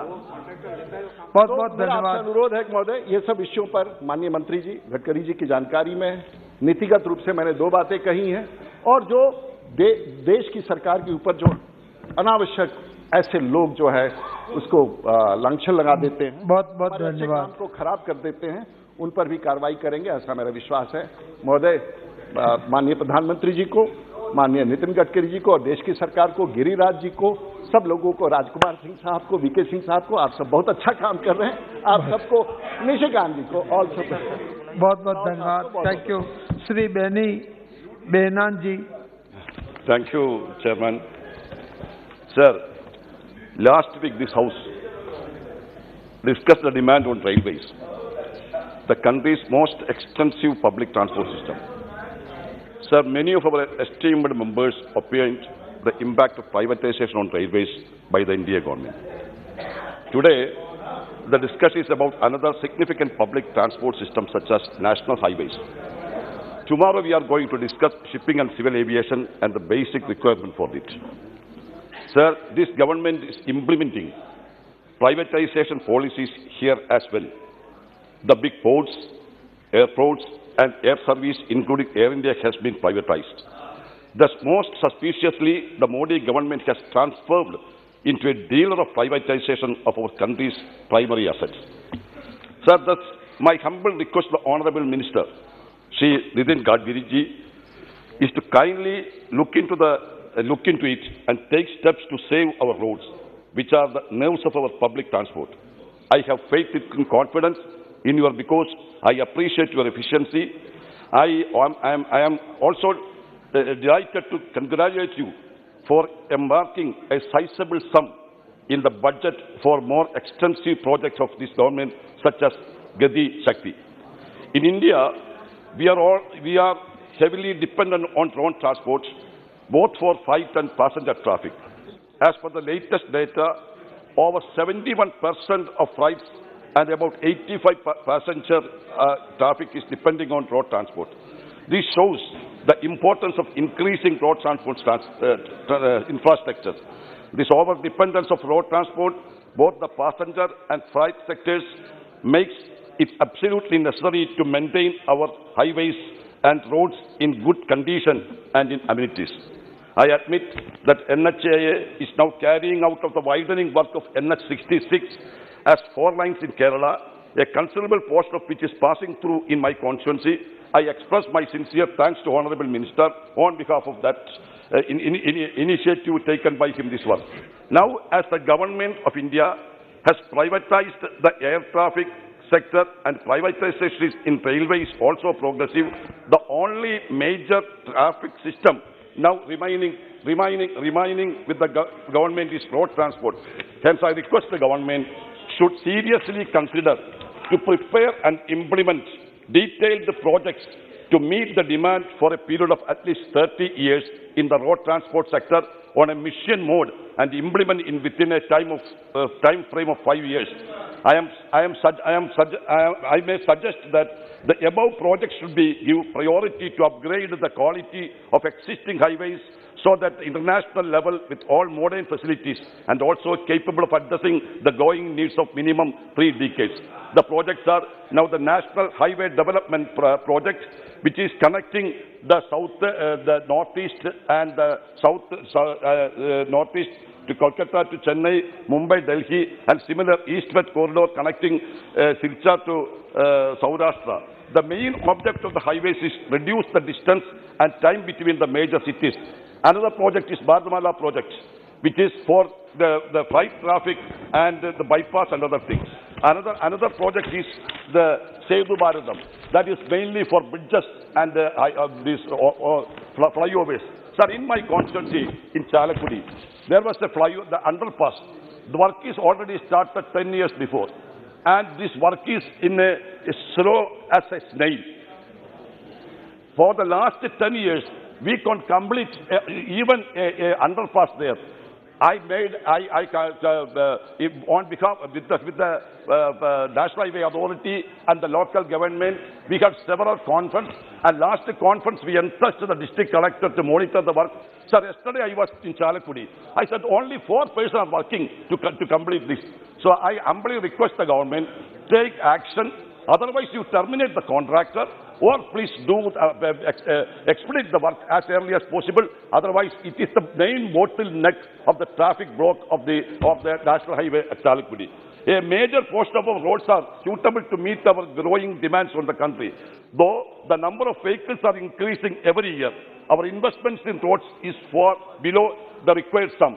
In my state, Kerala, the number of vehicles is fast growing. It was doubled from 60 lakhs in 2011 to 120 lakhs in 2021. The number reached 21 lakhs in 290 by 8 years and by 10 years. The number reached into 148 lakhs. As a result of this control, sir, 1 minute, sir, I just started that.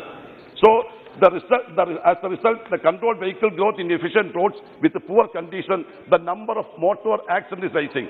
Sir, at present, the increasing number in road accidents and its casualties is a major concern. India ranks first in number of road crash deaths across the 199 countries and account for almost 11% of crash-related deaths in the world. So, to tide up this situation, urgent action plan is needed. Imparting awareness by drivers and public essential. Similarly, steps should be taken, include road rules in school and college syllabus. I still remember some lessons that I have learned during my school life and college life. There was a lesson by the A.G. Gardner on the rule of the road. That is headlight. So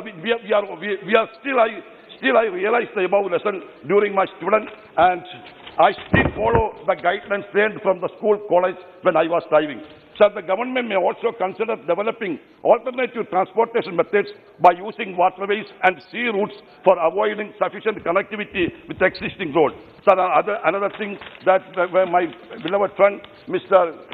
Thomas Charikadan pointed out that, sir, there is a bypass issue in my constituency. It is the alignment of Kochi-Madurai highway was fixed some 30 years ago, and the same cannot complete even after the 3 decades.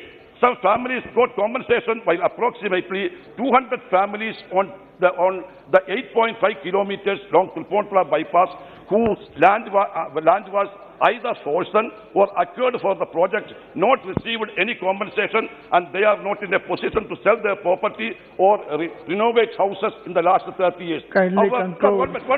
Sir, however, after a long period, a new project, Kochi-Theni Greenfield Bypass, was announced, and the Tripunithura bypass was included in the alignment initially. Now the above families are run in the trouble once again that the stretch does not figure in the final alignment of the Kochi-Theni Greenfield Highway. The reason announced is that NHIA is forward another project, namely Kundannur-Angamali Greenfield 6-line bypass. When the new bypass between Angamali and Greenfield 6-line bypass, when the bypass between Angamali and the Kundannur has been announced, the alignment of Kochi-Theni Greenfield bypass changed, and all acquired land in Thiruvankulam area is presently not with the alignment.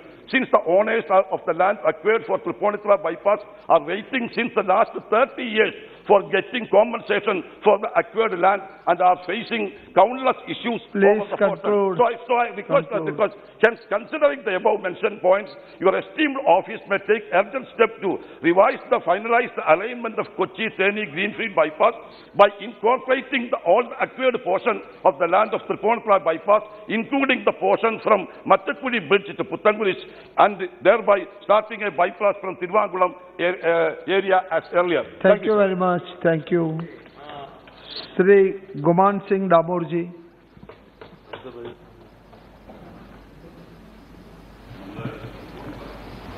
धन्यवाद सभापति महोदय। मैं सड़क परिवहन और राजमार्ग की रुपये 1,99,108 लाख की 108 लाख करोड़ की मांगों के समर्थन में खड़ा हुआ हूं। महोदय, मैं आपको बताना चाहता हूं कि हमारे देश में कुल कितनी सड़कें हैं। हमारे देश की सड़कों की लंबाई है 58,00,000 90,000 किलोमीटर।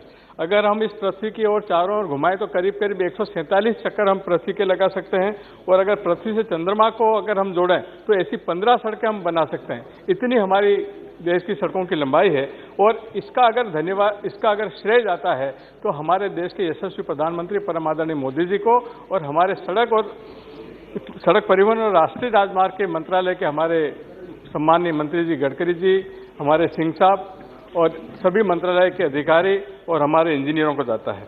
इसका जो सड़कें हमारी है उसका जो सबसे मुख्य कारण है कि हमारे जो तकनीकी मापदंड हैं वो उच्च स्तर के तकनीकी मापदंड हैं। पहले अगर आप देखेंगे कि 2014 के पहले जो हमारी सड़कों के मापदंड थे वो इंटरनेशनल स्टैंडर्ड की तुलना में कमजोर थे। उसके कारण हमारी सड़कों में वो मजबूती नहीं आ पाती थी जो अभी है। पहले सड़कों में पाइपिंग एक्शन बनने के कारण सड़कें हमारी खराब हो जाती थी, परंतु अब हमारी सड़कों में जो निर्माण होता है उसमें सीमेंट ट्रेटेड सब बेस बनता है, उसमें WM बनता है, उसमें DBM बनता है, बिटुमिन कंक्रीट सरफेस बनती है। इसके कारण आज हमारी सड़कें विश्व स्तरीय सड़कें हैं, और इसका मुख्य कारण है हमारे देश के यशस्वी प्रधानमंत्री परम आदरणीय मोदी जी के मन की बात को हमारे मंत्रालय द्वारा समझना। मैं इस जो हमारा बजट है इसकी बहुत सारी खासियतें हैं, उसके बारे में मैं बताना चाहता हूं कि हम लोग बहुत तेजी से सड़कें बना रहे हैं। 2004-05 की बात करें तो 7 किलोमीटर प्रतिदिन की सड़क की रफ्तार थी, आज हम 37 किलोमीटर पर आए हैं, और आने वाले समय में जो हमारा लक्ष्य है वो 50 किलोमीटर प्रतिदिन का है। और हम अलग अलग मापदंड की सड़कें बना रहे हैं। हमारे गांव की सड़क अलग है, प्रधानमंत्री सड़क अलग है, नेशनल हाईवे अलग है, स्टेट हाईवे अलग है, मेजर डिस्ट्रिक्ट रोड अलग है। तो इस प्रकार से विभिन्न मापदंडों की सड़कें बनाने के कारण आज हमारी कनेक्टिविटी एक अंतर्राष्ट्रीय स्तर की बनती जा रही है। मैं सभापति महोदय आपको बताना चाहता हूं कि जो हमारी बजट में जो सबसे अच्छी खासियत है वो ये है कि हमने प्रधानमंत्री गति शक्ति योजना को जगह दी है, और ये प्रधानमंत्री गति शक्ति योजना करीब 16 मंत्रालयों को लेकर बनी है, और इसमें 60 इंजन के हमारे कार्यक्रम होंगे। और इस प्रधानमंत्री गति शक्ति योजना के कारण हमारे किसानों को फायदा होगा, हमारे व्यापारियों को फायदा होगा, हमारे उद्योगपतियों को फायदा होगा, हमारे यात्रियों को फायदा होगा, हमारा माल का परिवहन को फायदा होगा। और ये जो हमारी सड़कें बन रही हैं, इन सड़कों के निर्माण में जो सबसे बड़ी बात है वो सुरक्षा की बात है। हम ऐसा नहीं कि आंखें बंद करके सड़कें बना रहे हैं। आज हमारे पूर्व में जो हमारे एक्सीडेंट होते थे वो एक्सीडेंट हम मिनिमम कर रहे हैं। पूरे देश में ब्लैक स्पॉट्स को आइडेंटिफाई करके जो रोड सेफ्टी के लिए हमारा अलग एक विंग काम कर रहा है, और उसके कारण हम कई लोगों की जान बचाने में सफल हो रहे हैं। आज जो हमारा बजट है, इस बजट का तो मेरा अनुरोध है कि ये पूरे सदन को एक स्वर में, एक मत में, ध्वनि मत से इसको पारित करना चाहिए, क्योंकि इतना अच्छा बजट अभी तक नहीं आया है, आगे और अच्छा आएगा। मैं इसके साथ साथ मेरे क्षेत्र की जो मैं कुछ सुझाव देना चाहता हूं। मेरा सुझाव ये है कि हमारे जितने जिला मुख्यालय हैं, हमको जिला मुख्यालयों को 4 लेन से अनिवार्य रूप से जोड़ना चाहिए। हमारे जो ब्लॉक हेडक्वार्टर हैं, तहसील हेडक्वार्टर हैं, उनको 4 लेन से जोड़ना चाहिए। अभी जो प्रधानमंत्री सड़क हमारी बन रही हैं वो 15 टन 20 टन की कैपेसिटी से बनती है, परंतु अब जो ट्रैफिक उसके ऊपर चल रहा है तो उसको डिजाइन में परिवर्तन करके उसको 80 टन तक लाना चाहिए। इसके साथ साथ मेरी कुछ मांगे हैं, उस मांगों के संबंध में मैं आपको निवेदन करना चाहता हूं कि हमारे दिल्ली मुंबई जो ग्रीन एक्सप्रेस वे निकल रहा है, 8 लेन एक्सप्रेस वे, इस 8 लेन एक्सप्रेस वे जो हमारा मेरे लोकसभा क्षेत्र के रतलाम के पास से गुजर रहा है, तो मेरा आपके माध्यम से अनुरोध है मंत्रालय से कि मल्टी मॉडल लॉजिस्टिक पार्क की स्थापना रतलाम में की जाए। हमारा रतलाम से झाबुआ और अलीराजपुर को 4 लेन से जोड़ने के लिए भारतमाला 2 में आपने रतलाम से झाबुआ को सम्मिलित किया है, परंतु झाबुआ से अलीराजपुर को सम्मिलित नहीं कर पाया, वो टोल रोड होने के कारण। तो इसमें भी कोई माध्यम निकालकर इसको जोड़ दिया जाए। दूसरा, हमारा रतलाम और इंदौर रोड को पेटलावत से बदनावर तक इसको 4 लेन से जोड़ने से हमारी अहमदाबाद से सीधा हम गुजरात को शॉर्टकट से जा सकते हैं। इसको जोड़ा जाए। बड़ौदा से खंडवा नेशनल हाईवे घोषित किया है, परंतु इस नेशनल हाईवे का निर्माण का कार्य अभी शुरू नहीं हो पाया है। इसको शीघ्र शुरू किया जाए और इसके बीच में मेरे लोकसभा क्षेत्र का जिला मुख्यालय अलीराजपुर आता है। इस अलीराजपुर को अनिवार्य रूप से बाईपास बनाया जाए, क्योंकि अभी जो नेशनल हाईवे गुजर रहा है वो अलीराजपुर शहर के बीच में गुजरने से यहाँ पे काफी एक्सीडेंट होते हैं, दुर्घटनाएं होती है।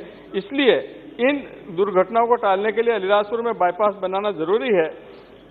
मेरे लोकसभा क्षेत्र झाबुआ से बांसवाड़ा को जोड़ने वाला मार्ग जो है वो 4 लेन नहीं है, तो झाबुआ से थांदला, कुशलगढ़ और बांसवाड़ा को जोड़ने के लिए 4 लेन रोड बनाने की मैं मांग करता हूं। मेरा लोकसभा क्षेत्र जनजाति बाहुल क्षेत्र है और हमारे यहाँ जो विलेज की रचना है, इन विलेजों में बहुत सारे हैबिटेशंस बने हैं, छोटे छोटे हैबिटेशंस, और मुख्य गांव से एक दूसरे हैबिटेशंस की दूरी, जिनको वहाँ फालिया बोलते हैं, वो फालिया की दूरी 10-10, 15-15 किलोमीटर है। ऐसे लंबे जंगल के क्षेत्र में है। तो जो इन विलेज रोड बनना चाहिए वो रोड नहीं बनी है, तो इन विलेज रोड बनने को प्राथमिकता दी जाए।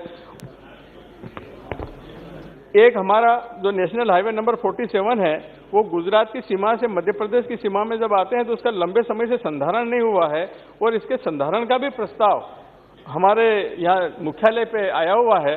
तो मैं आपके माध्यम से मांग करता हूं कि ये संधारण का जो प्रस्ताव है इसको स्वीकृत करें, ताकि उस नेशनल हाईवे नंबर 47 का पिटोल से हमारे माछलिया तक जो अभी उखड़ गया है इसका संधारण हो सके। मैं इन मांगों का समर्थन करते हुए आपको धन्यवाद देता हूं। नमस्कार। बहुत बहुत धन्यवाद। श्री दुलाल चंद गोस्वामी जी। धन्यवाद सभापति महोदय। सबसे पहले मैं सड़क परिवहन और राज मंत्रालय के बजट 2022-23 का समर्थन करता हूं। माननीय सभापति महोदय, सड़क परिवहन राजमार्ग मंत्रालय का बजट इस बार बहुत बढ़ाया गया और इसका मुख्य उद्देश्य है कि देश में सड़कों सुविधा को बढ़ाया जाए। 1,99,000 करोड़ की बहुत बड़ी राशि भारत सरकार ने दी है। इसके लिए माननीय प्रधानमंत्री जी को हृदय से धन्यवाद। सभापति महोदय,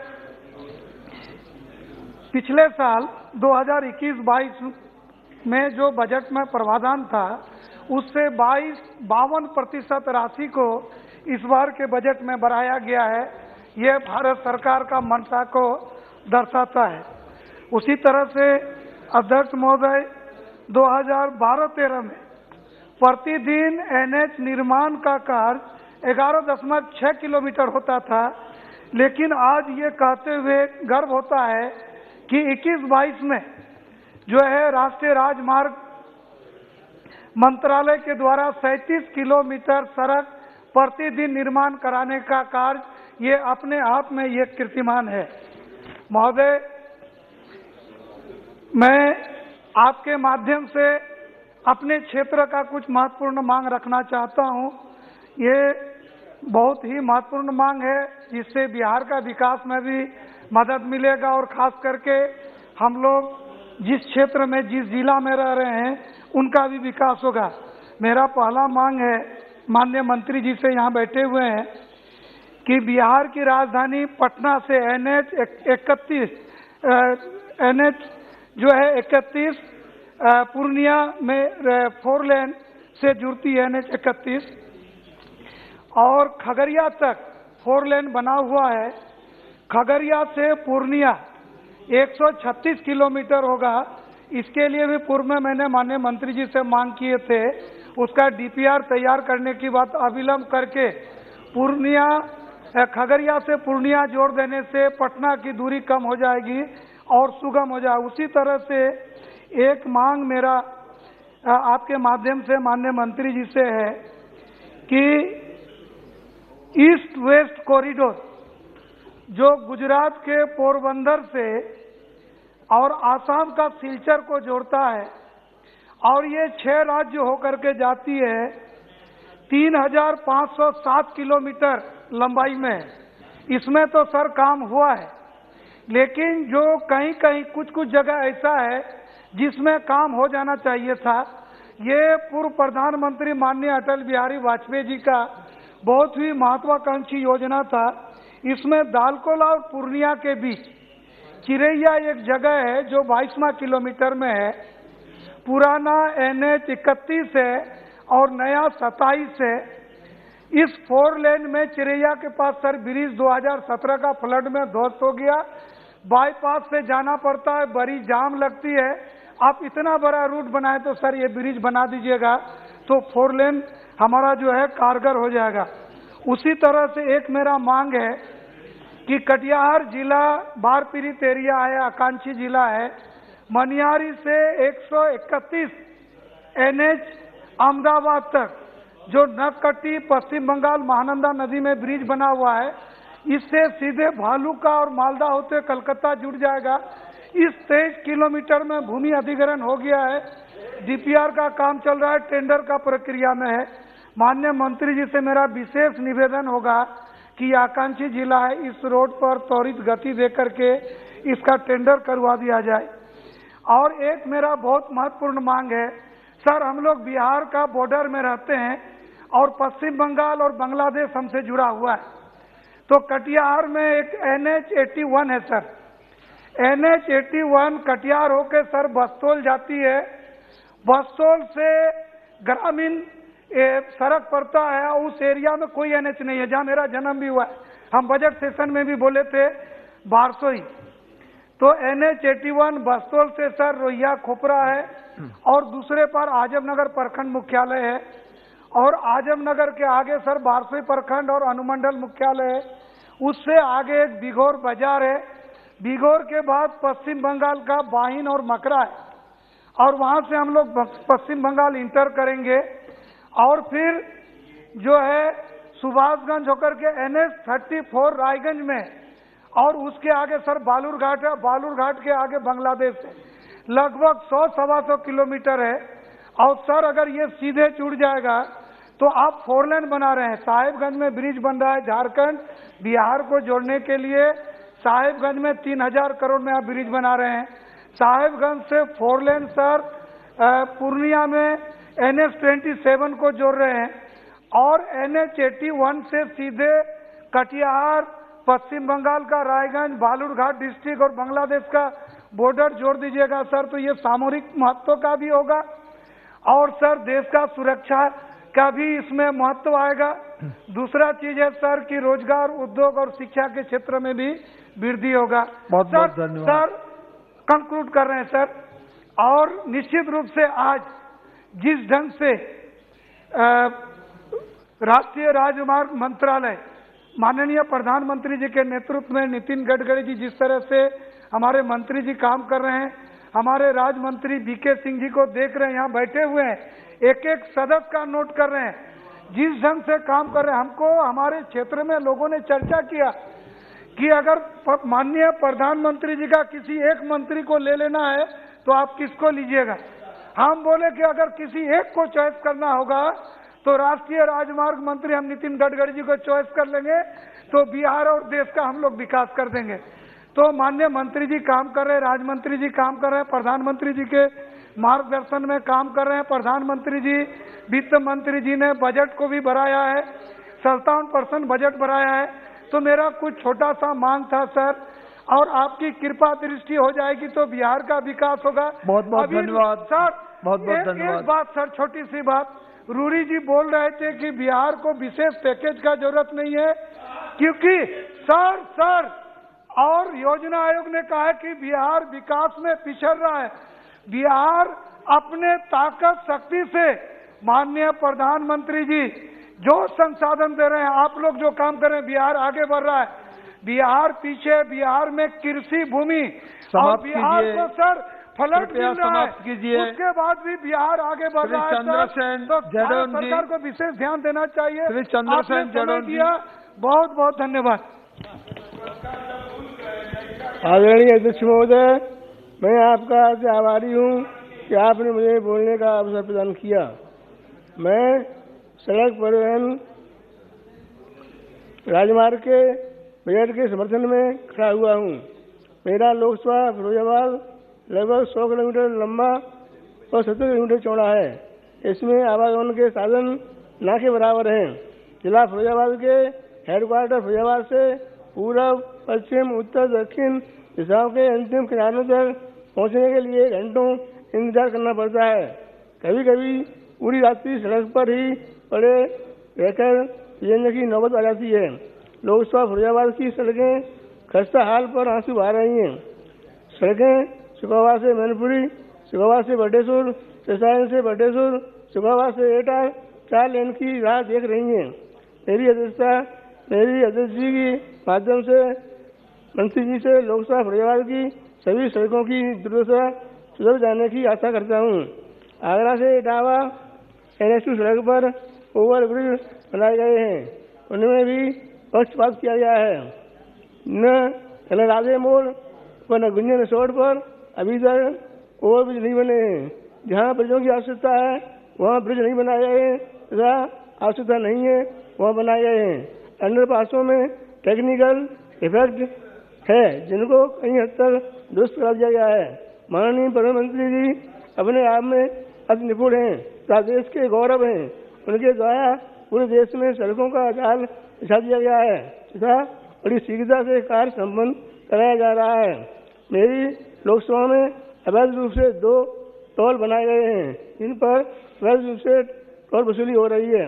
सड़कें प्रकाश व्यवस्था से लैस हैं जिससे हाईवे पर चोरी, डकैती तथा अन्य जघन्य अपराधों अपराध नहीं हो रहे हैं। ये आशा ही नहीं पूर्ण विश्वास है कि अध्यक्ष जी के माध्यम से सड़क परिवहन मंत्री जी अपनी तीव्र गति को धीमी नहीं करेंगे तथा परिवहन की समस्त आवश्यकताओं को यथाशीघ्र पूरी करते रहेंगे। धन्यवाद। बहुत बहुत धन्यवाद। श्री जसबीर सिंह गिल जी। आप जी थोड़ी बोल दे।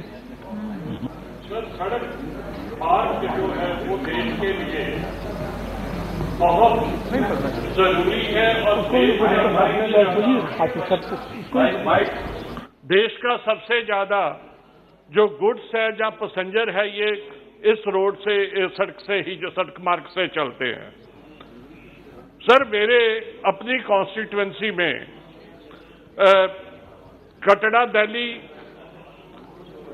अमृतसर, होशियारपुर और ब्यास से डेरा बाबा नानक बटाला होके ये 3 हाईवे बनाए जा रहे हैं। सर इसमें एक सबसे बड़ी प्रॉब्लम जो आ रही है वो है कॉम्पेंसेशन की। सर एक मैं आपके माध्यम से मंत्री जी के ध्यान में लाना चाहता हूं कि ये जो कॉम्पेंसेशन है ये इसमें यूनिफॉर्मिटी नहीं है, एकाग्रता नहीं है। एक गांव है उसके एक से शोर पे जो कंपेंसेशन है 20 लाख है और दूसरी तरफ 50 लाख है। सर इसको दूर करना चाहिए। अब उसके बाद क्या होता है, किसान को जाना पड़ता है सर आर्बिट्रेशन में, और आर्बिट्रेशन में फिर आगे उसकी किसान की लूट शुरू होती है। मेरा ये विनम्र निवेदन है, बेनती है मंत्री जी से कि कृपा करके ये लोगों को जो कंपेंसेशन है वो उचित दिया जाए। सर जब भी सड़क बनती है उसके सबसे बड़ा नुकसान जो पर्यावरण का, एनवायरमेंट का होता है, पर्यावरण का। सर कितने दरख्तों की कटाई होती है, कृपा करके उनको कंपेंसेट किया जाए, इस फॉरेस्ट कवर को कहीं ना कहीं बढ़ाया जाए, क्योंकि फॉरेस्ट डिपार्टमेंट को इसके पैसे जरूर मिलते हैं, मगर मैंने ये कभी नहीं देखा कि उन पैसे से फॉरेस्ट डिपार्टमेंट ने कोई जमीन एक्वायर की है ताकि उसका जो है, जो दरख्तों की कटाई हुई है, जो जंगल उजाड़ा गया है, उसको दोबारा आबाद किया गया हो। सर एक जितने भी हमारे जब हाईवे बन जाता है उस पर टोल बूथ लगते हैं। सर टोल बूथ लगते हैं, गवर्नमेंट की पॉलिसी के मुताबिक एक 50 चक्कर का, जैसे हम 25 कह सकते हैं एक महीने में, उसका एक पास बनता है जिसमें 33% जो रेगुलर कंज्यूमर रहते हैं उनको उससे छूट मिलती है। मगर मैं ये आपके माध्यम से मंत्री जी को कहना चाहता हूं कि एक मंत्री जी कृपा कीजिए कि इसको 60 किया जाए। एक महीने में 60 दिन होते, जो बसेस, जो ट्रक्स, जो टैक्सी जो रेगुलर फ्लाई करती है उसको इसका कोई बेनिफिट नहीं मिल रहा। इसको कम से कम 60 जो है रिटर्न ट्रिप्स का जो है पास बनाया जाए सर। सर इसमें एक और बहुत बड़ी जो बात है that is lack of proper planning. मैंने देखा है कि अभी नई हमारी सड़क Jalandhar to Amritsar national highway number 1 थी जो उसको बनाया गया है। हमारे वहां 2 कस्बे रहते हैं, एक रैया और एक जंडियाला गुरु। सर उनके जो अर्थ फिलिंग करके वो हाईवे बना दिया गया शहर के बीच में। शहर को 2 टुकड़ों में बांट दिया गया, कोई इधर का उधर नहीं देख सकता, उधर का इधर नहीं। बहुत प्रोटेस्ट हुए। मैं धन्यवाद हूं उस गवर्नमेंट का जिन्होंने हमारी बात मानी और उसको दोबारा 2 साल बाद तोड़ के पिलर बना के उसे बनाना पड़ा, जिससे खर्चा भी डबल हुआ। अगर इसको पहले ही प्लानिंग अच्छी की जाए तो ये पैसे हमारे जो बच सकते हैं सर। सर जैसे छोटी छोटी लिंक्स हैं जो 2 हाईवे को जोड़ती हैं। हमारे 2 बहुत बड़े जम्मू से लेके अमृतसर, अमृतसर से बठिंडा होके जो जयपुर को एक नया हाईवे बना है, और उसके अलावा जो दूसरा हाईवे है वो है पठानकोट से होके जो जालंधर आता है। सर उनके बीच में अगर लैंड गवर्नमेंट के पास ऑलरेडी है, पंजाब गवर्नमेंट के पास, उन्होंने प्रपोजल भी भेजी है। अगर उस रोड से लेके कानूवान से लेके उसे रैया नागो के होते हुए सेरो से जोड़ दिया जाए तो हमारे टोटल जो शहर हैं वो डीकंजेस्ट हो जाएंगे और डिस्टेंस भी कम हो जाएगा, ईंधन की भी जो फायदा होगा सर हमें। सर ड्यूरिंग यूपीए गवर्नमेंट उनकी एक प्रोजेक्ट थी कि जितनी ये जो मेन हाईवे हैं इनको डीकंजेस्ट करने के लिए एक ऑल्टरनेट रूट्स बना दिए गए थे, जिसमें सर अटारी से शुरू होकर दिल्ली तक आता था, मगर ये चबाल, तरनताਰਨ, हरी के जीरा होके आगे दिल्ली से जुड़ता था। सर वो एक अच्छा प्रोजेक्ट था जिसमें एक लोगों को अल्टरनेट रूट मिल जाता था, जिसपे कोई टोल नहीं दे सकता वो उस पर चले जाते थे सर। सर उनको थोड़ा स्ट्रेंथन और वाइडन करने की जरूरत है, ये मेरी अपील है सर। सर जो बॉर्डर के डिस्ट्रिक्ट्स हैं sir, they are very vital for national security sir. देश की सिक्योरिटी के आर्मी की मूवमेंट काफी होती है। उसके लिए सर मेरी एक रिक्वेस्ट है कि जैसे अमृतसर खेमकर नेशनल हाईवे बना दिया गया है, मगर उसमें बीच बीच में कुछ लिंक सर मिसिंग रह गए हैं और कुछ में वाटर लॉगिंग हो गई है।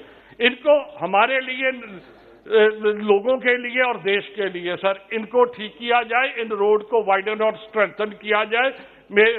अंत में मैं यही कहूंगा कि जो 1,99,000 करोड़ जो मांगा है डिमांड फॉर ग्रांट्स में, ये भी कम है। इस डिपार्टमेंट को इंफ्रास्ट्रक्चर डेवलपमेंट के लिए जितने पैसे दिए जाएं उतने कम है। बहुत बहुत धन्यवाद। जय हिंद। बहुत बहुत धन्यवाद। श्री कनकमल कटरा जी। बहुत बहुत धन्यवाद माननीय सभापति जी, मुझे सड़क मार्ग राष्ट्रीय राजमार्ग की डिमांड पर बोलने का अवसर प्रदान किया है। उपाध्यक्ष महोदय, पीएम गति शक्ति को बढ़ावा देने वाले 7 कारक सड़क, रेलवे, एयरपोर्ट, पत्तन, सार्वजनिक परिवहन, जल, इन 7 को मिलाकर के अर्थव्यवस्था को और अच्छा व्यवस्था में आगे इस काम को बढ़ा करके निर्माण किया जा रहा है और विकास किया जा रहा है। राष्ट्रीय मार्ग नेटवर्क में 22-23 में 25,000 किलोमीटर का विस्तार किया जा रहा है। राष्ट्रीय मार्ग नेटवर्क में विस्तार के 20,000 करोड़ रुपया जुटाए गए हैं ताकि सार्वजनिक संस्थानों को पूर्ण किया जा सके। आदरणीय अध्यक्ष महोदय, अटल बिहारी वाजपेयी साहब ने एक बात कही थी कि देश में अगर आर्थिक स्थिति को सुधारना है तो सड़क निर्माण करना बहुत आवश्यक है, और यही काम इन्होंने किया, जिसके कारण से पूरे देश के अंदर बहुत ही अच्छी सड़कों का निर्माण हुआ, गांव-गांव तक ये सड़क पहुंची है और आज देश के इस आर्थिक स्थिति में मजबूती प्रदान हुई है। मैं प्रधानमंत्री जी का एवं राष्ट्रीय राजमार्ग मंत्री नितिन गडकरी साहब का, आदरणीय वीके सिंह जी साहब का बहुत बहुत धन्यवाद ज्ञापित करता हूं कि इसमें बहुत अच्छी आपने नीतियां बनाई हैं और परियोजना के लिए भी बहुत बड़ी योजना बना करके काम किया जा रहा है, जिसमें 4,500 करोड़ रुपए मंजूर किए, प्रतिदिन 36.6 किलोमीटर सड़क का निर्माण प्रतिदिन किया जा रहा है। उपाध्यक्ष महोदय, मैं आपके माध्यम से मंत्री जी को निवेदन करना चाहता हूं, पिछले समय में आदरणीय नितिन गडकरी साहब ने एक घोषणा की थी, पूरे देश में मैं ऐसे वाहनों को विकसित करूंगा जिसमें अगर कोई शराब पी करके कोई ड्राइवरिंग कर रहा है तो वह गाड़ी नहीं चलेगी, और ऐसे वाहनों की जरूरत अभी देश में बहुत अधिक है, जिसके कारण से दुर्घटनाएं बहुत होती है अधिक, और शराब और व्यसन करने से बहुत नुकसान उठाना पड़ रहा है। मैं तो अपने क्षेत्र के लिए सबसे पहले अगर चलाते हैं तो सबसे पहले मांग करता हूं कि ये गाड़ी हमको पहले दी जाए, ताकि हमारे वहां पर दुर्घटनाएं होती हैं वो कम हो, ऐसा मैं प्रार्थना करना चाहता हूं। मैं इस समय में यह भी निवेदन करना चाहता हूं कि राष्ट्रीय राजमार्ग 927 ये हमारे जनजाति बाहुल्य क्षेत्र में आदरणीय गडकरी साहब ने स्वीकृत किया है। मैं इनको धन्यवाद ज्ञापित करना चाहता हूं, आदरणीय प्रधानमंत्री जी को धन्यवाद ज्ञापित करना चाहता हूं। और उस समय जनजाति बाहुल्य क्षेत्र में जो स्थितियां थी, जो भी ठेकेदार आता था वो ऐसे 1 इंच 2 इंच की गुणवत्ता का ध्यान रखते के सड़कें बनाई जाती थी, वो टूट जाती। लेकिन इस प्रकार से अटल जी के समय से अभी तक की जो सड़कें बनाई जा रही हैं वो बड़ी गुणवत्ता से बनाने का पूरा प्रयास किया जा रहा है। और इस समय में हमारे क्षेत्र के अंदर 927 से राष्ट्रीय राजमार्ग स्वरूपगंज से रतलाम वाया डूंगरपुर बांसवाड़ा खेरवाड़ा स्वीकृत किया गया है, और इससे बहुत अधिक इस क्षेत्र के अंदर लाभ मिलने वाला है। और हमारा यानी कि वजवाड़ा से गढ़ी प्रतापपुर और सागवाड़ा तक का यह रोड प्रगति पर है, और आगे सागवाड़ा से खेरवाड़ा डूंगरपुर तक का यह रोड स्वीकृत है, उसको गति प्रदान की जा रही है। परंतु दुख का विषय यह है कि हमारे उस क्षेत्र में जिस प्रकार से यह जो अधिकारियों का, जैसा रूडी साहब बता रहे थे कि सर्वे करने के लिए बताई, तो पूरा डामरीकरण का सर्वे करके बता दिया, और बीच में का उबड़ खाबड़ है, पानी कहाँ ज्यादा रहता है, भारी वाहन कहाँ आते हैं, ये सड़क टूटेंगी कहाँ पर, इस क्षेत्र का ध्यान में न रखा गया। हमारे क्षेत्र में जिस प्रकार से यानी हमारा गढ़ी से आशापुरा मोड़ तक, ये प्रतापपुर के अंदर जिस प्रकार से दोनों तरफ दुकानें व्यापारी हैं और पानी वहां बहुत रहता है, माही की कैनाल के कारण से पानी सड़क पर जाता है, सड़कें टूटती हैं। हमारा वजवाड़ा में ये सीमेंट फैक्ट्री है, और उसके अलावा भी हमारा तलवाड़ा के अंदर मार्बल भारी वाहन आते जाते हैं, जिसके कारण से यह सड़क बहुत टूट जाती है। मांग की हमने, मैं धन्यवाद ज्ञापित करना चाहता हूँ गडकरी साहब का कि हम जब भी कहीं उन्होंने ना नहीं कहा, और यह 4.5 किलोमीटर सीसी सड़क के लिए भी उन्होंने अधिकारियों को निर्देश दे दिए, लेकिन अभी तक उसकी स्वीकृति और उस कार्य को प्रारंभ करने में बड़ी तकलीफ हो रही है, जिसके कारण से दोनों तरफ यानी सड़कों का काम डामरीकरण हो रहा है, लेकिन बीच का 4.5 किलोमीटर जो है वो अभी इसीलिए कि सीसी सड़क होने वाला है, ठेकेदार बड़ा परेशान हो रहा है। हम क्या कर सकते हैं, और स्वीकृति जैसे ही अधिकारियों को निर्देश दिए, लेकिन अभी इसमें विलंब हो रहा है। मेरी प्रार्थना है कि इसमें बहुत ही जल्द इस सीसी सड़क को स्वीकृत किया जाए 4.5 किलोमीटर, ताकि वहां के ग्रामीण जन इसका ठीक ढंग से लाभ ले सकेंगे और परेशानी से दूर होंगे। मैं निवेदन करना चाहता हूं कि अभी कई सारे सुझाव आए, जिसमें हमारा जो 2-3 जो इस प्रकार से सड़कें 36 सड़कें हमारे सीआरएफ के अंदर स्वीकृत हुई, और उसके अंदर मेरे क्षेत्र डूंगरपुर बांसवाड़ा में, और पहली बार इस प्रकार की सड़कें गुणवत्ता से बनाने का काम निर्देश हुए इसके अनुसार निर्मित की जा रही हैं। परंतु मुझे एक तकलीफ इस बात की है कि जो ठेकेदार जिस प्रकार से ठेका लेते हैं वो सबलेट कर देते हैं, और सबलेट में और कम रेट में यानी 30 से 35% बिलो रेट डाल करके वो सड़कें की जा रही हैं, जिसके कारण से यह बहुत परेशानी होती है और सड़कों का काम ठीक ढंग से नहीं हो पाता, और वह बीच में रुक भी जाती हैं। जैसा हमारा किस समय मांडी से दम्बोला बिलुड़ा का रोड जो है अभी झगड़े में पड़ गया, क्योंकि वो सब लेट किया गया, उसने काम किया नहीं किया, अधिकारियों ने पेमेंट कर दिया, और उस सड़क को करे और इस झगड़े के कारण से बड़ी दिक्कतें होती हैं। इसलिए इस प्रकार की स्थिति में ये जो सड़कें हैं उसके लिए कम रेट में न डाला जाए, ठीक ढंग से इनको पाबंद किया जाए ठेकेदारों को, जिसके कारण से सड़कें ठीक ढंग से हो सकें।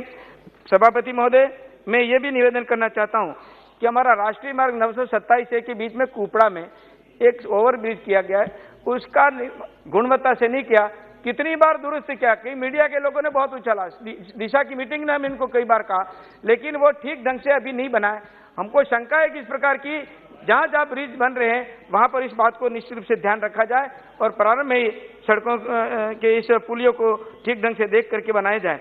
मैं निवेदन ये करना चाहता हूं कि हमारा माही पुल आता है बीच में, इस 927 के बीच में माही पुल 60 से 70 वर्ष हो गए और उसमें उसकी चौड़ाई कम है और हाईवे की चौड़ाई अधिक है और वहां पर पुलिया की रेलिंग है वो टूटी हुई है और दोनों तरफ से लोग डरते हैं। अब इसके साथ में खड़े कई लोगों की वहां मृत्यु हो गई क्योंकि उसके सेल्फी लेने गए लोग बाग, कोई क्या उसके दीवार रेलिंग से पास में खड़े हुए और उसके कारण से कहीं 2-3 मौतें भी हो गई और अभी भी डर बना हुआ है। मेरी मांग है कि जब इतना हाईवे बन रहा है तो उसके अंतर्गत ये पुलिये का निर्माण जो नया कर दिया जाए, जिसके कारण से की चौड़ाई भी बढ़ेगी और ये जो खतरा बना हुआ है उसके भी हमको कृपया समाप्त कीजिए, कृपया समाप्त कीजिए। दूसरी बात ये निवेदन करना चाहता हूँ कि अभी कुछ माननीय सांसदों ने पूर्व में कहा है कि टोल टैक्स जहां लगता है वहां पर 5 से 10 किलोमीटर के रेंज में व्यापारियों को कई बार आना जाना पड़ता है, तो अब कोई न कोई राहत का रास्ता निकलना चाहिए, जिसके कारण से बड़ी परेशानी होती है। इसलिए मैं आपसे निवेदन करना चाहता हूं इस ओर भी निश्चित रूप से ध्यान दिया जाए।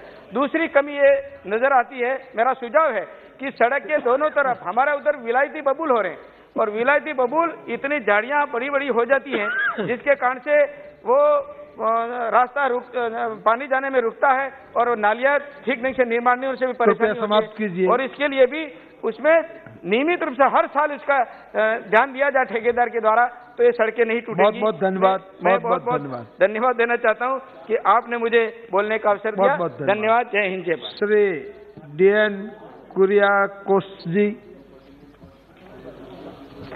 Thank you, sir. Sir, our Central Road Infrastructure Fund criteria, we are following 30% for fuel consumption and 70% from geographical specifications. Sir, according to this criteria, our state Kerala, we are receiving only small, mere amount. That means, as a small state Kerala, our geographical specification may be lesser than any other state. Sir, it should be revised. According to the road density of 545 km per 100 square kilometers, that is the road density of Kerala. According to this criteria, it should be revised. Otherwise, we are getting only small amount as CRIF. Lastly, we got sanction for CRIF in 2018. More than 800 crore rupees we received on account of flood situation. After that, we never get any CRIF sanction. Sir, in my constituency, Idukki, there are several roads under construction. 3 consecutive years of floods, our roads became very damaged, and I demand I demand further allocation for CRIF and under as the revised criteria. One more request about that. MP's proposal should get some priority, sir. Honorable Minister Nidhi Gadkari ji so many times mentioned this matter, or he attended this matter in this August House, and he assured to August House there should have some mechanism. In his reply, we are expecting about that. And my bitter experience, these days, Kerala state government prepared one list for submitting here. In that list, my district, my parliament constituency is completely excluded. I don't know what is the reason. It may be political or some other reasons. Anyway, it's a discrimination about my district, my parliament constituency. That's why I am requesting to Honorable Minister through you, sir, MP's proposal should get some priority. Then about our NH development works, I am thankful to Honorable Minister for Bharat Mala project of NH 85 from Kochi to Theni. But it's a different alignment. Existing national highway should be developed. Existing national highway is using by the common people there, and it is connected through all the towns, Movattupuzha, Kodamangalam, Adimali, Munnar, and all the places are excluding from the new alignment. That is the suggestion, and NHAI is going through that work. My demand, there is a bypass project Movattupuzha and Kodamangalam, but it is not been, that demand is not been fulfilled last 30 years. We are waiting for we have waited for so many years. Lastly, NHAI, that means they expressed their willingness to develop that bypass project by the 50% share of state government, but our state government is denying again and again. So we are in a severe crisis. So I demand for the existing national highway NH85 from Kochi to Dhanishkodi should be developed with a 2-lane with a paved shoulder. We had a meeting last week, and I think the officials might be sent that report to NHAI here. It should be taken care of. It should take care of. And another demand, NH 185 and 183. For that development work, 3A notifications came out. It should the rest of the process should be moved fastly, sir. That's our demand again. Then there is a Palani Sabarimala proposal. In principle, approval we got in 2017. And now waiting for the final sanction. And Honorable Minister and the Ministry, from Ministry, we are getting the same reply. It is a policy matter. But principal approval we got, and the people are waiting for the final approval, final sanction. So I demand for the final sanction for Palani Sabarimala and also Vijayapuram to Urnugal. In the same status, we are waiting for the final sanction. I urge upon the government through you, sir, it should get fastly. Thank you, sir. Thank you. Shri Sangamlal Gupta ji.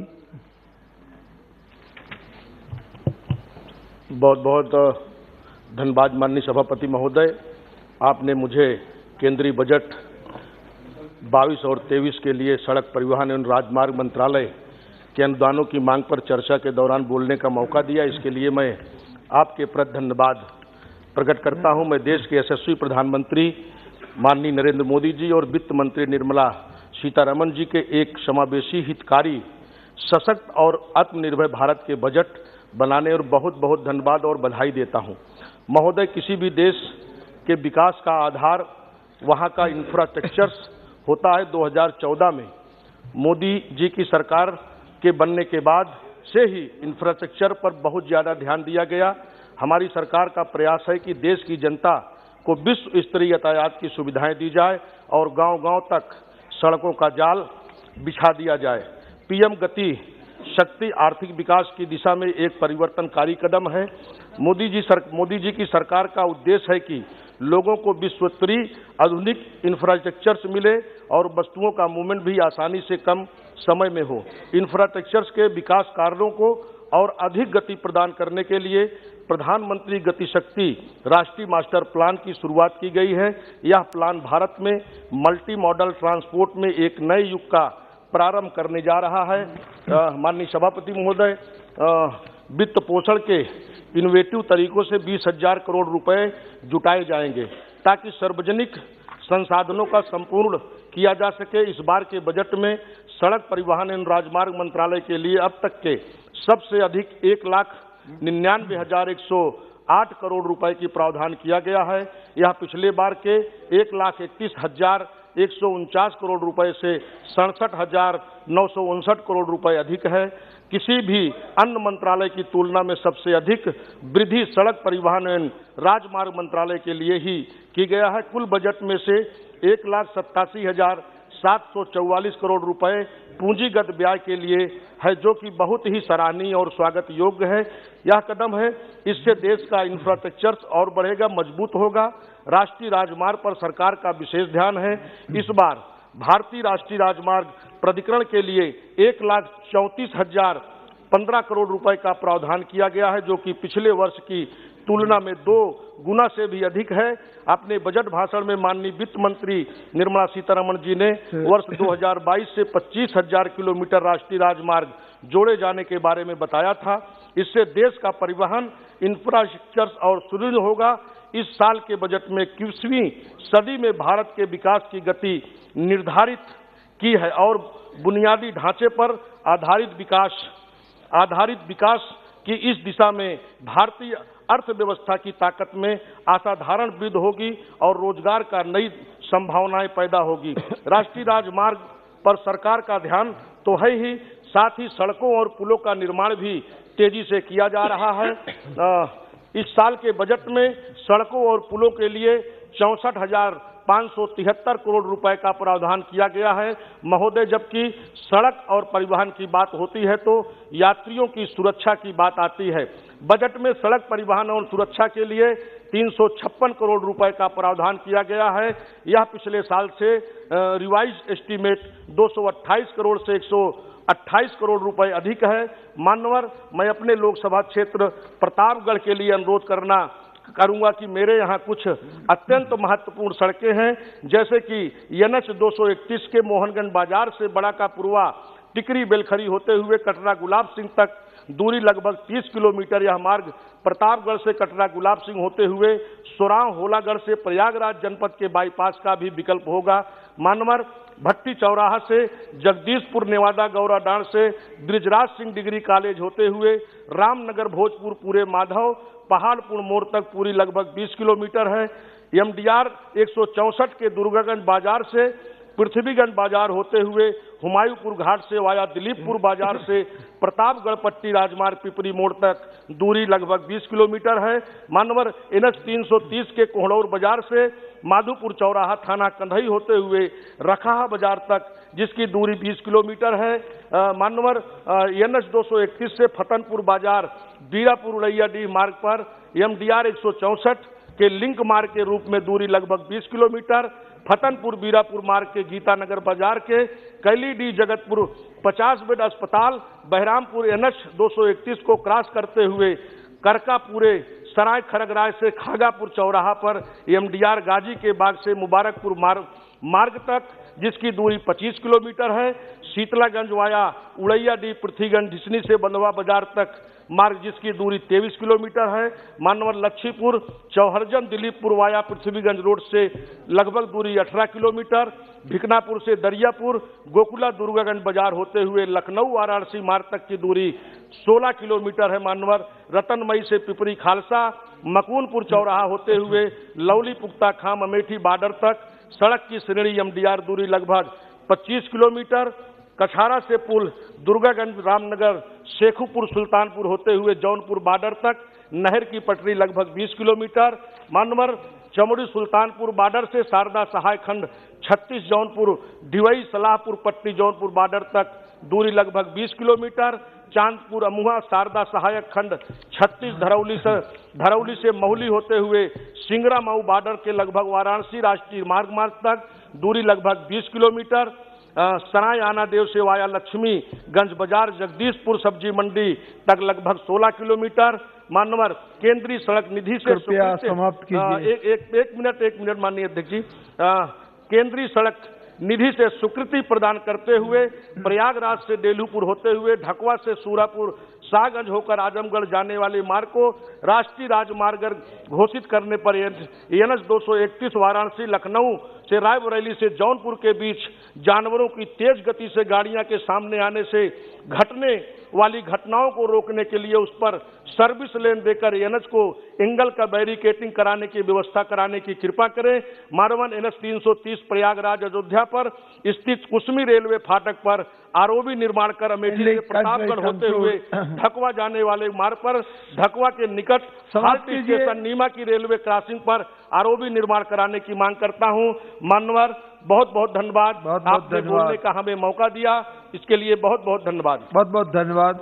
Shrimati Apoorva Poddar ji.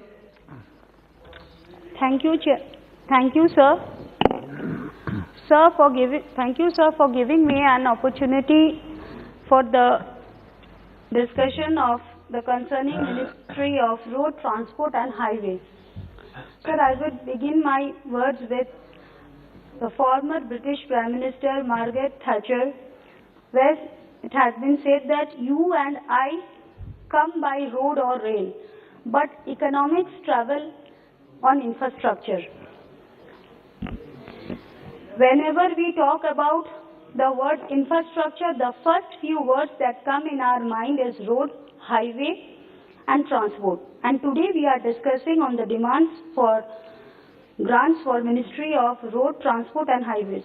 India has the second largest road network in the world of about 63.72 lakh kilometers, consisting of national highways, expressways, state highways, major district roads and other district roads, village roads, out of which national highway is 1.41 lakh kilometers.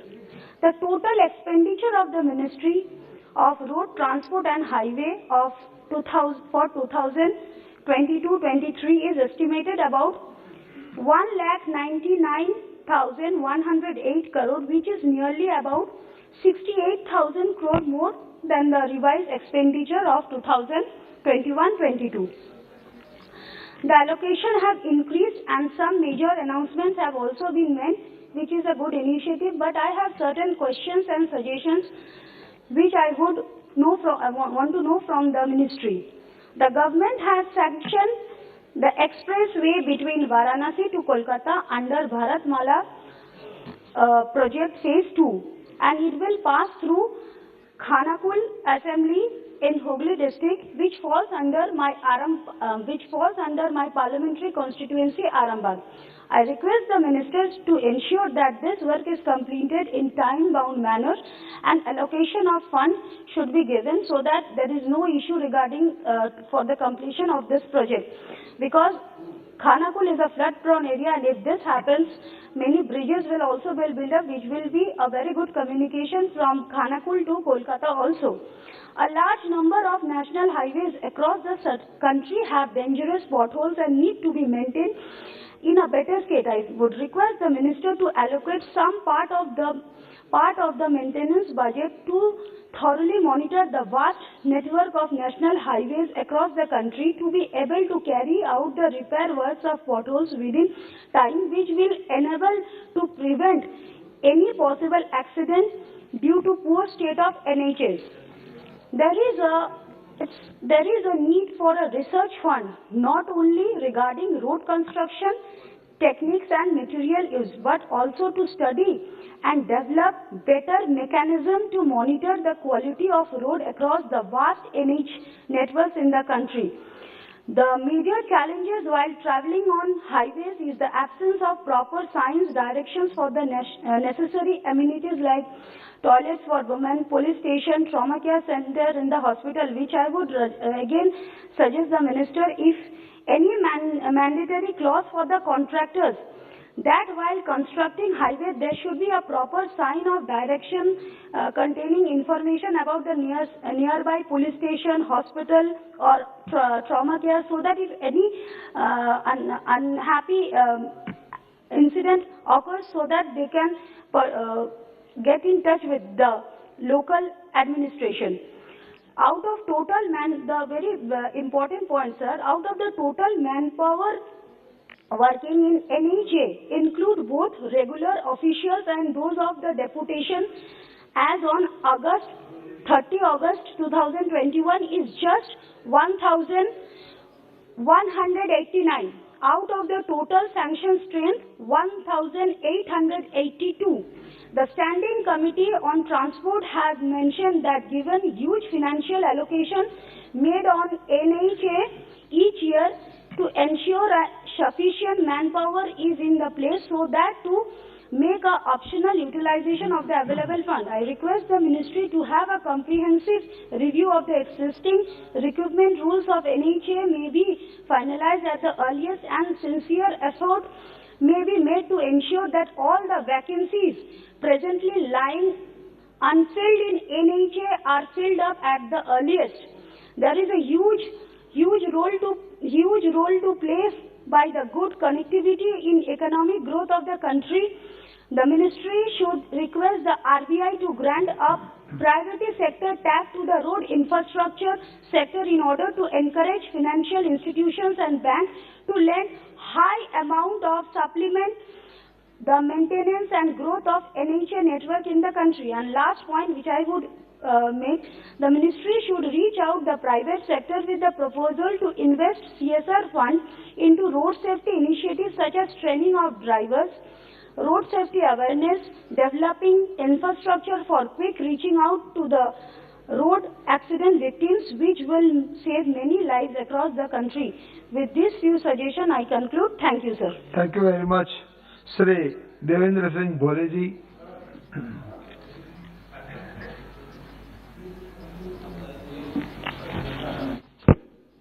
माननीय सभापति जी, आपने सम्मानित सदन के समक्ष सड़क परिवहन व राजमार्ग मंत्रालय के अनुदान की मांगों पर चल रही चर्चा में मुझे अपना वक्तव्य देने का अवसर दिया, जिसका मैं हृदय से आभारी हूं और मैं माननीय मंत्री जी के द्वारा प्रस्तुत बजट का समर्थन करता हूं।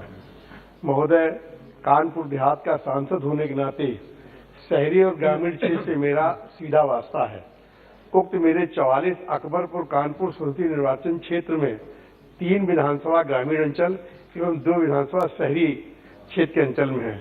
महोदय, भारत का भाग बदलने का समर्पित एनडीए सरकार के दूरदृष्टा प्रधानमंत्री श्री नरेंद्र मोदी जी की संकल्पनाओं के अनुरूप तमाम क्षेत्रों में क्रांतिकारी बदलाव के कदम उठाए हैं।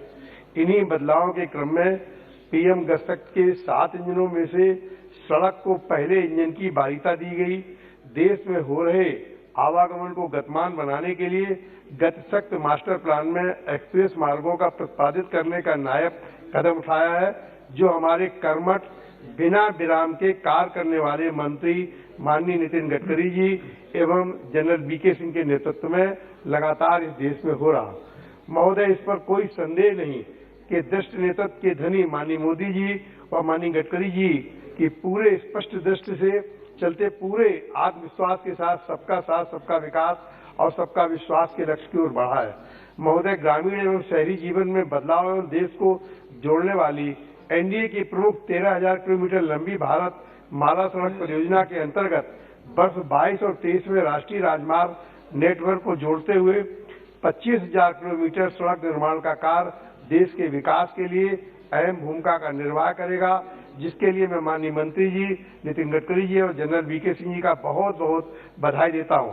महोदय, मेरे संसदीय क्षेत्र के अंतर्गत आने वाली घाटमपुर विधानसभा के राष्ट्रीय राजमार्ग 86 कानपुर सागर में भारी वाहन के अत्यधिक मात्रा में चलने, जिसके कारण अस्पताल में ले जाने वाली एम्बुलेंस और निजी वाहन की अत्यधिक आवागमन के कारण घाटमपुर में आए दिन जाम की समस्या उत्पन्न होती रहती है।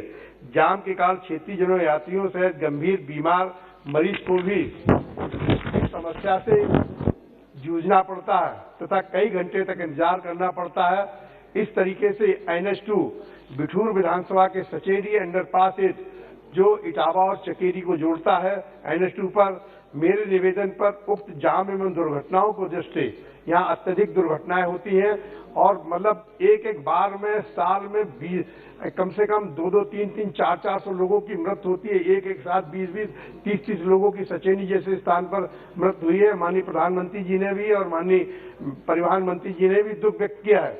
मार्ग पर मेरी ओर से मांग पर विभाग माननीय मंत्री जी के निर्देश पर विभागीय अधिकारियों ने प्राक्कलन तैयार करके और मेरे द्वारा 1/3/2019 को, जिसमें विभागीय अधिकारी भी शामिल थे, उस जगह का शिलान्यास किया गया।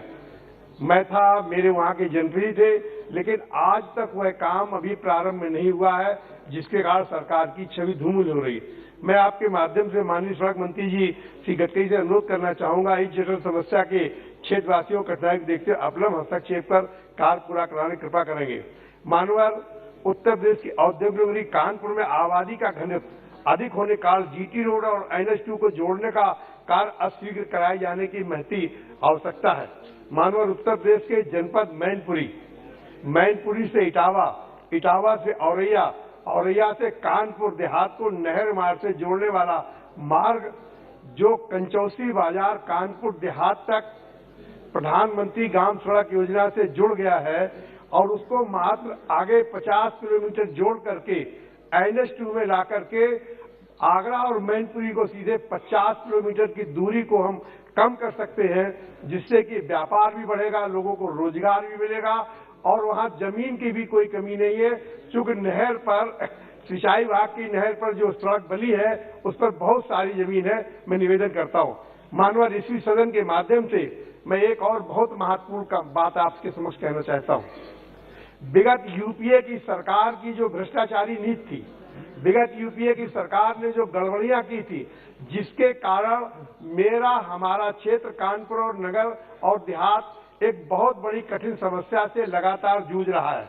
इटावा चकेरी पर बने 12 टोल प्लाजा पर हो रही अवैध वसूली, गुंडागर्दी में सभी सुविधाएं न होने का सरकार की छवि धूमल हो रही।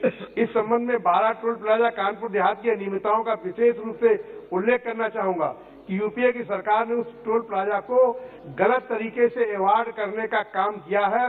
इस संबंध में मैंने मेरे द्वारा माननीय मंत्री से अनुरोध किया था और इसके द्वारा सरकार के द्वारा नीति आयोग से जांच कराई गई।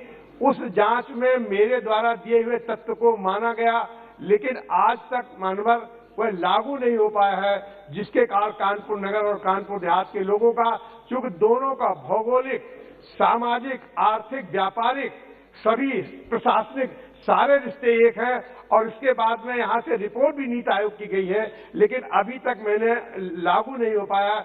मैं माननीय मंत्री जी जनरल बीके सिंह साहब यहाँ बैठे हुए हैं। जनरल साहब मेरा निवेदन सुन लीजिए। आप यहाँ बैठे हुए हैं, मैं केवल आपसे इतना निवेदन करना चाहता हूँ कि आप वो जो नीति आयोग की रिपोर्ट है उसको मंगा करके, यदि नीति आयोग ने हमारी बात का समर्थन किया है तो हमारे कानपुर नगर और कानपुर देहात और हमारी लोकसभा क्षेत्र के साथ में जो गड़बड़ियां कंसेशन द्वारा हो रही है उस पर मैं आपसे चाहता हूं कि मुझे कम से कम यूपीए की भ्रष्ट नीतियों का जो दंड मुझे भुगतना, हमारी जनता को, हमारे मालिकों को भुगतना पड़ रहा है, कम से कम वो न भुगतना पड़े। और इस संबंध में कई बार आपसे कह चुका हूं। दूसरा, सदन के मामले कानपुर नगर में दिशा की बैठक में, कानपुर नगर और कानपुर देहात की दिशा की बैठक में उक्त दोनों मामले बार बार उठाए जाते हैं जनप्रतिनिधियों के द्वारा।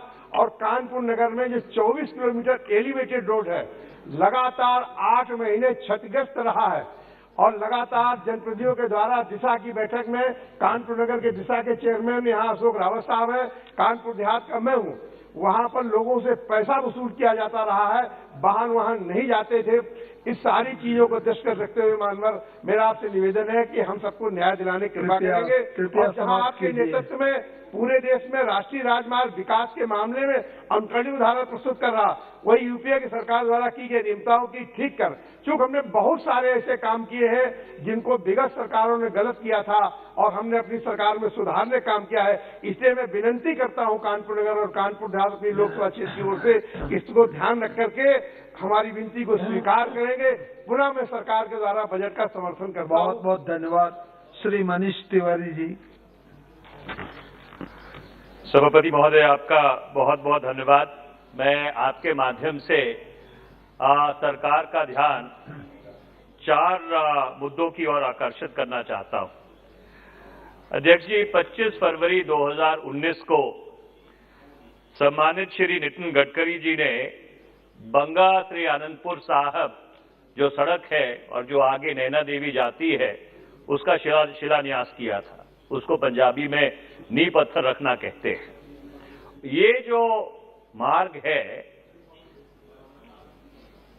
सभापति महोदय, ये जो मार्ग है, ये जो सिख धर्म के 2 सबसे पाक स्थान है, श्री हरमंदिर साहब और श्री आनंदपुर साहब, उनको जोड़ता है और आगे नैना देवी जाता है। दुर्भाग्यपूर्ण बात यह है कि आज 37 महीने हो गए और वो सिर्फ नींव पत्थर का नींव पत्थर ही लगा है, उस सड़क पे ऊपर एक पत्थर और नहीं लगा। जनरल वीके सिंह साहब यहां बैठे हैं, मैं उनसे आग्रह करना चाहता हूं, is a man of honour, कि जब कोई मंत्री किसी चीज का उद्घाटन करते हैं, किसी चीज का शिलान्यास करते हैं, तो ये उम्मीद की जाती है कि दलगत राजनीति से ऊपर उठकर उसको एक निष्कर्ष तक पहुंचाया जाएगा। मैं आपसे ये आग्रह करना चाहता हूं कि आपको ये जो पाक स्थान है, इन सब का आशीर्वाद मिलेगा अगर कृपया करके जो आपने वायदा श्री आनंदपुर साहब के लोगों से किया था 25 फरवरी 2019 को 581 करोड़ का ये प्रोजेक्ट है, इस प्रोजेक्ट को आप पूरा कराने की कृपालता करें, या हमको साफ साफ कह दे कि वो जो शिलान्यास था वो राजनीतिक कारणों से किया गया था और सरकार की कोई दिलचस्पी नहीं है उस प्रोजेक्ट को पूरा करने की।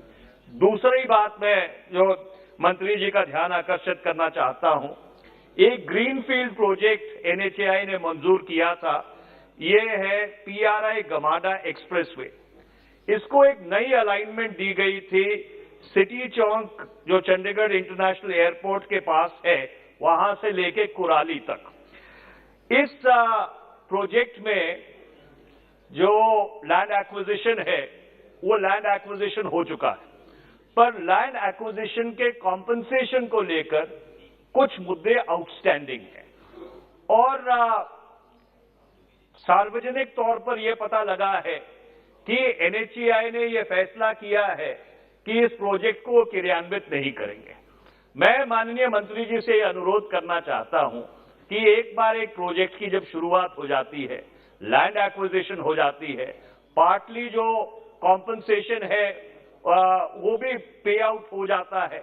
अगर कहीं पर थोड़ा बहुत कॉम्पनसेशन को लेकर कुछ जो गांव वाले हैं वो अपनी जमीन का अधिक रेट चाहते हैं, और उसका कारण भी है क्योंकि वो सारी जमीन शहर से लगती हुई जमीन है और वो जमीन बहुत महंगी हो गई है, तो इसमें थोड़ा उदारवादी रुख अपनाकर इस प्रोजेक्ट को पूरा करने में एनएचएआई को आप निर्देश देंगे कि जो काम उन्होंने शुरू किया है इस ग्रीनफील्ड अलाइनमेंट के ऊपर, इसे इस निष्कर्ष पर पहुंचाया जाए। तीसरा, मैं माननीय मंत्री जी से यह अनुरोध करना चाहता हूं कि मोहाली जो मेरे संसदीय क्षेत्र में पड़ता है, चंडीगढ़ और पंचकूला, इसको ट्राई सिटी कहा जाता है और इसमें क्षमता है एक बहुत बड़े इनोवेशन हब, जो फोर्थ इंडस्ट्रियल रेवोल्यूशन है, जो चौथी औद्योगिक क्रांति है, आर्टिफिशियल इंटेलिजेंस की, एनालिटिक्स की, रोबोटिक्स की, जीनोमिक्स की, इसका एक बहुत बड़ा हब डेवलप करने की उसमें क्षमता है। पर इसके लिए एक बहुत जरूरी है कि एक एमआरटीएस बनाने की जरूरत है, एक मास रैपिड ट्रांसपोर्ट सिस्टम जो अंबाला से लेकर कुराली तक जाए और इधर मोहाली से लेकर पंचकूला तक जाए और चंडीगढ़ को अपने संज्ञान में ले। एक हाइब्रिड के बस और रेल को जोड़कर ऐसा अगर MRTS mass rapid transport system बढ़ेगा तो इस इलाके की जो क्षमता है भारत की अर्थव्यवस्था में अपना योगदान डालने की, वो एक्सपोनेंशियली बढ़ेगी, कई गुना बढ़ेगी। मैंने मंत्री जी को खत लिखा था, नितिन गडकरी जी को, मैंने रेलवे मिनिस्टर को भी खत लिखा है कि इसकी एक प्री फिजिबिलिटी स्टडी कराने की जरूरत है, क्योंकि ये एक ऐसा प्रोजेक्ट है जो एक बहुत बड़ा इकोनॉमिक मल्टीप्लायर बनेगा। और ये नॉर्थ इंडिया वैसे भी कटा हुआ रहता, उत्तर भारत, उस तरफ पाकिस्तान है, ट्रेड का भी कोई ज्यादा क्षमता नहीं रहती है। तो इस चौथी औद्योगिक क्रांति को हार्वेस्ट करने के लिए ये एमआरटीएस बहुत आए दिन में अगले 20 साल के लिए बहुत बड़ा सहयोगी होगा अगर इसकी प्री फिजिबिलिटी स्टडी करा सके। मेरा आखिरी आपसे दरखास्त ये है कि हमारे यहाँ पे एक नंगल शहर है, भाखड़ा नंगल डैम जहां पे बना हुआ है, 2 डैम है, भाखड़ा डैम है और नंगल डैम है। वहां पे एक शिवालिक एवेन्यू का फ्लाईओवर बन रहा है। वो फ्लाईओवर इसलिए माननीय मंत्री जी बनाया जा रहा था क्योंकि वहां पे एक जगह है जिसे खूनी चौक कहते हैं, वहां पे बहुत अनटूवर्ड एक्सीडेंट्स होते हैं। पर वो जो फ्लाईओवर की अलाइनमेंट है वो खूनी चौक से पहले ही खत्म हो जाती है और कहीं वो इस खूनी चौक को और खूनी ना बना दे, ये मेरी आशंका है। उसके अलावा क्योंकि ये शिवालिक एवेन्यू का फ्लाईओवर कहलाया जाता है, ये शिवालिक एवेन्यू का टोटल एक्सेस बंद कर देती है और लगभग 30,000 लोगों को 3-4 किलोमीटर घूमकर एक बड़े सर्किशियस रूट से अपने घर जाना पड़ेगा। तो मेरे आपसे ये आग्रह है कि ये जो एनएचएआई का फ्लाईओवर है, इसकी अलाइनमेंट को स्टडी करवा के, हमने कई बार खत भी लिखा है कि इसको थोड़ा सा बढ़ाया जाए, जिससे ये खूनी चौक और ये जो शिवालिक एवेन्यू की समस्या है उसमें कोई एग्रेस देकर इसको हल करवाया जाए। मैं ये 4 निवेदन आपके समक्ष करना चाहता हूं। सभापति महोदय, बहुत बहुत धन्यवाद। Honorable member श्रीमती सुनीता दुग्गल जी।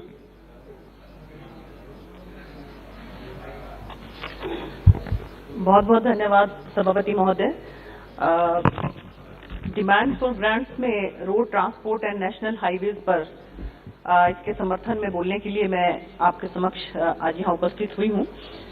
सबसे पहले तो मैं बहुत बहुत धन्यवाद देना चाहती हूँ माननीय प्रधानमंत्री जी को, हमारी आदरणीय मंत्री श्रीमती निर्मला सीतारमण जी को, और हमारे नितिन गडकरी जी को, और हमारे वीके सिंह मंत्री जी को, क्योंकि मेरे इलाके में, मेरी कॉन्स्टिट्यूएंसी में जो फतेहाबाद जिला है, वहां से गुजरने वाले न्यू NH9 पर जो दुर्घटना संभावित ब्लैक स्पॉट थे, वहां पर 54 करोड़ की लागत से 4 अंडरपास जो मंजूर हुए हैं, बल्कि मंजूर ही नहीं हुए हैं, बहुत तीव्र गति से वहां पर काम चल रहा है, जो कि बड़ोपल, खाराखेड़ी, धांगड़ और दरियापुर है। तो उसके लिए मैं उनको तहे दिल से धन्यवाद करना चाहती हूँ। और इसके साथ साथ मैं कहना चाह रही थी कि हमारा हिंदुस्तान के अंदर 66 लाख किलोमीटर जो लंबा सड़क मार्ग है, जो कि दुनिया के अंदर दूसरे नंबर पर है, और आज 37 किलोमीटर प्रतिदिन के हिसाब से जो राजमार्ग बन रहा है, वो भी मुझे लगता है कि पूरे दुनिया के अंदर एक रिकॉर्ड है। तो उसके लिए मैं तहे दिल से धन्यवाद करना चाहती हूँ मंत्री महोदय को। लेकिन मेरी कुछ अपने कॉन्स्टिट्यूएंसी के लिए कुछ मेरी रिक्वेस्ट है जो है वो आदरणीय मंत्री जी से हैं। एक तो जो हमारे वहां पर NH9 फतेहाबाद जिला में हासपुर चौक है जी, तो यहाँ पर ये दुर्घटना संभावित क्षेत्र है। हमारी रिक्वेस्ट है कि वहां पर उसको ब्लैक स्पॉट घोषित करके और वहां पर पुल का निर्माण करवाया जाए। और हरियाणा सरकार द्वारा डबवाली से पानीपत वाया कालांवाली, रोड़ी, रतिया व भूना होते हुए पानीपत तक राष्ट्रीय राजमार्ग बनाने की घोषणा, जिसको लेकर केंद्र सरकार ने DPR बनाने के लिए 80 लाख रुपए की मंजूरी भी दे दी है। तो उसको भी थोड़ा सा उसकी गति को तेज किया जाए, इसकी भी मैं आदरणीय मंत्री जी से रिक्वेस्ट करना चाहती हूँ। और इसके साथ साथ हमारे आदरणीय केंद्रीय मंत्री नितिन गडकरी जी ने सिरसा से चूरू वाया नोहर, सहवा, तारानगर होते हुए राष्ट्रीय राजमार्ग की घोषणा की थी, जिसकी DPR भी जमा हो चुकी है। तो मेरी रिक्वेस्ट है आदरणीय मंत्री महोदय से, आपके माध्यम से, आदरणीय नितिन गडकरी जी भी आ गए हैं, बहुत बहुत आपको मंत्री जी, मुझे नहीं लगता कि पूरे सदन के अंदर कोई भी ऐसा सांसद होगा कि जिन्होंने आपकी प्रशंसा ना करी हो। तो मैं सबकी तरफ से जो है मैं सोचती हूँ कि तालियां बजाकर हमें मंत्री जी का स्वागत करना चाहिए। तो जो गडकरी जी ने जो हमारे सिरसा से चूरू वाया नौहर, सावा, तारानगर होते हुए राष्ट्रीय राजमार्ग की घोषणा की थी, जिसकी DPR भी जमा हो चुकी है, तो मेरा रिक्वेस्ट है कि अधिकारियों को इसका निर्देश देकर अतिशीघ्र इस काम को शुरू करवाना चाहिए। और हमारे यहाँ पर गंगानगर से हमारे सांसद निहाल जी यहाँ पर मौजूद हैं, तो इन्होंने भी अपनी तरफ से रिक्वेस्ट की, और मैं भी ये रिक्वेस्ट करना चाहती हूँ कि सिरसा से एलनाबाद से टिब्बी होते हुए जो है वो नेशनल हाईवे बनाया जाए, ताकि राजस्थान जो हमारे हरियाणा का जो बॉर्डर है, वो उस पर एक अच्छी तरह से लोगों को जो है उसका लाभ मिल सके। और इसके साथ साथ मैं कहना चाहती हूँ कि अभी मैं एक वीडियो देख रही थी सभापति महोदय, तो उसमें जो है हमारे पड़ोसी जो देश हैं, उसके जो वजीर आजम है, तो वो जिस तरह से माननीय प्रधानमंत्री जी की नीतियों को दाद दे रहे थे, और बहुत बड़ी जनसभा के अंदर सबको ये कह रहे थे कि किसी में हिम्मत नहीं है, उनकी जान निकलती है, बोलते हैं कि प्रधानमंत्री जी को कि इंडिया को कुछ कहने के लिए, और हमें वो धमकाते हैं। और देखिए, क्योंकि उन्होंने खुद इस बात को जो है, आप भी, मुझे लगता है कि सबको वो देखना चाहिए वीडियो, तो उन्होंने बिल्कुल मुक्त कंठ से माननीय प्रधानमंत्री जी की प्रशंसा करते हुए कहा है कि मैं दाद देता हूं कि हमारे जो पड़ोसी राज्य हैं, हमारा जो पड़ोसी देश है हिंदुस्तान, वहां के जो प्रधानमंत्री हैं वो अपने देश की जनता के लिए नीतियां बनाते हैं। और इस बात के लिए मुझे लगता है कि हम सबको माननीय प्रधानमंत्री जी का जो है मुक्त कंठ से उनकी प्रशंसा करनी चाहिए, क्योंकि जब से उन्होंने 2014 से जो है हमारे देश का नेतृत्व संभाला है, तो उनकी नजर जो है हम किस तरह से अपने देश को विश्व गुरु बना सके, इसी की तरफ उनकी नजर है। और इसके सिवा उनको सुबह से लेकर रात तक और उनको कोई किसी चीज से कोई मतलब नहीं है कि हम जनता की नीतियों को कैसा ऐसा बना सके कि अंत्योदय के माध्यम से कि एक अंतिम छोर पर बैठे हुए इंसान को भी जो है वो उसको हमारी सरकार की जितनी भी योजनाएं हैं उनका लाभ मिल सके। तो मैं कहना चाहूंगी माननीय सभापति महोदय, क्योंकि मेरी जो रिक्वेस्ट थी, और एक ये जो NH1 है ग्रैंड ट्रंक रोड जिसको बोलते थे, उस पे माननीय मंत्री जी मैं कहना चाहूंगी कि वो जितना तीव्र गति से उसका काम हम करें ना, क्योंकि पिछले मेरे ख्याल से चंडीगढ़ से जो है वो दिल्ली के लिए पिछले कम से कम भी 12-15 सालों से उसका काम चल रहा है और अभी तक जो खत्म होने में नहीं आ रहा है। तो मेरी आपसे रिक्वेस्ट है कि उसको जितना तीव्र गति से आप करवाएंगे तो सुप्रीम कोर्ट में जी कोई बात नहीं मंत्री जी, आप जिस तरह से हर जगह पे अपना पक्ष रखते हैं तो मुझे लगता है सुप्रीम कोर्ट भी कन्विंस हो जाएगी इस बात को लेकर, क्योंकि हमें अपने देश को जो है वो विश्व गुरु की तरफ लेकर जाना है। तो माननीय प्रधानमंत्री जी के लिए मैं 2 शब्द कहना चाहती हूँ कि उन्होंने जिस तरह से उनकी कोशिश है कि जो है वो आगे ही आगे बढ़ते जाओ और अपने देश को जो हम कैसे विश्व गुरु बना सकें, तो बशीर बद्र जो है उनके 2 शब्द हैं कि जिस दिन से चला हूँ मेरी मंजिल पे नजर है, जिस दिन से चला हूं मेरी मंजिल पे नजर है, इन आंखों ने कभी मील का पत्थर नहीं देखा। बहुत बहुत धन्यवाद सभापति महोदय। Thank you. Honourable member Shri Srinivas Patil ji. आदरणीय सभापति महोदय, मुझे मौका देने के लिए मैं आपका आभारी हूं। जैसे ही गडकरी साहब सभागृह में आए तो मुझे पुरानी यादें आ रही है। You are a lucky member. मैं नागपुर में एनआईटी में चेयरमैन था, अब तब गडकरी साहब महाराष्ट्र में पीडब्ल्यू सार्वजनिक बांधकाम के मंत्री थे। तो सीमेंट रोड बनाने का जो काम था वो हम दोनों ने मिलकर अच्छा किया 1996 में, और तब से ये भारत के प्रधानमंत्री बनकर पूरा भारत का सीमेंट का जो रास्ते बनाएंगे ऐसी मेरी उम्मीद थी। और अभी मैं तीसरी बार इस सभागृह में खासदार बन के आया हूं, तो मेरे क्षेत्र में कल रात को ही मैं एक गांव से दूसरे गांव लोणन से आदर की जगह आ रहा था और जाते जाते इतना मुझे अच्छा लगा, जो विनती हमने की थी वो गडकरी साहब आके उन्होंने उधर के जो इंजीनियर साहब थे उनको सूचना ही दी थी 80 किलोमीटर का वेग रहता है। मैंने ट्राई करके देखा 100 जाता है या ना जाता था। जैसे वो गांव में गया लोगों ने तालियां बजाकर मेरा स्वागत किया और मुझे धन्यवाद दिया। अच्छे काम करने वाले लोगों के लिए अच्छा कहना सभागृह में भी अच्छा है, इसीलिए मैं उनका अभिनंदन करता हूं। मेरे ही क्षेत्र में पाटन तहसील में कोयना नगर की तरफ एक केरा नदी है, वो नदी पे पुल बनवाकर कुछ काम गए 3-4 सालों से हो नहीं रहा। वाइडनिंग का काम कर रहे हैं, लेकिन आधा वाइडन हुआ है आधा नहीं हुआ है। इसीलिए मैंने उनको विनती की है कि जल्दी से वो काम करें। NH 160 बीजापुर से गुहागर तक एक रास्ता जाता है, उसको कृष्णा नेवक कारण में एक पुल बन रहा है, 2-3 साल हुए हैं। थोड़ा गति से अगर काम करेंगे तो अच्छा रहेगा, ऐसा मुझे लगता है। अगर ये टोल नाके जो होते हैं, इसके लिए मैं गडकरी साहब को और जो कोई अधिकारी उनको विनती करूंगा कि एक त्रिज्या होती है 20 किलोमीटर की, और उस 20 किलोमीटर में जितने काश्तकार हैं व्यापारी हैं उनको आने जाने के लिए कोई परमिट या पास दिया जाता है। लेकिन ऐसा होता है कई लोगों को मिल रहा है, कई लोगों को मिल नहीं रहा है। तो कोई एक ऐसी धारणा हो, कोई एक यंत्रणा ऐसी हो कि अगर वो अपना आधार कार्ड देंगे, गांव का नाम भी उस पर रहेगा, और उनको अगर ऐसे मासिक पास कम दाम में मिलेंगे तो जाने आने की सुविधा उनकी हो जाएगी। नेशनल रोड के बनाने का ऊंचाई बढ़ रही है, और इसीलिए ऊंचाई बढ़ने से वजह काश्तकारों के खेत नीचे है, और जो पानी पहले गटर में जाता था वो पानी नहीं जा रहा, इसीलिए काश्तकारों को अपना फसल लेने के लिए भी बहुत तकलीफ हो रही है।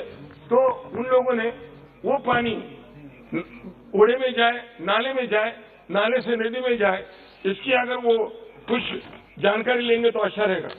मेरे ही एक गांव में 2 टनल बन रहे हैं, लेकिन आगे उसका नाम है वेड़े। गांव इधर पूर्व की तरफ है और पश्चिम की तरफ है। वो वेड़े में अगर बड़ा पुल बन जाएगा तो आजकल जो एक्सीडेंट हर 2-3 दिन में एक एक्सीडेंट होता है वो बच जाएगा। पारगांव करके गांव है, वहां भी ये काम करना पड़ेगा। राष्ट्रीय मार्ग पर बिजली के खंभे लगाए हैं, मैं कई दिनों से देख रहा हूं, खंभे बने हैं, दिए लगाए हैं, लेकिन दिए जलते नहीं।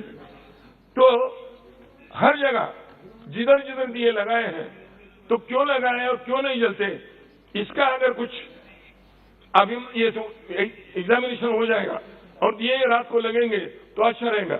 और एक बात है, दाहिने भी शहर है, बाएं भी शहर है, अगर बड़ी लाइट जिसको हम बड़ा हाई मास्क लगाते हैं, मैंने बेलगांव का रोड पे देखा है, हाई मास्क लगाए हैं और जैसे मुड़ना है उसके भी सिग्नल दिखा है। तो इसीलिए जो हाईवे पे आता है, जो हाईवे से अपने देहात में जाता है, उधर तकलीफ नहीं होती और वहां शौचालय की व्यवस्था भी हो गई है। महिलाओं की अलग है, पुरुषों की अलग है। तो जितने भी अभी महाराष्ट्र बन रहे हैं, अगर ये व्यवस्था हो जाएगी तो बहुत ही अच्छा होगा। ये सबलेटिंग के मामला एक मेरे मित्र ने उठाया, बड़ी कंपनियां हैं, उनको करोड़ों रुपए के टेंडर लेते हैं, लेकिन 2 किलोमीटर 3 किलोमीटर 5 किलोमीटर ठेके वो देते हैं और इसीलिए वो भी कमाते हैं, बड़े लोग भी कमाते हैं। इसलिए 100 रुपए का अगर कॉन्ट्रैक्ट है तो जगह पे 60 रुपए के शुद्ध माल नहीं पड़ता, इसलिए इनकी क्वालिटी खराब होती है। तो इसीलिए बड़े लोगों को बोलना चाहिए कि आप सबलेट मत करो, आपके इंजीनियर बढ़ाओ, दूसरे कैसे लाओ और काम करो। मुझे जो आपने ये संधि दी, इसलिए मैं आपका बड़ा आभारी हूँ। खेड़ शोहपुर आने वाली ये जो टोल नाके हैं, उसमें जल्दी से अगर कुछ यंत्रणा बिठाकर उसकी सुविधा बनाएंगे तो मैं आपका आभारी रहूंगा। पोलादपुर और सुरूर ये एक मार्ग जो है, बंबई गोवा और पुणे बेंगलोर को जोड़ने वाला एक रास्ता है, उसका दर्जा बढ़ाया गया है, लेकिन अभी उसमें काम होना चाहिए। महाबलेश्वर पासगढ़ी, ये दोनों भी शहर उसमें है, अगर वो काम हो जाएगा तो जल्दी से लोगों को सुविधा होगी। मैं फॉरेस्ट का भी आप नहीं आए, उधर का भी मैं आप बताएंगे, उन लोगों को मिलूंगा और कर दूंगा। आपने मुझे मैं इसका आभारी हूँ और आप कर्तव्य रक्षा मंत्री होने की वजह से और मेरे पुराने सहकारी होने से मैं आपको शुभ कामनाएं देते हुए मेरी ये भाषण समाप्त करता हूँ। धन्यवाद। जय Hind. Thank you so much. Honorable Member Shri Pradap Singh. Thank you, Chairman Sir, for allowing me to speak on a very important subject, demand for grants under the control of Ministry of Road Transport and Highways for the year 2022 and 23. Sir, I am really thankful to our Honorable Minister Nitin Gadkari ji. Perhaps he is the only minister who does not know how to say no. Whenever we go, we visit him with a proposal, he will have a solution, he will have a positive reply for all the projects, sir. So I thank him, sir, on behalf of every Kannadiga across Karnataka, sir. Sir, whenever I visit his house or his office, there is a quote on the wall of his office or his residence, sir. It is by the famous American President John F. Kennedy. American roads are good not because America is rich, but America is rich because American roads are good. Sir, it is not just a slogan or a quote for him, sir. He literally means he works towards it. That is the reason we are seeing a lot of changes across the country, sir. I am thankful to our beloved Prime Minister Narendra Modi ji, as well as our Minister Nitin Gadkari ji, sir. Sir, I would like to thank him once again for doubling the total length of national highway in Karnataka in 7 years, sir.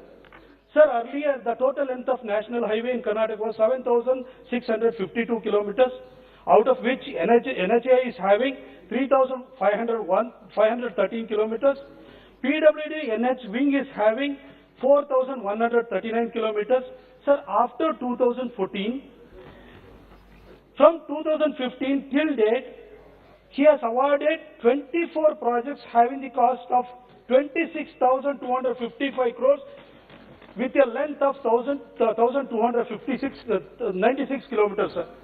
Out of which 633 kilometers have been completed, sir. Sir, projects to be awarded having a cost of 4,728 crores with a length of 265 crores, sir. For 2021-22, there are 12 projects having a cost of 18,368 crores with a length of 499 kilometers, sir. Sir, the projects under DPR stages are around 36, sir, with a cost of 48,437 crores. This shows the scale, size and speed of our government, and it shows the efficiency of our Honorable Minister, sir. Sir, I am thankful to our beloved Prime Minister Narendra Modi ji. He visited my constituency way back in 2018, February 19. He announced 10-line highway between Mysuru and Bangalore at a cost of 6,400 kilometers. Sir, after 3 cost escalations, now the cost has gone up to 9,500 crores. If you calculate the length of the road, they are spending, our government, our minister is spending 9,500 crores. It may be the biggest project in the country. Sir, I'm thankful to him. Recently, there were 1,300 crore cost escalation. Again, the minister gave the approval, sir. Sir, I would like to... Sir, I'll finish it in 2 minutes, sir. 1 minute. Honorable members, if the House will agree, the time of the House may be extended up to 8 p.m. The discussion on demand for grants on road transport is up to 7 p.m. House will agree? Up to 7? Yes. Okay, you can continue now. Yes, sir. Thank you, sir. Sir, recently our Minister Nitin Gadkari ji gave the approval for the construction of 4-line highway between Mysuru and Kushalnagar at a cost of 4,000 crores. Sir, we have already called the tender. The technical bid needs to be opened. Sir, it needs a approval from the Finance Ministry. I request the Honorable Minister to speed up the process and allow us to, open the technical bid. He knows it, sir, and he will certainly help us. Sir, and one more thing, sir. Now the Mysuru Ring Road, which is about 43.5 kilometers, sir. Even the Ring Road, he has allowed us to upgrade it to National Highway. Again, he gave us 160 crore for the asphalting. Now he has approved 7 overbridges and underpasses around Mysuru Ring Road. I am again thankful to him. I thank him on behalf of every Mysorean, sir. Sir, there are 2-3 issues, sir, I would like to, raise, using this opportunity, sir. Please. Sir, I'll finish it in 2 minutes, sir. Yes. Sir, there are some projects. It doesn't come under my constituency, but it is a very important project for Karnataka. Sir, the stretch between Hassan and Marnahalli, it is about 45 kilometers. Now, it is a cement concrete road which was approved in the year 2016. Sir, it was awarded to a Spanish company, Isolux. The company went bankrupt in between. The district administration of Hassan, they did not allot the quarry. Because of that, sir, even today, even after 6 years, the project is still not completed. It is not in the near future. There is no sense of getting completed, sir. So that the ministers should personally look into that matter, sir. Here the member projects, R.K. Pandey is here. He knows it, sir. Okay, sir. Sir, another thing, sir. 212 highway, sir. It goes to Kerala, sir, from Mysuru. 212 highway, it goes to Kozhikode. Sir, it was completed in 2017, sir. Sir, but it was constructed under PWD National Highway Wing, sir. Now it is under, the NHA has already taken over the control, but the cost escalation is around 200 crores, sir. It is not yet clear, sir. We have not paid the compensation, sir. That needs to be addressed, sir. Yes, sir, I'll finish it, sir. Yes. Sir, one more important issue, sir. Sir, under PWD NH Wing, the government of India allocated 4,277 crore for the year 2021 and 22, sir. Sir, out of which only 2,400 crore and 2,041 crore have been utilized, sir. Sir, who should be held responsible for this, sir? Sir, the RO of Karnataka and the ADG who looks after the projects in transport global, they should be held responsible for this, sir.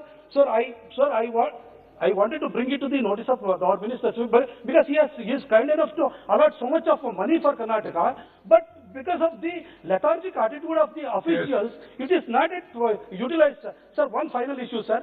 Sir, there are three types of medians, sir. Raised medians and depressed medians and New Jersey barriers, sir. Sir, nowadays we are constructing raised medians, sir. The height of the raised median is just 0.75 जी धन्यवाद।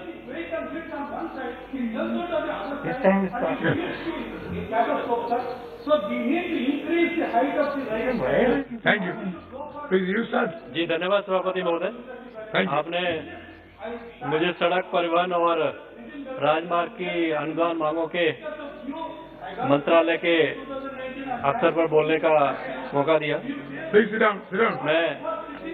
धन्यवाद करना चाहूंगा आदरणीय मंत्री जी का कि जिन्होंने हमेशा हम नए सांसदों के लिए जो भी हमारी मांगे हुई उनको पूरा करने के लिए कभी मंत्री जी ने मना नहीं किया और पॉजिटिव वे में उसको पूरा करने का काम किया।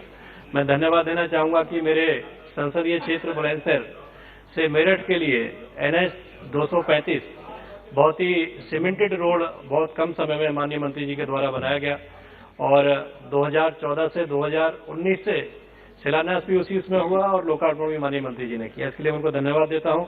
हमेशा एक ऊर्जा माननीय मंत्री जी के माध्यम से हमें मिलती है और जिस तरीके से हम देखते हैं कि जब अप्रैल 2014 में देश में मात्र 91,287 किलोमीटर के हाईवे बनाए गए थे, वहीं आज 2022 में 1,83,101 किलोमीटर हाईवे पूरे देश में बनाए जा चुके हैं और भारतमाला परियोजना के अंतर्गत 24,800 किलोमीटर के एक्सप्रेसवे माननीय मंत्री जी के द्वारा बनाए गए। और जिस तरीके से हम देखते हैं कि हमारे राज्य मंत्री आदरणीय जनरल वीके सिंह साहब भी बैठे हैं जो गाजियाबाद से सांसद हैं और दिल्ली NCR का पूरा डेवलपमेंट जो 7 सालों में हमने देखा है, चाहे वो दिल्ली से मेरठ के लिए हाईवे हो, चाहे मुरादाबाद के लिए हो, चाहे ईस्टर्न पेरीफेर हो, चाहे वेस्टर्न पेरीफेर हो, इतनी तेज गति से और इतनी अच्छी गुणवत्ता के साथ में जो कार्य हुए हैं उसके लिए मैं माननीय मंत्री जी का आभार करता हूं, अभिनंदन करता हूं कि माननीय प्रधानमंत्री जी के नेतृत्व में इतनी तेज गति से सरकार ने काम किए और कोविड-19 महामारी होने के बावजूद भी ना तो विकास के कामों में कोई रुकावट हमें देखने को मिली, ना ही बजट में कोई गिरावट देखने को मिली। और इसके साथ साथ मैं धन्यवाद करते हुए सीधा कुछ 2-3 मेरे विषय हैं। मैं अनुरोध करूंगा माननीय मंत्री जी से कि जब आप बुलंदशहर आए थे उसका लोकार्पण और शिलान्यास करने के लिए कुछ उम्मीदें बुलंदशहर वासियों की थी और आपने उनकी घोषणा भी की थी, लेकिन कोविड की वजह से वो काम पूरा नहीं हो पाया। सर्वे का काम तो शुरू हुआ था। बुलंदशहर से डिवाई जो अलीगढ़ बदायूं राजमार्ग को जोड़ता है सर, 55 किलोमीटर का वो था, उसकी मांग थी। एक बुलंदशहर श्यानागढ़ से जो दिल्ली मुरादाबाद हाईवे को जोड़ता है उसके लिए भी उसका सर्वे का काम हुआ था। दूसरा NH 235 NH 91 और बुलंदशहर से जो मार्ग नरोदा जाता है उसके लिए बुलंदशहर से अनूपशहर, बुलंदशहर से श्याना, ये सब मार्गों को जोड़ते हुए सर एक बहुत बड़ी अति आवश्यकता है हमारे क्षेत्र में। बहुत बड़ा जाम लग जाता है अंदर बुलंदशहर शहर में, एक रिंग रोड की आवश्यकता है। तो आपसे तब भी हमने अनुरोध किया और एक बार मैं पुनः अनुरोध करता हूं कि उस रिंग रोड को आप अगर बनाने की स्वीकृति दे देंगे और जो मैंने देखा मंत्रालय में कि स्वीकृति की अभियान से गई भी है, कोई टेक्निकल प्रॉब्लम शायद उसमें है, तो उस टेक्निकल प्रॉब्लम को क्लियर करा के सर उसको दे देंगे तो पूरे जाम से निजात पूरी बुलंदशहर की जनता को मिलेगा। और खाली बुलंदशहर ही नहीं, जो दिल्ली से जो लोग बदायूं जाते हैं या मुरादाबाद जाते हैं या गढ़ सारने जाते हैं, उन लोगों को भी जाम से लाभ मिलेगा और जाने के लिए विकास के रास्ते से खुलेंगे। तीसरा एक सर NH 235 पे जो बुलंदशहर से मेरठ आपने बनाया है, एक गांव जैनपुर पड़ता है बुलंदशहर से निकलते हुए, गांव दोनों साइड में रोड के बसा हुआ है। गांव वासियों को, बच्चों को स्कूल दूसरी साइड में है, मंदिर दूसरी तरफ है, तो बच्चों को आने जाने में असुविधा होती है। तो सर वहाँ पे एक ओवरब्रिज की आपसे मैं आग्रह करता हूँ कि ओवरब्रिज पे एक बना दें। एक सर हमारी सरकार ने एयरपोर्ट जेवर में बनाया है और बुलंदशहर से ककोड़ होते हुए जो हमारे माननीय सांसद गौतम नगर भी डॉक्टर महेश शर्मा जी भी हैं, जो इनका एरिया लगता है, तो दोनों तीनों जिलों को कवर करेगा सर। अगर वहां के उसको चौड़ीकरण कर देंगे, उसको बड़ा कर देंगे तो लोगों को आने जाने में सुविधा मिलेगी और डेवलपमेंट भी वहां का होगा सर। एक सर थोड़ा सा आग्रह आपसे है कि NH 91 जो गाजियाबाद लाल कुएं से बुलंदशहर दादरी टोल से लेके अलीगढ़ टोल तक जाता है, वहाँ पे कुछ गड्ढे बरसात के समय में उसमें हुए थे। मैंने आग्रह किया था माननीय जनरल वीके सिंह जी, तो गड्ढे तो भर गए, लेकिन सर जो गड्ढे भरे हैं उन गड्ढों को जो पैच लगाए हैं वो रोड से ऊंचे हो गए, इसलिए लोगों को जाने में भी समय अधिक लगता है और उसमें दुर्घटनाएं भी काफी होती हैं। तो मेरा आपसे अनुरोध है कि उसको अतिशीघ्र ठीक कराने के आदेश दे दें, वो ठीक हो जाए। और आपका एक बार मैं पुनः बहुत बहुत धन्यवाद देता हूँ हमारे सभापति जी, और बहुत बहुत आभार। Honorable member Sri Tirumalavan ji, told Tirumalavan ji.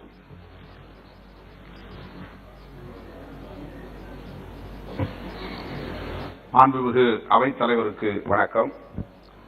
இந்த விவாதத்தில் பங்கேற்று எனது கருத்துக்களை பதிவு செய்வதற்கு வாய்ப்பளித்தமைக்கு நன்றியை தெரிவித்துக் கொள்கிறேன். National highways authority of India மேற்கொண்டுள்ள பல்வேறு பணிகள் தமிழ்நாட்டில் கைவிடப்பட்டிருக்கின்றன.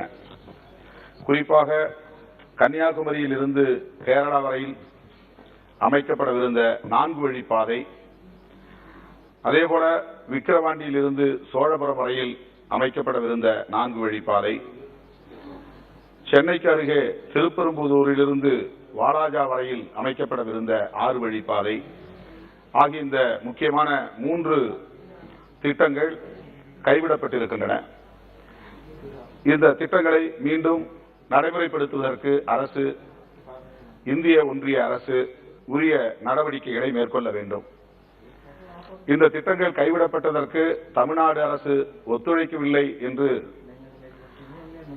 மத்திய அமைச்சர், ஒன்றிய அமைச்சர் அண்மையிலே கருத்து சொன்னபோது தமிழக முதல்வர் மாண்புமிகு தளபதி மு.க. ஸ்டாலின் அவர்கள் அதை மறுத்திருக்கிறார். நாங்கள் உரிய ஒத்துழைப்பை நல்க தயாராக இருக்கிறோம்.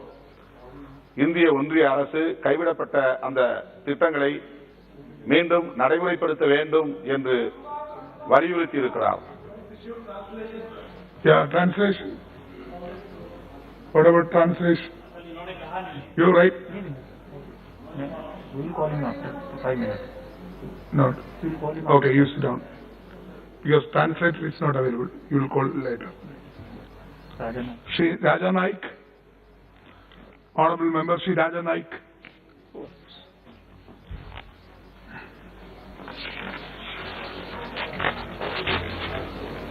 ಸನ್ಮಾನ್ಯ ಅಧ್ಯಕ್ಷರೇ, ಸಾರಿಗೆ ಸಂಪರ್ಕ ರಾಷ್ಟ್ರೀಯ ಹೆದ್ದಾರಿ ಅನುದಾನ ಬೇಡಿಕೆಗಾಗಿ ಸಲ್ಲಿಸಿರ್ತಕ್ಕಂಥ ಈ ಪ್ರಸ್ತಾವನೆಗೆ ಕನ್ನಡವನ್ನು ಕೊಡ್ತಾ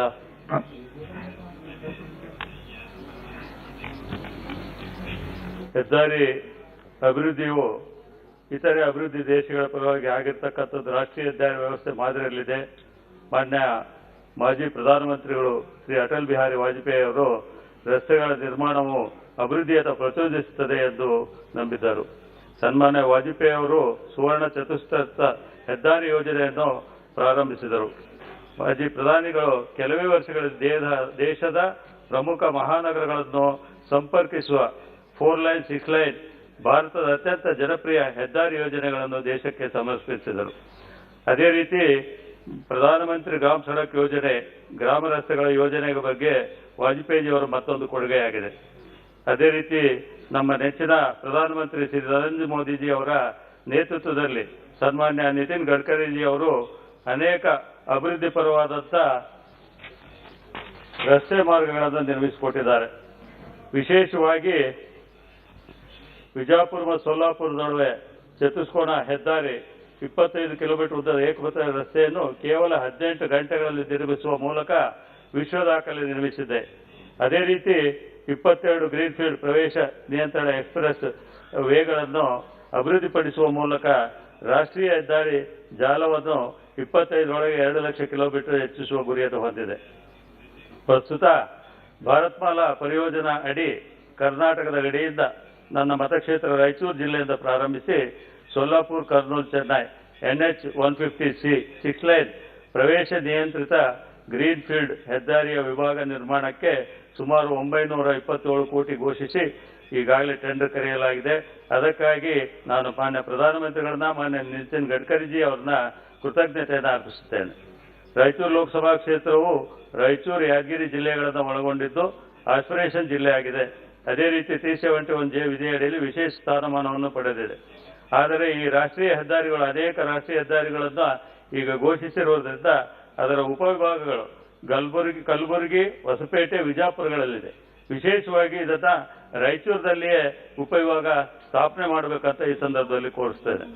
ಅದೇ ರೀತಿ ಈಗಾಗಲೇ ಕೃಷ್ಣಾ ಬ್ರಿಡ್ಜ್ ಏನು ಕರ್ನಾಟಕ ಮತ್ತು ಆಂಧ್ರಕ್ಕೆ ಸಂಪರ್ಕವನ್ನು ಕಲ್ಪಿಸುವಂತ ಬ್ರಿಡ್ಜ್ ಸುಮಾರು 160 ಕೋಟಿಯ ಬ್ರಿಡ್ಜ್ ಈಗಾಗಲೇ 4 ಲೈನ್ ನಲ್ಲಿ ಚಾಲನೆ ಆಗಿದೆ.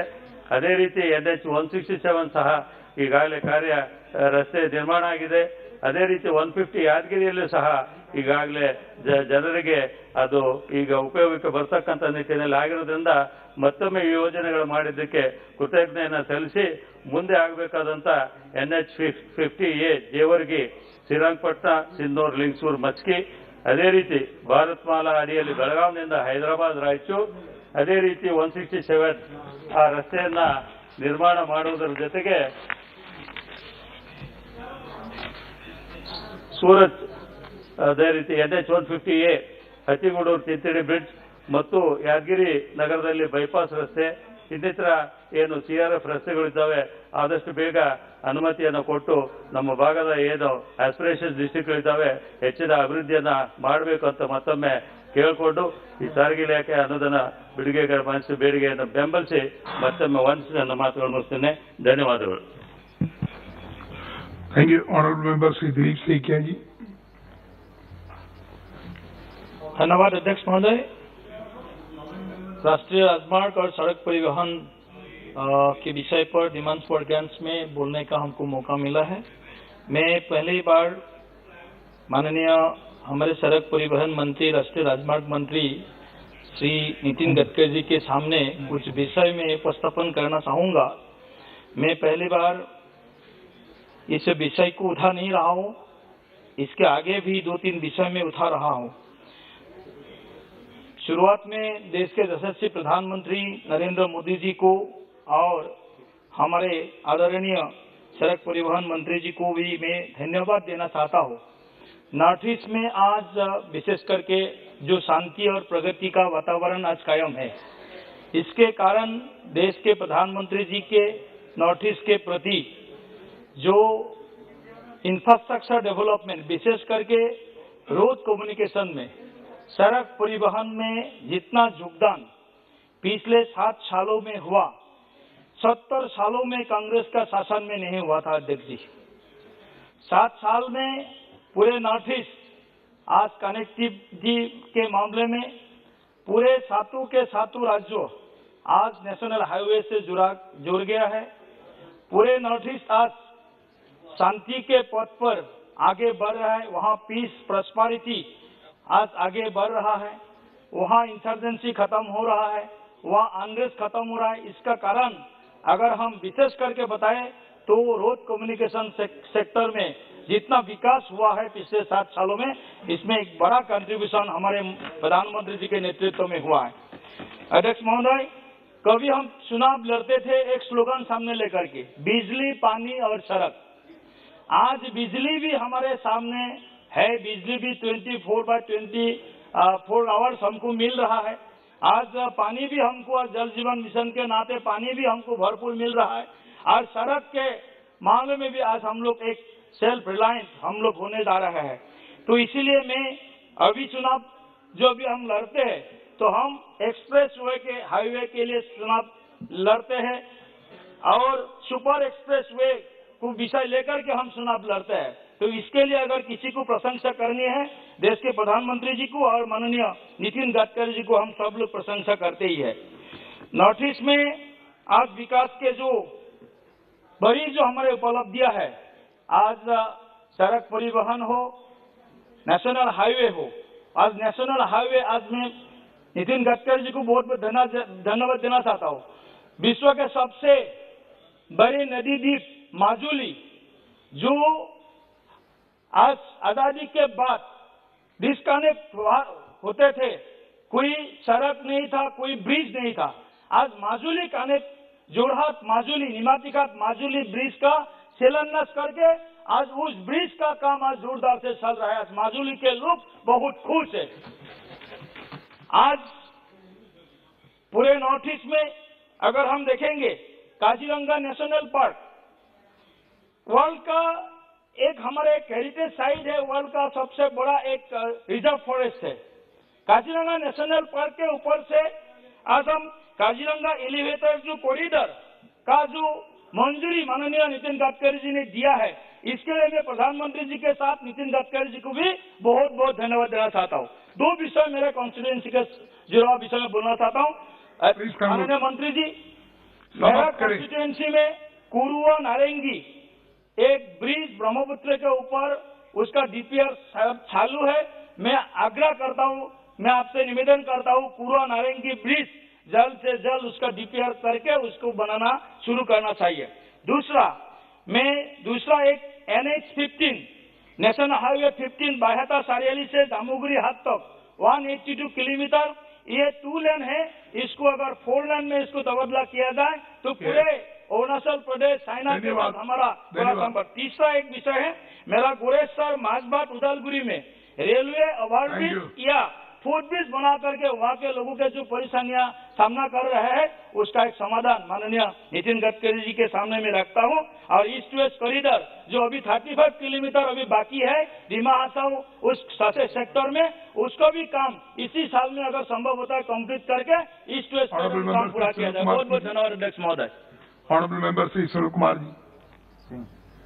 आदरणीय सभापति महोदय, मैं आपका अत्यंत आभारी हूं कि आपने मुझे सड़क परिवहन और राजमार्ग मंत्रालय के 2022-23 के अनुदान की मांग का समर्थन करने का मौका दिया है।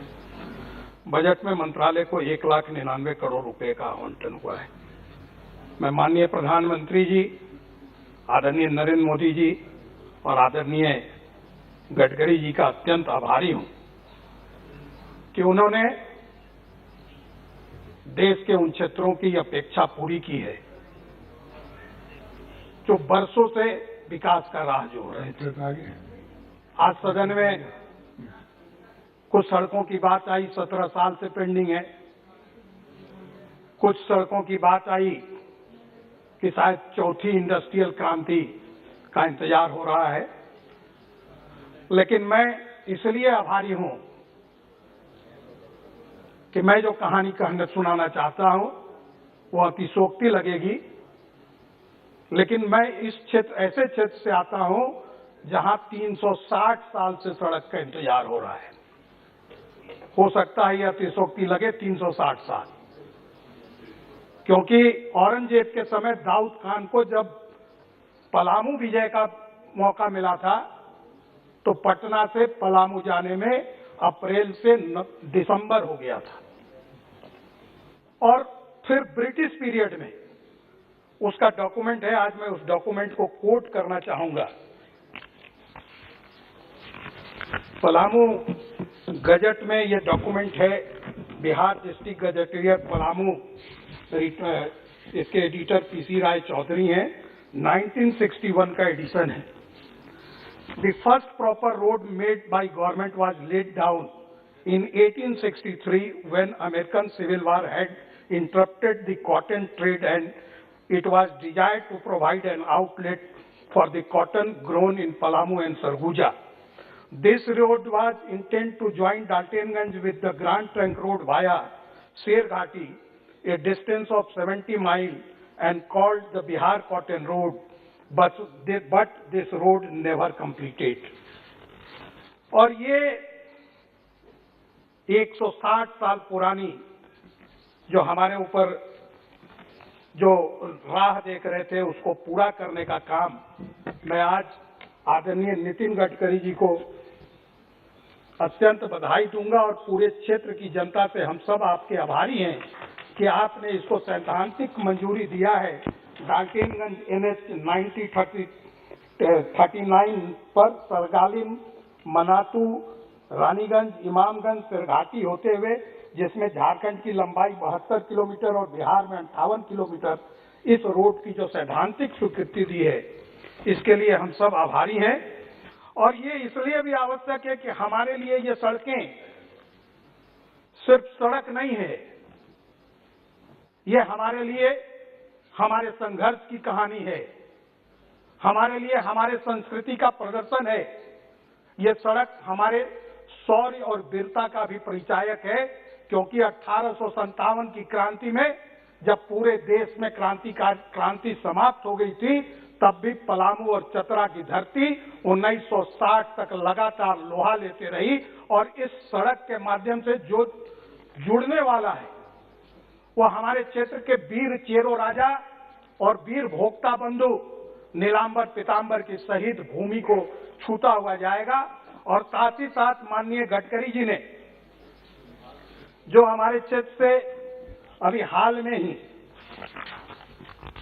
ग्रीन एक्सप्रेसवे जो घोषित किया है, हम उसके लिए भी आपके आभारी हैं कि वो चंदौली से लेकर जो वाराणसी को जाने वाला ग्रीन एक्सप्रेसवे है, उसमें 70 किलोमीटर, लगभग 74 किलोमीटर चतरा जिले से ये गुजरने वाला है। तो इसके लिए भी हम आभारी हैं। और ये मैं इसलिए भी आभारी हूं कि इसके माध्यम से जो एक्सप्रेसवे होगा, आदरणीय सभापति जी, मैं आपके माध्यम से माननीय मंत्री जी को बताना चाहता हूं कि यहाँ का कण कण एक इतिहास लिखने वाला है। और आज जब सदन में यहाँ आदरणीय संस्कृति मंत्री भी उपस्थित है, तो मैं माननीय आपके माध्यम से आदरणीय गडकरी जी के साथ साथ संस्कृति मंत्री से भी ये आग्रह करना चाहूंगा कि इस क्षेत्र की जो बरसों की उपेक्षा है उसको उजागर करें। और देश के अनेक हिस्सों में अनेकों कश्मीरी फाइल अभी भी इंतजार कर रहे हैं उद्घाटित होने के लिए, और उसकी जरूरत है। साथ ही साथ मैं माननीय गडकरी जी को धन्यवाद दूंगा कि जहां 1 मिनट और कि जहां 2004 से 14 में झारखंड के अंदर कुल 201 किलोमीटर राजमार्ग बने और 2190 करोड़ रुपए खर्चे हुए, वहीं 2014 से 2022 तक कुल 718 किलोमीटर और लगभग 10,646 करोड़ रुपए खर्चे किए गए।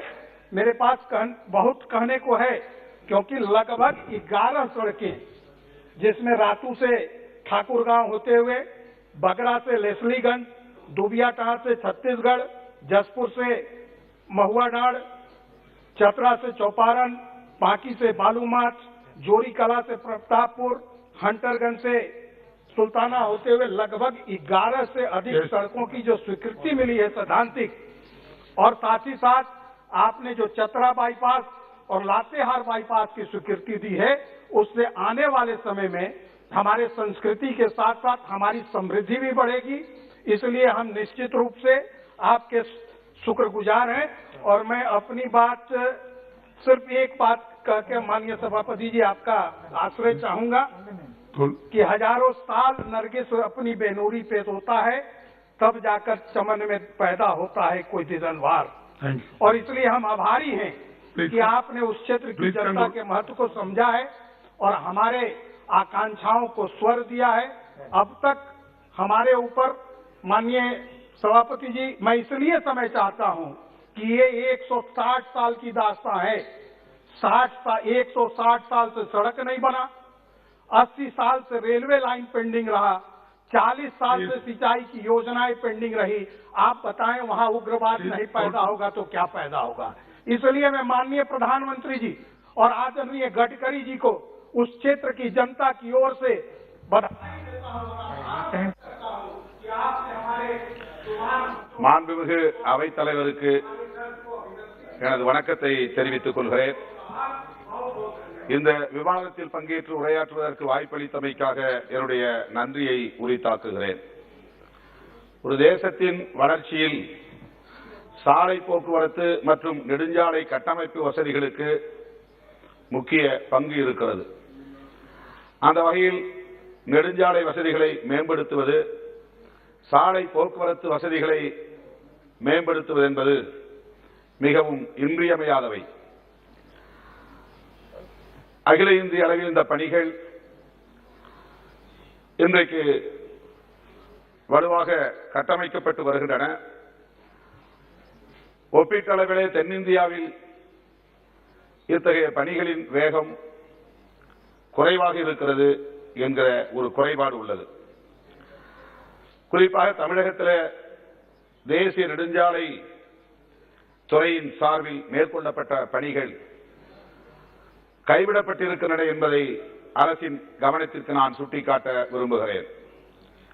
கன்னியாகுமரியிலிருந்து கேரளாவுக்கு செல்லுகிற 4 வழிப்பாதை, திருப்பெரும்புதூர் சென்னைக்கு அருகே திருப்பெரும்புதூரில் இருந்து வாலாஜா செல்லுகிற 6 வழிப்பாதை, அதேபோல விக்கிரவாண்டியில் இருந்து சோழபுரம் வரை செல்லுகிற 4 வழிப்பாதை ஆகிய 3 முக்கிய பணிகள் கைவிடப்பட்டிருக்கின்றன என்பது கவலை அளிக்கிறது.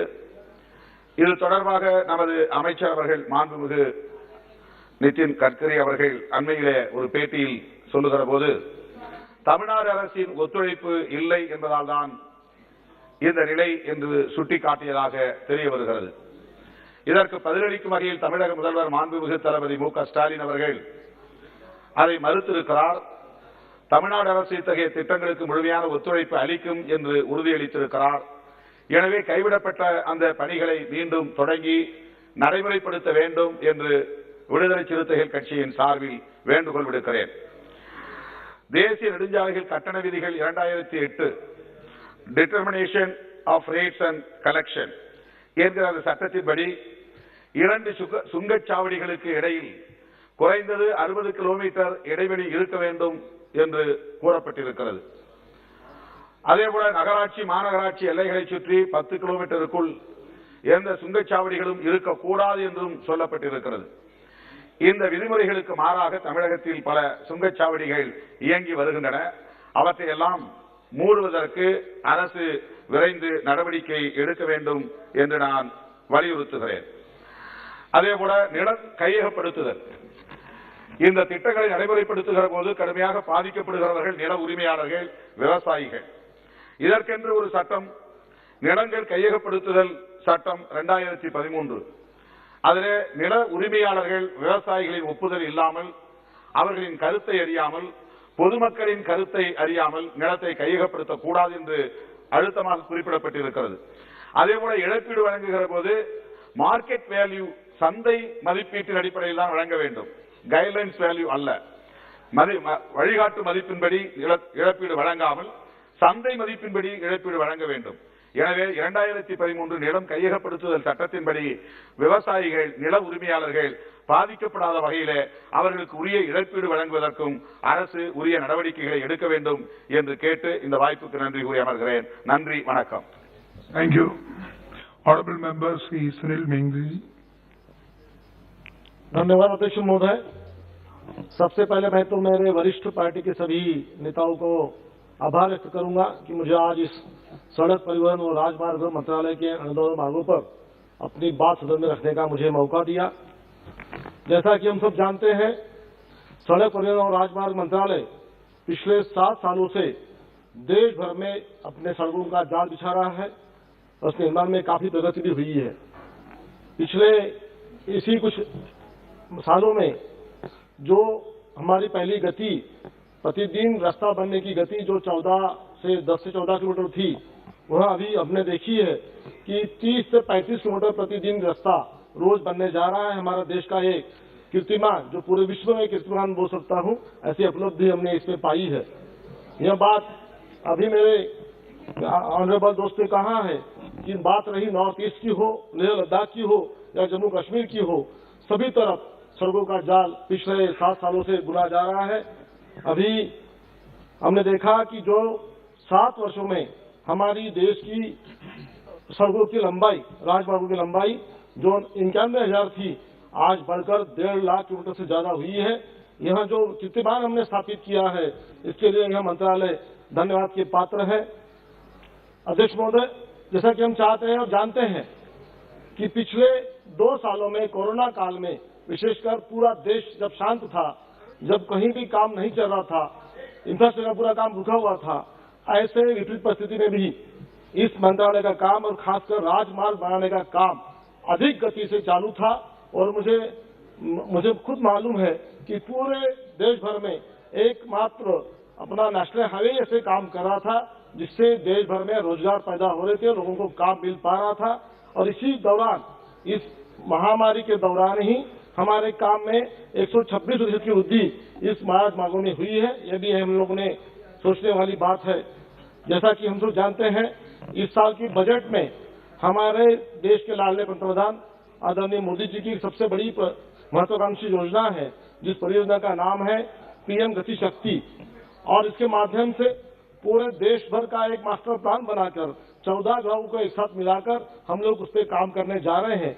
और मुझे विश्वास है और मुझे सबसे बड़ा योगदान इस मंत्रालय का होगा इसमें कि पूरे देश को जो भी हमें छोटी मोटी बातें होती है एक साथ मिलाकर इस राजमार्गों के माध्यम से इस गति शक्ति को बढ़ाने में इस मंत्रालय की काफी बड़ा योगदान होगा, यह मुझे विश्वास है। आप अध्यक्ष महोदय, नेशनल हाईवे के समय पहले हमने देखा कि काफी टोल प्लाजा पे लंबी लंबी कतारें लगती थी, 1-1 किलोमीटर की कतारें लगती थी और एक एक टोल प्लाजा पे हमें आधा घंटा रुकना पड़ता था। जैसा कि हम लोग देखा कि पिछले 2 साल में ये पूरे टोल प्लाजा अपने फास्टैग के माध्यम से या डिजिटल पेमेंट के माध्यम से उसकी गति बढ़ी है और मात्र 2 या 3 मिनट में हम लोग इस टोल प्लाजा को हम लोग पार कर पाते हैं। और 2 मिनट अध्यक्ष महोदय, जैसा कि हमने देखा है हमारे खासकर नितिन जी का हमारे काम करने का जो भी तरीका है वो हमेशा इनोवेटिव रहा है। हमने देखा कि अभी राजस्थान में अपने बाड़मेर जिले में एक नेशनल हाईवे बन के तैयार हुआ है और उसमें खासियत ये रही है कि 3.5 किलोमीटर का पैच हमने ऐसा बनाया कि जिसको एयरबेस के माध्यम से यूज कर सकते हैं, जिसका खुद परीक्षण उन्होंने खुद किया, खुद विमान से उड़कर वहां उन्होंने लैंड भी किए और हमारे देश के डिफेंस मिनिस्टर भी उसमें उपस्थित थे। और एक ऐसे ही नहीं, ऐसे और 4 एयरबेस हम लोग इस नेशनल हाईवे के माध्यम से बनाए जा रहे हैं जो अपने आप में कीर्तिमान होगा। माननीय मंत्रालय एक बात मेरे क्षेत्र की रखना चाहूंगा अध्यक्ष महोदय, मेरे क्षेत्र में जो नागपुर से भंडारा जो नेशनल हाईवे है जिसकी प्लीज कंक्लूड 60 किलोमीटर है, काफी डेंसिटी की वजह से काफी वजह से काफी रास्ता खराब हो चुका है। उसको 4 लेन से बढ़कर 6 लेन करने की जरूरत है। मैं आपके माध्यम से आदरणीय मंत्री जी को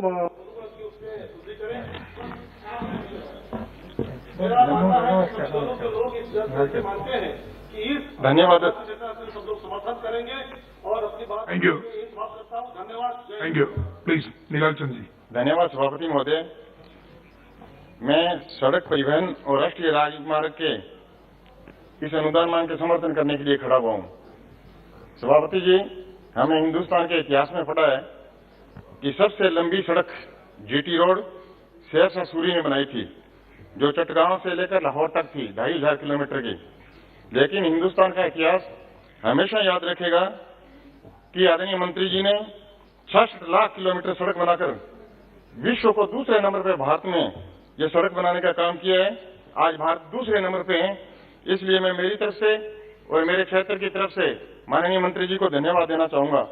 किसी भी देश की आर्थिक और सामाजिक विकास के साथ साथ में सामाजिक सुरक्षा की दृष्टि से सड़क का होना बहुत जरूरी है।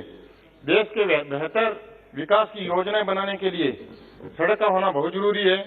महोदय, 2019-20 में 10,237, 2021 में 13,000 और माननीय मंत्री जी ने जो 25,000 किलोमीटर सड़क बनाने का लक्ष्य रखा है, रोजाना 37 किलोमीटर सड़क बनाने का, राष्ट्रीय राजमार्ग बनाने का जो लक्ष्य मंत्री जी ने रखा है, मैं धन्यवाद देना चाहूंगा। इतना बड़ा लक्ष्य है, एक इतनी बड़ी सोच लेके इस सड़क पे वो काम कर रहे हैं।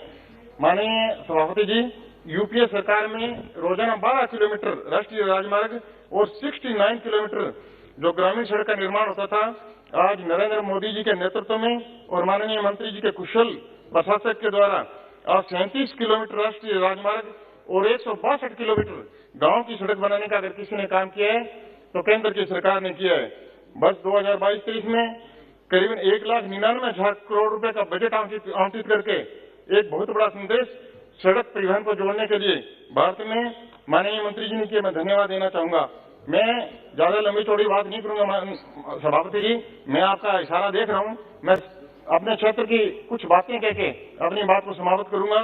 अभी राजस्थान प्रदेश में पिछले 5 साल के अंदर जिस प्रदेश से मैं आता हूं सभापति जी, करीबन 8,500 करोड़ रुपए की करीबन 18 नई परियोजना की सौगात नहीं दी है। माननीय मंत्री जी को मैं धन्यवाद देना चाहूंगा। 1,127 किलोमीटर लंबी सड़कों का निर्माण किया जाएगा, जिससे रेतीले राजस्थान में एक सड़कों का विस्तार होगा। पिछले 6 साल के अंदर राजस्थान में करीबन 5,000 किलोमीटर नए राष्ट्रीय राजमार्ग का निर्माण किया। वर्तमान में बहुत सी परियोजनाएं का काम जो तेजी से चल रहा है। जिस जिले से मैं आता हूं सीमावर्ती क्षेत्र श्री गंगानगर में भारतमाला सड़क बन रही है और पूरे भारतमाला सड़क राजस्थान को देखूं तो 256 किलोमीटर जो सड़क है वो 650 करोड़ रुपए केंद्र सरकार ने दिया है। मैं सीमांत क्षेत्र की ओर से मैं माननीय मंत्री जी को धन्यवाद देना चाहूंगा। मेरे एक अकेले कॉन्स्टिट्यूंसी में यानी 630 करोड़ रुपए खर्च करके सड़कें बनाने का काम माननीय मंत्री जी ने किया है। मैं मंत्री जी को धन्यवाद देना चाहूंगा। सभापति जी, देश के 7 राज्य, 3 बड़ी रिफाइनरी और 3 पोर्ट को जोड़ने का काम केंद्र की सरकार ने और आदरणीय गडकरी साहब ने किया है। पहली बार 1224 किलोमीटर लंबा रास्ता जो अमृतसर से जामनगर तक ग्रीन एक्सप्रेस। मेरी समस्या मेरी कॉन्स्टिट्यूंसी के जो वो बता के मैं अपनी बात को समाप्त करूंगा। 24 किलोमीटर जो लंबा रास्ता है वो अमृतसर से जामनगर ग्रीन कॉरिडोर बना के यानी 31,000 करोड़ रुपए देने का काम किया है। मैं माननीय मंत्री जी को धन्यवाद देना चाहूंगा। माननीय मंत्री जी से मैं आग्रह करना चाहूंगा कि 2-3 बातें ऐसी है जो मेरे जिले के लिए। एक, 29 अगस्त 2017 को उदयपुर में माननीय मंत्री जी ने एक बड़ी सभा में घोषणा की थी कि सूरतगढ़ से राउतसर वाया हिसार होते हुए राष्ट्रीय प्रस्तावित राष्ट्रीय राजमार्ग जो कि सूरतगढ़ से लेके जाखड़ा वाली राउतसर नोहर और भादरा होते हुए हिसार रोड तक NH घोषित किया था। एक मेरा वो भी पेंडिंग है। दूसरा, कालीबंगा रेलवे स्टेशन है। एक विश्व की सबसे पुरानी सभ्यता, आज में मैंने क्वेश्चन रेज किया था, विश्व की सबसे बड़ी पुरानी सभ्यता मोहनजोदड़ो की कालीबंगा में सभ्यता है। अध्यक्ष महोदय, वहां पे एक NHI का एक पुल होना जरूरी है। दूसरा, श्री विजयनगर में एक अमरपुरा राठौर और जो रामपुरा रंगमहल है वहां पे जो सैंक्शन हुए थे पुल वो भी अभी तक उधारे पड़े हैं, अभी तक आधे अधूरे पड़े हैं। मेरा एक लास्ट एक क्वेश्चन है माननीय सभापति जी, बस एक लास्ट पॉइंट है।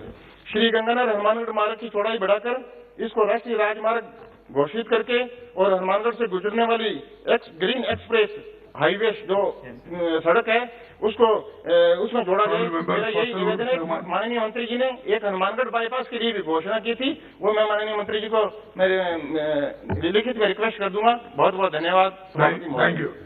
फसल जी, वेरी ब्रीफ। मान्यवर, दिल्ली से सहारनपुर तक एक 4 लेन हाईवे का निर्माण जारी है जो पिछले कई सालों से जारी है, लेकिन उसका काम बड़ी धीमी गति से चल रहा है। मान्यवर, उसमें जो कंपनी काम चला रही है उसके बारे में भी कुछ सवालात अखबारात में आए हैं, तो उसका आप संज्ञान लें ताकि वो कार्य बहुत जल्दी पूरा हो सके। लेकिन इसके साथ साथ मंत्री महोदय, मैं एक और बात कहना चाहूंगा कि अगर इस हाईवे को, चलिए कोई बात नहीं, हमारा मकसद तो यह है कि हाईवे कंप्लीट हो जाए।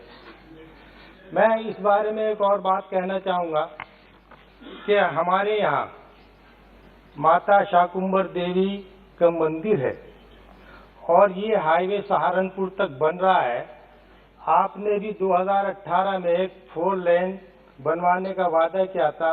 हम ये चाहते हैं कि माता शाकुंभर देवी तक सहारनपुर से ये हाईवे बनवा दिया जाए, तो लोगों को जो दर्शन करने के लिए आते हैं उनको बहुत बहुत ज्यादा फायदा पहुंचेगा।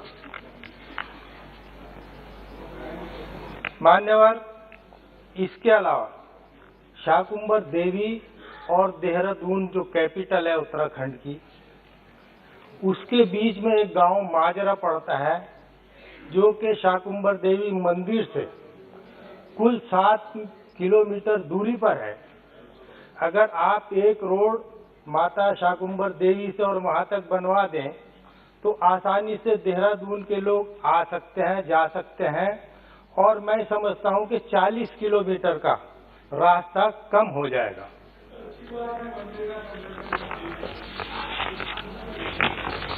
इसी सिलसिले में सहारनपुर से देहरादून जाते हुए मोहन की पहाड़ियों में एक पुराना लोहे का पुल बना हुआ है जो तकरीबन 20 मीटर लंबा है, लेकिन उसकी चौड़ाई बहुत कम है, पुराना भी है। उसकी वजह से अमूमन काफी लंबा जाम लगता है। हालांकि वहां आपने एक हाईवे बनाने का प्रस्ताव दिया है, उस पर काम भी शुरू हो गया है, लेकिन जब तक वो मुकम्मल हो इस पुल को अगर थोड़ा बड़ा Yeah, please, करा दिया जाए, चौड़ा करा दिया जाए तो आने जाने के लिए आसानी रहेगी और ये जाम लगना बंद हो जाएगा। इसी तरीके से मान्यवर सहारनपुर से यमुनोर तक आपने वाया विकास नगर एक हाईवे का ऐलान किया था, उस पर अगर उसका निर्माण कार्य शुरू जल्दी से हो जाए तो हम सब लोग आपके आभारी रहेंगे। एक आखिरी पॉइंट हरियाणा के करनाल से हरिद्वार रुड़की हाईवे को जोड़ने के लिए अगर आप गंगोह से होते हुए वाया नौनाता, देवबंद और मंगलौर के बीच में एक हाईवे बनवा दें तो मैं समझता हूं तकरीबन 50 से 60 किलोमीटर दूर हरिद्वार का रास्ता करनाल से कम हो जाएगा, जो कि अति आवश्यकता है। आपका बहुत बहुत धन्यवाद। धन्यवाद सभापति महोदय। आज मुझे केंद्रीय बजट 2022-23 के लिए सड़क परिवहन राजमार्ग मंत्रालय के अनुदान मांगों पर मुझे बोलने का अवसर दिया। मैं सबसे पहले देश के यशस्वी प्रधानमंत्री आदरणीय नरेंद्र मोदी जी का और हमारे लोकप्रिय मंत्री आदरणीय नितिन गडकरी जी का आभार प्रकट करता हूं कि उनके नेतृत्व में जिस प्रकार से जिस गति से सड़कों का निर्माण हुआ, चाहे नेशनल हाईवे हो, चाहे सीआरएफ की सड़कें हमारे क्षेत्र में मिली हो, चाहे अन्य काम हो, उसकी हम कल्पना नहीं कर सकते। 2014 में मोदी जी की सरकार बनने के बाद से आपके नेतृत्व में इंफ्रास्ट्रक्चर को लेकर जिस प्रकार से पीएम गति शक्ति आर्थिक विकास की दिशा में एक परिवर्तनकारी कदम उठाया गया है। हम देखें, सड़क हो, रेलवे हो, चाहे हवाई अड्डा हो, चाहे पतन हो, चाहे पब्लिक ट्रांसपोर्ट हो, चाहे जल मार्ग हो, चाहे लॉजिस्टिक अवसंरचना हो, इन सातों पॉइंट को लेकर कैसे इस देश का विकास प्रगति से हो, इस दिशा में इस सरकार ने बहुत तेज गति से काम किया है।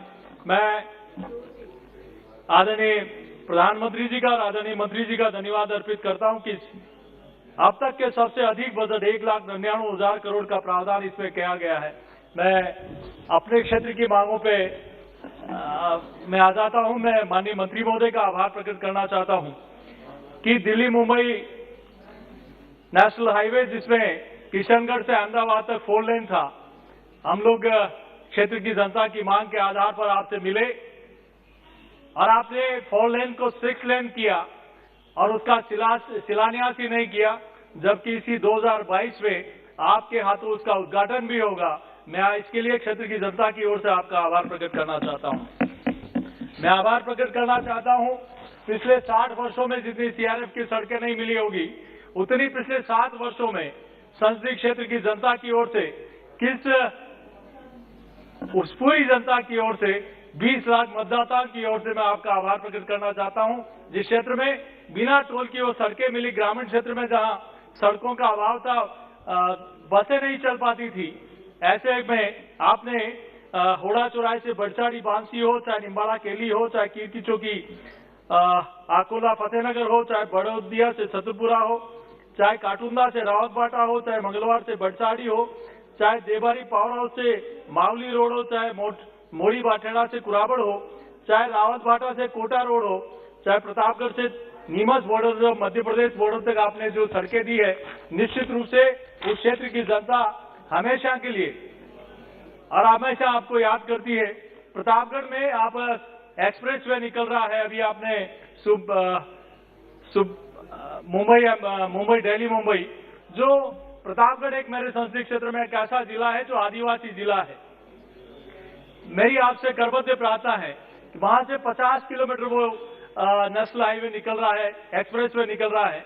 प्रतापगढ़ ऐसा जिला है जहां रेलवे भी नहीं है। हमने आजादी के बाद पहली बार उस जिले में नई रेलवे लाइन राजस्थान में कई वर्षों के बाद जो स्वीकृत हुई है, वो प्रतापगढ़ में एक छोटछाड़ी कस्बे से होकर निकलेगी। लेकिन जिला मुख्यालय में रेलवे नहीं है और अगर इस पर योजना में प्रतापगढ़ में चूंकि 52 किलोमीटर है, अगर आपका आशीर्वाद रहा और हमेशा रहता है, वो ये योजना से जुड़ जाता है तो प्रतापगढ़ एक आदिवासी जिला है, उस एक्सप्रेस वे से जुड़ जाएगा तो निश्चित रूप से उस क्षेत्र के विकास में बहुत बड़ी गति मिलेगी। मैं माननीय मंत्री महोदय से एक आग्रह और करना चाहता हूं, 4 भुजा कुंभलगढ़ हल्दीघाटी से नाथद्वारा नेशनल हाईवे, उसकी स्वीकृति आपने दे दी। अब बटेवर मावली होते हुए नाथद्वारा तक जो सेकंड फेज है, उसमें आपने जब हम लोगों ने इसकी डिमांड की थी तो आपने इसकी स्वीकृति दी है और वो जल्दी बन जाएगा तो निश्चित रूप से उस क्षेत्र के लोगों को फायदा मिलेगा। एक मेरी आपसे निवेदन है कि चित्तौड़ संसदीय क्षेत्र में एक मंगलवार से निम्बाड़ा एक ऐसा फेज है जहां ट्रैफिक सर्वे भी कराएंगे तो बहुत बड़ी संख्या में वहां वाहन निकलते हैं वहां, और एक कारोई कपासन बांसोड़ा, एक काटुंदा से रावतबाटा में एनपीसीएल का पूरे देश भर का सबसे बड़ा एक प्लांट है जो अणुशक्ति का। मेरा आपसे आग्रह कि भारत माला 2 में नरेंद्र कुमार एक मिनट में मैं समाप्त कर रहा हूं। भारत माला 2 में काटुंदा से रावतबाटा से कोटाया हाईवे बन जाएगा, भारत माला 2 में जुड़ जाएगा तो क्षेत्र के लोगों को फायदा मिलेगा। मैं बस एक मिनट समाप्त by the number of speakers in your party. बस Everybody एक getting कुछ मैं आपको लिखित में दे दूंगा। हमारे ये बाना में है, गंगार में है, कुछ ऐसे अंडरपास है, रोडजी खेड़ा में है, गणौली में है, पालखेड़ी में है, बैरूखेड़ा में है, जहां आज भी ब्लैक स्पॉट जहां एक्सीडेंट हो सकते हैं या किसानों को आने जाने का रास्ता नहीं है, वहां अगर अंडरपास बन जाएगा तो निश्चित रूप से इस क्षेत्र का फायदा होगा। चूंकि माननीय मंत्री महोदय से हम क्या मैं क्या सारे सांसद पूरा जब भी जाते हैं तो हमेशा इनके द्वार से कोई खाली हाथ आता नहीं है। तो मैं पूरे क्षेत्र की जनता की ओर से पुनः आपका आभार प्रकट करते हुए अपनी बात को समाप्त करता हूं। बहुत बहुत धन्यवाद। Honourable member Narendra Kumar ji. आदरणीय सभापति महोदय जी, बहुत बहुत धन्यवाद। आज सड़क परिवहन एवं राजमार्ग मंत्रालय की अनुदानों की मांग पर सभी पार्टियों के सदस्यों ने प्रशंसा की है। आदरणीय प्रधानमंत्री जी के नेतृत्व में श्रीमती वित्त मंत्री सीतारमण जी के द्वारा और हमारे मंत्री जी गडकरी जी, वीके सिंह जी, इनके नेतृत्व में जो बजट पेश किया गया है, इसके लिए मैं बहुत बहुत उनका आभार प्रकट करता हूं कि कोरोना संक्रमण जैसी बीमारी के अंदर भी आज के अनुदान की मांग पर जो बजट बढ़ा करके दिया गया देश को, इसके लिए मैं उनका आभार प्रकट करता हूं। बहुत ही अच्छा बजट दिया है। जो आजादी के बाद नहीं हुआ, वो 7 सालों में जो सड़कों का जाल बिछा है वो किसी से छुपा हुआ नहीं है। और देश का विकास सड़क और पानी और बिजली की जैसी व्यवस्था होती है तभी देश आगे बढ़ता है। आज देश के प्रधानमंत्री विदेशों की सभी नेताओं से लोकप्रिय नेता कहलाते हैं। वो इसलिए सड़कों के और पानी और बिजली की जो व्यवस्था की है देश में, इसी के कारण से कहलाते हैं। मैं राजस्थान के झुंझुनू जिले संसदीय क्षेत्र से आता हूं। मैं कहना चाहता हूं कि हमारा झुंझुनू जिला देश में सबसे ज्यादा सैनिक देता है, सबसे ज्यादा शहीद हुए, जो रेलवे की दृष्टि से भी पिछड़ा हुआ है और जो सड़कों की दृष्टि से भी पिछड़ा हुआ। पिछड़ने का कारण ये नहीं कि विकास नहीं किया गया है, राजस्थान में बहुत ज्यादा विकास हुआ है, लेकिन हरियाणा के पास बॉर्डर पर पड़ता है कि झुंझुनू जिले के जो विकास किया जाएगा वो झुंझुनू जिले के लिए चला करके किया जाएगा, तब विकास होगा। कुछ शहर ऐसे हैं, जैसे चाहे चूरू है, चाहे हमारे एक छोटा सा शहर आता है रिंग्स है, उसमें जब दूसरे जिलों का विकास या पीछे के जिलों का आगे का या कहीं का भी विकास करेंगे तो उनमें से होकर के ही जाना पड़ेगा, चाहे रेलवे मार्ग हो चाहे सड़क मार्ग हो। तो झुंझुनू जिले में सबसे ज्यादा सैनिक और सबसे ज्यादा व्यापारी, जो आज भारत से व्यापारियों को यदि निकाला जाए अन्य राज्यों से तो खाली हो जाएगा। शेखावाटी का झुंझुनू जिला देने वाला है और शहीद सबसे ज्यादा और सैनिक ज्यादा देना। तो मैं केवल एक राष्ट्रीय राजमार्ग जाता है जो जैसलमेर, बीकानेर, फतेहपुर, मंडावा, झुंझुनू, नारनौल, रेवाड़ी NH11 जो बन चुका है। लगभग इनके 3 बाईपास 4 बाईपास थे, जो Fatehpur bypass, Mandawa bypass, Jhunjhunu bypass और एक पिलानी बाईपास, उनकी जमीन अधिग्रहण कर ली गई है। उसका मुआवजा आप लोगों ने सरकार ने दे दिया है और पिलानी का बाईपास पास हो गया है, लेकिन फतेहपुर, मंडावा, झुंझुनू का बाईपास अभी जो अप्रैल में जब बजट में दिया जाए तो उनके बाईपास निकाले जाएं। NH11 के हैं और नया नेशनल हाईवे जो जालंधर, भादरा, राजगढ़, झुंझुनू, उदयपुर वाटी, रिंग्स जो नेशनल हाईवे जयपुर, सीकर, बीकानेर जो जाता है उसको जोड़ता है। ये नया बाईपास, ये जो नया एक हाईवे दिया जाए। मैं यही 2 मांग आप मंत्री जी हैं उनसे मैं करता हूं। देश सैनिकों का जिला और सबकी तरफ से भी होना चाहिए कि देश की सुरक्षा ही सबसे बड़ा एक मुद्दा है और वो जो सबसे ज्यादा सैनिक है, आज रिपोर्ट निकाल कर देख ले कि कौन सा जिला है जिसने सबसे ज्यादा और शहीद और सैनिक दिए हैं, वो झुंझुनू जिला है। जय हिंद, जय भारत।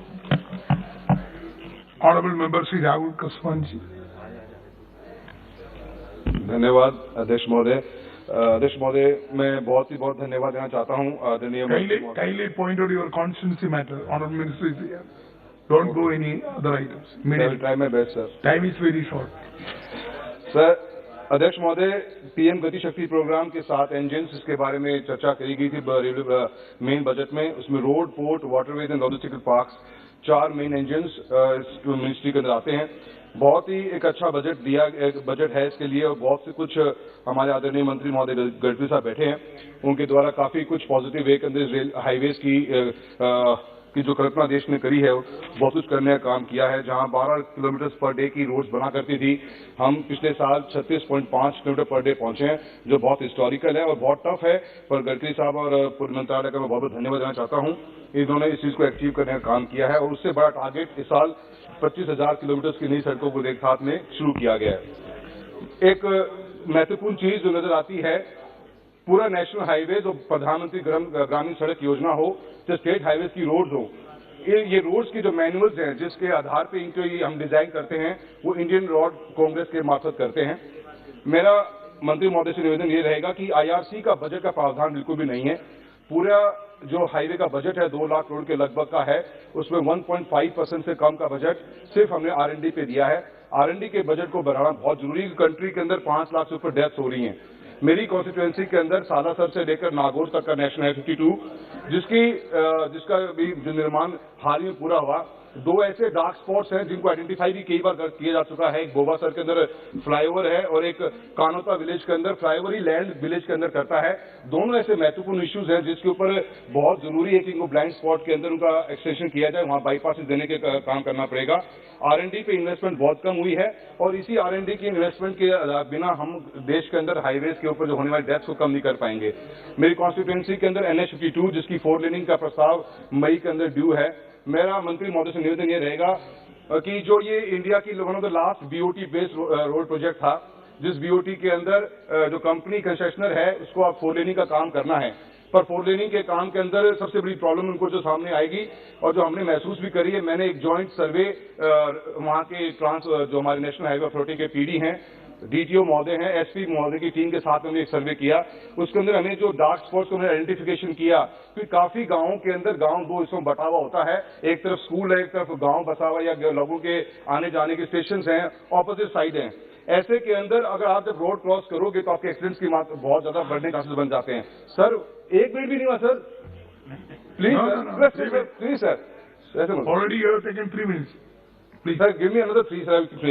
सर, मेरा आपसे निवेदन है कि NH 52 जिसका आप नया जो 4 लेनिंग करने वाले हैं, उसमें दूधवा खारा, रामसरा, ढानी, डीएसपुरा और ढाडर और ये लादड़िया जैसे गांव हैं, उसके अंदर व्हीकल अंडरपास या CUP देने का काम किया जाए, ताकि, और मैं एक सूची भी आपके मार्फत डिपॉजिट कर दूंगा। मेरा आपसे निवेदन है कि इनके अंदर अंडरपास देना बहुत जरूरी है, अदरवाइज अभी भी बहुत एक्सीडेंट्स होते हैं और आगे भी इसमें बहुत बड़ी प्रॉब्लम आएगी।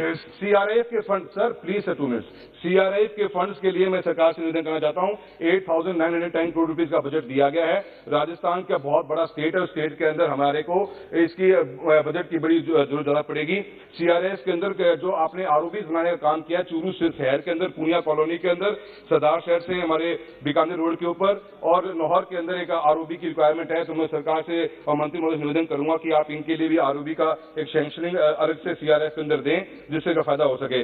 सर, मेरा ये कहना है कि 20,000 किलोमीटर की नई सड़कों का जो हम गठन करने वाले हैं, 25,000 किलोमीटर की, मेरे कॉन्स्टिट्यूएंसी के अंदर प्रिंसिपली अप्रूव्ड सरसा से चूरू का हाईवे सैंक्शन है। सर, उसकी DPR भी कंप्लीट हो चुकी है। मेरा आपसे निवेदन है, ये 145 किलोमीटर का ये नेशनल हाईवे बहुत ही स्ट्रेटेजिकली लोकेटेड है। इसके अगर आप इस बजट में उसका प्रावधान करेंगे तो क्षेत्रवासियों को सर लास्ट 2 पॉइंट सर, सो इसका बहुत बड़ा फायदा मिलेगा। सर, अनदर एक बहुत इंपॉर्टेंट इकोनॉमिक कॉरिडोर की जो आपने प्लानिंग करी थी, उसके अंदर देश के अंदर करीब 6,000 किलोमीटर सड़कें बनी हैं।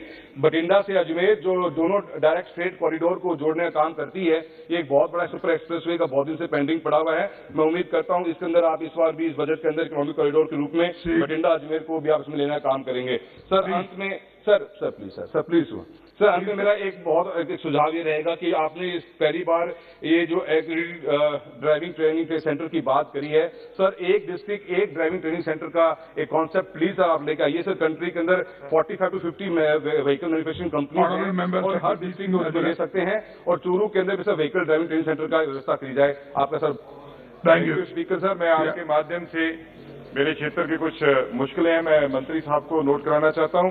एक तो सर जो नेशनल हाईवे आपने एक्सप्रेस वे दिल्ली अमृतसर कटरा बनाया है उसका जो मुआवजा है वो सही नहीं मिल रहा। उसके मुआवजे के लिए आपको रिक्वेस्ट है कि वो किसानों को सही मिलना चाहिए, कुछ को ज्यादा मिल रहा है कुछ को कम मिल रहा है, उसका एक पैनल होना चाहिए। आर्बिट्रेशन जो सेंटर है वो अमृतसर में होना चाहिए, वो जलंधर में आपने बना दिया। बहुत बड़े भारतमाला का प्रोजेक्ट है, अमृतसर तो श्री हरगोबिंदपुर का प्रोजेक्ट है, बड़े प्रोजेक्ट हो रहे हैं, वहां जितनी भी आर्बिट्रेशन है जलंधर जाना सर मुश्किल होगा। सर जितने भी आपने जो अभी ब्लैक स्पॉट जो नेशनल हाईवे 44 के ऊपर मूव करने के लिए नए ब्रिज शुरू किए हैं, आपका बहुत धन्यवाद है। लेकिन सर कुछ आरी पैनल के ब्रिज है, मैं चाहता हूं वो पिलर के ब्रिज होना चाहिए, क्योंकि जो कारपोरेशन के अंदर एरिया पड़ता है सर, एक तो बुर्जी है वहां जो आरी पैनल के ब्रिज की जगह गोल्डन गेट में पिलर का ब्रिज होना चाहिए। दूसरा लोहार का रोड है सर रंजीत एवेन्यू के साथ चलता हुआ बाईपास के ऊपर, सर वो भी पिलर का ब्रिज होना चाहिए। तीसरी सर जो आपने स्पीकर सर आपके माध्यम से कहना चाहता हूं मंत्री साहब को, जो लास्ट टाइम आपने बोला था इस पार्लियामेंट में कि एलिवेटेड रोड जो है वो एयरपोर्ट रोड पे आप बनाने जा रहे हैं, सर उसके बाद वो आपसे अभी सहमति उसकी आनी है मिनिस्ट्री से, उसको सहमति जल्दी दे दीजिए ताकि उसका काम भी शुरू हो सके। सर जो जितना आपका जो रेन वाटर जितने बनते सर आपके जो रोड के साथ साथ है, ये सबकी मुश्किल एक ही होगी मेरा ख्याल, क्योंकि जब रेन वाटर ड्रेनेज बन जाते हैं पहले तो वो काम नहीं करते सर, उसका आगे कोई रिचार्ज वेल बने या उसका पानी निकले वो कहीं नहीं है। दूसरी ये चाहते हैं कि हम अंडरग्राउंड सर होना चाहिए, क्योंकि जब कोई ट्रैफिक जाम होता है कोई मुश्किल होती है तो आदमी उससे निकल नहीं पाता, वो जितने भी ड्रेनेज है वो ऊपर बने हुए हैं सर। सर जो by Amritsar golden gate to India gate आपसे रिक्वेस्ट की थी, ये 6 लेन होना चाहिए और इसके ऊपर लाइटिंग का प्रबंध होना चाहिए। सर आपने उस पार्लियामेंट में बोला था कि ये हम करने जा रहे हैं, लेकिन अभी तक सर उसका काम शुरू नहीं हुआ है। मेरी आपसे निम्र बेनती है कि जितने भी एक्सप्रेस वे के काम है, भारतमाला का काम है या अमृतसर का जो बाईपास बना है सर करीब, सर उसके ऊपर ध्यान देकर सर उसका काम जल्दी शुरू करवाया जाए। हमें पता है कुछ प्रॉब्लम्स हैं जमीन एक्वायर करने की, वही किसानों का मुआवजे की दिक्कत है सर वो मुआवजा बिल्कुल सही करा दी जाए। मैं आपका बहुत बहुत धन्यवाद करूंगा कि आपने जो भी अमृतसर का एक्सप्रेस वे बनाया है उसके लिए आपने सहमति दी है और एलिवेटर रोड की मेरे को उम्मीद है कि आप जल्दी उसको शुरू करेंगे। धन्यवाद। Honorable members, if the House agrees, we will extend the discussion for half an hour. Okay. Honorable member Shri Naib Singh ji. Thank you. माननीय उपाध्यक्ष महोदय, आपने मुझे सड़क परिवहन राजमार्ग मंत्रालय अनुदानों की मांगों पर 2022-23 के समर्थन पर बोलने का अवसर दिया। मैं देख रहा था माननीय अध्यक्ष जी, जो 2009 से 14 के बीच में औसतन 4,918 किलोमीटर नेशनल हाईवे का निर्माण किया जाता था, जो 13 किलोमीटर प्रति किलोमीटर की गति से निर्माण किया गया। परंतु वही मैंने देखा 2014 से 21 के बीच में ये औसत बढ़कर के 8,993 किलोमीटर हाईवे बना। जो बनने की गति है वो प्रतिदिन बढ़कर के 25 किलोमीटर हो गई। और माननीय उपाध्यक्ष महोदय, मैं आदरणीय प्रधानमंत्री जी का धन्यवाद करना चाहूंगा, आदरणीय नितिन गडकरी जी का धन्यवाद करना चाहूंगा कि जिन्होंने इस रोड के अंदर एक महाक्रांति लेकर के आए हैं। पूरा का पूरा विश्व कोरोना की चपेट में आया और जो विकास की गति थी वो धीमी पड़ी, परंतु भारत के अंदर ये गति धीमी नहीं पड़ी। जो टारगेट आदरणीय नितिन गडकरी जी ने 2020-21 के अंदर लिया था कि 11,000 किलोमीटर हाईवे का निर्माण किया जाएगा, वो इस कोरोना के कार्यकाल के दौरान 13,327 किलोमीटर हाईवे का निर्माण किया गया। ये पहली बार 37% की वृद्धि ये की गई है। मैं क्योंकि कोरोना के समय के अंदर जब पूरा विश्व रुका है तो उस समय के अंदर यहाँ भारत के अंदर रोड्स की गति बढ़ी है। आदरणीय उपाध्यक्ष महोदय, मैं आपके माध्यम से अपने लोकसभा कुरुक्षेत्र की कुछ मांगों का ध्यान आपके माध्यम से मैं आदरणीय मंत्री जी के ध्यान में लाना चाहता हूं, क्योंकि आदरणीय मंत्री जी कुरुक्षेत्र से बहुत ही स्नेह करते हैं, क्योंकि वो वहां पर मेरे लोकसभा क्षेत्र के अंदर एक समय में 1 महीने तक वो लाडवा कंस्टिट्यूएंसी के अंदर रहे भी हैं। उनको वहां की पूरी समस्याओं के बारे में अवगत है, मालूम है। और मैं ये बताना चाहूंगा कि हमारा कुरुक्षेत्र एक महाभारत कालीन धार्मिक नगरी है। वहां पर सूर्य ग्रहण जैसा मेला और गीता जयंती जैसे महोत्सव, अंतर्राष्ट्रीय गीता जयंती जैसे महोत्सव वहां पर मनाए जाते हैं और लाखों की संख्या में लोग वहां पर शिरकत करते हैं मेरे कुरुक्षेत्र के अंदर। क्योंकि मैंने पहले भी आदरणीय मंत्री जी को इस बात से अवगत कराया था कि मेरे कुरुक्षेत्र शहर के अंदर एक ही रोड है और उस रोड से सारा आवागमन होता है, क्योंकि उस रोड से पूरा का पूरा राजस्थान पंजाब को जाता है। और मैं ये चाहूंगा कि उस रोड के ऊपर भारी ट्रैफिक है, कुरुक्षेत्र के अंदर एक बाईपास का निर्माण किया जाए ताकि उस भीड़ से लोगों को निजात मिल सके। और मैं आदरणीय मंत्री जी को एक और मांग, क्योंकि मेरे कुरुक्षेत्र के अंदर पेहवा जो एक धार्मिक नगरी है, वहां पर सरस्वती महोत्सव वहां पर होता है। माननीय अध्यक्ष जी 2 मिनट मेरी बहुत जरूरी मांगे हैं। वहां पर हजारों की संख्या में लोग शिरकत करते हैं। मैं पेहवा से लेकर के यमुना नगर तक रोड को 4 लेनिंग की मांग आदरणीय मंत्री जी के समक्ष रखता हूं, क्योंकि वहां पर लगभग उस रोड के ऊपर 2 शुगर मिल्स पड़ती है और 7 वहां पर अनाज मंडी पड़ती है, 5 सब्जी मंडी पड़ती है और एक हरियाणा की सबसे बड़ी लक्कड़ मंडी वहां पर पड़ती है, जिससे कि ट्रैफिक का बड़ा दबाव है। अगर वो 4 लेनिंग वहां पर बनेगी, मैंने आदरणीय मंत्री जी को, माननीय अध्यक्ष जी, आदरणीय मंत्री जी को मैंने लेटर दिया था और उसके माध्यम से इसको नेशनल हाईवे में शामिल करके वहां पर 4 लेनिंग बनाया जाए। और माननीय उपाध्यक्ष महोदय, एक और समस्या, अंतिम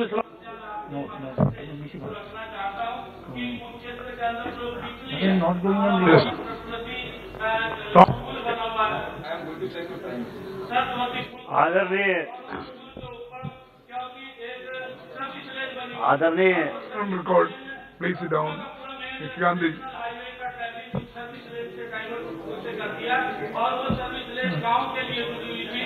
आदरणीय सभापति महोदय,